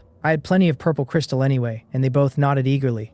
With that I gave the order, activated the submersible mode, and dove, dealing with a few ignorant sea beasts along the way, before reaching yesterday's spot again. I opened the shield with the merfolk talisman, and headed straight back to where we had stopped, the exploration still unfinished. Once there, I activated the underwater breathing technology, and with Dark Moon added to yesterday's group, the 6 of us set out while Little Blue stood guard near the ship. Soon I made a discovery, a cluster of mermaid growth pools, some blue and some green, each a complete building offering a chance at its blueprint on destruction. All of them circular pools sheathed in a light shield with green or blue liquid inside. I smashed every one and came away with 1 blue blueprint and 2 green ones. The description marked them as merfolk exclusive buildings for hatching merfolk, where young merfolk grow better and faster, demanding water rime wood and sea tombstone and water and light element gem to build. I frowned at being human, wondering whether I could even use the thing, though it hardly mattered since worst case I could simply turn it on myself with 100 transformations and waste nothing. I put the 3 blueprints away and pushed on, and around a corner met another complete building. Its base was a truncated pyramid of cyan stone shot through with gold and blue patterns, steps climbing all 4 sides to a rectangular blue crystal stele up top, an incense table set before it holding only a few empty vessels. It read as a sacrificial altar, purple, complete, with a chance at its blueprint on destruction, and my eyes lit and the group set on it at once. Luck refused me this time and no blueprint dropped, which gutted me, though I steadied myself fast, since I was hardly Chiano's illegitimate son and couldn't expect everything to fall my way. I kept hunting complete buildings, and over the next 2 hours I combed everywhere but the Lord's castle and found nothing but incomplete ones, my mood souring, until all I had left was the hope that the castle held something worth the trip. The 6 of us entered while Little Blue and the ship stayed outside, since the castle's own shield only opened a person-sized gap under the merfolk talisman and they were far too large to fit. I pushed the gate and we stepped in carefully. The first sight a pebbled path lined with fruit trees I had never seen before, marked as fish heart fruit, an ordinary tree the merfolk apparently treasured as a delicacy. I picked one and tasted it, found it genuinely unpleasant, and figured merfolk and human palates simply didn't agree. Then I picked a second one and checked it in the mall, where it fetched 5 white stone, surprisingly steep, so I filed that away for our departure, and turned to look for things worth more. We followed the path straight into the castle's core and started working room by room, most of them holding nothing of value, until we hit a warehouse. I opened it to a wide space heaped with bags on the floor. The contents of the first one I checked long since rotted to nothing. I told everyone to look for anything still worth taking, and Dark Moon and Windsor and Soappan spread out to search while Hwawa and Harui flew off toward the nearby wall, sniffed at it with their tiny noses, then turned back to me and pointed. When Hwawa and Harui both stopped at the wall and started sniffing, I figured the two of them had caught wind of something I had walked right past. The two little spirits pressed their noses to the stone, then turned and pointed at the wall together, looking back at me as if to ask what I planned to do about it. I asked whether there was something hidden behind the panel, and they nodded in perfect unison, which told me they were sure. So I started feeling along the surface for a mechanism, because I would rather find the catch than smash the whole thing open and risk ruining whatever was tucked inside. Breaking it by force was the kind of last resort I keep in my back pocket, never the first move, since a careless swing in a place like this tends to cost more than it saves. It took a little patience, but I found a button set into the corner, painted the exact gray of the surrounding stone so anyone in a hurry would miss it. I pressed it, and a section of the wall slid down until it sat flush with the floor, and what waited inside was a jade shelf lined with several boxes. The first held a single token, round and silver, stamped with the pattern of a walled city, and the moment I lifted it my appraisal named it a silver pass. For the auction the Yeomjong Trading Company ran out of Cheonmo City. Holding it meant I could walk into that auction as a recognized buyer, the kind of credential you do not stumble across by hunting sea beasts. I had no idea how rare it actually was, but if some dead lord had sealed it behind a hidden wall, I was inclined to believe it was worth more than nothing. The second box was jade and a good deal larger, and when I cracked the lid it turned out to be packed with element gems, well over 200 of them in an assortment of types. I scooped the whole lot into my storage without bothering to count properly, because gems are gems, and you never sniff at free ones. The third box was metal, made from some material I could not name, and the scroll resting inside it was black as ink. My appraisal read it back as the ice seal of 1,000 miles, a gold-grade magic scroll that casts a sweeping area attack the instant you tear it open. I genuinely could not believe what I was looking at, because a single-use scroll at that grade is practically a spare life folded into a sheet of paper, and finding one in a forgotten warehouse felt almost obscene. That gold scroll raised the question that had nagged at me since we'd boarded this dead territory. If the owner had been staring down the loss of his home, why sit on a weapon like the ice seal of 1,000 miles instead of burning it to save himself? Either the place had fallen to something a scroll could not stop, or it had not fallen to combat at all, which the intact city walls supported even while the wrecked interior argued the opposite. I turned the contradiction over for a few seconds, decided it was costing me more than it was worth, and let it drop. The previous owner had chosen not to use the thing, and I had no intention of refusing it on his behalf. The next two boxes each gave up another scroll, Thousand Stone Thorns and Magic Vine Entanglement, both blue grade, one for raw damage and one for locking an enemy down hard. Ever since the two-domain competition wrapped up, I had been quietly hunting for any life-saving item, and the market had given me nothing, partly because 100 Transformations refuses to make that sort of thing from nothing. Now 3 had landed in my lap inside one afternoon, and my sense of safety climbed noticeably. I opened another box expecting a fourth scroll, half wondering whether this lord had collected them like a hobby, and instead my appraisal pulled up a general level participation scroll, blue grade, usable only by a lord who had already reached general level strength. I needed a moment to parse what that scroll offered. The Spirit Demon War reference was the great opening battle we had all been thrown into on arrival, and the second engagement, the one limited to the top 10,000, had been its own special affair. Then I noticed the word additional, and it clicked. This scroll let a qualified lord drop back into the general level battlefield one extra time after the main war, which made it genuinely valuable, because the war hands out ship cores in a flood of spoils, and ship cores are the bottleneck on every fleet expansion there is. A lord who hides on his island and builds behind closed walls never grows, and growth means ships, and ships mean cores. So I tucked the scroll away with real care. I kept opening boxes, half enjoying the blind draw rhythm of it, until one lid came up on nothing. The next was empty too, and then several more, until I half wondered whether some petty dead lord had stacked hollow boxes purely to mock whoever found the place. I kept opening them anyway out of pure stubbornness, and the persistence paid off, because near the bottom I found a shape I knew on sight, a skill stone, named by my appraisal as the Mystic Ice Puppet. Learning it let me summon ice puppets whose strength ran a full third above my own, each lasting 5 minutes, the only cap being how much mana I poured into the summoning. I learned it on the spot, grinning at how unfair it read on paper, but wanted my mana reserve intact, with unknown rooms still ahead, so I held off on testing it. The rest of the boxes were hollow, and I called the haul done. Windsor came over and reported flatly that everything on her side had been merfolk food stores and other sea race provisions, all of it long since rotted, which left her a little deflated at the wasted search. I told her not to worry, since my own corner had paid out handsomely and the 6 of us filed out to work through the remaining rooms. We cleared a string of empty chambers before we reached a door that did not match the rest. Calling it a room undersold it, because it read more like a small palace, built mostly from black crystal with a golden gate worked over in merfolk patterns. 6 puppets stood guard in front of it, 2 female and 4 male, and it was the first proper look I had gotten at what merfolk were shaped like, even rendered in lifeless craft. The males were broad and heavily muscled through the chest, square-jawed and frankly handsome, gripping steel tridents and shields, while the females were slender and graceful, faces lovely enough to turn heads, their upper bodies draped in seaweed for modesty, and their hands wrapped around slim staffs. My appraisal tagged the men as merfolk warrior puppets and the women as merfolk mage puppets, both blue-grade, described as joint work by alchemists and engineers. I checked the palace itself and was almost offended when it read as an ordinary building because nobody decorates an ordinary building this lavishly and posts 6 guards outside it. If anything, that tag made me more eager, since plain packaging over armed sentries usually means the contents are what matters. I called the order to move, and Silkpan stepped to the front before the word left my mouth. His body began to swell, his imposing 1.9 meters stretching to a full 3, the lapis lazuli shield ballooning alongside him as gigantification and great shield art took hold. Behind that wall of him, I felt the kind of security that lets you fight without flinching, which is exactly what a front line is for. I started chanting the mystic ice puppet, genuinely curious to see the thing work, and the ice elements gathered and condensed until a figure took shape, 2 meters tall, carved entirely from blue ice crystal, hauling a 2-handed greatsword. Summoning that one puppet ate a clean third of my mana, which I logged and accepted. Then I called up a second before the fighting opened. By then, Windsor and the others had already landed their first blows on the warrior puppets, and our usual control skills barely stuck this time, the puppets shrugging free almost the instant they were caught. These merfolk constructs were blue-grade like the hungry shark puppets we had handled before, but visibly a notch stronger, which quietly killed any plan I had of capturing them intact.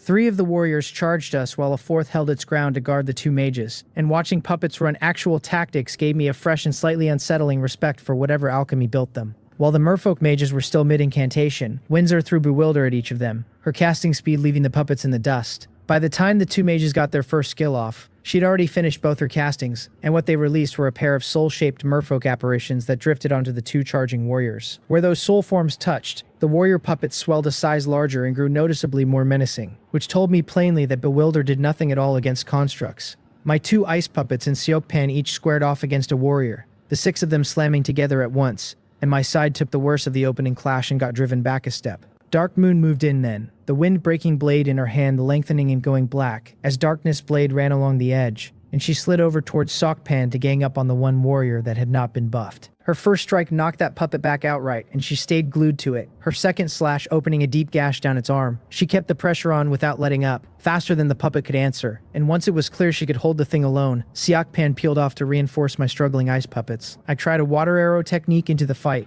watched it accomplish almost nothing against that hide, and stopped wasting effort, spending the leftover mana on a 3rd mystic ice puppet instead. Around the same time, Harui and Hwawa threw golden cage technique and firebinding onto the warriors shielding the mages, pinning it just long enough to matter. Windsor seized the window and put a light arrow straight into one of the mage puppets, catching it before it could swap skills, and the bolt took it in the head and dropped it cold. The surviving mage got a skill away regardless, blue water bubbles blooming into the air one after another, and floating toward Dark Moon and my ice puppets.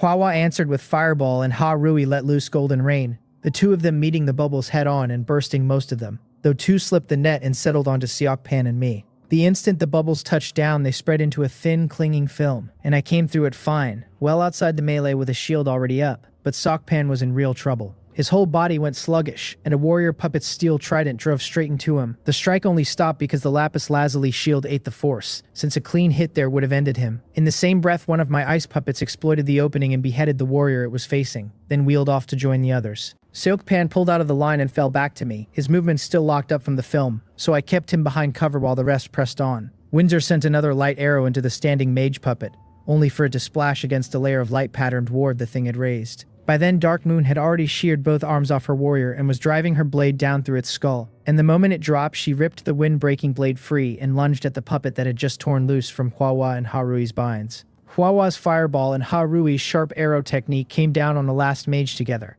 and this time no ward saved it, the puppet losing its head. With everyone's hands suddenly free, the remaining warriors lost any chance they had, and the rest of the fight went exactly the way a numbers advantage should, with the team boxing them in while Dark Moon and my ice puppets took them apart. By the time it ended, Sokpan and I had both shaken off the film. To be safe, I sent the 3 ice puppets in first to push the gate open, and nothing jumped out, since the interior was nearly bare. The only feature was a circular pit in the center of the hull, wrapped in a thin barrier of light. I walked over and found it half full of red liquid gone almost entirely dry, and floating in the dregs was an oval membrane about 60 centimeters long, a merfolk shape faintly visible inside it. My appraisal stopped me where I stood, because the membrane read as a merfolk hero of legendary grade. A cub, dying, starved for nutrition, and the pit itself came back as a mermaid growth pool. A complete purple-grade building with a chance of dropping its blueprint if I destroyed it.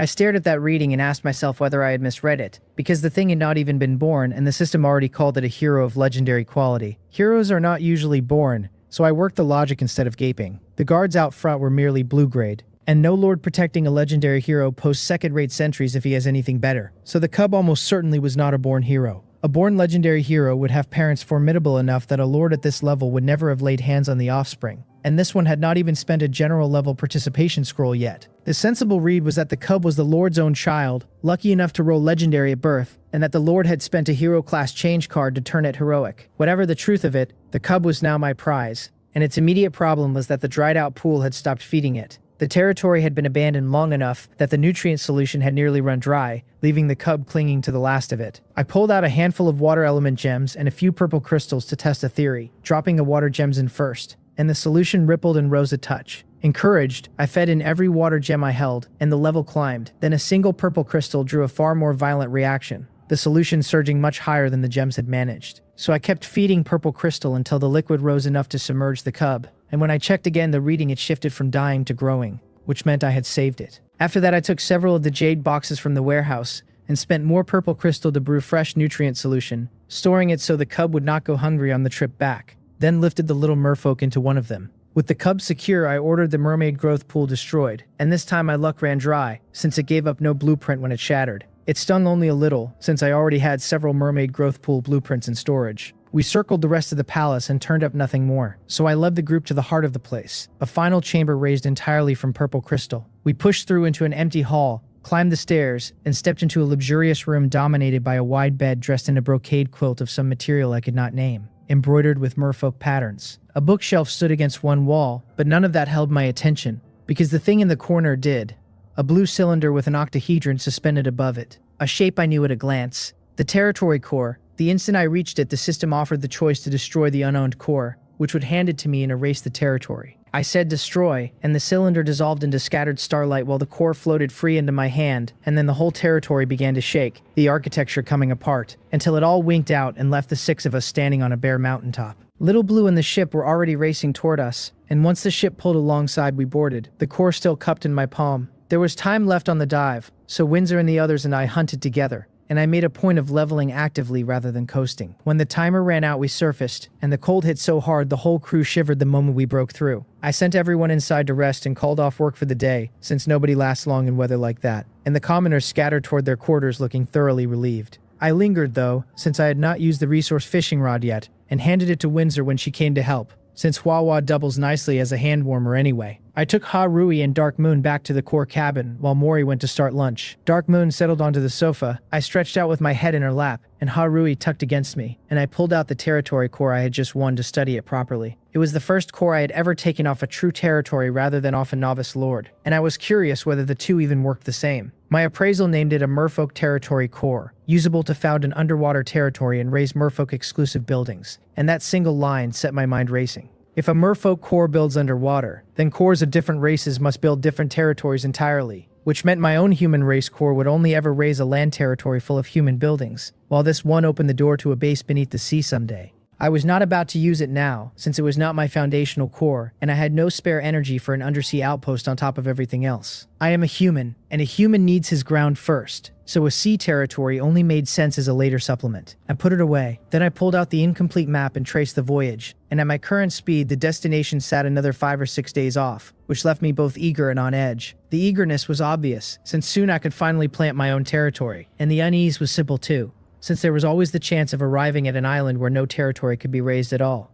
I sat there frowning over a thing I could not control, until Dark Moon reached up and smoothed the creases out of my forehead. The door opened on Windsor coming back in, and I shook the worry loose, caught the concern on Dark Moon's face, and gave her a smile, telling her it was nothing, just some things on my mind. Fretting over what I could not steer was a waste, so I decided to take it as it came and keep building my strength the honest way meanwhile. Windsor crossed to the other side of the sofa, sat, lifted my legs across her lap, and handed me the item she had pulled with the rod while she went to work on my calf. I asked where Hwawa had gone, and Windsor told me the little spirit had wandered off to drill her skills, which made me smile because Hwawa really was the diligent sort. I said as much aloud, and Harui, sprawled across my stomach, flipped upright and shot me a fierce look while jabbing a thumb at her own chest and clenching her little fists. I told her yes. She was very diligent too, and poked her forehead, which she read as me brushing her off, because she flew up in a huff and stomped off to grind her hardened gold body skill. Windsor rolled her eyes and asked why I had to needle her, and I said a little extra training never hurt anyone. Then I turned to the items Windsor had fished up.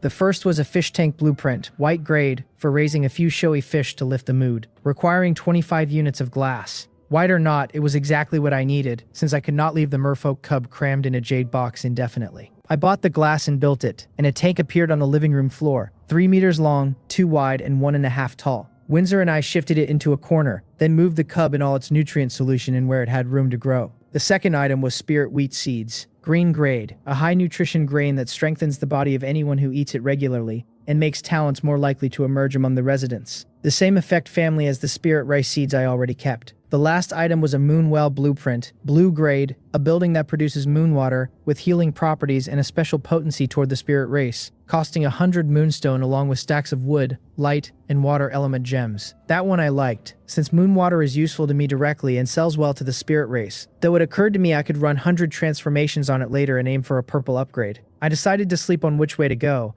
because by then I was genuinely tired, and I shut my eyes. Dark Moon worked her fingers gently over my scalp, while Windsor kept at my calf, and somewhere in there I drifted off without meaning to. By the time I woke, Mori had lunch on the table, and the few of us ate and talked and laughed our way through it. Windsor coaxed Harui out to join us, and the little spirit was far too proud to glance my way, right up until I produced a purple crystal as a peace offering, at which point she laughed and folded into my arms. She had reached 60 centimeters now, big enough that holding her meant actually holding her, so I kept an arm around her while she ate. After the meal, we settled in to laze around, since cold weather is made for staying in bed, and Harui amused herself bouncing on the quilt, while I ignored her and opened the chat channel. I posted that I had run across an underwater territory while hunting, sealed off behind a light shield I could not get past, which set the channel off at once. Somebody demanded to know whether there really was such a thing as an underwater territory, certain I was making it up. A second voice accused me of showing off that I had diving technology. A third decided that was the real flex, and the channel piled on. I admitted, half honest, that I could only dive for an hour and it was nothing to brag about,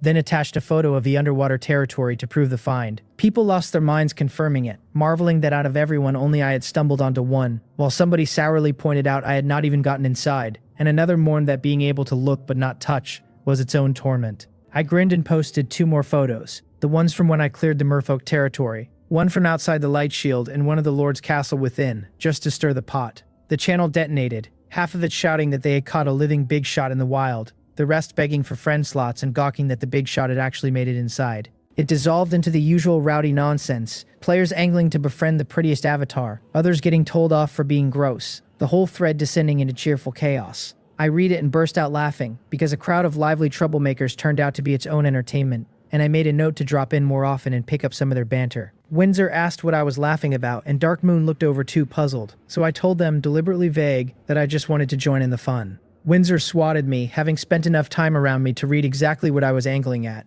and Dark Moon went red and pulled the quilt over her head. Their shyness, after everything, honestly earned my admiration, and I tugged Dark Moon back out from under the quilt, while Windsor's whole face flushed scarlet, and Harui, mid-bite on a purple crystal, felt the quilt shift under her and looked down in total confusion. Afterward, my whole body wound tight and then loosed all at once, and I let out a long breath. Dark Moon poked her head back out, glancing at me a little bashfully, and Windsor reminded her about her mouth, so she wiped herself clean in a hurry. Watching the two of them, I felt thoroughly ready to go again, and Windsor read the look on my face, pinched me hard enough to snap me back to my senses, and I gave them an awkward grin and blamed the whole thing on the pair of them being too charming for their own good. Then I remembered I had set up the luxury bathing equipment the day before and never used it, so I suggested a bath, and neither of them refused, even though they both knew exactly what I had in mind. The bathroom held a wide tub already filled from the water storage tank, so I heated the water and we settled in, and Harui, playing nearby, kept casting confused looks toward the bathroom door, plainly wondering what all the noise was about. That evening, after dinner and lights out, I lay alone to run my 100 transformations for the day. I pulled the first item, a hungry shark puppet, blue grade, an alchemist and mechanic construct with real power behind it. I thought a moment about what to aim for, specified the blueprint type, and triggered the transformation, and it came back as an alchemy workshop blueprint, purple grade, a facility where alchemists and mechanics research and build puppets and other machinery, with a hefty bill in stone, refined steel, and fire and water element gems. I nodded, pleased, because it was a blueprint I did not own yet, and a genuinely important one for the territory's long-term growth. I put it away and moved to the second item. The second was the Moonwell blueprint I had fished up that day, and since moon water amounted to a healing potion in liquid form, useful but ordinary, I wanted the purple version. I specified the blueprint type again and ran the transformation, and out came a Well of Life blueprint, purple grade, a well that produces Well of Life water, a far stronger heal whose long-term consumption actually raises strength, the kind of thing the spirit race goes feverish over. I let out a small shout, surprised both by the strength boosting line and by the fact that the result was a second copy of a blueprint I already held, and when I checked, it confirmed, an identical Well of Life blueprint, 2 now in hand. I could not help laughing, because the run had upgraded the quality and doubled the quantity at once, which had never happened before, and the only thing I had to say about it was the more the better. I struck while the luck held and pulled the third item, a merfolk talisman, purple grade, a merfolk identification token. Figuring it would not do me much good as is, I specified a special item and transformed it, and out came a merfolk heart crystal, special grade, a noble symbol of the merfolk that wins their favor, and even lets the holder command some of them. I turned the blue crystal over, wondering how it was used, and the thought had barely formed when it lifted on its own and floated to the point between my brows, leaving a cool sensation and then nothing. A mirror showed a blue rhomboid mark there, flat as a tattoo with no rise to it, and I had to admit it lent me a slightly otherworldly air. I was a touch let down that nothing more obvious happened, but it was clearly an upgraded merfolk talisman, and I would learn its real worth the next time I met the merfolk, which mattered, because if it worked I would have effectively befriended an entire race. After that I cleaned out a few decent if impractical items from Wang Mok's listings and called it a night. The next morning after breakfast, Windsor and the others and I carried lounge chairs up to the deck, Windsor and Dark Moon each cradling an elemental spirit while I read. The book was called Spirit Adventures, the tale of a spirit race traveler crossing the sea and running into one island and one race after another, and I read it with real interest, because even if I could not vouch for how much was true, it still handed me useful glimpses of the world. It cataloged races I now had names for: the dragon race, the goblin, the dwarf, the beast race, the merfolk, the lava race, and more. The weather had turned mild, a soft breeze carrying the ocean scent across the deck, and when Dark Moon, in charge of the resource fishing rod today, handed me the first pull, my spirit eye read it as a commoner summoning card, blue grade, summoning a blue quality commoner with a high odds of a professional. That first item was a small surprise, a blue grade summon rather than the usual white. The second pull was a small spirit crystal or vein resource card, green grade, which would hand me a small spirit crystal vein on use. And I raised an eyebrow because spirit crystals feed elemental spirits, and my 2 could always use more. The catch was the small in the name, since a minor vein would not produce much, so I filed it away to run through 100 transformations that night. The last item read as a tailor shop blueprint, white grade, a shop of tailors who sew clothes, costing only wood and stone. White as it was, I took it as a small improvement to the territory and went back to my book. Not long after, Chianlo's notification chimed, and I was not surprised because it was the last day of the week. The first announcement told me the week had ended and that weekly survival point rewards were ready to claim, and the second told the top 10 to choose their additional rewards. I pulled up the survival point rankings first. I sat at the top with 4,370, well ahead of Bake Seol in second with 2,220. Lee Keo held third at 2,110, Yi Bakepeng fourth, and James fifth with Elizabeth, Kaidi, Isabel, Cook, and Jin Mo Song, rounding out the bottom of the 10. I was not surprised to find the gap between me and second place had only widened, because the 100,000-odd white stone I had poured in had not been spent for nothing. Then I turned to my first place reward. And what caught me off guard was that there were 5 items on offer this time, and I could pick 2 of them. I asked Chianmo and learned the extra pick was a bonus for holding first 3 weeks running. A welcome surprise that made me wonder, idly, what the reward would look like if I held first an entire month. I set the speculation aside and read through the 5. The first was a hero class change card, special grade, which grants a hero class and the open-ended advancement that comes with it, breaking past the level caps quality alone would impose. That one delighted me at once, because I could spend it to turn Ha Rui into a hero, and there was no question I was taking it. The second was a clear wind staff, purple grade, raising the wielder's strength by 30%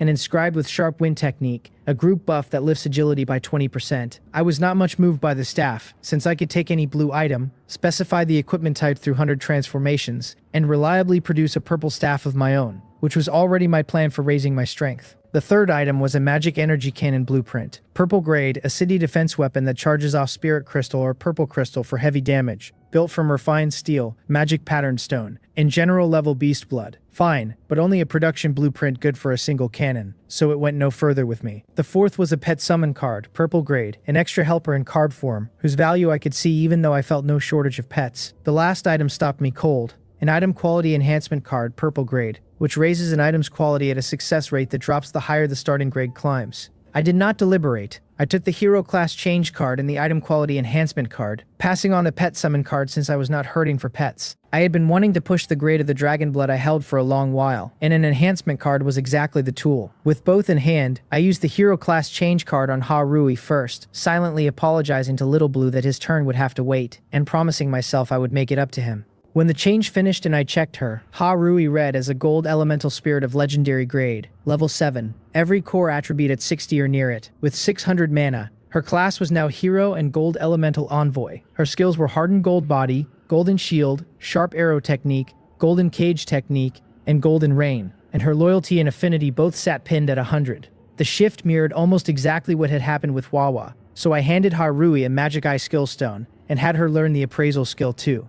Then I pulled out the Undersea Demon Dragon Blood, purple grade, which grants the bloodline of the Undersea Demon Dragon race once consumed, provided every basic attribute already sits at 50 or higher. I used the item quality enhancement card on it without dragging my feet, praying it would not fail, and the purple light hung a moment before fading. When I checked, the bottle read as Undersea Demon Dragon Emperor Blood, gold grade, granting the bloodline of the Undersea Demon Dragon Emperor, the usage requirement unchanged, and I burst out laughing, because it had worked. Riding the high, I poured the Azure Sea Dragon Emperor blood into the bottle, expecting the two to merge, only for them to sit stubbornly separate. I could not make sense of it, since both were now the same grade, and started to wonder whether my whole premise about fusing them had been wrong, or whether they were simply meant to be drunk and left to merge inside the body. I decided to just ask, and silently put the question to Chanmo. To my surprise, she answered, telling me different blood types require a blood fusion agent to merge, which gave me a path forward. When I asked where to find one, I waited a long stretch and got nothing, which meant Chiamo had decided she was done loving me for the day. I pouted, put both bottles away, and slumped back into the lounge chair feeling deflated, all that anticipation collapsing into a flat result. Still, at least I knew the method now, and could chase down a blood fusion agent later,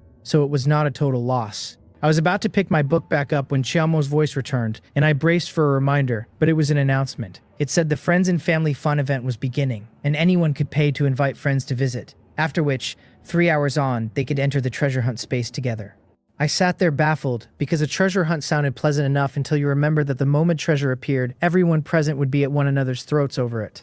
Chiano really did seem determined to keep us fighting around the clock, never granting a true day of rest, and I figured even the greediest capitalist alive would tip his hat and ask how she ran a thing this ruthless. For me, though, the event was nothing but good, since my strength already ranked near the top among the lords in play. The name itself was the puzzle, because if the thing were really about loot, it would be called a treasure hunt event, not friends and family fun, so the wording clearly favored team play, which put a lone wolf at a real disadvantage. While I was chewing on that, a message landed, and sure enough it was Lee Keo, asking whether I wanted to come over and run the event together, noting that Bake Seal would be there too. She waited on my answer more nervously than the message let on, because during our last collaboration she had quietly lined up other allies without telling me, and she feared that slip had cracked our trust. I had no such grudge. Hiding her allies had cost me nothing in real terms, and I had even walked away from that affair with a talent-enhancing item picked up off Bake Seal, so the ledger sat fine.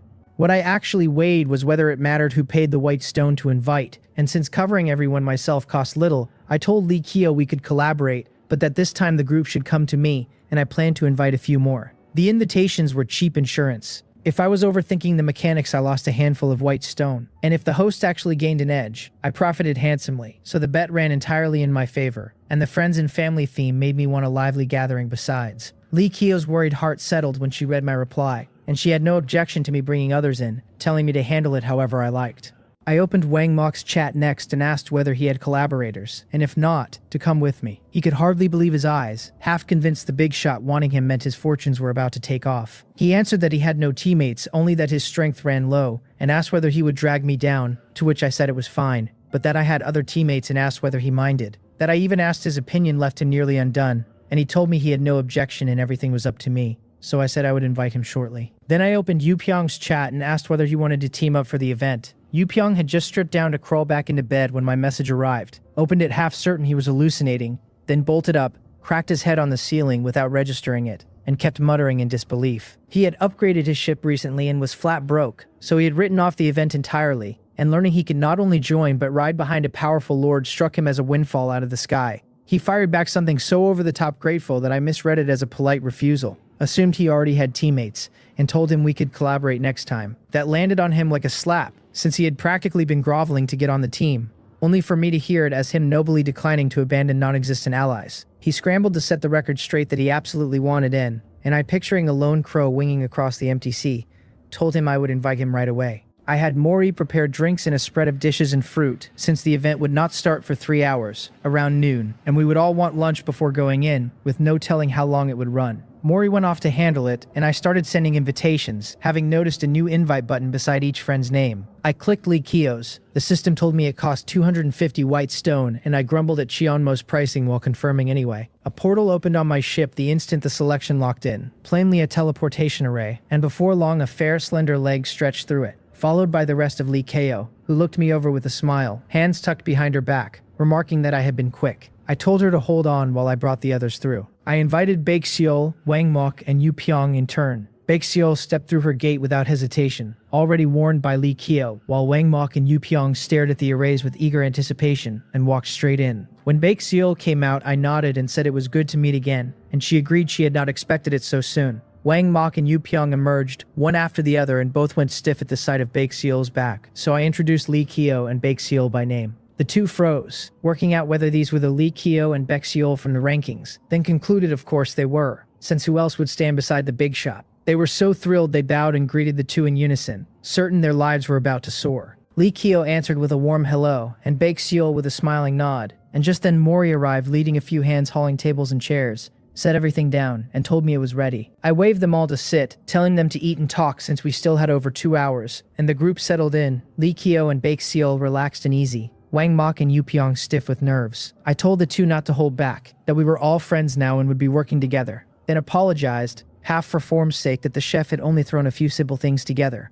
Likio snorted and rolled her eyes at the false modesty, because the table was anything but simple, loaded with stir-fried beef and green peppers, braised pork belly, sautéed greens, sautéed eggplant, hot and sour shredded potatoes, several kinds of fruit, and drinks and red wine besides. Likio could not remember the last time she had eaten so well, since her meals ran to bread, the occasional can of meat, and vegetables almost never, so watching me eat like this and call it simple left her nearly sick with envy, asking what hers must count, as if mine was plain. I took the jab without minding, since the dishes honestly were not lavish to me, but Baekseol chimed in that I was too modest, that this was already a feast and the best meal she had seen in 3 weeks, Wang Mok and Yu Pyong nodding hard. I let it drop rather than dig the hypocrisy hole deeper, told them to eat their fill and that I would make more if it ran short, and turned to business. I asked Wang Mok and Yu Pyong to introduce themselves, since it was my first time meeting them and I wanted us familiar with one another's skills, so we could fight together cleanly. Wang Mok answered at once that there was no need, that he trusted me completely and I could check his sheet directly, which laid his loyalty plain. In his mind, letting me read it cost him nothing and earned my trust, and even if I knew everything it changed little, since he figured someone as small as himself was beneath my concern. His blunt offer left the table staring,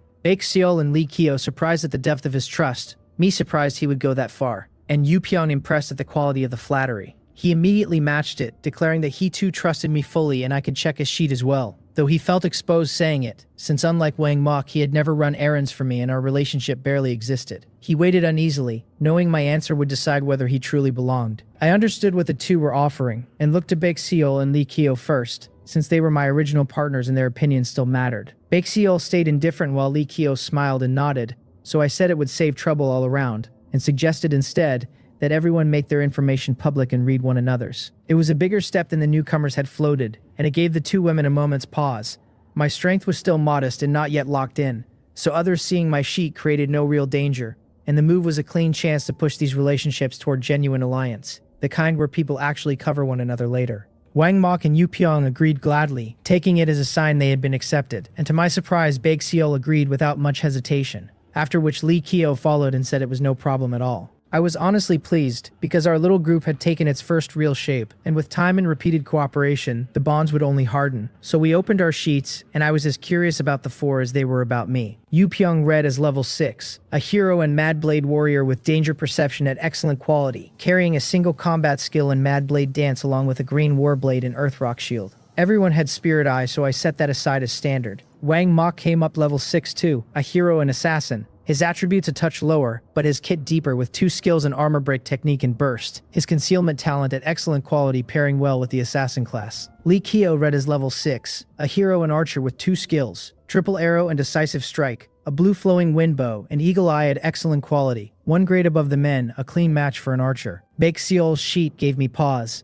A level 6 hero and wood element emissary with 3 skills, wood escape technique, wood arrow technique, and entanglement. A blue 100 flower staff, and most surprising of all, a talent that was not the wood element affinity she had named before, but wood spirit, an epic grade talent. For a moment I wondered whether she had hidden it last time, then remembered our trade and realized she had most likely gotten lucky and upgraded it in that same exchange, though her wood element affinity might always have been epic with only the form changed, not the grade. While I read their sheets, the 4 read one another's, Wang Mok and Yu Pyong silent but visibly awed at every line, quietly thrilled, because the stronger their teammates, the thicker the leg to cling to. Then they reached my sheet, and their surprise deepened. I read as level 7, every attribute above 40, a hero and ice element messenger carrying water arrow technique, shield, freezing spell, and mystic ice puppet, the last 2 at purple grade, plus a green staff ring and sea star armor. My talent listed as 100 transformations at legendary grade. Once a lord crosses level 7, each level up doubles the attribute gain set by talent quality, which for me meant 10 points per attribute every level, so it was no wonder Wang Mok and the others were stunned to find me a single level above them, yet nearly double in raw stats. Lee Kyo and Baek Seol were just as taken aback, because while they had known my overall strength ran high,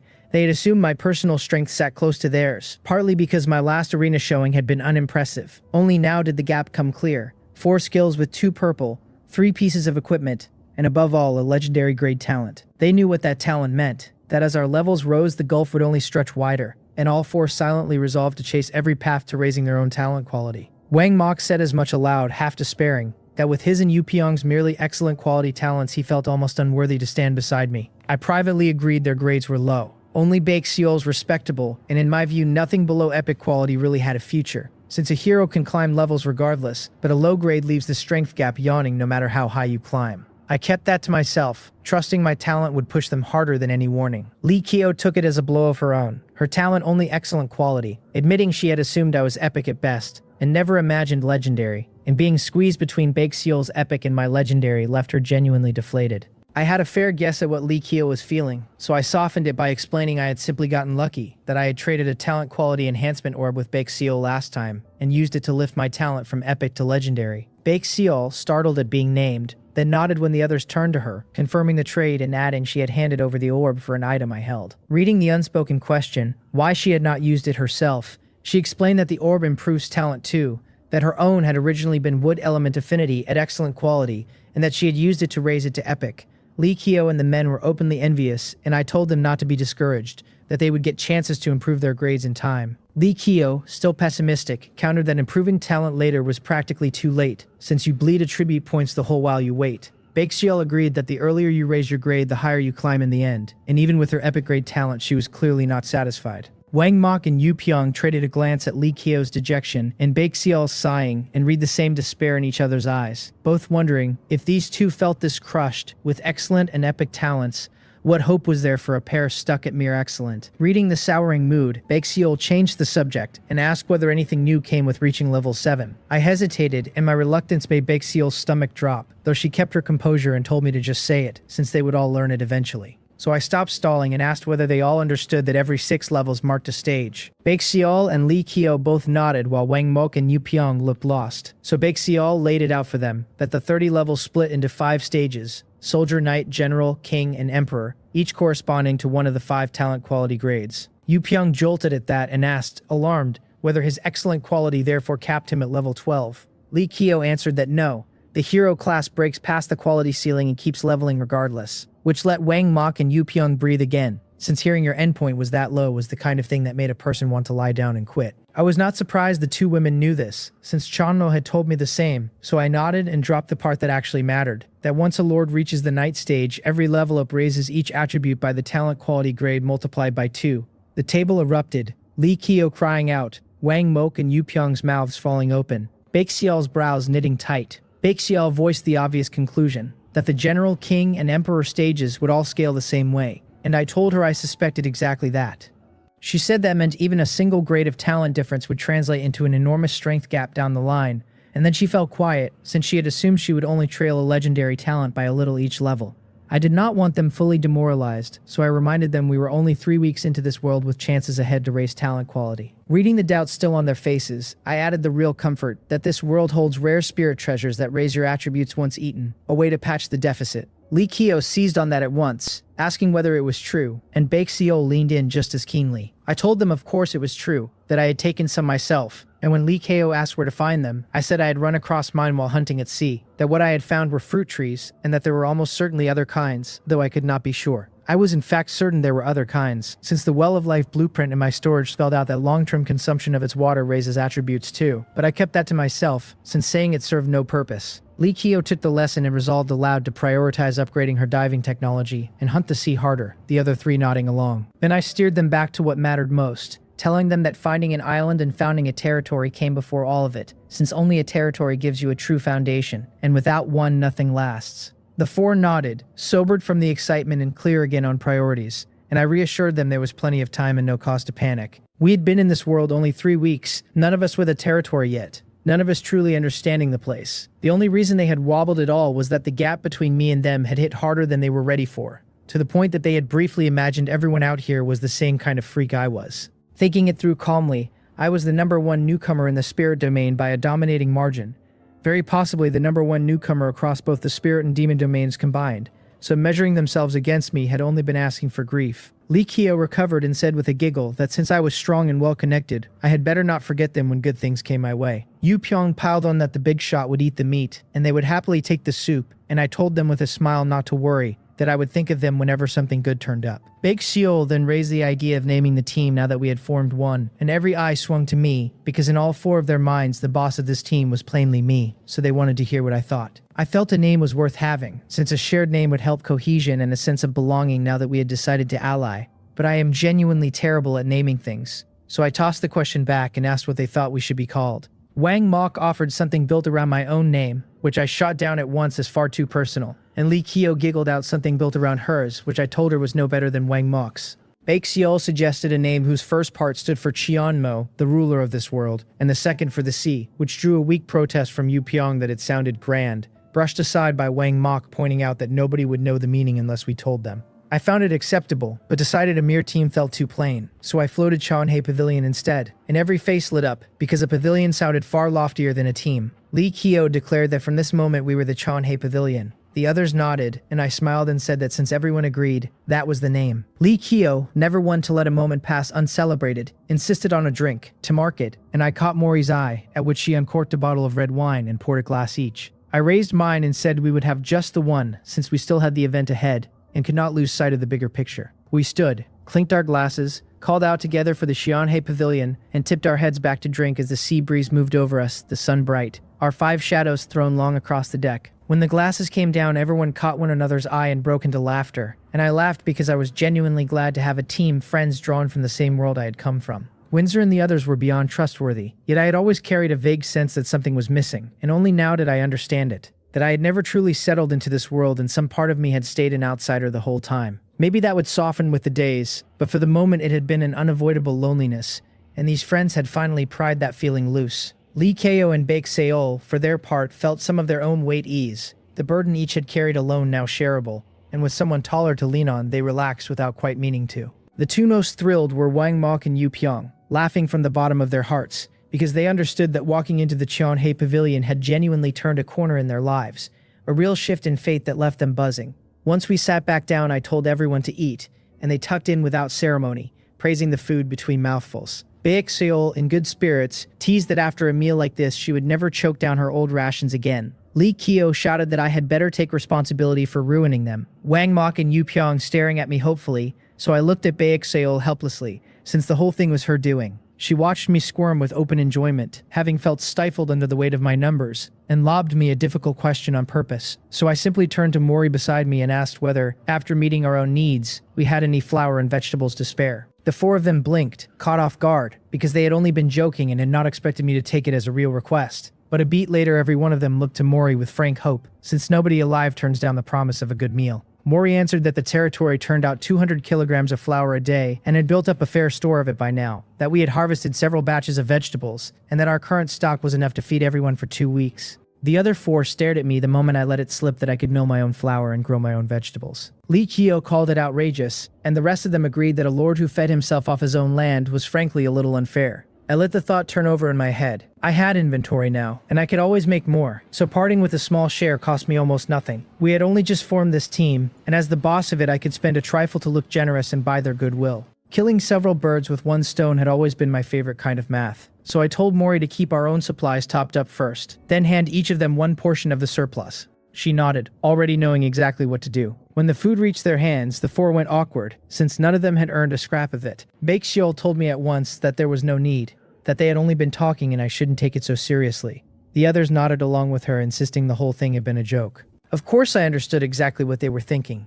I told them not to refuse, that these things meant little to me, and that on the day our team was born I ought to set an example. Li Qiu looked ready to argue again, but I got there first and said to just take them. I would not be handing out free gifts in the future, and this was the only time. After that nobody kept refusing, and both Baekseol and Li Qiu looked more at ease than before. If I had kept giving them things they would have felt like my subordinates rather than equals, and that was not the arrangement any of them wanted. My one guarantee had settled the whole matter. Everyone took what Mori carried over and thanked me again, and we ate and drank until Chianmo's voice broke across the sky. She announced that this treasure hunt was a team event, that points would be tallied from the whole team's haul, and that the top 10 teams would earn point rewards. The full rules had already been posted to the World Channel, she added, and the event would begin in 10 minutes. All 5 of us opened our panels to read. The rules were short enough to grasp at a glance. Killing a monster earned points equal to its level multiplied by its quality tier. Any item we found would be converted into points once the event closed, and the more valuable the item, the larger the haul. Each team followed the person who had started it, and that leader collected an extra reward once everything was scored. This was a Lord event, which meant no subordinates could set foot inside. The third rule was the one that made me quietly delighted, because the leader's bonus meant my little bit of generosity had not been spent in vain. Baekseol and the others clearly caught the same detail, and the looks they turned on me went a shade more complicated. Li Qiu asked outright whether I had known about all this in advance, since she had originally meant to gather her own team. I would hardly admit it, so I only gave her a wry smile and asked how I could possibly have known the rules before they were posted. I added that at the time I had simply wanted Wang Mok and Yupyeong along. Li Qiu thought it over and decided I could not have known, and chalked it up to luck. Baekseol gave me a long knowing look and thought better of me than ever. She had already worked out that this was no accident, but a bet I had placed by reading between the lines of Chianmo's announcements, and to her that gamble was itself a kind of talent. If I had known she could see straight through me like that, then I would have said she was the worm living in my gut. We waited, and before long a portal opened on the deck. I studied it with some surprise, because it seemed we would not be sailing anywhere this time. The fight was going to happen on solid ground. None of the 5 of us hesitated, and one after another we stepped through. Winter and Dark Moon watched me go with worry all over their faces, right until the portal winked out behind me. They knew I was no weakling, yet they still dreaded some accident, and there was nothing either of them could do but pray. I never felt the weight of their fear. By then the 5 of us had already stepped out of a second portal onto a mountainside, and every one of us stopped dead at the sight below. The mountain rose straight out of the water, its foot meeting the surface of a vast lake. 2 long stone bridge corridors crossed that water, one reaching toward a distant palace, and the other toward a tiny island. Both the palace and the island sent out further corridors of their own, toward places I could not yet name. A faint mist lay over everything and blurred the far shapes into guesswork. Islands and structures were scattered all across the lake, all of them strung together by those pale stone bridges, and the sheer grandeur of it was enough to freeze 5 grown lords in their tracks. I recovered first and asked whether we were making for the palace or the little island. My question snapped the others out of it, and they realized we did indeed have to pick a direction before anything else. This was clearly not a place built for turning back, and once we chose a road, the only way forward would be to keep choosing new ones. Li Qiu spoke up first and said the palace, because she had a feeling the good things waited inside. The others nodded along, so I made the call for the bridge that led to the palace, which suited my own instinct anyway.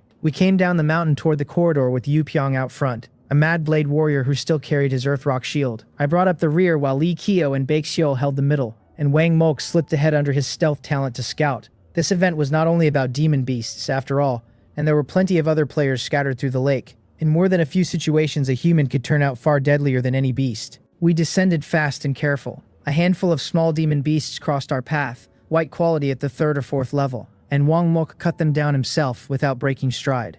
The going stayed smooth until we neared the base of the mountain, where he finally hit something he could not manage alone. He came slinking back and reported a green quality beast waiting ahead at the 9th level, well past what he could take. Lee Kyo volunteered at once, since she had not gotten to lift a finger yet. We reached the spot Wang Mok had marked, and I found a black ape better than 3 meters tall. My spirit eye read it out as a black-backed ape of green quality at level 9. Its strength, agility, and defense all hovering around 30. Its skills listed as Sharp Claws, Roar, and Earth Spike. Middling stats meant it was no real threat, though I made a note to watch for that Earth Spike so nobody got caught flat-footed. I wasted no time and threw my freezing spell straight at it, and layers of ice climbed from its feet and spread up its body. The moment it took the hit, its eyes went red, and it loosed a roar that left all of us dizzy for an instant, so that my freezing spell nearly guttered out. Seeing the ice keep climbing anyway, the ape flew into a rage and snatched up loose stones to hurl at us. Before it could throw, vines came writhing out of the ground and lashed around its arms, because Bake Seol had triggered her entanglement. A yellowish-brown glow gathered over the beast as it wound up for Earth Spike.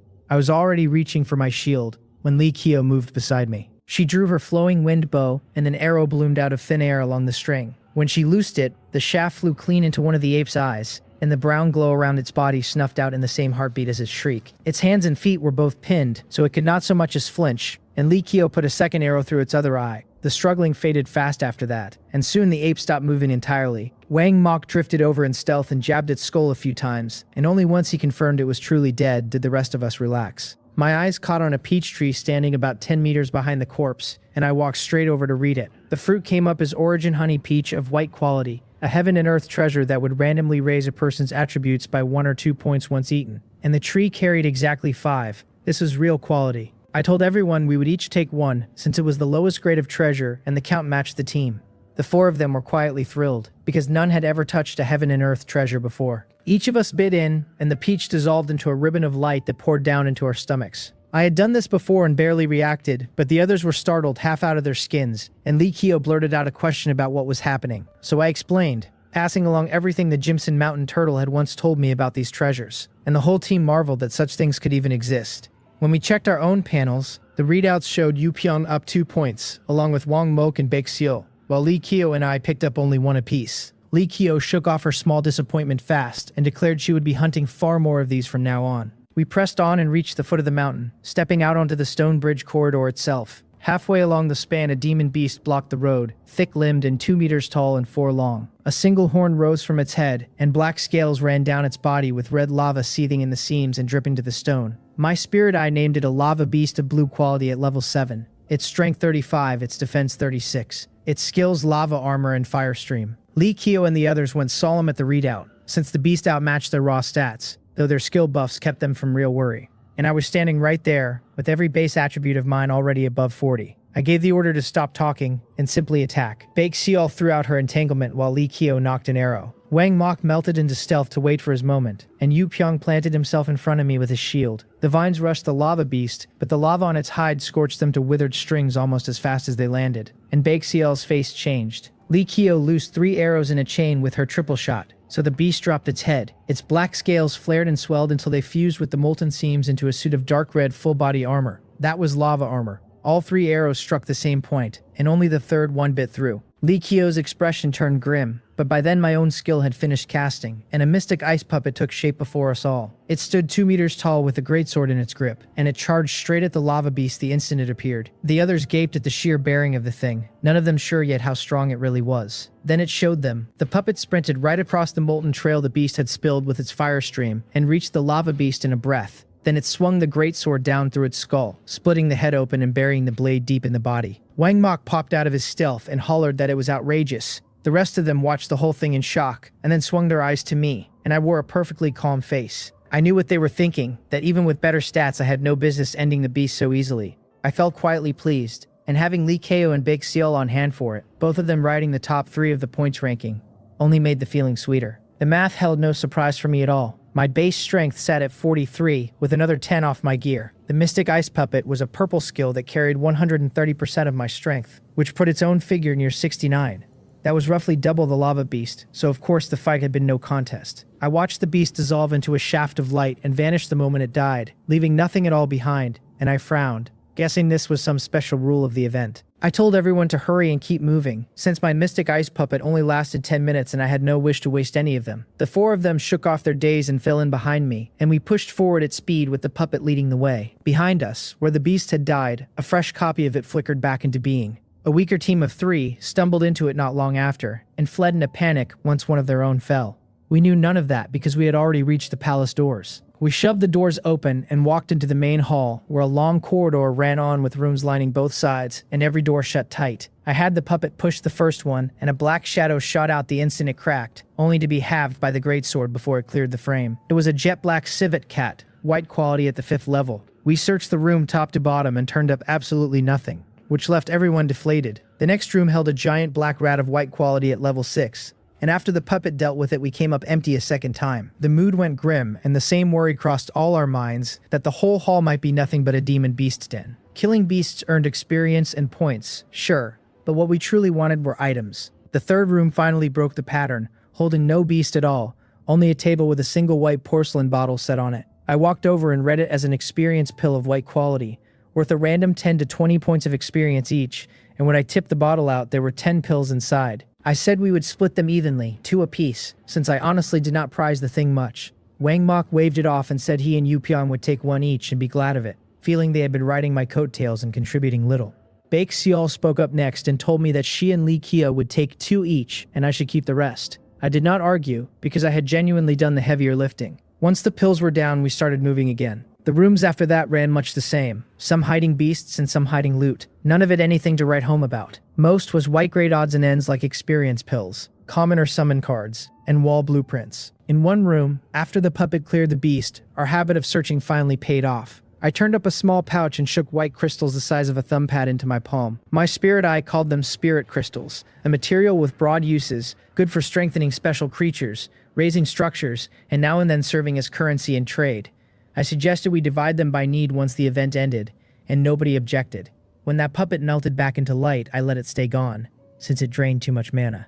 The beasts we were meeting now, all white and green quality, were nothing we could not handle ourselves. We threw up a few shields for safety and kept exploring, and the deeper we went, the finer the loot grew, though the beasts grew right alongside it. At last we walked out of the corridor into a grand hall held up by 9 golden pillars beneath a half-domed ceiling. In the center stood a circular platform 3 meters high, with a purple box on top, a single staircase climbing to it, and a demon beast lying across the foot of those stairs. The beast was small, only half a meter tall and 1.5 meters long, its fur a mix of red and blue, its shape all fox. By spirit eye read it as an illusion demon fox of purple quality at level 8. Its agility a startling 57. Its skills reality break, illusion, weakening, and swiftness. Everyone sobered at that, myself included. Wang Mok whispered whether we might simply slip up and steal the box, and Youpyeong's eyes lit at the idea. I shook my head and told them the fox's reality break stood a good chance of seeing straight through Wang Mok's talent, so the odds were poor. He nodded, since the risk was real enough. Then I told him to still watch for an opening to go for the theft while the rest of us fought the thing, a 2-pronged press. We layered on a few shields for the small comfort of it, and began to close on the illusion demon fox. Youpyeong took the front while Baek Seol and Lee Kyo held the middle, and I brought up the back with the whole plan leaning on my puppet. I said the word softly, and Baek Seol let entanglement fly first, but the moment her vines appeared, the fox burst into red and blue light and slid clean away. It was simply too fast. A pale blue shine woke in Lee Kyo's eyes then, her eagle-eye talent, and red light streamed along her flowing wind bow and folded into a crimson arrow, her decisive strike. She loosed it, and the fox's blue eyes surged, and the arrow racing at it actually slowed in the air while its body dodged with ease. Her face went grim, because the finest bow in the world means nothing when it cannot land. Just then my first mystic ice puppet took shape. It bore down on the illusion demon fox with its greatsword, and the two locked together. For all the fox's power, its illusions meant nothing against a puppet, so it was forced back on raw strength. I cast a second mystic ice puppet, and with both of them in the fray, the fox was already pinned. Baek Seol wrapped it in entanglement while I froze it in place, and Lee Kyo poured arrows into it. Before long, the fox was a mess of wounds and could not hold on, dying at last under a single stroke of a puppet's blade. Wang Mok chose that moment to reveal himself, standing already on the high platform in front of the treasure box. I climbed up and asked why he had never made his move. He answered with a mournful face that the box simply would not open, that it had clearly stayed sealed until the illusion demon fox was dead. That stunned all of us. The event gave no room at all for opportunists. I told him it hardly mattered, since we had put the fox down anyway, and then I reached out with some anticipation and lifted the lid. 5 items waited inside, and I read them one at a time. There was a talent quality enhancement orb of green quality with a chance to raise talent grade, but only for green and below. There was a yak puppet blueprint of green quality for a big strong-backed hauler good for moving supplies. There was a mystic origin purple crystal flower of blue quality, a heaven and earth treasure worth 5 to 10 random attribute points. There was a barbarian warrior troop lair of blue quality. Finally, there was an abyss holy wall construction blueprint of purple quality, a wall that at maximum level could turn aside the ruin of a king-level creature, costing 4,000 stone to raise. I noticed the item seemed pegged to our own talent grades. Since my talent and bake seals ran legendary and epic while the box itself was only purple, our share got knocked down a level. 2 of the 5 strengthened a person, and the other 3 strengthened a territory, so I took the Abyss Holy Wall blueprint without hesitation, the best of the lot. The rest I told them to split among themselves, and nobody minded me claiming the top prize. Wang Mok took the talent orb and Yu Pion the yak blueprint, while Baek Seol swallowed the purple crystal flower on the spot, and the barbarian warrior troop lair fell to Lee Kyo. We did not linger in that palace once the finest loot was in hand, since chasing the leftovers would only burn time better spent moving on. We picked a stone bridge corridor at random and crossed it. About halfway along, a blue quality fire jackal at level 6 tried to bar us, but Baek Seol tangled it and my puppet cut it down in a single stroke. On the far side, we came out to a huge circular pool ringed by more of the pale bridges. Lotus flowers floated across it, each one cradling a small red brocade pouch at its heart, and a handful of people were already out there in single-seat boats, plucking the pouches one by one. We checked and found no readable information on any of it, so I said we might as well get in the water too, and nobody argued. Each of us took a small boat and began paddling out to gather pouches. I rowed inward a while and lifted my first pouch from the center of a lotus. Inside was a small cloud-patterned stone mine resource card of green quality, which would seed my territory with a small stone mine. Decent enough, my second pouch held a pet quality enhancement card of purple quality,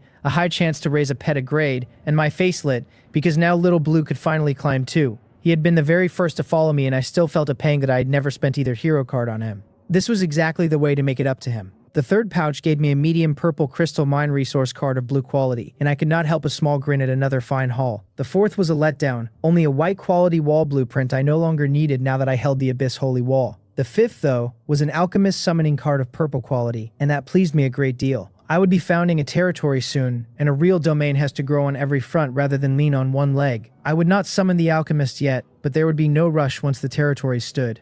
I rode to a sixth lotus, and when I reached for its pouch, a film of fluorescent light rose and blocked my hand. I tried a few others and met the same wall every time, and though I did not know the reason, it was plain I had reached my limit. Greedy as I was for more, there was nothing to do but climb out. Lee Kyo and the rest were already waiting on the corridor when I stepped ashore, and I asked with a smile how they had done. Lee Kyo had managed only 3 and lamented it. Baek Seol had picked 4 and Wang Mok 3, while Yu Pyong admitted weakly that he had pulled just 2 before the barrier stopped him. Baek Seol asked, half to herself, whether I had picked 5. I had already guessed the trick of the place, so I told her yes, 5 pouches. The count you could take was tied to the grade of your talent, and the higher the talent, the more you gathered. Everyone chewed that over and found it made sense. It sat least well with Yu Pyong, the only one of us still stuck on a green talent, since even Wang Mok had just bumped himself to blue on the loot he had won. Wang Mok shrugged the whole pool off as a welfare zone, no danger anywhere in it. Everything down to luck. And the rest of us nodded. Baek Seol said there was nothing left here worth staying for, so I picked one of the 3 bridges at random and led us across. To my surprise, no guardian beast waited on this span at all. Instead, we ran into a small party of 6. My 4 and I traded a glance, and the same playful edge showed in every pair of eyes,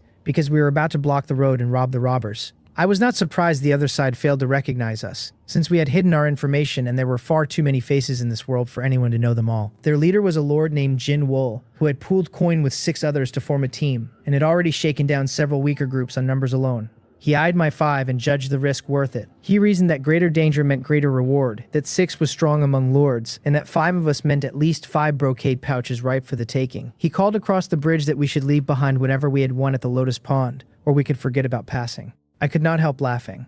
I only smiled, but Lee Kyo giggled outright, and Wang Mok and Yu Pyong laughed harder the moment they heard her. Jin Wool and his 6 froze, baffled about what could possibly be so funny in the middle of a robbery. One of them stepped up with an ugly face and shouted at us to be serious, which only set everyone laughing louder, until even I lost the fight to keep a straight face. Jin Wool studied us, and beneath his sour look I could see unease creeping in. He softened his terms and said we needed only leave 2 items, and his own people erupted. Half of them barked his name in protest, and none followed why their boss had suddenly gone soft. He waved them down and told them to trust him, and though they seethed, they held their tongues and glared at us with murder in their eyes. The whole thing had gone from ridiculous to tiresome, so I let my smile fall and my face turn cold, and told my team to finish this fast and get back on the road. Wang Mok and Yu Pyong answered and charged, with Wang Mok vanishing into stealth as he went.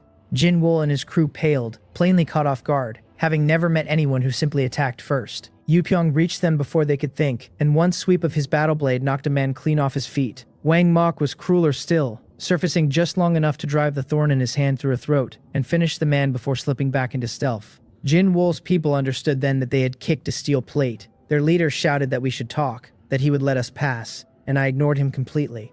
You threatened to rob us and then begged to wave us through. Enemies do not earn mercy. I froze one man mid-swing at Yu Pyong, and Yu Pyong took the opening and killed him with a single cut. Jin Wool saw I had no intention of stopping, so he dropped the talk and his last four rushed my front line. I threw Freezing Spell again and Baek Seol threw Entanglement, and we locked down one apiece while Wang Mok flitted in and out to harry them. Lee Kyo seized the moment and put 3 arrows into the knot of them, killing 2 and wounding the last. Jin Wool was shaken to see his 6 shredded so easily, and just as he turned to run, my water arrow technique caught him square in the head, and he dropped where he stood. Wang Mok mopped up the wounded man. I gathered the 6 Lord cores off the bodies and laid out the split. I would keep 4, while Lee Kyo and Baek Seol took 1 each, with the rest of the spoils going to Wang Mok and Yu Pyong to divide. Baek Seol agreed without fuss, and Lee Kyo nodded, since I had carried the fight and nobody begrudged me the lion's share, the cores being worth far more than the scraps these 6 had carried. Wang Mok agreed with him. Lee Kyo cut it off and told them to quit stalling. She wanted none of it, she said, and the 2 of them should just divide it since the best piece was a green blueprint she thought little of. She wondered aloud what these 6 had even been robbing people for. Loneliness.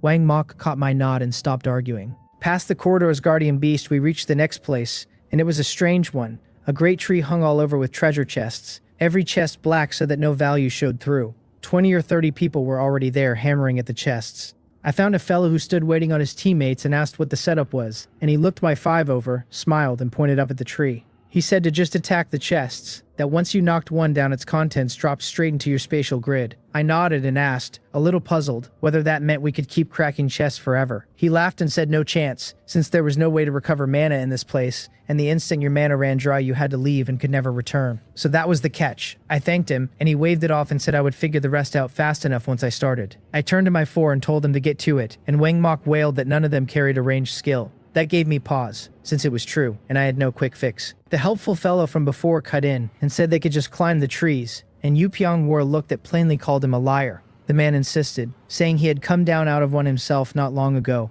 and at that Wang Mok and Yu Pyong went off toward a trunk with something like admiration on their faces. I paid them no mind since there was no danger here at all when everyone was busy spending mana on chests. I lined up a chest and cast water arrow technique. The dark film around it shattered. The chest burst into a puff of black mist and something new settled into my inventory. It was an origin apple seed of white quality, the seed of a heaven and earth treasure that would grow me an origin apple once planted. My face stayed calm even as I cheered inside, because the grade was low but the item itself was fine. I loosed another water arrow at the next chest, and this time the film held and nothing dropped, so the protection ran stronger on some chests than others. And maybe the tougher the shell, the better the prize inside. I hit the same chest again with 2 arrows and finally cracked it. The item that fell was a Holy Light Guard skill stone of blue quality, a group defense skill covering 100 meters, learnable only by a light element profession. Good stuff, and better still, it proved my hunch. I thought a moment and set the water arrow aside, since it was only a green skill weak in single use. The Mystic Ice Puppet was a purple one that carried 130% of my strength, and lingered a full 10 minutes. This place could not have been more perfectly built for it. I chanted the incantation and called up a Mystic Ice Puppet, 2 meters tall with a greatsword, and every eye nearby swung to it. I drove the puppet up the great tree and set it swinging at the chests, and it did not disappoint, most of them dropping to a single stroke. The loot ran mostly white and green, so I spent my last mana to raise a second puppet. The 2 of them went to work together, some chests taking 1 sword and some taking 2. The onlookers watched the pair rampage across the tree and stared at me as if I were some celestial being. Someone muttered that this big shot looked familiar, and his companion agreed he had seen the face somewhere before. Then a man let out a yell that startled the woman beside him. He ignored her scolding entirely and came running at me, shouting the whole way to ask whether I was really the Ha Shin who topped the survival ranking. The crowd erupted, half in disbelief that they were seeing me in the flesh, a few of them scrambling to take back careless jokes the moment they realized whose attention they might draw. I had been busy sorting my haul and half thought it was Wang Mok calling, so I turned to find a stranger barreling toward me, and I honestly had no idea who he was. The stranger reached me and announced, glowing, that he was my idol. His name was Jian Bong, and my face fell flat, since I doubted he had heard his own words. His friend Ju Pyong stood frozen with shock. The man who had asked him for directions a moment ago had turned out to be the Ha Shin who topped the survival ranking. Jeonbong claiming to be my idol only stunned him further. Jeonbong caught his slip fast and corrected himself, insisting instead that I was his idol. You do not slap a smiling face. I could not just chase him off, so I asked mildly whether he needed something, mostly hoping to send him on his way so I could get back to my treasures. He said, a touch bashful, that he only wanted a photo, and I told him to go right ahead, since there was no reason to refuse. He fell to snapping pictures in a fever of excitement, and Jo Pyong edged over to ask for one of his own, which I granted easily enough, after he had helped me earlier. But more people were drifting in now, and it was giving me a headache, so I told Jeonbong to keep order and send them up one at a time. Then I cast a shield on myself in case someone thought to use the chaos for a cheap shot. Jeonbong threw himself into crowd control with delight. I stopped paying the crowd any mind, because my inventory slots had jammed full. Sorting through them, my eyes lit and a smile pulled at my mouth. I had turned up a spatial ring, a special item holding 30 cubic meters of space for storing materials, though nothing living. This was a pillow arriving right as I got drowsy. I slid the ring onto my finger and poured everything from my crowded slots into it. The two mystic ice puppets kept knocking chests loose while I worked through my grid and fed things into the ring. To my disappointment, most of the haul was white and green quality tools, a great pile of them common or summon cards, with pitifully few even reaching blue. Then my eyes lit, because I had finally struck something worthwhile, a holy temple construction blueprint. This was a special building that could house different statues for different bonuses. Up to 20 of them. It wanted 1,000 stone, 50 holy crystal, and 100 each of fire, earth, and light element gems. A fine thing indeed. With it I could gather statues down the line and layer new buffs onto my territory and my troops. Not long after, another item lit my eyes, a talent quality enhancement orb of green quality. It was useless to me but perfect to trade to Yu Pyong, though I did not yet know what he might have worth swapping. A while later I pulled a Night troop layer of purple quality, another purple troop type for the collection. Then came a long dry stretch where nothing caught my eye at all. It was not until the 10 minutes had nearly run out that something appeared, and when it did not merely light my eyes, it nearly blinded them. The thing was a goddess of harvest statue of gold quality, which set in a building like the Holy Temple would raise my territory's food output by 50%. This was staggering. The first statue I had ever pulled came up gold, and a goddess of harvest at that, and I felt my luck had gone almost unreasonable. Military strength matters to a territory, but food matters more, because it is the very foundation, and whether you are growing your population or drilling your troops, none of it happens on an empty stomach. Only on solid ground of grain does a domain rise tall and grand. I put the statue away. By then the puppets had faded, and the crowd around me had thinned, most of it having drifted off to swarm Lee Kyo and Baexiol for photos.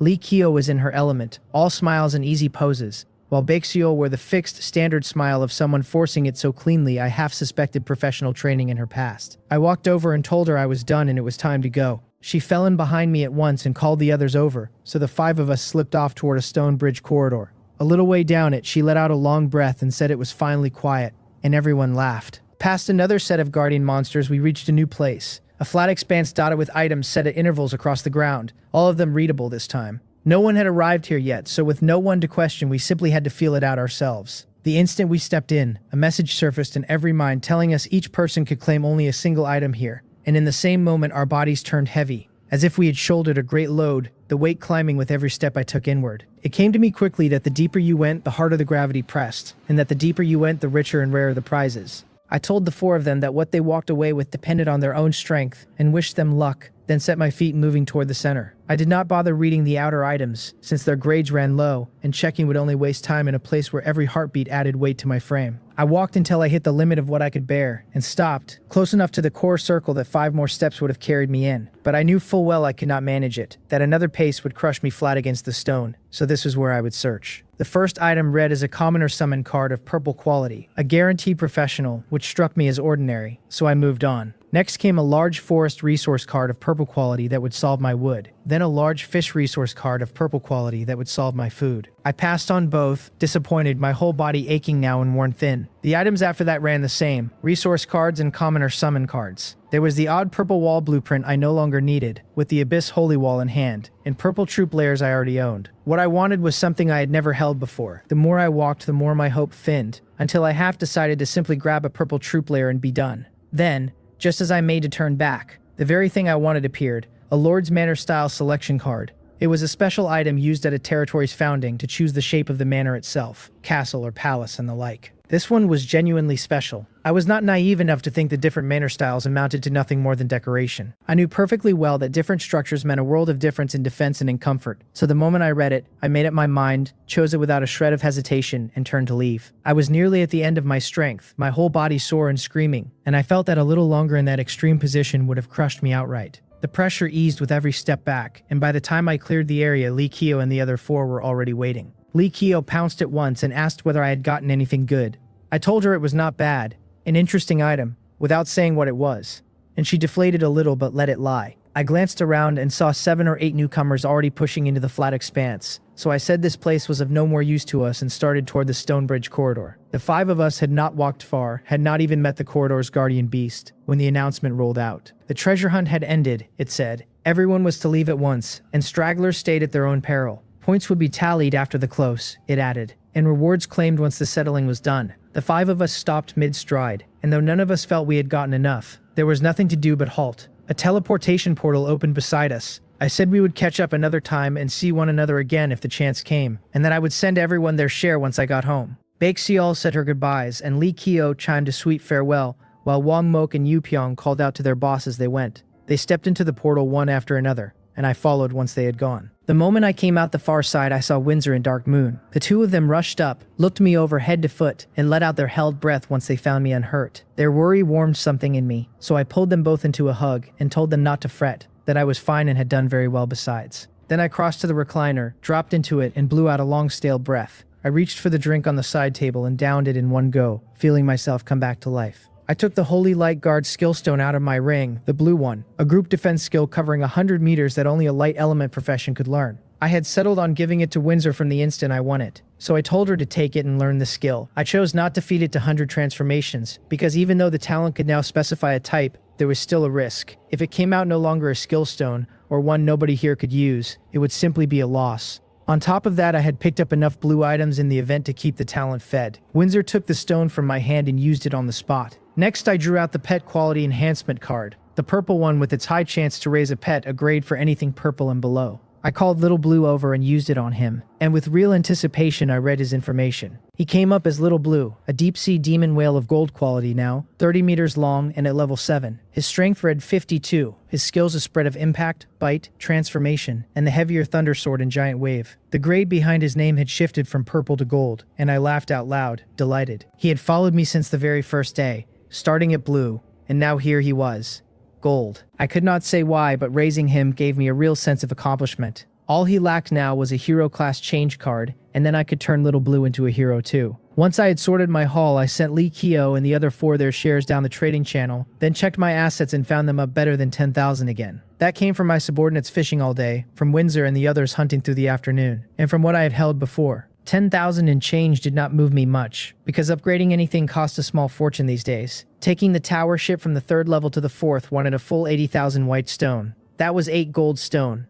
I wondered when I would ever scrape that together. Mori came over just as I was lamenting it and told me dinner was ready. I got up off the recliner, and the 3 of us went back to the core cabin and sat down to eat. Over the meal I asked whether Harui was still drilling skills, and Windsor smiled and said yes, that the 2 little ones were nothing if not diligent. I nodded and chatted a while with Mori, getting a general feel for how things stood on the ship. When dinner was done, I stretched out on the sofa, my head across Dark Moon's legs, and my feet across Windsor's. Then I opened the chat channel and told everyone they truly should have joined the event, since the haul had been enormous. The channel was a riot. One man swore he had landed on a small island and never once beaten the corridor's guardian beast, stuck there the whole time with nothing to show. Others had scraped up a troop nest or 2, or simply hidden in a cave until the end. The whole feed kept circling back to the Great Tree, since 3 of the top-ranked lords had turned up there together, and that made for a sensation. Windsor and Dark Moon worked the ache out of my shoulders while I lay back easy and watched the channel goof off. Then Chanmo announced that the tallying was finished and individual rewards had been dropped into our space grids, so I opened mine at once, to find 2 new items. The first was a star pattern armor of purple quality that raised the wearer's defense by 30%,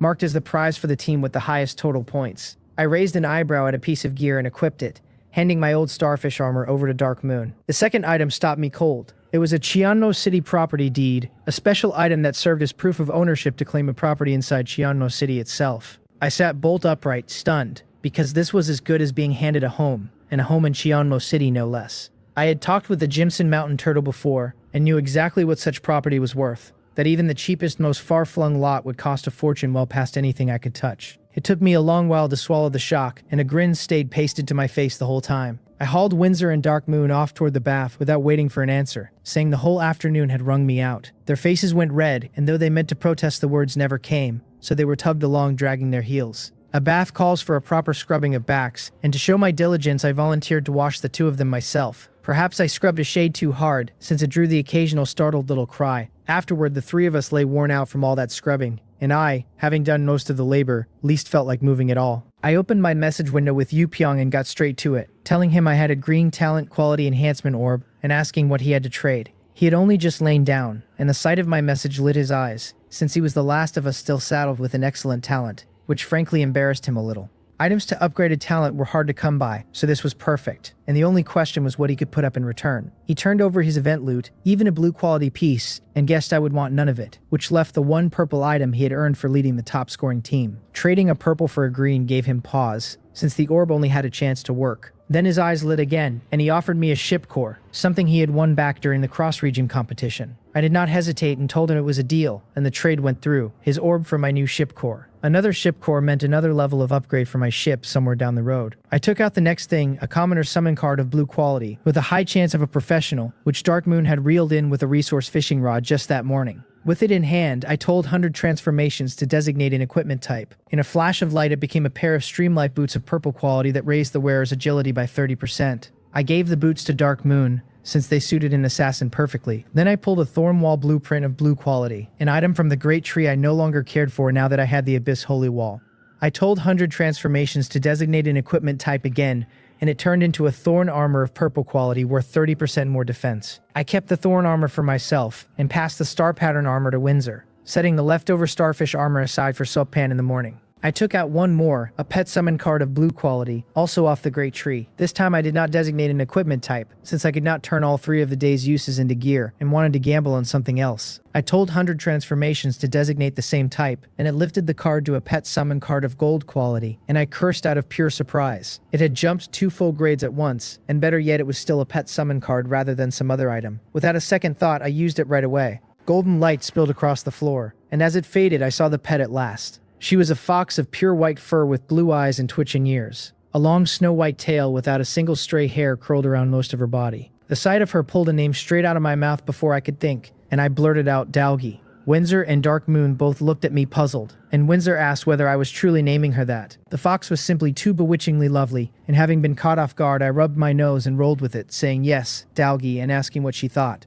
Windsor allowed it was an odd name but let it go if I liked it. Right then the little fox sprang off the floor onto the bed and pressed her fluffy head to my face, nuzzling without pause. I had braced for a foxy stink, but instead of anything foul, a sweet fragrance drifted up my nose as she came near. I ran my hand from the crown of her head down her back to the tip of her tail, and I had to admit the fur was impossibly smooth. I cupped her small head gently and told her that her name would be Dalgi from now on, and asked if that was all right. Her eyes at once narrowed into a smile almost human, and seeing it I smiled too. Windsor and Dark Moon melted at the sight, and reached out to pet her all over. All that petting from the two of them left the little fox uneasy, and she let out the odd small cry. I used the moment to read Dalgi's information. She came up as a 9-tailed charming heart fox of gold quality at level 4, her strength 39, her agility 43, her defense 38, her skills only charm and heart linking. It was a simple sheet, level 4 and 2 abilities, no more. Charm I could guess at from the name, but heart linking left me uncertain. Though I was in no hurry and could test it out hunting at sea the next day, I stroked her head and set her down to rest on the sofa. With Dalgi gone, I could not stand the sulky looks from Windsor and Dark Moon, so I coaxed them carefully. I told them they could tease the fox again tomorrow, that it was late and we could hardly keep her here all the while. They gave me their reluctant eyes, but I only spread my hands, and Windsor said softly that she understood, calling me a shin and swearing she was not being unreasonable. Dark Moon nodded along with her. I knew neither of them was truly difficult, that they had merely been going with the moment, and that I had no wish for a little fox at my side while I rested. The three of us talked and laughed a while, and the closer we spoke, the closer our hearts drew, a subtle fragrance drifting through the quiet of the moonlit room. Out on the sofa, the little fox listened to the sounds within, wore a look of confusion, and buried her head beneath her big fluffy tail. I woke after dawn and told the two of them to rest a little longer, since nothing pressing waited that day, and pulled on my clothes. What I wore now were no longer the rags I had arrived in, which had long since fallen past wearing, but a black brocade robe I had bought off the trading channel. I laughed lightly, climbed out of bed, and walked out without waiting for a reply. At the sofa I found Dalgi, with her head tucked under that great tail, and at the sound of me she lifted it and watched me with clever eyes. I scooped her up as she hopped free, held her against my chest, and rubbed her 2 fox ears. Just then Mori came out of the kitchen, and I told her we would take breakfast on the deck today and to arrange it. She lowered her head, agreed obediently, and called me Lord, and I nodded and walked out. The first thing I saw on the deck was the row of my people out on the fishing platform. I only gave it a glance and said nothing, since I left all of that to Soap Pan. I called him over, having remembered the starfish armor from the night before. He answered respectfully, his voice muffled, and asked whether I had orders. I took out the starfish armor and handed it to him, telling him to use it for now and promising to replace it if I turned up something better. He took the armor, looked it over, and brightened, thanking me warmly. I nodded and paid no mind to the little prompt about his favorability and loyalty climbing, since that was only what I had expected. I told him to go about his work, then went to the lounge chair as always. I took out the resource fishing rod and started the day's fishing, leaning back while the sea breeze blew gentle and cool. I turned over what sort of disaster the week might bring, so I could ready myself early. But no matter how carefully I combed back through the recent days, I could not find a single thread of one. So I sighed and drew out the incomplete map to check it, reckoning that at my current pace I would likely reach my destination by the week's end, survive whatever disaster this week held, and I would arrive at the endpoint and found my territory at last. The rod dipped. I lifted my arm and drew up the first item of the day, a frenzy potion recipe of green quality. It was for a brew that briefly doubled a drinker's combat power, before dropping them into a weakened state afterward. A recipe, and a surprising one, more valuable still for the power it lent. So I put it away pleased. Windsor and Dark Moon came over, with Dark Moon settling straight onto the lounge chair while Windsor lifted Dalgi from my arms, and I only smiled and said nothing, content to enjoy the quiet. Before long, the second item came up, a set of Starburst Magic Scroll production instructions of green quality that taught the making of Starburst Magic Scrolls. I was overjoyed reading it, since I could churn out scrolls in the future, and a real production line would be an enormous help. The catch was that the instructions demanded a magic pattern master profession, one I had never so much as heard of before. It seemed I would need to gather all sorts of professional talents down the road. A territory that means to grow and thrive has to develop on every front rather than pour everything into war. Leaning on one leg alone never stands for long. The third item followed quickly, a small sakeworm resource card of green quality. It was a worm you set among your grains so it brews sake on its own, sweet and mellow and beloved by common folk. I was thoroughly surprised, since this amounted to a cash crop. Once my territory's population grew, every corner of its little society would need to develop, and drink was hardly a small part of that. With sake worms in hand, my territory could brew its own in time, and selling it to the residents would line my pockets while enriching their lives. 2 birds with 1 stone. I put the card away. After a spell of rest, I found Mori had already set her people to preparing the food, and we sat down to breakfast. When the meal was over, I found myself with nothing much to do. So I told the others not to butcher the fish they had caught, but to save them for Windsor and me to level on. I was legendary quality now and needed to push my level higher, and I leveled only the 2 of us for a reason. I wanted a high-tier fighting force raised fast, so that I would not be left helpless and at a loss the day I ran into a high-level sea beast or demon beast. Noon came and went, and once lunch was cleared away, we took the tower ship down for the afternoon hunt. The ship sank beneath the surface. Whenever we crossed paths with sea beasts, we killed them quickly and moved on. Already scanning the water for the next batch of prey, I decided this was a good chance to see what Dalgi could really do, so I let her join the fighting. She lay stretched along the ship's rail with her back to me, her blue eyes fixed on the beasts drifting past. A green level 7 sea otter came gliding toward the hull. Dalgi turned her gaze on it, and a ring of soft light wheeled through her eyes. The moment the otter met her stare, it went dazed and strangely fond, its guard melting all the way down. Then it seemed to recall a companion that had once fought it over food and ambushed it from behind. That memory convinced the otter its neighbor was a deadly threat it had to strike first or die. It whipped around and slammed into the otter beside it. The neighbor, caught flat-footed, died on the spot from 1 blow to the skull. The sudden madness rattled the rest of the pack, and they swung wary eyes onto the killer. By then, the maddened otter's own eyes had already cleared. It stared back at its companions in plain confusion, with no idea why they were bristling at it. A heartbeat later, a second otter lost its mind the same way and lunged at the beast next to it. The whole pack churned into chaos like that, tearing one another apart. By the time they had bled themselves thin, we mopped up what was left with almost no effort. None of it surprised me. It was exactly what Dalgi's 2 skills were built to do. She only carried the pair of them, but in the right situation they were vicious. She would open with Bewilder to soften an enemy's will to resist. Then she threaded Heartstring through the gap and steered the creature however she pleased, against a crowd that made her genuinely frightening, because with Dalgi in play you never knew which of your own allies would turn on your throat. Used well, she was a strategic piece all on her own, the kind of asset that could tip a losing fight the other way. When the otters were finished, Dalby spun around and dropped into my arms, worn out from the effort. I stroked her smooth fur and told her to rest while we pushed on to the next spot. The rest of the hunt ran smooth, with no real danger and a solid haul. By the time the tower ship broke the surface, the sky had already gone dark. I went straight back to the core cabin to check where everyone stood. Dark Moon had climbed to level 6. Her strength and defense both sat at 55, her agility a little ahead at 57, her intelligence at 54, and her mana past 540. As a night hunter, she wielded the Darkness Blade, the Darkness Erosion, and the Moon Shadow, backed by a Blue Shadow Stealth, a Blue Flying Sword technique, and her Magic Eye. Her new purple Streamlight boots joined a blue Wind Breaking Blade and a blue Auspicious Cloud Armor, with Loyalty and Affinity both at 100. Beside her level 5 self, she was a different fighter now, that lone purple piece telling the whole story. I looked over Windsor's sheet next. She was still level 7, her raw strength at 60 before gear, her agility and defense both at 67, her intelligence at 60, and her mana well past 600. As a light element messenger, she carried the healing, the light arrow, and the light shield, backed by a blue entangling spell, a blue bewilder, a blue holy light guard, and her magic eye. Her gear ran rich, a purple authority light and a purple star pattern armor paired with a green hairpin. Her loyalty and affinity at 100. She said she should reach level 8 tomorrow, and her strength would climb sharply again when she did.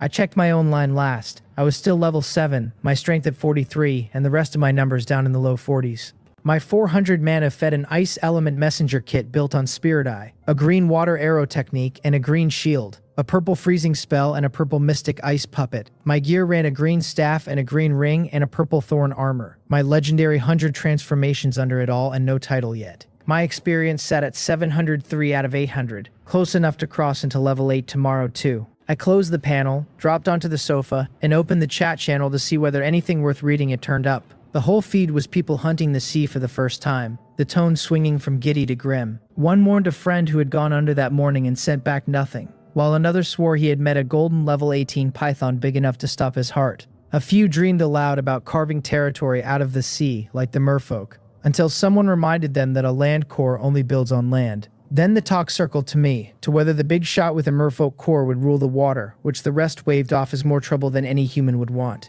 I closed the feed. 3 weeks in, the survivors had adapted to this world and were pushing out of pure survival into real development. Survival points would climb across the board this week, and just as surely plenty of them would die on the seabed before it ended. I knew better than anyone how deadly that water was, since I had already met the Azure Sea Dragon King and monsters on the order of the Jimson Mountain Turtle. The sea was boundless, and out there you could run into anything, so a good hunt leaned on luck as much as strength. I lingered on the channel a while longer, quietly filing away every scrap of it. The strange sea creatures especially, their traits and their quirks, went one by one into the back of my mind. If I met any of them later, I wanted to keep my footing instead of capsizing in a shallow ditch. By then Maury had dinner on the table, and we all sat down to eat. Afterward, I went to look in on the mermaid cub. The membrane around it had swelled to about a meter across, and thinned enough that I could make out the shape inside. The lower body was a silver-white fishtail. The upper body was smooth, snow-white skin over a human frame, the small face so delicate, and the eyes so tightly shut, that the whole thing looked like a piece of art. I studied the figure and, given how flat it was up top, wondered whether the merfolk was male, though the body was slender enough to leave me unsure. Windsor caught me frowning at the cub and, thinking something had gone wrong, asked whether the mermaid was in trouble. I told her my doubt plainly. Windsor let out a chuckle, then looked at me and burst into open laughter, while even Maury pressed her lips together to hold back a smile. Dark Moon gave me a strange sidelong look of her own. I asked the room what on earth had gotten into all of them. Windsor tried to say I was being ridiculously dense, but she was laughing far too hard to finish, and now Dark Moon was laughing too. I was annoyed and a little embarrassed, so I turned to Maury and told her to be the one to explain. Maury, startled under my stare, stammered that the mermaid was still a child, and dropped her head. My silence was deafening. I said nothing, turned on my heel, and walked to the bedroom without a glance at the laughter behind me. I swallowed the embarrassment, undressed, and got into bed. Then I pulled out a batch of the better items I had been collecting off Wang Mok, the same as any other night. It was time for my 100 transformations. The first thing I took out was one of Wang Mok's finds, and its description alone made my face go slack. It was an automatic flavoring cup of blue quality. You poured in water and picked whatever taste you wanted, from sour and sweet to spicy and salty and stinky, with one final entry on the list that I could only stare at. Whatever genius dreamed up that cup had me stumped about what water was supposed to taste like to earn that last label. I grumbled to myself, specified the equipment type, and triggered 100 transformations. A golden light flashed off the cup, and a staff settled into my hand. It was built from 3 vines braided around one another. At the top, the 3 curled outward into a cupped shape that cradled a silver-white orb. The readout named it a heavenly dragon staff of gold quality that raised its wielder's mana by 40%, and it came engraved with a skill called Second Form. That skill let the staff switch into a long spear, trading the mana boost for a 40% lift to strength once per day. The thing had actually paid out gold, the ridiculous little cup handing me an equally ridiculous prize. I triggered Second Form at once and watched the staff reshape itself. The vines cradling the orb stretched into a spearhead, while the orb flattened into a guard, the lower vines drawing out into the shaft. The finished weapon was dark gold, a faint dragon pattern coiled along its length. The readout confirmed the heavenly dragon spear with the same 40% strength bonus. I weighed it in my hand and found it well balanced and thoroughly to my liking. For now it was locked in spear form until morning, so I equipped it and decided to hand my old staff down to Haruhi. The second item was where things got ridiculous again. It was a stretch-fit undergarment of blue quality that reshaped itself to the wearer's whim. Sold, apparently, to add a little spice to someone's evening. I rolled my eyes. I was faintly curious what it did, but next to a piece of purple gear it was easy to throw away. I specified the type and ran 100 transformations, and a purple light left a very thin upper body vest in my hands. The readout called it heavenly silk armor of purple quality. 30% to defense, noted as unusually stretchy. That stretch made it perfect for Hawa, who shifted forms these days. The last item was a man-eating flower seed of blue quality, one I had pulled off the big tree during the treasure hunt. Its flower could stand up to a level 18 creature at full strength. This time I left the type unspecified and let the transformation run wild. Random rolls were unreliable, but every so often they surprised me. A purple light passed, and I looked down at 4 gold-green seeds where 1 purplish-black seed had been. They were guardian seeds of purple quality now, each able to raise a guardian that could hold off a level 24 creature. I was a touch let down. The guardian was the same sort of thing as the man-eating flower, only stronger, and no special item had shown up when special items were what I wanted. Still, 1 seed becoming 4 purple seeds was a nice burst, and I would take it. I packed everything away and called for Mori. She came into the bedroom, glanced at my bare shoulders, colored faintly, and lowered her head as she asked whether I needed something. I had no clue what was running through her mind. I handed her the heavenly silk armor and told her to take it to Hua. She answered that she understood, with a small note of disappointment I did not catch. She had known nothing would happen, but confirming it still left her a little deflated. After Mori left, I checked my assets, which had crept up close to 20,000. I had no plans to upgrade anything yet. The island was coming up soon, and I wanted a cushion of funds on hand so I would not be caught scrambling when it mattered. My thoughts were racing ahead toward all of that when I felt something soft against my arm. I turned and found Windsor in a silk nightgown, holding my arm with her head resting on my chest. I said nothing either, only smoothed her lovely hair and pressed a light kiss to it, and for that moment a real quiet settled over me. I closed my eyes, let the peace stretch out, and drifted off to sleep. The next morning I stepped onto the deck and ran straight into Hwawa and Haruhi. Hwawa dropped into my arms first, rubbing her little head against my chest without pause, and Haruhi came right behind and landed there too. I gathered up the 2 of them and settled into a lounge chair, then took out my resource fishing rod and cast a line while I teased the little ones. The day was clear, though I felt none of the usual heat, and the sea breeze had picked up a good deal of strength. That stopped me cold. What if this week's disaster was strong wind? The more I turned it over, the more likely it seemed. The rod trembled in my hand and cut the thought short. I hauled up my first item of the day, a well-constructed blueprint of white quality that would solve a territory's water problem for 50 stone. It was better than nothing, so I kept fishing. I was not too worried about the disaster. My tower ship was no small thing anymore, and the odds of the wind flipping it were low. I opened my personal store to look at the week's discounts, only to find they had not refreshed yet, which was a shame. A little later the second item came up, and this one made me sit forward. It was a merit point increase card, a special item that granted 1,000 merit points on use. According to the Jimson Mountain Turtle, merit points were worth far more than white stone or gold stone, since Cheonmo City would trade them for genuinely precious things. I used the card without a second thought. Windsor came over to tell me it was time for breakfast, so I got up and ate with her, since a little more fishing could wait. Once we finished, I went back to the line and pulled a third item, a patch of fertile soil of green quality that sped plant growth tenfold, and I tucked it away with the rest. That was the day's fishing done. I spent the rest of the morning talking with Windsor and watching Hwawa and the others drill their skills, and after lunch I ran the usual hunt. I checked everyone afterward. Windsor and I had both hit level 8, and Dalji had leveled as well, though Dark Moon had not climbed yet. After dinner, I ran 100 transformations on the same blue items, and the rolls handed me 2 purple pieces of gear and 1 purple resource card. There was a black pattern armor for 30% defense, and an azure cloud staff for 30% mana. The last was a large element gem mine in the territory. I handed the armor to Dark Moon and the staff to Harui, spent a quiet while with Windsor and Dark Moon after that, and turned in. On the 3rd day, the wind was stronger the moment I woke and reached the deck, the sea churning up the occasional white cap. I called the navigator Lee Rook over and asked whether today's breeze was hurting our sailing. He answered honestly that it was not troubling the tower ship much yet, though it would become a serious problem if the wind climbed any higher. When I asked whether the rising waves put the ship in danger of capsizing, he assured me at once, with real weight, that our safety was not at risk. I nodded, waved him back to his work, and left it there. After Lee Rook went off, I cast my line, but 3 tries yielded nothing worth keeping, so I gave up and returned to the core cabin. Once breakfast was done, I scooped up Dalgi and checked the personal store again, and this time my eyes lit up, because the discounts had finally refreshed. The item on offer was a candidate qualification, a special item whose entire description promised only that I would receive a mysterious candidate qualification. That told me almost nothing, and the price told me even less than I liked. It ran 1 gold stone, which came to 10,000 white stone, more than the teleportation array itself, which struck me as faintly outrageous. Then again, there was no telling what discount each item carried, and maybe the array had simply been marked down harder. I bought it for the gold stone anyway, whatever the thing was and whatever it did. In my experience, the discounted items had always turned out to be good things. I was not short on funds, and if this one turned out worth having, letting it slip past was something I would truly regret. I put it away, found nothing else to do, and pulled a deck of cards from the treasure hunt hall to play with Windsor and Dark Moon.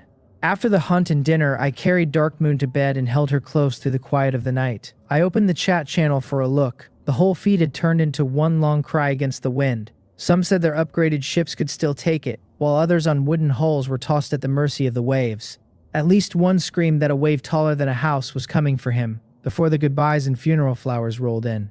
I closed it. The wind was genuinely dangerous this time, and the waves riding in on it only made things worse. If my tower ship had been any lower a level, I would have been panicking with the rest of them right now. I was quietly grateful I had never once stopped upgrading the ship. Pouring everything into technology back then might well have finished me by now. I lay there and pictured all those people fighting for their lives across the vast sea, a handful like me riding it out safe and dry. I found myself unexpectedly moved. Then I shook my head. When had I turned so soft, and what did any of it have to do with me? I kept one hand on Dark Moon and ran 100 transformations with the other. The first was a specified roll that gave me a demon shadow bow of purple quality for 30% agility. It was a bow, and none of my people used one, but I did not fret, since purple gear never goes to waste. Even if nobody here ever drew it, selling it or trading it later would be easy once the newbie lords stopped being so broke.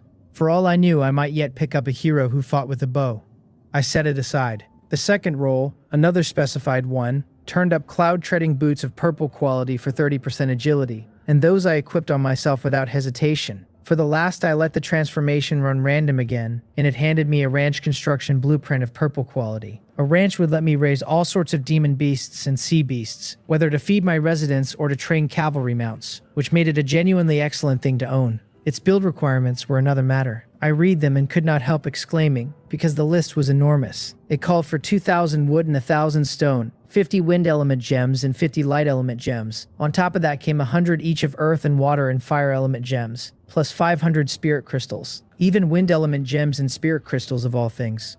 A demand like that told me exactly how precious the ranch was, since the more numerous and rare the materials a building swallows, the greater its value and use. I stored the blueprint, spent a warm while with Dark Moon, and gathered her into sleep. On the 4th day of the week, I had barely stepped out of the core cabin, heading for the deck, when Lee Roo came hurrying toward me. The sight of him moving that fast made me ask at once what was wrong. He stopped and bowed, and I waved the formality off and told him to just tell me what had happened. His face was grave as he reported that today's sea wind was far stronger than yesterday's, and that sailing was now impossible. I was mildly surprised, though it was not really unexpected. Every week's disaster entered its elimination period on the 4th day, and that stretch was always the cruelest, so I had braced for something like this, and his words only confirmed it. I told him not to worry, that as long as the ship was in no danger of capsizing, we were fine. Then I caught the troubled look on his face, the way he seemed to want to speak, and kept swallowing it, and a bad feeling took root in my chest. I told him sharply to say whatever it was. Lee Rook flinched at the rebuke in my tone, then steadied himself. He said that while the tower ship was in no danger of overturning, the wind was too strong now and the waves too high. He forced out the rest with difficulty, that the ship had grown hard to control and was starting to drift with the waves, and when he finished he watched me with worry. I demanded whether he was certain, my expression breaking hard, and when he nodded I felt my face go grim. I understood perfectly what that meant. If the tower ship truly began drifting with the waves, it would be completely beyond our control. If that lasted 2 full days, there was no telling where it would carry us. Worse still, if it drifted clear past the range of my incomplete map, how was I supposed to find an island in all that endless sea? Nearly 4 weeks of effort could be swept away with it, and the thought set my mind spinning after a way out.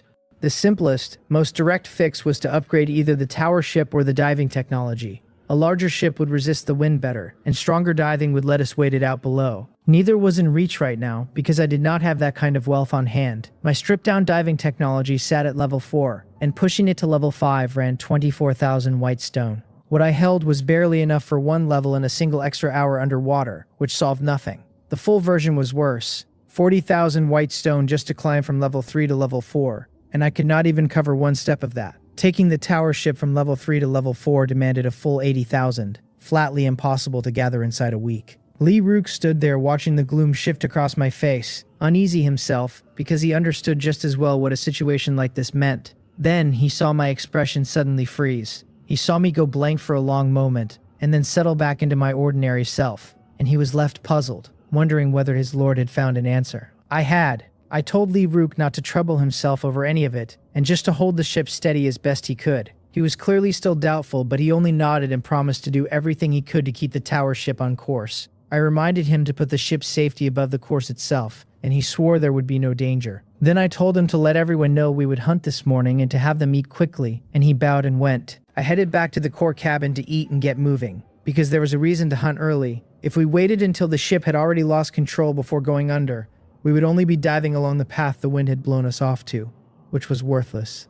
Better to cover some real distance underwater first. I was about to ask Mori how long breakfast would take, when she carried the food straight out, so I said no more and called Windsor and the others to eat. I told them we would start the hunt the instant we finished, and Windsor and Dark Moon both turned to me in surprise, since my schedule almost never moved unless something had happened. Windsor asked what was wrong, and Dark Moon watched me with a trace of worry, and even Dalgi, curled in Windsor's arms, tipped her little fox head at me with a nearly human curiosity. I laid out everything I had just learned, and their faces clouded over together. Windsor told me not to worry and said things might not be as bad as we feared, all to keep me from carrying too much weight on it. Dark Moon agreed and told me the same, and Mori nodded along beside them. I knew they were only comforting me, and it warmed me all the same, but I told them honestly that I was not worried, because I had already found a solution. That was the plain truth, and not just words to ease them. Windsor's face lit with hope, and she asked at once what the plan was. The others looked to me just as eagerly, but I only said I was not sure it would work yet, so I would keep it to myself until the time came. Dark Moon and the rest were a little put out by the suspense,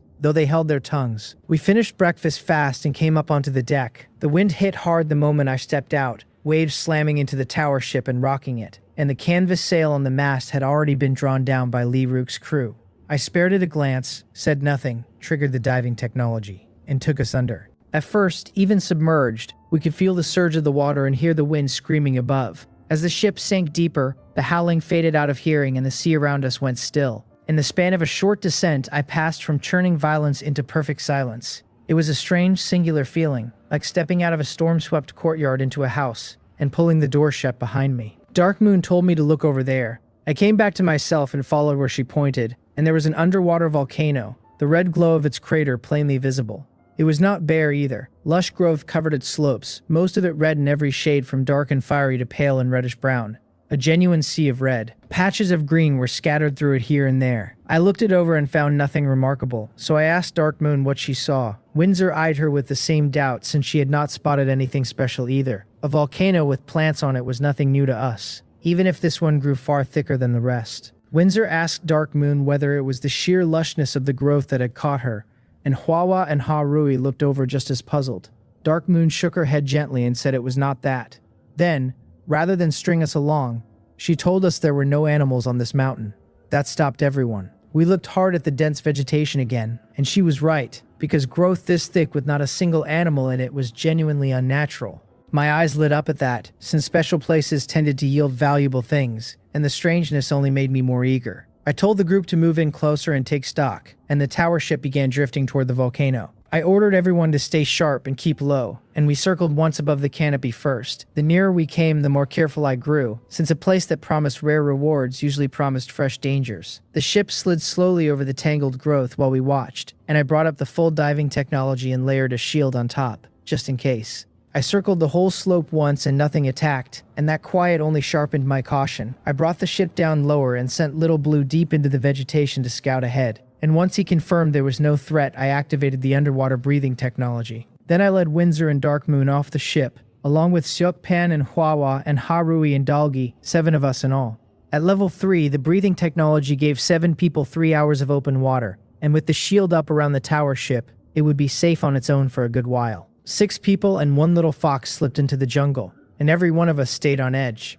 The earlier scan had turned up no animals, but that was no reason to drop our guard. We had run into plant-type sea monsters before, and those were often more troublesome and far stranger in how they struck than any animal. We cast shield over ourselves and each other, and pressed on, the tall trees crowding close and lending the place a deep, closed-in weight. We had gone maybe 600 or 700 meters when a fiery red vine lashed out of the grass and whipped straight at Seokpan. He reacted fast and swung the lapis shield in his hand around to meet it, but the blow still hurled him backward into a thick trunk before he rolled off onto the grass.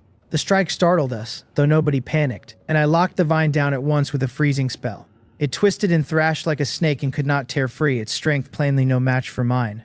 I looked the thing over, a dark red length hung with black spots that writhed like a snake, and read it with spirit eye. It was a black spotted vine of green quality at level 11, its strength 40, its agility 38, and its defense 41, its skills camouflage and toxin and whip. My mouth twitched at that list. Because it was the whole toolkit of a cheap shot artist, Seokpan was probably cursing the thing under his breath about now. No martial virtue at all in this one. It hid, it poisoned, it lashed from cover. I shook off the strange notion, put an arrow through it, and sent it off. Then something I did not expect happened. The black-spotted vine dissolved into a cluster of red light motes. I checked the ground for a drop and found nothing, and instead the motes drifted toward me and sank into my body, the shield offering no resistance at all. Everyone else stared and Windsor threw a healing my way on reflex. I was startled too, but a careful look inward turned up no problem. If it was not my imagination, my body felt the faintest shade stronger than before. I told them I was fine and to stop worrying, and their faces eased. Seokpan had made it back to the group by then. When I asked whether he was hurt, he said he was not. The sudden ambush had caught him unprepared, but the thing still could not break his defense, and my concern seemed to touch him. I told him the red motes had gone into me and left me a little stronger, so the plants here were clearly no ordinary growth. Windsor asked whether I was certain it was not an illusion, and I could not blame her for doubting, since that had been a plain sea monster and no heavenly treasure. I said we would know for sure once we killed another one, and we moved on. It was not long before we met the second sea monster, or more precisely the second wave, because this time it was a whole patch. It looked like ordinary little fiery red grass on the ground, the kind we had walked past so often we barely noticed it. Then, the moment we stepped into the middle of it, the grass shot up wildly into 2-meter vines that lashed out like whips and bound us fast. I checked the ambushers without flinching. It was red blood grass of green quality at level 11. Its strength 35, its agility 34, and its defense 36. Its skills, camouflage and entanglement and paralysis, and blood drain.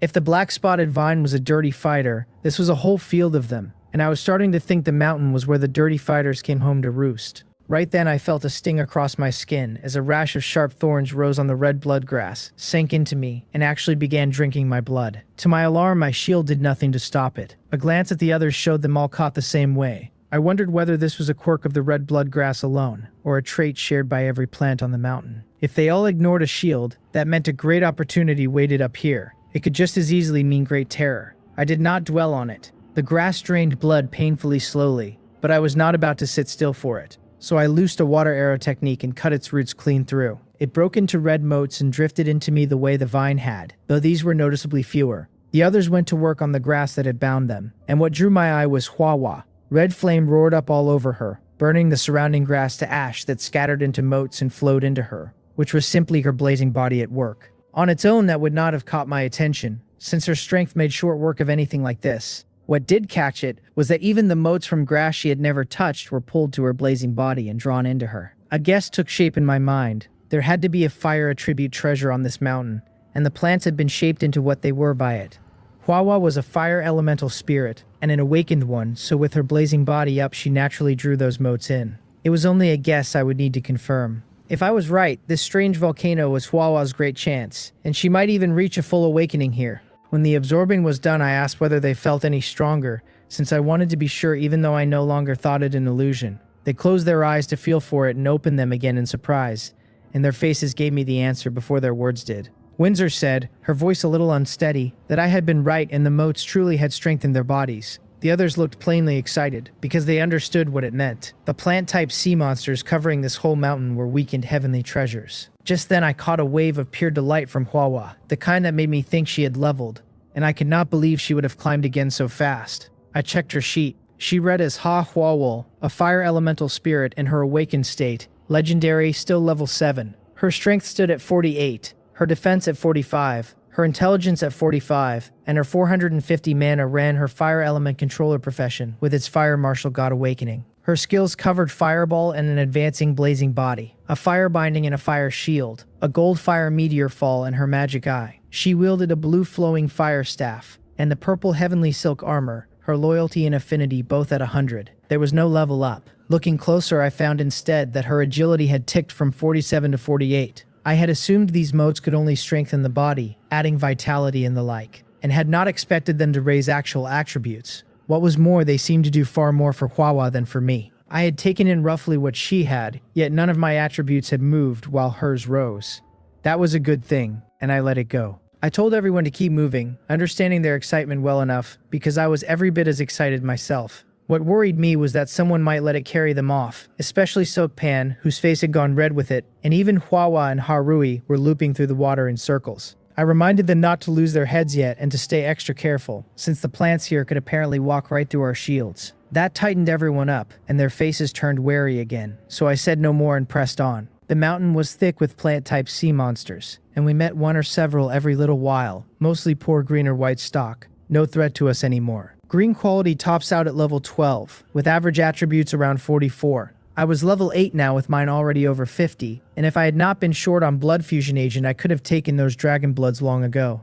Windsor's average had climbed past 70, and with her gear on top of it she was outright terrifying. Even so, I did not loosen my guard, because I did not believe a mountain this size would hold no high-quality monster, and my caution proved right soon enough. I ducked a set of sweeping branches out of habit, since the plants here were all tricky and I had long since learned the footwork. Then I stepped back to study a large tree with a reddish trunk and a snarling ghost face carved into it. Spirit Eye named it a ghost face redwood of blue quality at level 10, its strength 55, its agility 53, and its defense 54. Its skills camouflage and shriek and poison mist and whip. The camouflage did not surprise me anymore, since it was standard issue on this mountain. The ghost-faced redwood was furious that I had slipped its first swing and started lashing every other branch it had toward us, and we all fell back out of range. These plant monsters shared one fatal flaw, which was that they could not move, so once we were clear we opened up at range. A water arrow technique and a light arrow, a sharp arrow and a fireball, all rained in on it, and it could only swing its branches to block and take the hits, which plainly hurt.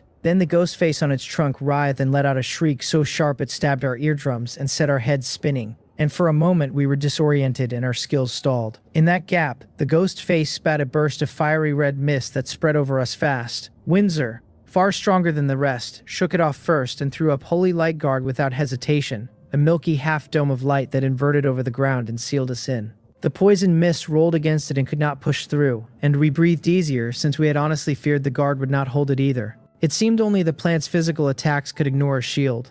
We hit back the moment the mist failed. I loosed a water arrow while Harui called down golden rain, and every skill we had swarmed the tree at once. This time its flailing branches could not save it, and it took the killing blow square on the ghost face of its trunk. The whole tree broke apart into far more motes than any green monster had given, and all of them poured into Hwawa since it was her strike that finished it. Seokpan watched her enviously while Windsor and Dark Moon hardly reacted, all of them simply glad for her. Once she had drawn it in, I felt the report of her improvement again, and I said nothing, because everyone's attributes had risen somewhere along the way. I called for us to keep fighting and pushed on in the same direction. If the plant monsters here rose as treasures under this strange change, then the closer we drew to the source, the greater the gains and the higher the quality we would meet. So heading toward the stronger plants was the right call, and since we were already here, there was no reason not to hunt the treasure with everything we had. Not that I would throw my life away for it, and if the way ahead proved impossible, I would recognize the difficulty and pull back, but it was nowhere near time for that yet.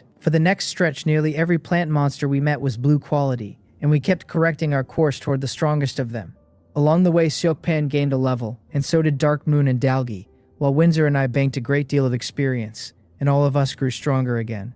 As we went, I noticed that for all our turning this way and that, we were climbing steadily upward overall, and it made me wonder whether the treasure sat inside the volcano itself. If that was the case, only Hwawa could go in after it. A fire elemental spirit is a born darling of flame, at home in it like a fish in water, feeling not the least discomfort but only ease. Then Windsor said, cautious, that something was wrong ahead, and when I looked I saw she was right. Within a radius of 500 meters there stood a single scarlet tree at the center, and no other tree at all. Around that tree, half-meter scarlet plants blanketed the ground, palm-sized flowers blooming on them wreathed in flame, small vines trailing from the stems. Spirit Eye read them as flame bewilder flowers of blue quality at level 11, their strength 60, their agility 55, their defense 58. Their skills bind and burn and mist. Most of the others hovered around level 10. What surprised me was that they carried no camouflage, and after nothing but sneaks the whole way up, running into something that fought out in the open left me oddly off balance. Then I turned my eye on the scarlet tree at the center. It stood over 6 meters tall, golden oval leaves on scarlet branches, black fruit hanging among the topmost boughs, and I read it too. It was a dragon blood flame leaf tree of purple quality at level 12. Its strength 88, its agility 80, and its defense 88. Its skills ran whip and burn and frenzy and flying leaf and dragon fruit. That information rocked me. No wonder it did not bother with sneaking, since at that strength it hardly needed to. With an average near 80, I was no match for it, and only Windsor could kill it here. It had a deep bag of skills and a whole crowd of flame-bewildered flower underlings at its side, which made it awkward to handle, though not impossible. I told Windsor to take the main target while the rest of us drew fire and cleared out that swarm of flowers, and she nodded. Then I gave the word, and our skills went out together and landed across the flowers in the tree, which stirred up a hornet's nest. The vines on the flower stems shot out, and the flowers sprayed sheets of flame that clung to the vines and drove them at us. I froze the vines with a freezing spell while Windsor raised Holy Light Guard, and the vines passed through the guard even as the flames on them died.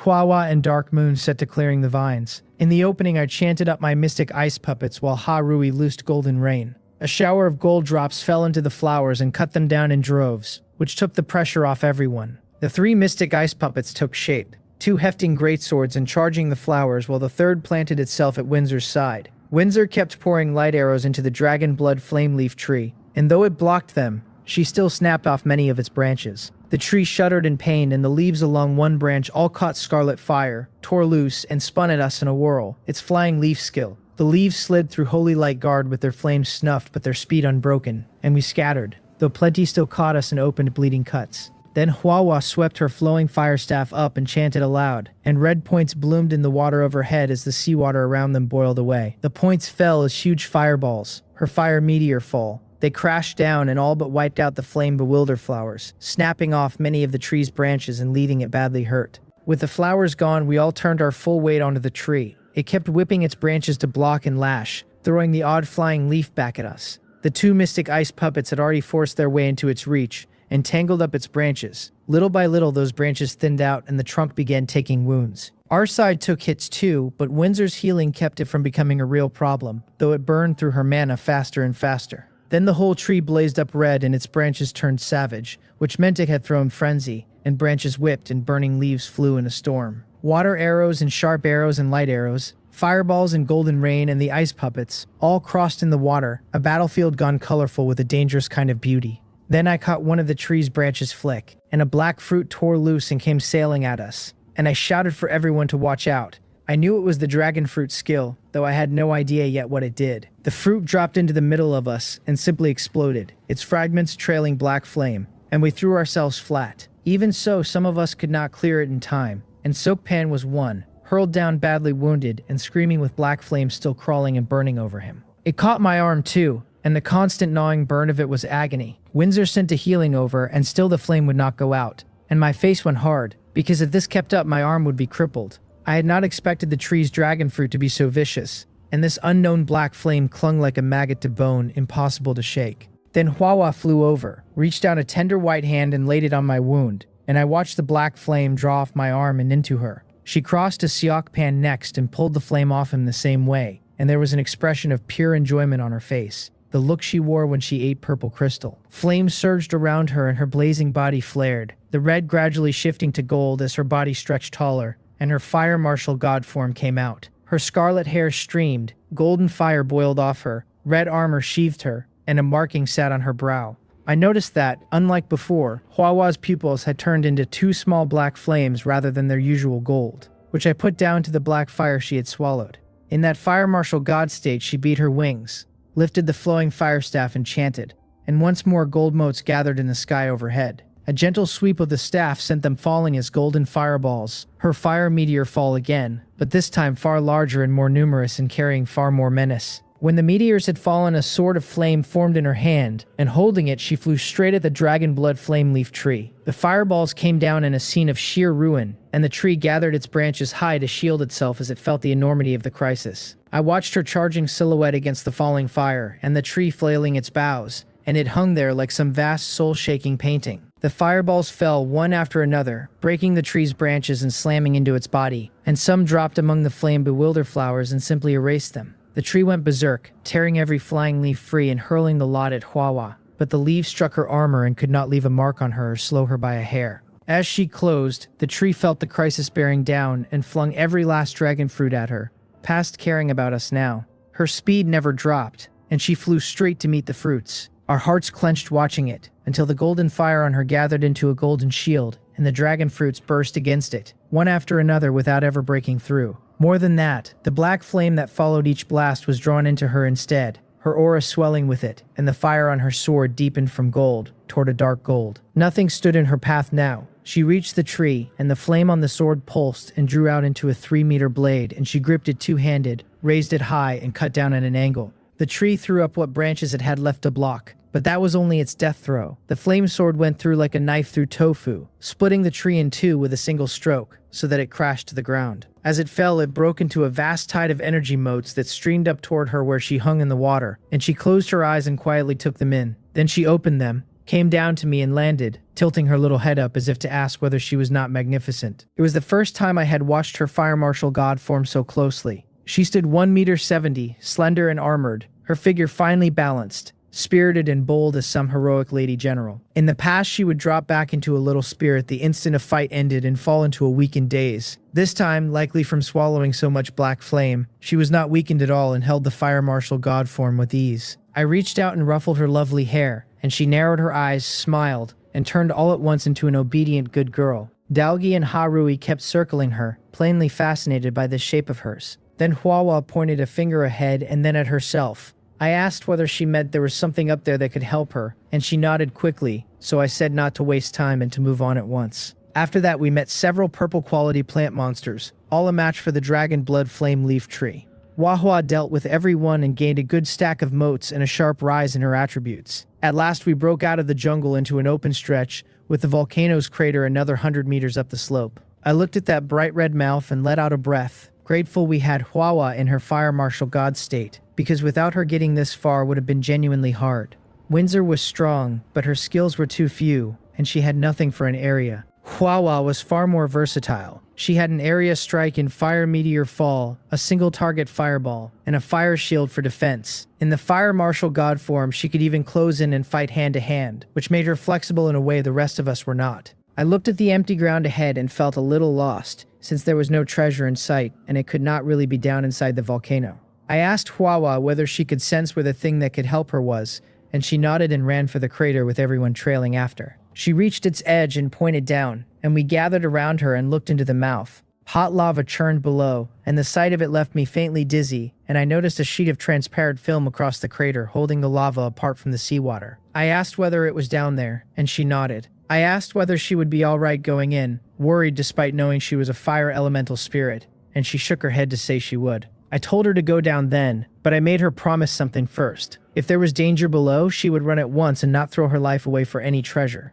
and I was serious about it. She patted her chest, flashed her white teeth in a grin, and nodded, telling me plainly not to worry. I smiled, smoothed her hair, and told her to go and come back as soon as she could. She wasted no more time, spread her wings, and dove for the lava below. When she had first touched down on the volcano, she had felt something tugging at her. The closer she drew to the crater, the stronger that pull became, until at its edge, it had nearly slipped past her control. Now, the deeper she flew toward the lava, the harder it hauled at her, and she could feel that some change was waiting to work itself through her down here.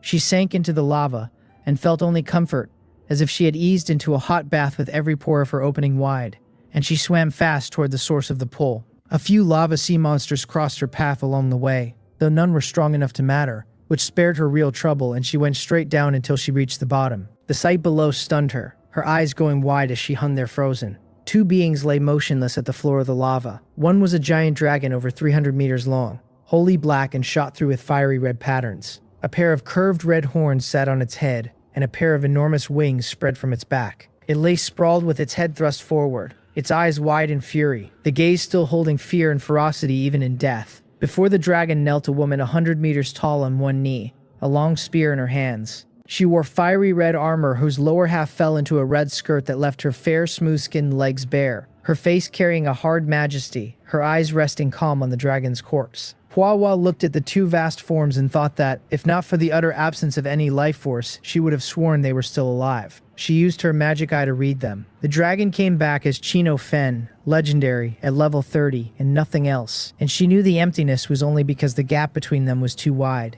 Even that scrap was enough to shake her. By everything her lord had told her, the very top of this world reached only level 30. Yet here she stood before one, a member of the dragon race no less, and a corpse at that. She turned the magic eye on the woman and read Gira, legendary, at level 29. That she was a top-tier being one rung short of level 30 stunned Manhwa further, since a level 29 felling a level 30 dragon only underlined how strong she must have been.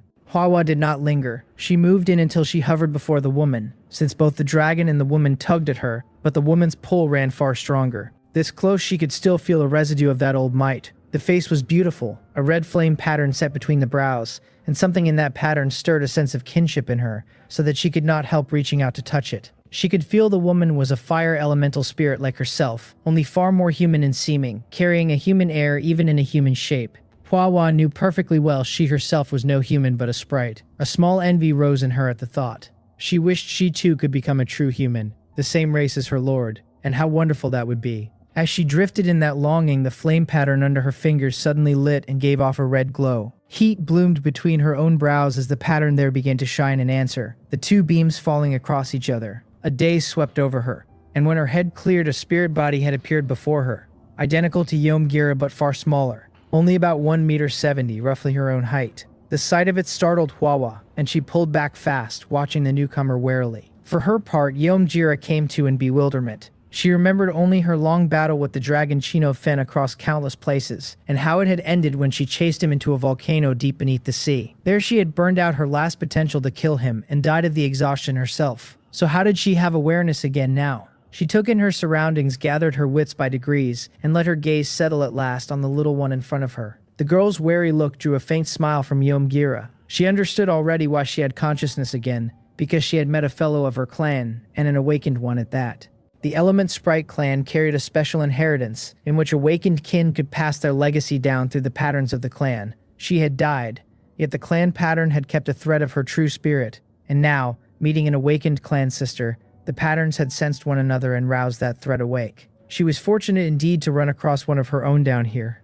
Still, looking the girl over, she seemed not to have fully awakened, likely for want of enough energy, so the rousing could only be temporary. The girl's level was low, too, a mere level 7. For all that she was plainly a legendary hero, her attributes ran slightly under others of her tier, which struck Gira as genuinely odd. Gira told the little one gently not to be afraid, that she meant no harm and was only a sliver of a true spirit that would scatter on its own before long. They were kin, she said, and if anything she owed the girl her thanks.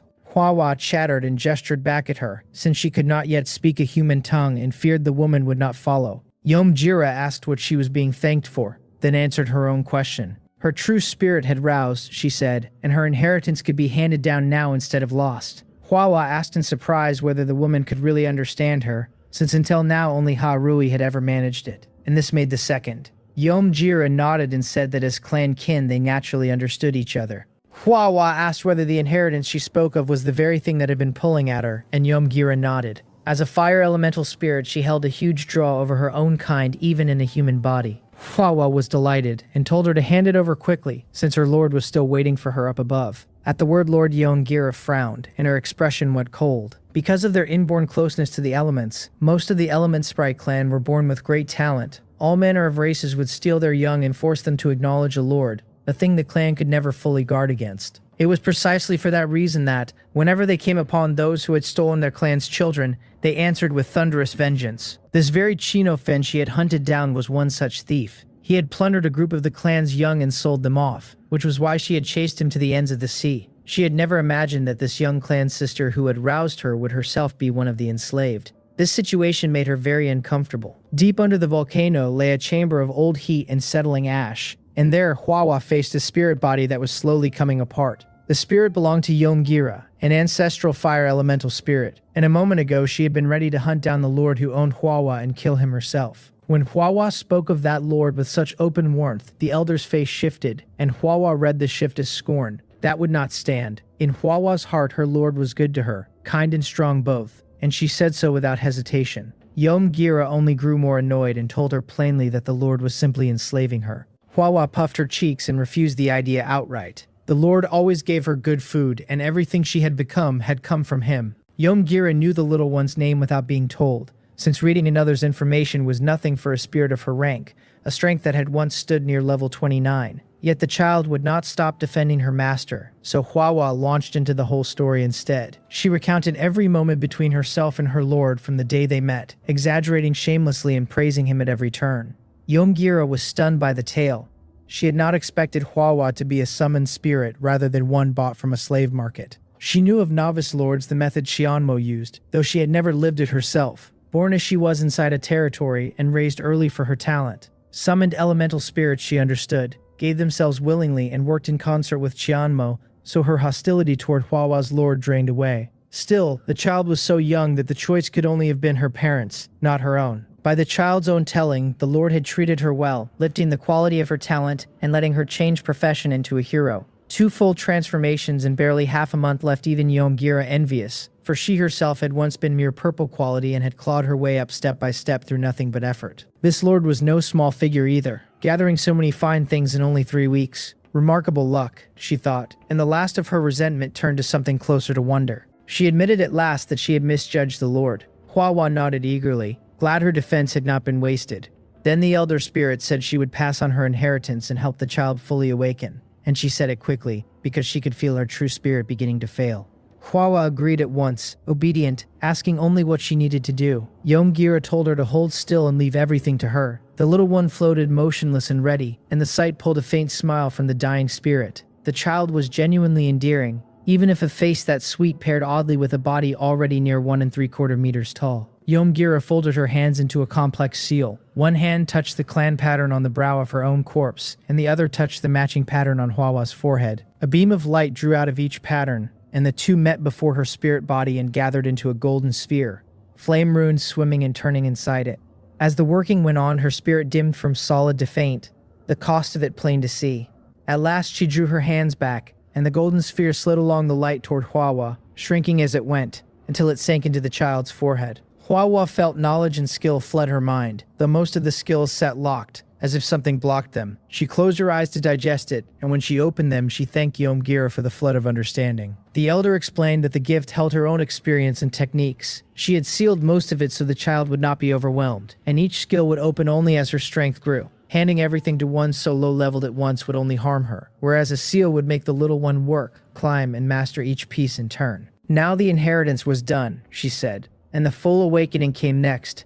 Hwawa brightened and asked whether awakening would let her stay this tall for good, because she had always wanted to match Sister Windsor's height and share her lord's bed. If she stayed small, he would keep treating her like a child, and after everything Yomgira had taught her, that was the last thing she wanted. Yomgira shook the fantasy loose. After a full awakening, the child could only shift into a fire martial god state at will, and that state burned through stamina and mana too fast to hold for long. Seeing Hwawa's face fall, she softened and promised that even without staying so tall, the girl would end up much taller than before.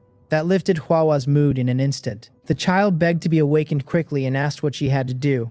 Gira told her not to rush, since one thing had to come first. A level 30 dragon corpse lay here with a beast core inside, and by absorbing it the child would master a second flame and thicken her foundation.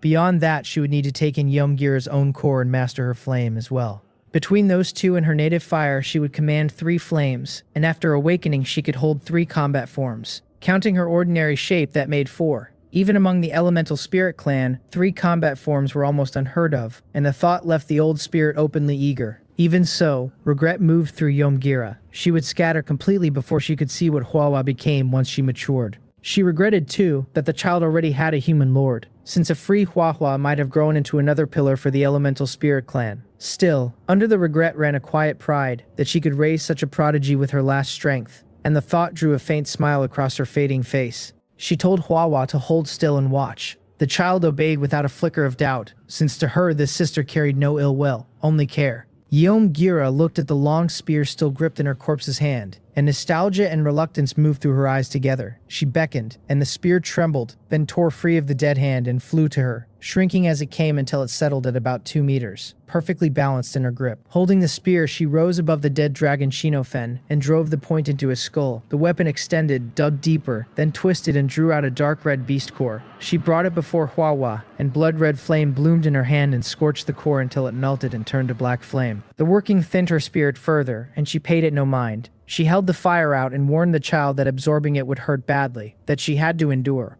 Huahua did not take it right away and asked, with a sad face, whether the sister was all right. Gira only smiled and told her not to worry, to hurry and absorb it. The child said no more, took the black flame, and guided it to the tribal pattern on her forehead the way the new knowledge told her. The flame sank in without resistance. Then the pain came. As it entered, a burning agony bloomed, and Huahua's small face crumpled, though she bit down and let only muffled groans escape. The pain spread from her head and rolled downward until it wrapped her whole body, sharpening as it went, and her frame shuddered in waves. She held one thought like a handrail. She would not give up. She would grow stronger, grow taller, whatever it cost. As she watched, the elder felt a pang of her own, yet her face stayed level. This was a trial the child had to pass, and passing it young was far kinder than passing it late. There was something moving in it too. So young, and the child endured such pain without a cry, proof of a will far stronger than her size. So long as she did not die early, the child would climb far higher than Gira ever had.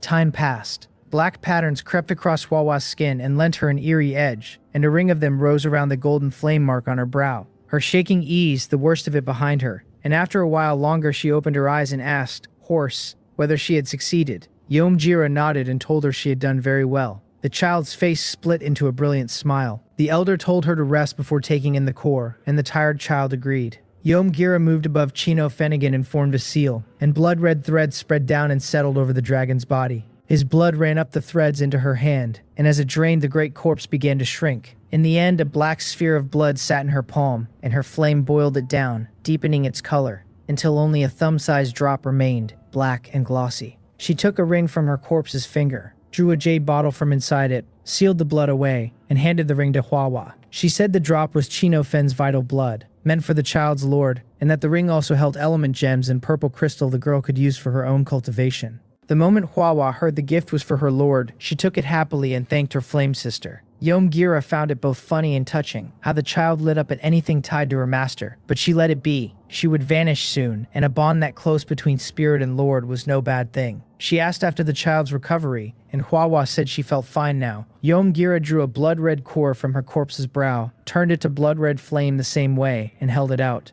The child absorbed it without hesitation, following the method she already knew, and before long the second flame was hers. The elder watched, nodded, and let a grateful smile show, since Huahua had done even better than she hoped, both flames settling perfectly. Now the awakening, she said. But Huahua looked at the nearly transparent spirit, and asked whether once the awakening was done, her flame sister would fade and never be seen again. Short as their time together had been, the child could not stand apart. She knew the truth of it. A full awakening would make her stronger and even grant the height she longed for. But if Gira scattered for her sake, that was a price she did not want to pay, and she reasoned she could always awaken later, a small delay and nothing more. Gira only smiled. Even if she left the awakening undone, she would dissipate all the same, so there was no reason to refuse. She said it with such a settled gaze that Huahua, who wanted to argue more, could only close her mouth and obey. The elder nodded, satisfied, and formed a seal again. This time the threads over her corpse drew out no blood but motes of blood-red spirit light, and the light gathered into a sphere the size of a head. She waved it toward Hwawa, and it landed against the child and sank in and was gone. At first there was only a faint itch, everywhere at once. Then her blood seemed to boil, and at last a deep comfort spread through her, so soothing it touched her spirit and drew a soft breath from her,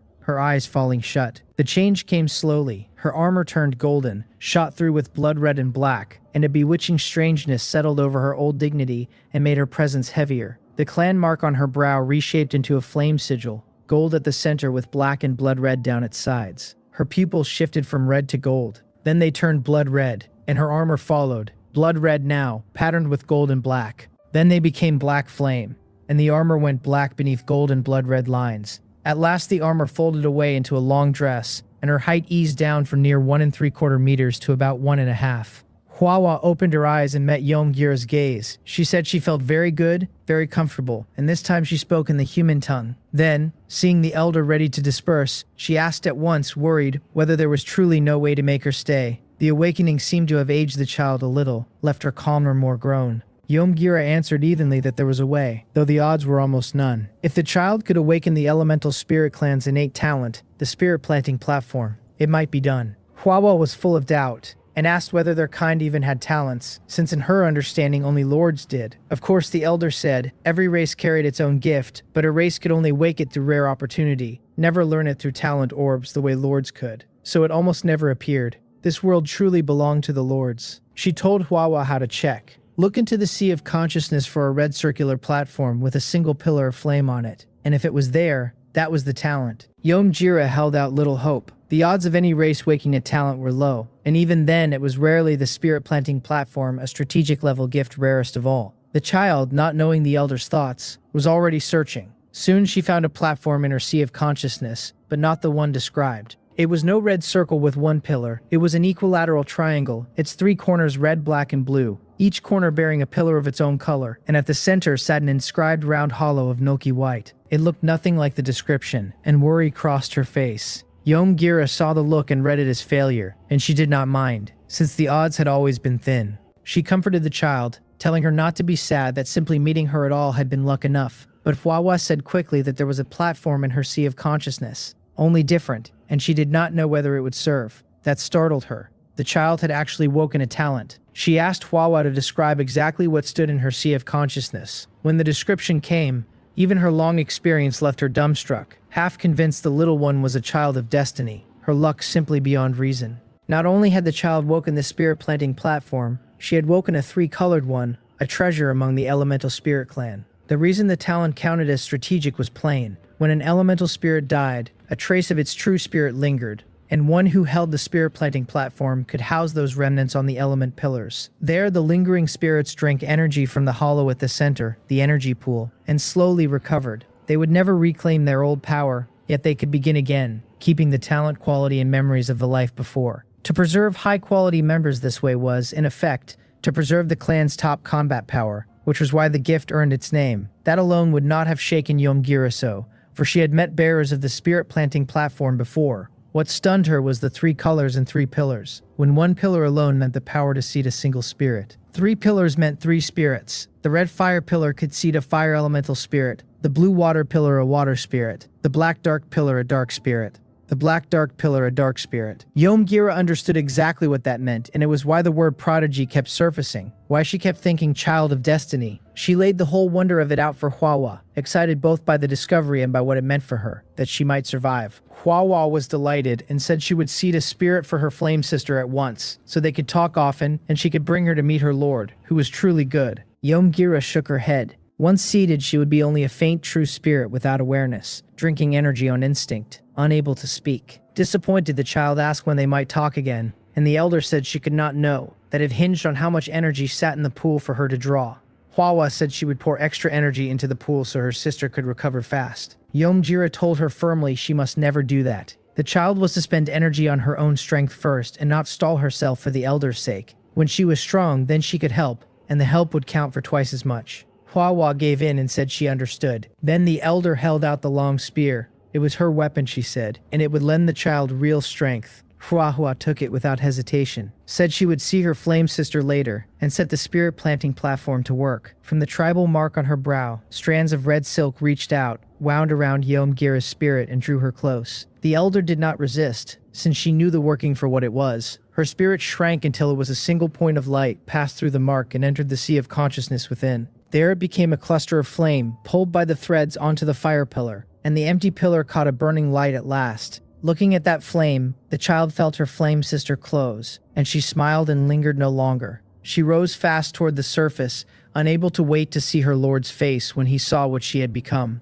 Up at the crater, the weight had begun to gnaw at me. Windsor and Dark Moon stood with me, and none of us said it aloud, but retrieving one treasure should not take this long. Hua had been down there far past reason, and my mind kept sliding toward the worst of it. Nobody could go after her. In that lava, anyone but Hua would die the moment they touched it. Windsor read my furrowed brow and told me softly not to worry, that she believed Hua was fine, that the child had likely stumbled into some opportunity and was busy digesting it. She said it to comfort me, and though I knew that, it eased the knot a little. I stood at the crater and looked down again and again, waiting for a familiar shape.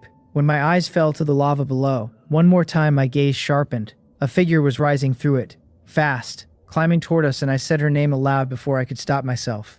The others crowded to the edge at once. Dark Moon said it looked like Hua, and even with the changes on her, we all knew her. She broke the surface of the lava, rose free of it, and came to us. The moment she landed, she threw herself into my arms and called out for her lord in that sweet voice. I stroked her hair on reflex. It had gone blood red. Halfway through the motion, my hand stopped, and I took her by the shoulders and looked at her face. And then I asked, startled, whether she could talk. She nodded and told me proudly she had fully awakened, that she had grown taller too, and that she would stay this height from now on. I laughed, glad, because it was plain she had gained a great deal down there. Windsor and the others laughed with me. Rui and Dalgi kept circling her, curious. I asked nothing more for the moment, and we started down the mountain together, cutting through the plant sea monsters that came at us on the way. Back on the ship, we hunted plant sea monsters again, driving the tower ship through them, and I never turned down a chance to raise a stat point. When the tower ship's diving time ran out, we began the climb back. I had meant to travel this stretch of sea, but plans bend to circumstance, and the strange volcano had held us in place without much progress. Even so, I felt no regret. Everyone's attributes had risen, and Hua's fortune below had made her far stronger. The moment the tower ship surfaced, I felt the fury of the wind and the waves. Nothing like the calm below. I told Li Rook the only priority now was the tower ship's safety and nothing else, and he answered at once and went to his post. I had Windsor take Hua and the little ones back to the core cabin, since we were not traveling anyway and they could play there. I stayed on deck and laid a shield over myself so the wind would not trouble me. I took out my resource fishing rod, since I had not spent today's chance yet and did not care to waste it. Maybe luck would break my way and pull up a golden legendary. I cast. In a moment the first item came up, and I checked it. A blood fusion agent, blue quality, the sort of material a demon pattern master needed to fuse blood together. That mattered to me. My own dragon blood needed a blood fusion agent to merge, and my attributes had already climbed past 50, meeting the requirement. But I had never had the agent in hand, so the 2 portions of dragon blood had sat idle. I took the dragon blood out and tried the agent on it, and nothing happened. The quality was simply too low. It stung a little, though I had braced for it. The agent was still a blue item I could feed to 100 transformations, and maybe it would come back gold. I put it away and cast again. The second item was a reconnaissance watchtower blueprint. Green, a structure raised around a territory to warn of enemies drawing near and cut the danger. Not bad, but only one, which limited how useful it could be. A whole ring of them around a territory would let me see trouble coming from any direction, and that would be a joy. One was better than none, though, and it might find a use somewhere. The third item was an infantry rhinoceros full armor manufacturing blueprint, green, teachable only to a blacksmith. Lower quality again, but I was content since it was an equipment blueprint, and equipment is a treasure in any world, whether for my own use, for arming troops, or for selling. With the items stowed, I headed for the core cabin, since I still had not heard the whole of what Hua met under the volcano. I pushed the door open, and the sight nearly gave me a nosebleed. Windsor and Hua were playing while Dark Moon got caught in it now and then. Hua wore her fiery red dress, and Windsor and Dark Moon wore silk sleepwear, purple and black. The 3 of them tumbled about, flashing more skin than was fair, and Rui and the little fox Dalgi had tucked into a corner, wanting no part of it. I coughed, and the whole room went still and turned to me. Windsor and Dark Moon straightened their clothes in a hurry while Hua and Rui rushed over, and I caught them both and sat down by the bed.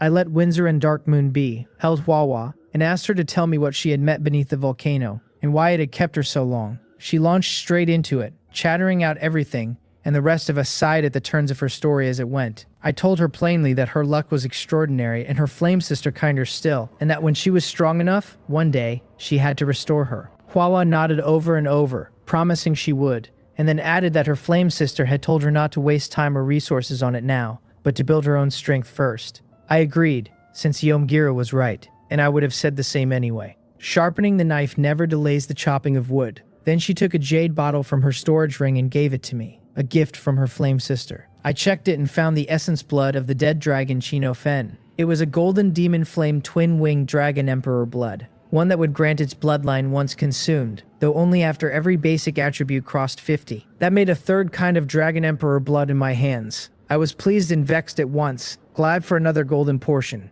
sore that I still had not even sorted the blood fusion agent to merge the first two. If anyone knew my situation, they would call me insufferable, and I would not blame them. I put the dragon blood away for later. Then I checked the space ring Yomgira had left with Hwawa, and it held only some element gems and a little purple crystal, nothing more. I checked the long spear too. It was a bloodthirsty demon spear, golden, lifting the wielder's strength by 40%, and it carried a passive lifesteal that drank an enemy's blood after every wound. I raised my eyebrows, since a spear like that was a fine thing, and I handed it back to Hwawa. She slid it into her storage ring and put the ring on her hand. Then Hwawa squirmed in my arms and told me, all sweetness, that she wanted to sleep beside me the way Sister Windsor did. I had no words. The little vixen.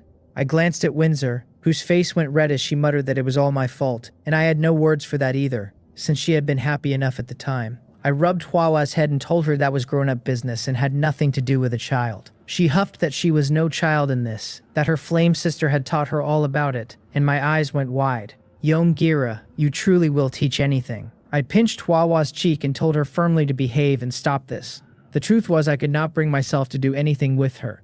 This morning she had still been a little sprout, and now she was a lovely young woman. I had spent so long treating her as a little sister that my mind simply could not turn the corner. She did not like it, but one look at my serious face, and she held her tongue, her small face pulling into a sulk. She snorted that her lord was mean, and she would ignore me, then slipped out of my arms and crossed to Windsor. Windsor gathered her in and could not help laughing at me. I shot Windsor a look, thinking she was far too pleased to watch me squirm, and then I caught the faint smile at the corner of Darkmoon's mouth as well. In my head I promised the two of them they would both pay for it that night. I told them to keep playing and went out to sit for a while. On the sofa I called Mori over to work the knots out of my shoulders, and I opened the chat channel. The waves had thrown the whole sea into a panic, and the wall of messages showed it. People wailed that their boats were tossing at the mercy of the storm. Some had already given up and were living it up on their last supplies, while a stubborn few shouted that anyone who held on still had a chance. One player bragged from a small island he had settled, safe from the swells, saying he had given up on lordship to fish and live quietly.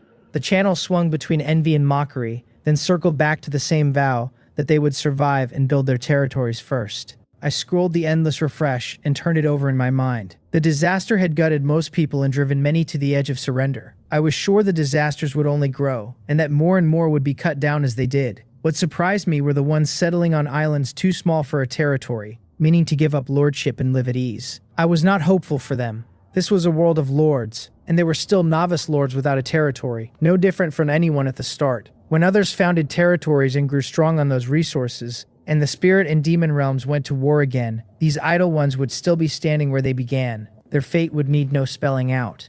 I watched the channel a while longer, dropping in a word here and there, and every time I appeared it set off a fresh round of clamor. Evening came before I noticed. After dinner I settled into my 100 transformations for the day, and this time I meant to work on things other than equipment. I took out the first item, the blue blood fusion agent, fixed it as the target, and called the change in silence. When I checked what sat in my hand, it was a bloodline evolution potion, gold, a brew that pushed a bloodline to evolve, though the higher the bloodline's quality, the weaker its effect. It was a small glass tube of shimmering purple potion, flecked with light. I was surprised and a little let down. Surprised because I had scored a critical hit again, leveling twice into a gold item. Let down because the critical had not given me the gold blood fusion agent I actually wanted. Still, an agent would let me merge my 3 golden dragon bloods and drink them, and then this potion might drive the result past gold entirely. The thought alone was worth savoring. I put the potion away and took out an item from the treasure hunt. A beautiful magic mirror, blue, which showed you whatever face you imagined and fed your fantasies. The description left me speechless. What a wretched little prop. Pure self-deception. A way to bury your head in the sand and believe you were beautiful while everyone else somehow saw it too. All it would ever do was rot a person's honest sense of their own face. It was no different from the beauty filters back on Blue Star, only more powerful and more twisted. Useless to me, which meant it was perfect for a transformation. I fixed it and called the change, and out came 1,000 transformation mask, purple, that let the wearer shift appearance at will. The mask and the mirror were clearly cut from the same cloth, both able to change a face, except the mask outclassed the mirror by a mile. The mirror only fooled its owner, while the mask fooled everyone once it was worn, and it had real practical uses besides. It let me shape a new face for any errand where I would rather not be recognized. That interested me a great deal. I set the mask on my face and pictured Seokpan, and it flowed over my skin like water. When everything went still, I looked in the mirror, and the man there was Seokpan to the life. I was very pleased with it. My eyes wandered. A mischievous grin tugged at my mouth, and I shaped the mask into something new, then went to the bedroom. When I opened the door, only Windsor and Dark Moon were inside, since Harui, Hwawa, and Daogi had wandered off to other rooms. They both turned toward the door, and the waiting face startled them. It startled Windsor most of all, since it was her own face looking back, only the hair different. I grinned in triumph and asked how it looked, whether it passed for me. Windsor caught my voice and marveled that it was so alike she could not tell the difference herself. I peeled the mask off and tossed it to her, telling the two of them to play with it, and once she caught it they forgot me entirely and set to amusing themselves. I did not mind. I still had one item left to transform. I took out the third, something I had picked up from Wang Mok's trade list. An automatic toothbrush, blue, which vibrated once you slotted a spirit crystal, and gave a wonderfully thorough clean. Truly the world was wide and nothing in it too strange. I fixed it and called the change, and what came back was a purple pleasure toy. A small thing that boasted it could take 1,000 shapes and hold anything a person might want. I blurted out a curse at the sight of it. It was a clear cube, and I had no idea how it changed until I idly wished, and the cube in my hand turned into a cat's tail. I put it away without a word, tucked into a corner of my spatial ring. That used up the day's 300 transformations, and I was satisfied, since every one of them had proven useful. I pushed the bedroom door open and stopped short. Both women inside now wore Dark Moon's face, which meant Windsor had put on the mask. I smiled, drew the cat's tail out of my spatial ring, and thought I would let Windsor help me judge its effect. After breakfast the next morning, I laid a shield over myself and went to the deck for the day's fishing. The first item came up quickly, a jade clear flute, green, that raised the wielder's strength by 1/10. It surprised me a little, since I had not known this world held such an instrument, and I could not guess which profession would use it. It was no good to me, so I put it away and kept fishing. This cast took longer, more than half an hour, before the second item finally bit. It was a white jade pendant set with a red vermilion bird, a fine-looking thing, and when I checked it, my breath caught. A vermilion bird jade pendant, purple, carrying a one-time skill called Vermilion Bird Descent, that could deal real harm to a level 24 creature. It was also marked as a token of the Vermilion Bird clan.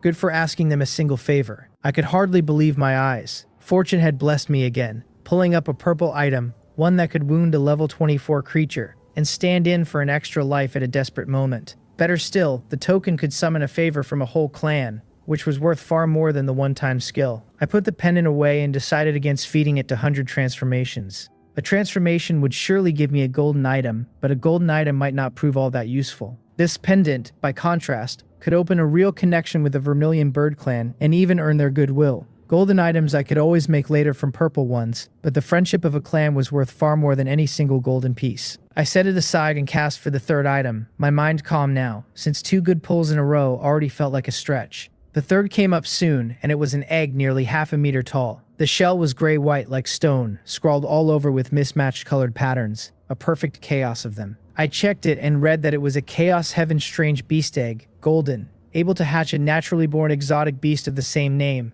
a creature the note called limitless in potential. I stared at it, stunned. Fortune had possessed me twice in a row, and this pull outdid the last by far. An actual golden beast egg. A naturally born exotic beast and limitless potential. Either one alone was outrageous, and this Chaos Heaven Strange Beast carried both at once. There was no imagining how terrifying it would grow. Exciting as the egg was, it set a problem in front of me at the same time.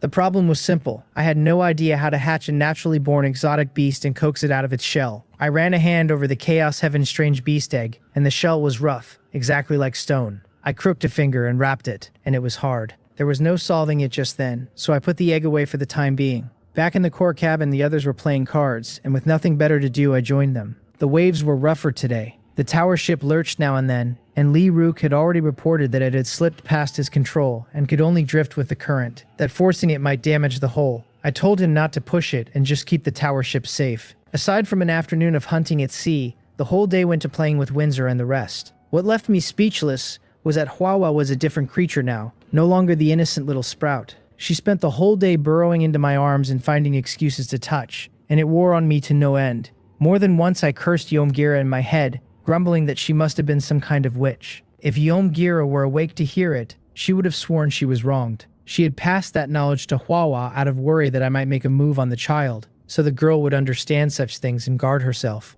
Instead of using it to keep her distance, she was turning it into a siege against me, and had the old spirit seen it, she would have coughed blood. That evening after dinner I took out the Chaos Heaven Strange beast egg and set it in a corner of the living room. With no way to deal with it yet, it would serve as an ornament for now. Then I sat down on the sofa and began the evening's 100 transformations. The first item was a triangular manatee beast core, blue, one I had gotten while hunting that afternoon. A level 10 blue sea monster dropping a beast core had been a lucky thing. This was my first time running a beast core through 100 transformations, so I set no restrictions and chose a random change, curious what might come of it. A statue appeared in my hand, a cyan sheep with a purple ring marked at the center of its brow. I checked it and found an Azure Shepherd God statue, purple, that raised a territory sheep production by 40% when placed in a building like the Holy Temple.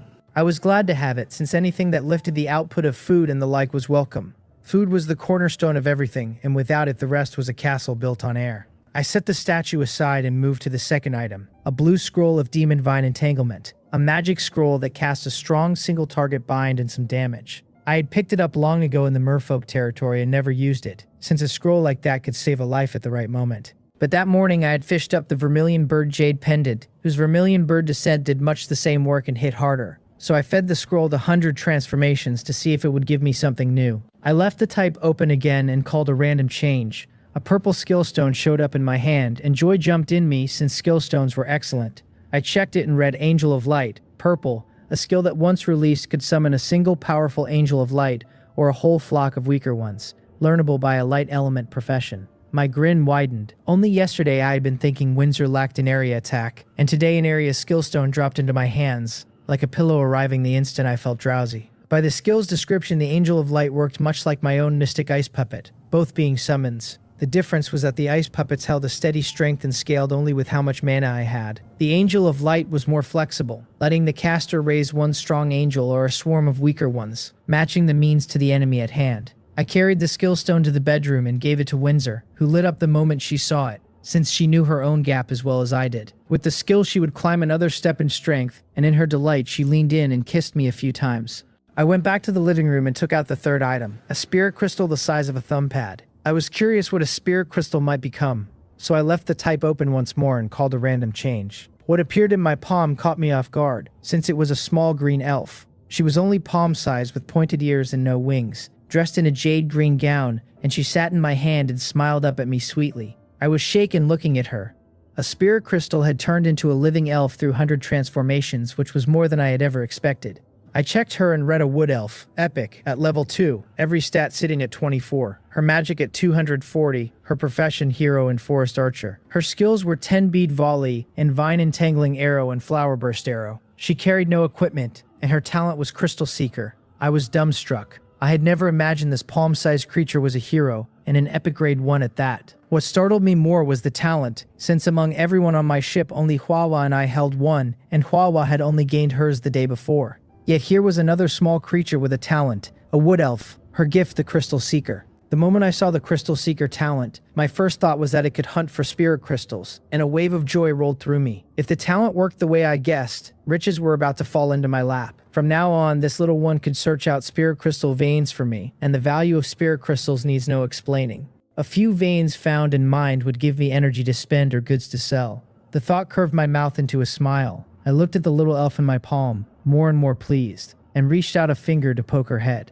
In high spirits, I even put a little thought into a name, and told her that from now on she would be called Ha Chongdae. She took to it at once, a warm smile spreading over her tiny face, and she hugged my finger and kissed it with her small mouth. Then she thanked me and said the name sounded lovely, in a clear little voice. I looked at her, startled. What was going on? A creature the size of my palm could talk, while Ha Rui, so much bigger, could not. It left me confused. She called me Lord, which put her in the same place as Hwawa and the others, a pet.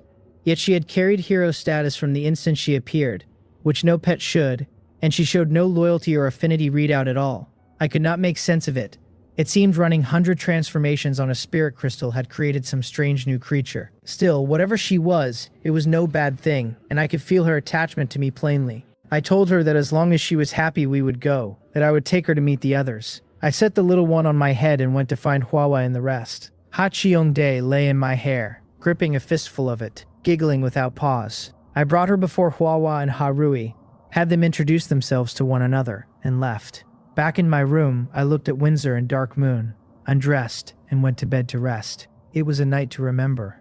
The following morning after breakfast, I came out to the deck, one hand pressed to my lower back. It was Saturday, the last day of the week, the sky clear and the sea flat and calm without a breath of wind. I rubbed my waist. Since Windsor and Dark Moon had let their guard down, they had only grown more eager, and I was starting to feel I could not keep up. If a few more joined them down the line, the strain would wear me to the bone. More and more I wanted the blood fusion agent, so I could consume the dragon blood, take a bloodline, and strengthen my body, since the dragon clan's frame was first rate. I waved Lee Rook over from the sails, and asked whether we could still find that island. He answered, a little reluctant, that the island was still in sight, but a full 10 days off. I smiled and told him not to worry and to come with me, then walked to the bow. He followed, puzzled and curious, while Windsor and Dark Moon rose from their lounge chairs and came to my side. I smiled and took out an item, a trajectory fixed-point teleportation map, single use, that recorded the user's path and could return them to any point along it, once and only once. I had activated it the moment I got it, so my whole route sat recorded inside. When Lee Rook made his report that day, I had remembered this map, which was why I never panicked. I picked the point nearest the island and used it. I watched ahead, nervous that it might teleport only one person, since that would have left me weeping. The odds were small though, since the description had set no limit on the size of what could pass. Sure enough, a blue teleportation gate opened before the tower ship, so wide the whole vessel could sail through with room to spare. Everyone stared at it, dumbstruck, plainly not expecting me to have such a method. Lee Rook asked what it was, and Windsor and Dark Moon looked at me with the same question. The size of the gate came as a real relief, since a one-person gate would have made the whole scene painfully awkward to watch. I explained that the gate could carry us back to any point along the tower ship's earlier path, and that I had chosen the spot closest to the island. Lee Rook marveled aloud that it was incredible, then broke into open joy, saying that if so, we would reach the island in a day or two. I nodded and steered the tower ship into the gate. Passing through felt the same as it had during the two-domain competition before. The tower ship sailed out the far side, and when I looked back, the gate at the stern was slowly closing. I did not simply glance and move on. I turned to Lee Rook and told him we would not fish now, that we would sail without stopping day and night. Ordinary rods rarely caught anything while the tower ship was moving, so I used to hold still through the day to gather white stone and keep fishing, but that no longer mattered. Lee Rook understood, his voice firm and edged with excitement. I waved him off to his work, and we settled onto the lounge chairs, where I took out my resource fishing rod and cast for the day. I asked Windsor, lying to my right, where Hwawa and the others had gone. She said they were playing in the room, and that ever since Hwawa awakened she had grown more and more mischievous, like an older sister now, likely from the influence of Yom-Gira's memories. Among the little ones, she plainly ranked herself the boss, and had gathered her own small crew. What left me more helpless still was that Hwawa now had her eye on me, forever trying to push me down. That was the thing I truly struggled with. My mind had not made the shift, and I still did not see Hwawa as a woman, while she plainly saw me as a man and kept up the teasing without pause. What made it harder was that she was genuinely alluring, and part of me had begun to want to keep my distance from her. Out loud, I only said it was fine, that her strength was more than enough to play the big sister, and that they could amuse themselves while I finally got some peace. Windsor and Dark Moon laughed at that, since they knew my recent troubles well enough. Just then the first item surfaced and I checked it. A waste disposal site blueprint, green, the sort of facility no large territory could do without, since a territory that never handled its waste was no territory at all but a garbage heap. Another building blueprint, not high in quality but genuinely important. Back on Blue Star, waste disposal had been a serious matter in every big city, and with this in hand my territory could round out and improve a little further. I put it away, cast the rod, and waited for the second item to bite. Then a burst of chatter came from across the deck.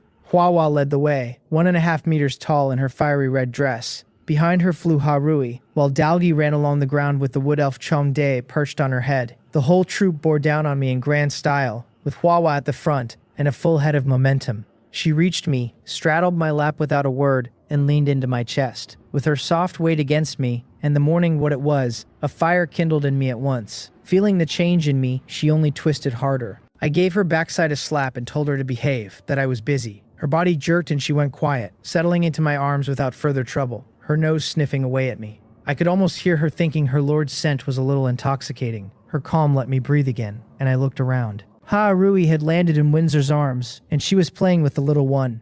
Dalgi had dropped into Dark Moon's lap. The wood elf Changdae was clambering onto my lounge chair, so I smiled and set her up on my head. Soon, the second item came up, and I checked it in my hand. A commoner summoning card, white, that summoned a white quality commoner when used. I felt nothing much at the sight and used it straight away. A female commoner appeared, and when I checked her, I found she even had a profession, a weaver.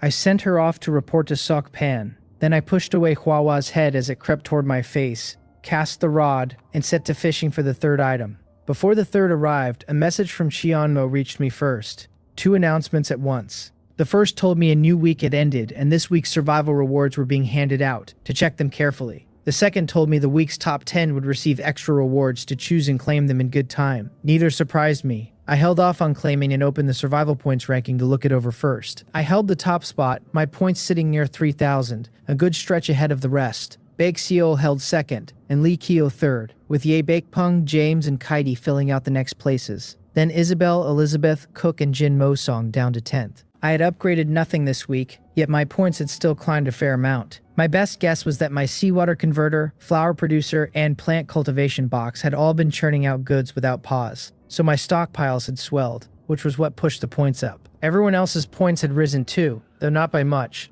and the reason was plain. The further along you went, the more Whitestone an upgrade demanded, which made it harder to advance technology or ships, and harder for points to climb. There had been one small shuffle in the ranks this time, with Isabel edging past Elizabeth. I gave it a glance and closed the list. As long as my first place held, no one but Baek Seol and Lee Keo drew my attention, both of them my own Cheonhae pavilion. Then I turned to the reward. I thought silently of choosing it, and 3 items appeared before me. Last time I had taken first place 3 weeks running, which let me pick 3 of 5, but this week held no special bonus, so I could choose 1 of 3. I checked each in turn, as always, and the moment I read the first I swore aloud. I blinked to be sure I had not misread, and looked again. A dark domain skill stone, gold, that formed a black domain on release, inside which the caster's speed rose by 40%, learnable by a dark element profession. Its range set by the caster's strength. I had not expected a gold item this time, and it made me wonder whether all 3 might be gold. Instead of settling on the skill stone at once, my eyes ran quickly over the other 2. The second was a talent awakening stone, gold, which gave a non-lord a certain chance to wake a talent. The third was a 9-tailed demon emperor's heart blood essence,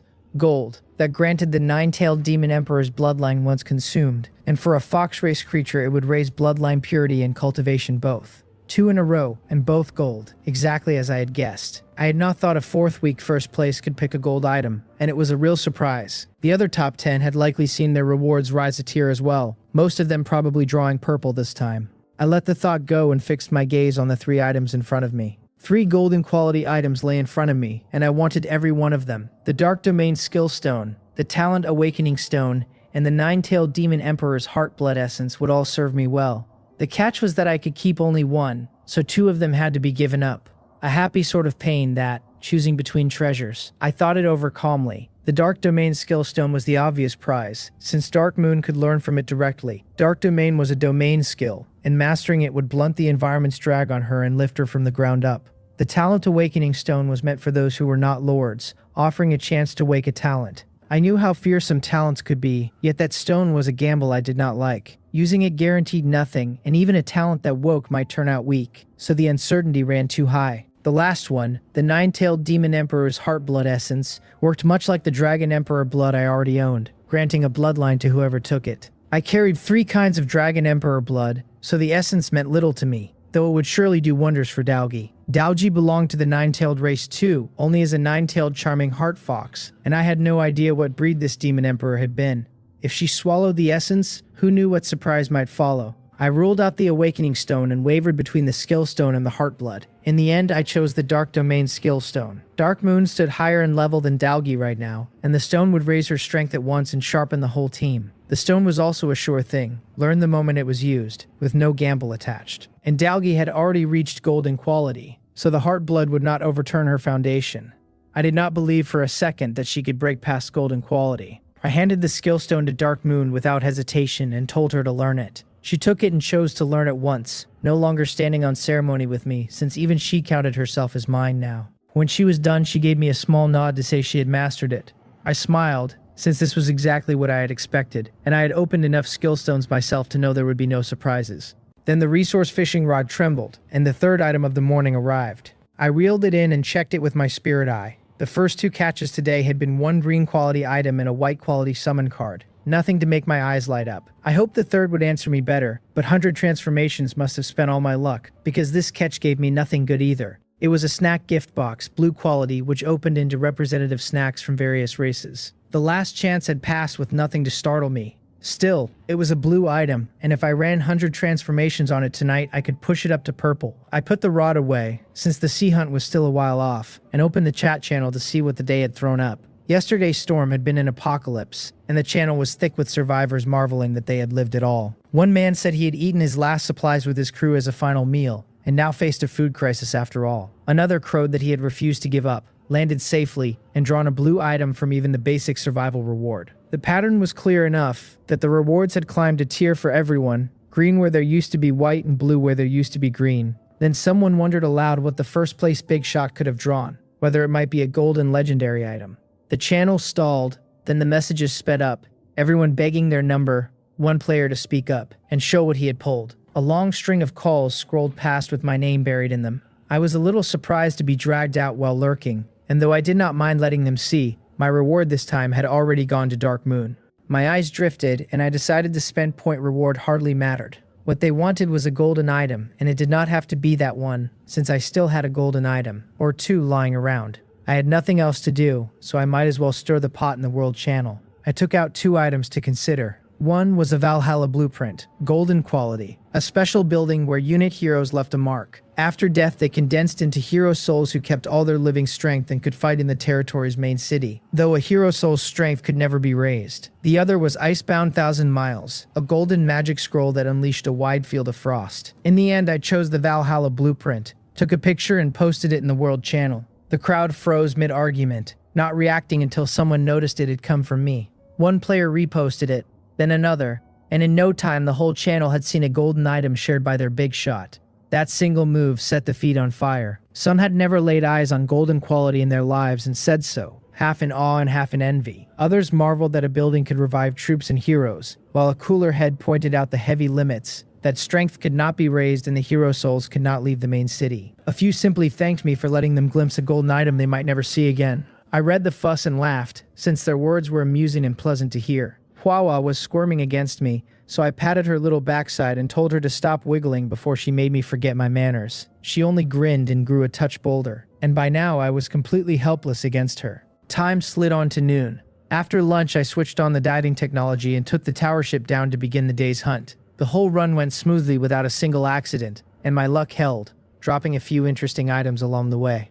Once we surfaced, I ate dinner, sent Hwawa and the others off to other rooms, and settled in for tonight's 100 transformations. The first item was something I had hunted from the sea that afternoon, a black robe patterned with blue clouds and hemmed at the cuffs with golden lace. Its information named it a golden silk cloud pattern robe, blue quality, the work of master tailor Kachi Carlo, worn to raise the wearer's charm. Charm did nothing for me. I was not looking to seduce anyone, and the girls already around me were more than enough to look after, with no need to go picking flowers outside. So I ran a random 100 transformations without specifying a type, and the robe became a magic pattern wardrobe of purple quality. Master Carpenter Ronovs and Master Magic Patterner Kaderalon had crafted it to dust itself, fold clothes, and clear odors. I looked at that and felt thoroughly let down, since a piece of furniture did me no good at this stage. If I ever grew into a powerful lord, a fine wardrobe might add taste to my rooms. But I was still building for nothing, and a purple hero or troop nest would have served me far better. Anyone who overheard me complain would have wanted to throttle me for whining over a treasure most would kill for. I put it away anyway, since there was nothing else to be done. The second item was also from the afternoon hunt, a white round pill marked with blue patterns, blue quality, a mystic origin treasure healing pill that mended injuries. This time I specified the same type before running 100 transformations. What appeared was still a pill, but its face had shifted from white and blue to red and purple, richer to look at. It was a purple dragon blood essence pill, purple quality. It stirred the body's potential for 1 hour and erupted with triple combat power, after which the user fell into weakness or even lost their life. The side effects were brutal, death included, yet this was a genuine trump card for saving my own skin. Triple combat power was terrifying enough, since 100 points of attributes would become 300 the moment I swallowed it, which was close to invincible. I slid it into my storage ring beside the magic scrolls. Since these were all last-ditch things for the worst moments, the scrolls in this pill gave me a fair spread of lifelines now. Those lifelines settled something in me and lifted my sense of safety. After the pill went away, I took out the third item, the snack gift box I had fished up that morning and saved for tonight. A blue item could turn purple with a little luck, so I had kept it back on purpose. I did not specify a type again, since a random transformation was riskier but far likelier to throw up something with a startling effect. I chanted 100 transformations in silence, and the box flashed into a black cube a meter to a side, with a round hole half a meter wide cut into the top. It read as a random food box, purple quality, which produced food of purple quality or lower once a day in no fixed amount. I nearly laughed at how useless it looked, since I did not lack for food. Then I caught the sense of it, that a one-time snack had become a source of steady supply. Of today's 3, only the purple dragon blood essence pill had truly pleased me. But a food box was still a food box. I set it beside the Chaos Heavenly Exotic Beast Egg and reached my hand down through the hole, curious what it would give.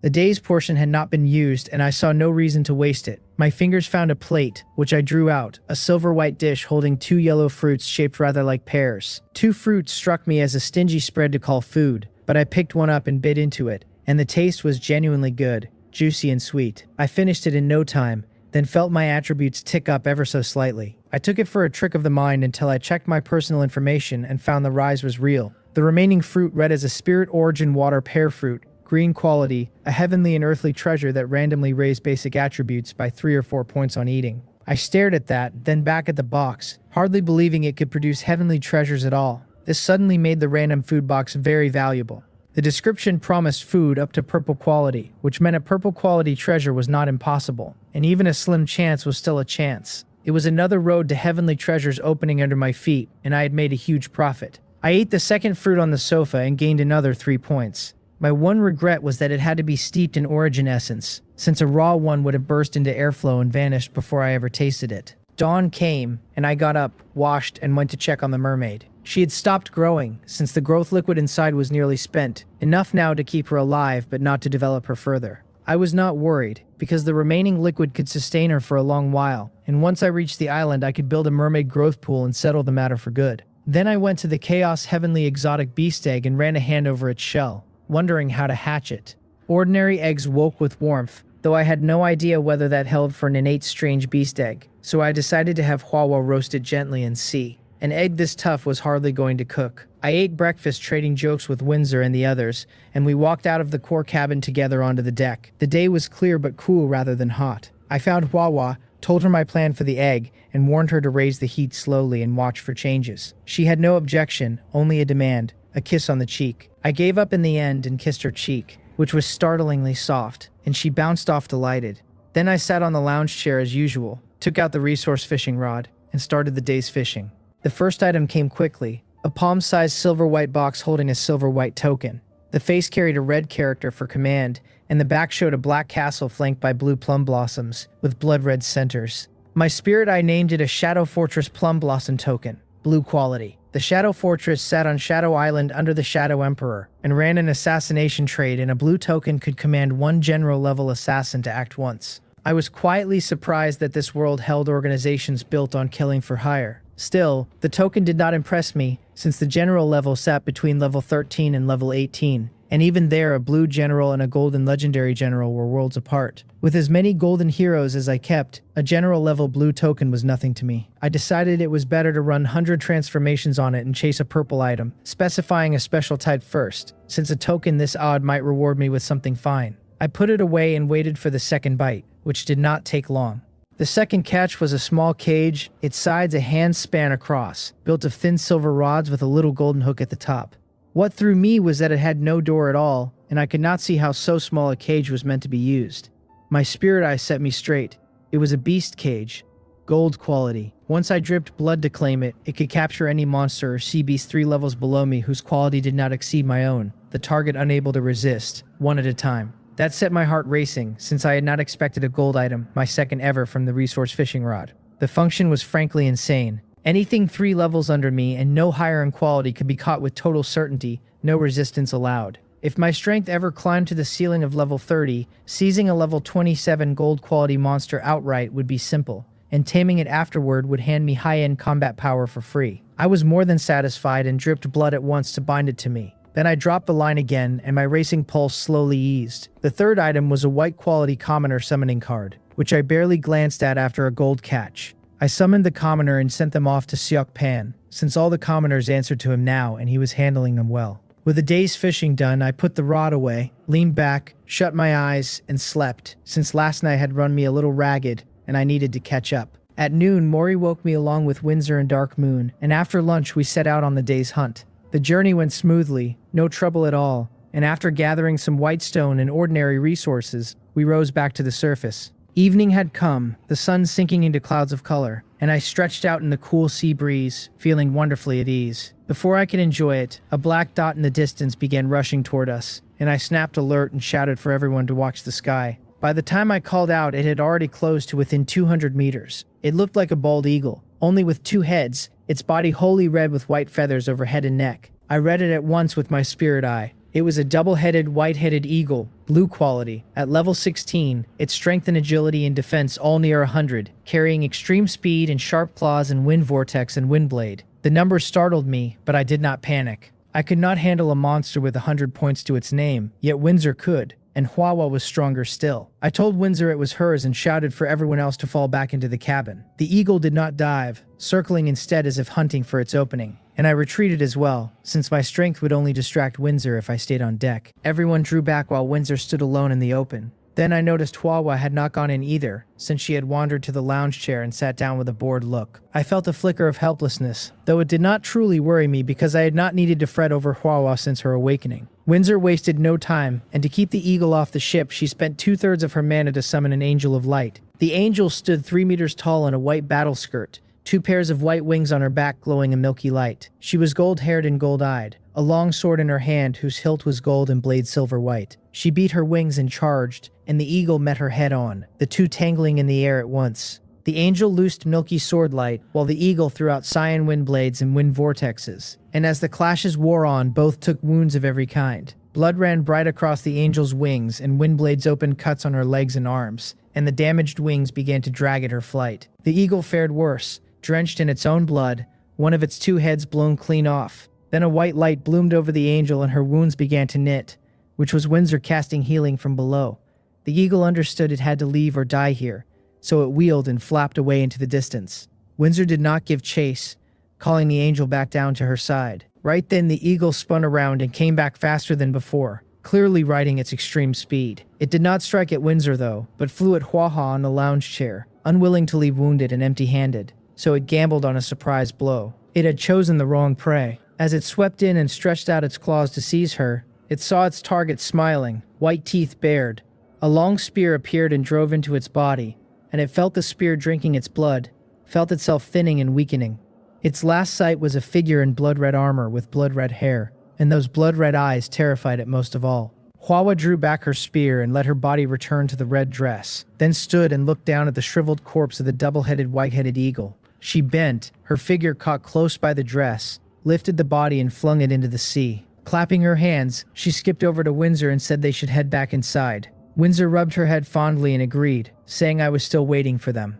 The two of them walked off the deck toward the core cabin together. I heard the door and looked up to find Windsor back. Just as I had thought, Hwawa ran straight at me, knocked me onto the sofa, and claimed the kill, insisting she had been the one to finish the double-headed white-headed eagle, and demanding a reward. I was thrown for a moment, wondering how the credit had landed on her, until Windsor sat beside me and told me what had happened. I chuckled and said the eagle had been truly unlucky to ambush Hwawa, that it must have thought it was not dying fast enough. Hwawa nodded along eagerly, agreeing that it had dared to jump her, and pressing again that she had killed it and so deserved her reward. As she spoke, she kept rubbing and swaying against me, and I felt the softness of her and a heat rising in my chest that I quickly forced back down. I gathered my scattered thoughts, smiled, and asked what reward she wanted. Without a breath, she blurted that she wanted to sleep together. The smile froze on my face, since I had forgotten Hwa's one steady wish, and this was exactly it. Windsor caught my expression and broke into laughter, saying a look like that on me was a rare sight, and her laughing left me faintly embarrassed and privately resolved to deal with her tonight. For now I had to soothe Hwa first. It was not that I felt nothing for her, since I was a normal man and no man is blind to a beautiful woman. The trouble was that my picture of her was still the little pet she used to be, and my mind had not caught up to the rest. I knew well enough that under her bold, direct campaign I would come around before long, but I could not agree to this right now. I told her the condition would not work, and to choose another one. Her small face fell at once and she pouted, plainly unhappy, so I knew I could not simply leave her with nothing. I told her that although I could not grant her wish, a kiss was on offer, and though she was still a little sulky, she brightened at any progress at all. She pointed to her red lips and said she wanted it there. I did not refuse, lowering my head to kiss her soft lips and feeling her warm breath. Just as I moved to pull away, she caught my head, pressed it down, and deepened the kiss herself. A few minutes later, I left the core cabin in a hurry and stepped out onto the deck, since if I had stayed, I would have been swallowed by Hwa's flames. Behind me, Windsor poked Hwa's forehead and called her truly bold, and Hwa only giggled that she was happy, then hugged Windsor's arm and drew her into a whispered exchange. The moment I reached the deck, I ran into Lee Rook, who looked agitated, his whole body strung tight with excitement. My own expression shifted as a guess rose in me, and the instant it surfaced, my heart would not stay calm. Before he could get a word out, I told him to skip the formalities and just say it. His face flushed as he reported that we were nearly at our destination and would arrive in 1 more hour at most. I had suspected it, yet hearing it confirmed aloud set me off anyway. I was finally going to reach this island, a destination I had fixed on the very first day I woke in this world. I had never grasped how vast the world was back then, since the map made it look close, when the crossing had taken a full 25 days. 4 whole disaster weeks, through heavy rain and blistering heat and killing cold and towering waves. I had slaughtered in the demon domain, fought through a clash of 2 territories, and hunted again and again beneath the sea. I had risked killing the extreme ice giant bear, brushed past powers like the Jimson mountain turtle and the azure sea dragon king, explored the merfolk city under the water, and joined a treasure hunt. I had started on a single wooden plank and now stood on a 4-story level 3 tower ship, gone from utterly alone to surrounded by strong companions. My mood ran tangled as I stood there. I worried the island might be a barren waste where no territory could take root. At the same time, I burned to plant one here and begin fresh, my head crowded with the ambition of raising a vast domain. I made myself calm and told Lee Rook to speed the ship but take no risks. A man who has walked 90 miles of a 100-mile road is only halfway done, and I would not have trouble at the very end. He straightened and swore loudly to proceed with care and reach the destination as fast as he safely could. After he left, I stayed on deck rather than return to the cabin, watching the horizon for the island to show itself, until Windsor came up beside me and gently patted my shoulder. Windsor said softly that Mori had finished dinner and it was time to eat. After a while, I settled and told her Lee Rook had just reported we were nearly at the destination. Her eyes lit and she was delighted too, since she had been the first to appear at my side and had walked nearly the whole road with me. She understood then why I had not gone back in, and she offered to have Mori bring the meal up so we could eat on deck. I agreed and told her to arrange it that way. Mori soon laid the food out on deck, and I sat on a stool eating with the sunset in my eyes, glancing again and again at the sea ahead for the silhouette I had imagined. By the time the meal was done, the sun had half sunk, its red glow spilling across the deck and the water until sea and sky ran one color. I was in no mood for the picture-perfect view, my thoughts pinned to the distance, and Windsor and the others quieted too and waited beside me. Then a joyful shout carried down from the observation deck, and it took a second cry before I made out the words, that the lookout could see the island. A very large island. Lee Rook came running and told me we had sighted it. I was excited, but did not lose my footing, only nodding and telling everyone to head for the bow. I took the first step and the others fell in behind, and we lined up at the bow staring ahead. After a moment, a dark silhouette rose into my view, and my hands on the railing tightened without my meaning them to. As the ship pressed on, the shape swelled and sharpened into an island, a lush green mountain range across its back. Now and then birds and beasts wheeled in the sky above it. The sight of them brought the double-headed white-headed eagle to mind, the one that had jumped us, and I suspected such creatures came from this very island. We drew close enough that the whole of it slid out of view. I told Lee Rook to hold off landing and circle the island once first, recording its size and the shape of its edges, and marking where a ship might dock. I wanted a rough measure of the island before anything else, since I would raise my territory here and its scale mattered a great deal. I also needed a good spot for a port. both to land now and to shelter more ships in the future. And it was already evening, with night close, no time to be exploring an island in the dark, which was far too dangerous. Those 3 reasons decided me, since I was eager but unwilling to spend lives for nothing, and after waiting so long, one more night cost me nothing. Lee Rook had no objection, knowing you could not just beach anywhere without risking a grounding, which would be a serious problem. He bowed, said he understood, and ran off to steer the crew. I stayed on deck with Windsor and the others, watching the island's rim as the ship began its circuit along the shore. From where I stood, I could see the beach, and then the beach gave way to stretches of forest, some trees rooted right out in the sea. The coastal woods ran long, and we sailed a good while before anything changed. When the change came, we could not help exclaiming, since a river slid out of the forest and merged slowly into the sea. It was only 2 meters wide, but that did nothing to dampen me, because a river meant fresh water on this island. Once an island had water and food, the foundation of a territory was laid and the rest was only a matter of time. As we went on, I passed several more rivers of varying size, some barely a meter across, the largest close to 20 meters. I could scarcely imagine how vast the island had to be to feed rivers that wide. That was only what showed at the edge, and I wondered how much wider they ran inland. As we sailed on, the coastline climbed, the drop to the sea growing, until steep cliffs stood between island and water, a full 100 meters high at their tallest. Past the cliffs, the coastal jungle returned, and then we came on an inward curving triangular bay, with a river some 10 meters wide spilling into the sea from its left side. Lee Rook quickly had someone record the place, since it could well serve as the base for a port. It was fully dark by then, though the sky was clear and the moon bright. Still, I called him over and told him to hold off any action, that we would rest here and check again tomorrow.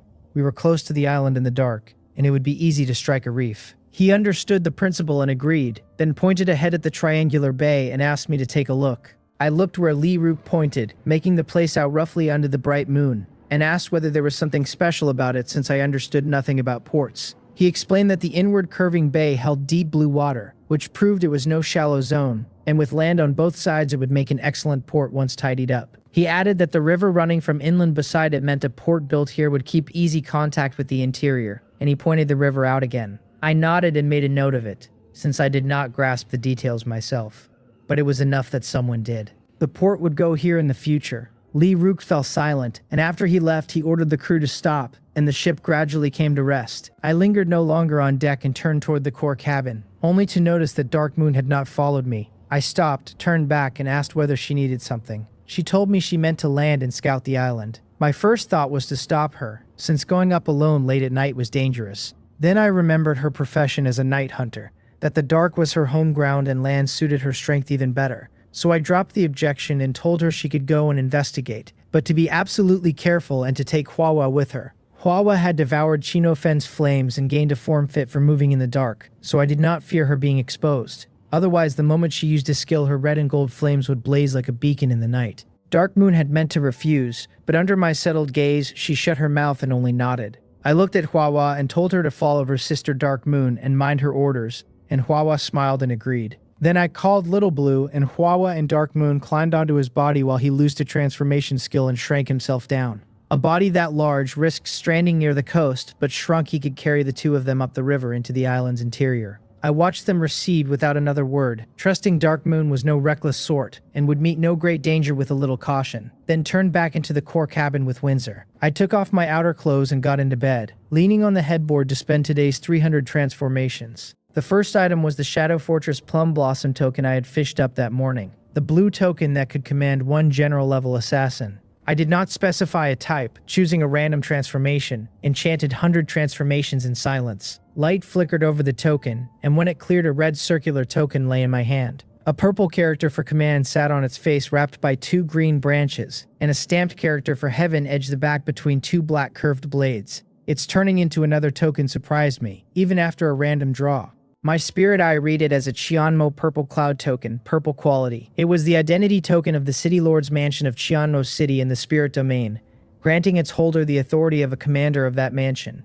My mind went briefly blank. With this, I could wield the commander's authority in Chianmo City itself. I had no idea how much authority such a commander held, but I knew very well that Chianmo City was the core of the whole continent. Even a minor official there was no small thing, and the title commander did not sound minor at all. I would not be fool enough to march the token into the City Lord's mansion and claim the post. Virtue that does not match its position invites disaster, and here strength that does not match its position invites the same. For a weakling like me to carry it in and demand a commander's power would be a child hauling treasure through a crowded market, courting death. I put the token away, since I could not use it now. It would be a fine thing once my strength caught up, because a fitting identity and a solid pretext often matter a great deal. I took out the second item, a brush I had gathered from the great tree during the treasure hunt. Its handle black, its bristles white. A clear jade bead set at the tip. Its information named it a jade bead snow wolf bristle brush. Blue quality, which raised the power of painted spirits by 20% once equipped and was much loved by divine painters. Surprise caught in me, since I had taken it for another lifestyle trinket like the water cups I kept turning up, when it was actually a piece of equipment.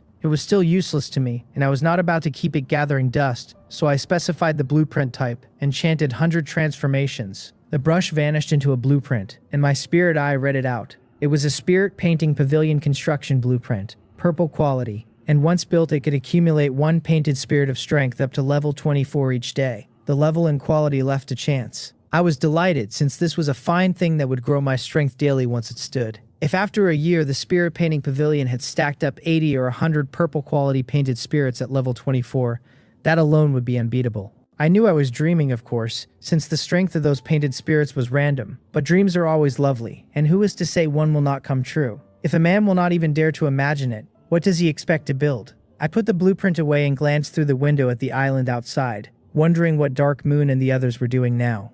I was curious about them, though I knew there was nothing to do but wait and hope they came back with good news. I took out the third item, a red cup, whose information named it a warming cup, blue quality, able to heat and purify the water inside it. The cup had come from Wang Mok, whose acquisitions were mostly flashy and practical things like this. I did not specify a type and chose a random transformation, and after a flash of light, a milky white round bead sat in my hand. My spirit eye read it as a healing bead, a special item which granted the body a strong healing power for 10 minutes, quickening recovery and strengthening vitality. I smiled, since I had not expected a cup to turn into something that could save my life. I put the bead away, drew Windsor close and kissed her, and closed my eyes to rest, since I meant to save my strength for exploring the island tomorrow. I slept well and woke comfortable, and the sight of Windsor's drowsy, hazy face stirred me, though I had important matters today and could not indulge myself. After breakfast, Windsor and I came onto the deck, and I called Lee Rook over and asked outright whether Dark Moon had come back.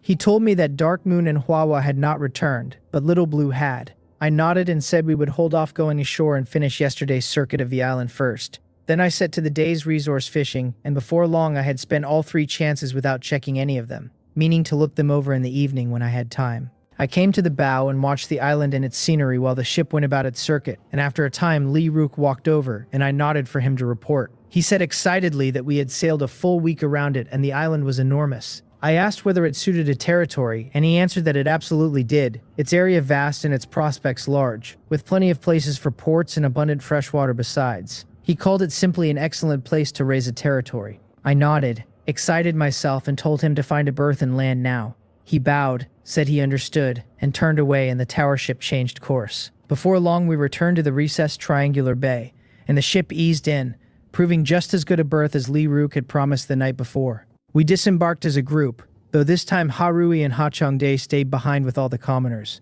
and I did not even bring the little fox Dalgi.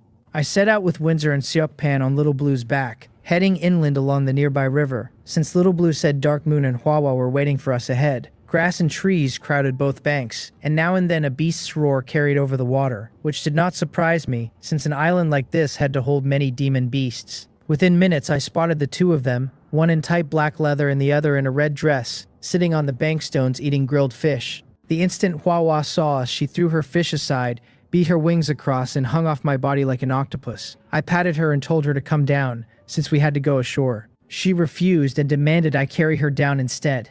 I looked at her helplessly, then at Windsor, who only smiled and said nothing, while Seokpan wore the face of a man who had seen absolutely nothing. I waited until Little Blue neared the shore before we stepped down, and this time Manhwa obediently climbed off. I came before Dark Moon and asked with concern whether they had run into danger in the night. Her cold, lovely face softened at the sight of me, and she said there had been some scares, but no real danger, since they had avoided whatever they met rather than fight it head-on. I nodded and asked where on the island she thought a territory could be raised, the question I cared about most. Dark Moon was not surprised by it, since she had spent the night scouting exactly that. She said that she and Manhwa had followed this river toward its source, and had truly found a place fit for a territory.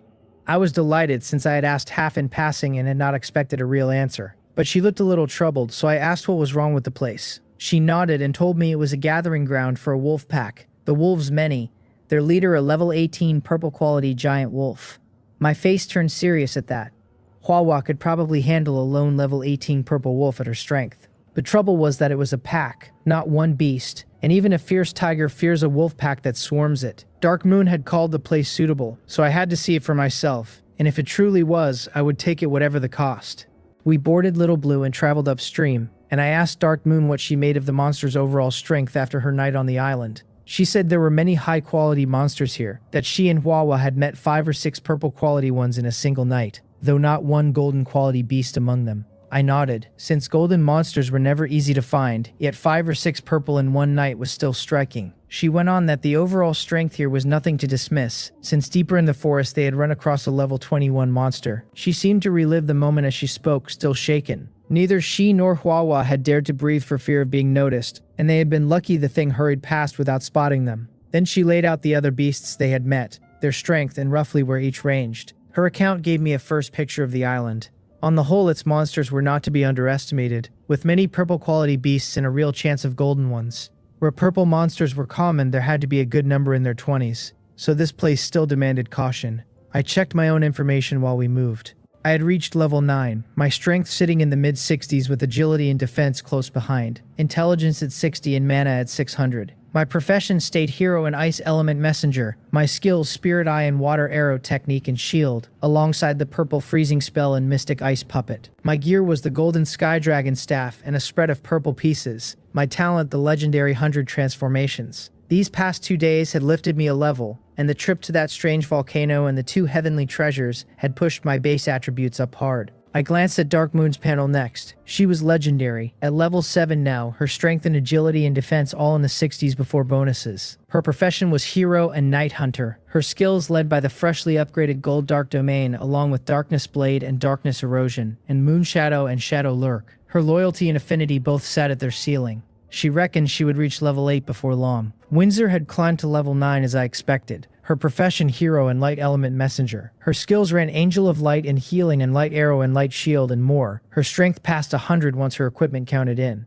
Even so, she was still no match for Manhwa. I opened Manhwa's information last. She read as Manhwa, a fire elemental spirit of the fire martial god line. Legendary, at level 10. Her strength was 90 with every attribute up near it. Her profession hero and fire element controller. Her skills ran Fireball and the 3-form Fire Martial God, and Fire Binding and Fire Shield, and the Gold Fire Meteor Fall. Her weapon the Golden Bloodthirsty Demon Spear. The volcano had let her finish her awakening, and with Chinofen's Flame and Yomgira's Core, her strength had leapt. On those alone she would only match Windsor, but she also carried a monstrous skill, the Fire Martial God that had grown out of her old blazing body. The moment she entered the Fire Martial God state, her base attributes doubled, so her strength of 90 became 180, and with equipment on top of that she was terrifying. In that form she could use new skills the panel would not show, so I did not know them all. I had only ever seen her bloodthirsty fire martial god shape, the one born from Yomgira's core, the shape that had drained the double-headed white-headed eagle. She was without question our team's trump card, the strongest of us. I did not bother checking Soappan, since his strength was plainly below my own. Still, my team lacked a solid front line, and if I could not summon a strong one before long, I would have to train Soappan into the role. We pushed on carefully all the way, cutting down a few monsters that came at us, until we reached the place Dark Moon had spoken of. From Little Blue's back, I looked ahead at a river that flowed into a huge lake, and out again from another side, the very river we rode. Around the lake stood no tall trees, only a wide grassland, and behind it, a mountain range curved at the lake into an arc that half-circled the water. Between lake and mountains lay a broad plain that could also hold a territory, though it looked a touch small. There was no rush on that, though, since the wolf pack came first. If I could not deal with the wolf pack, then anything else was just wishful thinking, so I asked Dark Moon where they were, since I could not see them. She pointed to the mountain range behind the lake and said the pack denned in a cluster of caves up there. Sometimes they came down to the lake to drink, and sometimes went deep into the mountains to hunt. If we left them be, we would have to guard against their raids forever once our territory stood. I nodded since she was right and the trouble had to be settled. I had taken to the place the moment I saw it anyway, since it was almost too fit for a territory. There was water and trees and a mountain range right beside it to hunt for both meat and experience. Building here carried a risk, of course, the nearness of the mountains making it easy prey for beasts pouring out of them. but I was not much worried since any site carried some risk of attack, and this one only raised the odds a little. Once the territory stood with walls around it, the safety would climb sharply. I had another way to make the territory safer besides. I understood all that, so I said we should simply go and look at this wolf pack and be rid of them as soon as we could. Little Blue carried us across the lake, and we climbed off his back and started for the mountains while he stayed behind in the water. On the way, we put down a few beasts that did not know their place, and under Dark Moon's guidance, we reached a corner of the range. The ground there was tracked with wolf prints and littered with the bones of demon beasts, and looking up at the mountains, I could see cave after cave. As we drew near, I spotted the first wolf, its fur azure all over, its limbs thick, its eyes blood red above bared fangs with saliva stringing from the corners of its mouth. The moment it saw us, it crouched low into an attacking stance. I read it with my spirit eye. It was an azure maned wolf, blue quality. At level 18, its strength and agility and defense all near 120, carrying bite, pounce, and windblade. The first one we met being a blue level 18 at around 120 gave me pause. If the whole pack ran like this, the few of us might not have the strength to clear them.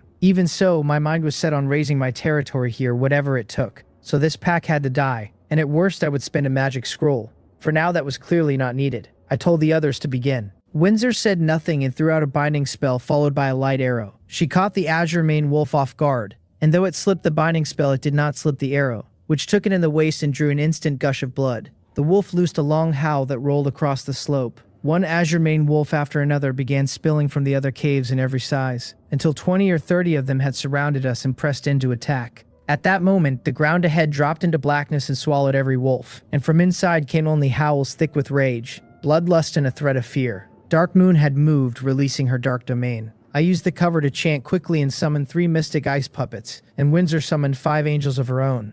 They were plainly weaker than the one from the day before, but more than enough for a mob of wolves. I had already checked that the fresh 20 or 30 azure mane wolves were all blue quality but generally level 10 to 13, few of them higher. A blue level 13 wolf sat around 75 points, easy enough to handle. Inside her domain, Dark Moon was already hunting them, well able to deal with wolves at that level. 5 minutes on, she stepped back out of the dark domain, shook her wind-breaking blade, and looked ahead as the darkness thinned. 11 azure mane wolf corpses lay on the ground, a third of the enemy's strength cut down in those 5 minutes. The surviving wolves saw their packmates' bodies and threw back their heads to howl, then fixed their devouring eyes on us and rushed in on all fours. The 5 angels of light and 3 mystic ice puppets went forward to meet them, while Windsor and I loosed skills to keep the rest in check.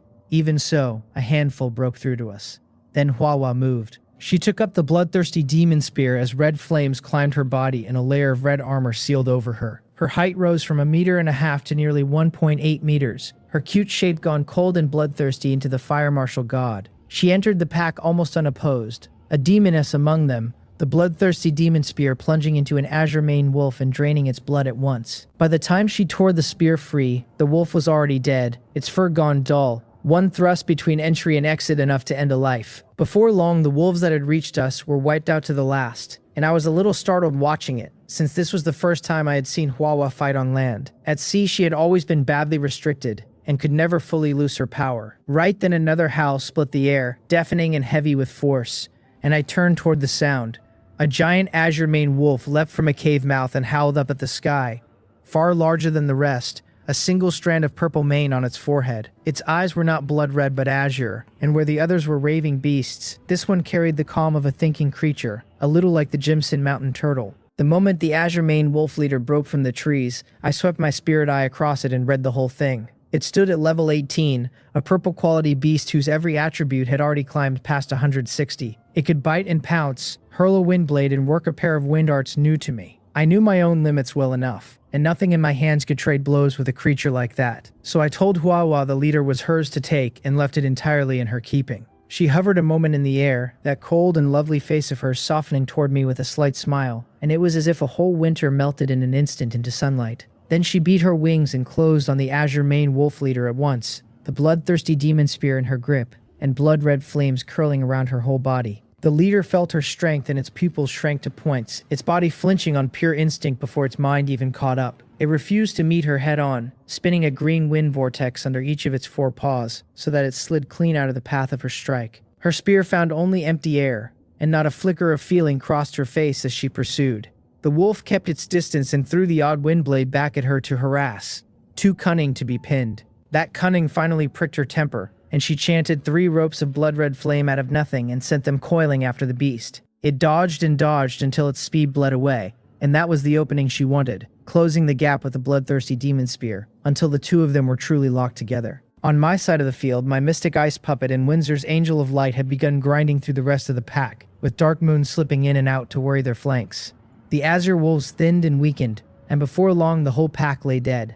The leader watched every one of its kin fall, and the pain of it clearly gutted the creature, losing on its own front against Hwawa, bleeding from fresh wounds by the second. It was a dead thing that simply had not stopped moving yet. Rage, it turned out, does strange work. The wolf half lost its reason, and the same fury dragged something buried up out of it. Layer on layer of green wind vortex crawled across its body until the whole beast was wrapped in a spinning shell of it, and its fur began to shift color under the wind. The green darkened toward purple, the beast swelled into a giant purple wolf, its eyes turned a pale gold, and a dark crescent bloomed on its forehead. I had never once seen anything like it, and I read the creature again just to be sure I was not imagining it. Purple Moon Demon Wolf now. Gold quality and level 19. Its attributes vaulted up near 190, and a purple moon demon eye added to the tally. What in the world was this? Leveling up in a fit of rage was one thing, but jacking up your quality on top of it struck me as a shameless lack of martial virtue. The old Jimson Mountain Turtle had told me once that lifting a creature's quality was brutally hard for any race. It was a breakthrough in its very level of life, one that took both the right chance and the right moment. To watch it happen to my enemy, right there, on both counts at once, was almost insulting. I did not panic even so. The wolf could trade blows with Hwawa now, yet one long look at the field told me she still held the upper hand, and killing the thing was only a question of time. She lost her patience soon enough, and her own body answered the change. The flames around her turned from blood red to bright gold, her armor shifting to a gold plate chased with blood red and black flame patterns. It was so richly worked that the void around her rippled and shuddered. The bloodthirsty demon spear left her hand and hung in the air, and the golden flame poured off her body into the weapon until the whole shaft burned gold. A flick of her hand launched it, and the spear tore toward the purple moon demon wolf, whistling as it split the air. The beast felt death coming and knew that if it failed to slip this one strike, it would simply end. It grew the vortexes under its paws, spat wind blades and tornadoes to block, even fired twin purple beams from the crescents in its eyes, and none of it mattered in the slightest. The bloodthirsty demon spear punched clean through the wolf's waist and abdomen and nailed it to the ground while it was still howling. Hwawa slid back into her fire martial god form, dropped to the earth and closed one small hand around the shaft. Blood-red patterns rose across her fair little fingers to answer the patterns burning along the spear, and the wolf's blood began to run up the weapon and into her. Fear flickered in the beast's eyes, though more than fear there was ferocity, and its roars weakened and weakened until its body shriveled, its fur went dull, and it breathed its last. I let out a slow breath at that, a small unexpected turn, but no real damage done, and the whole thing was closed.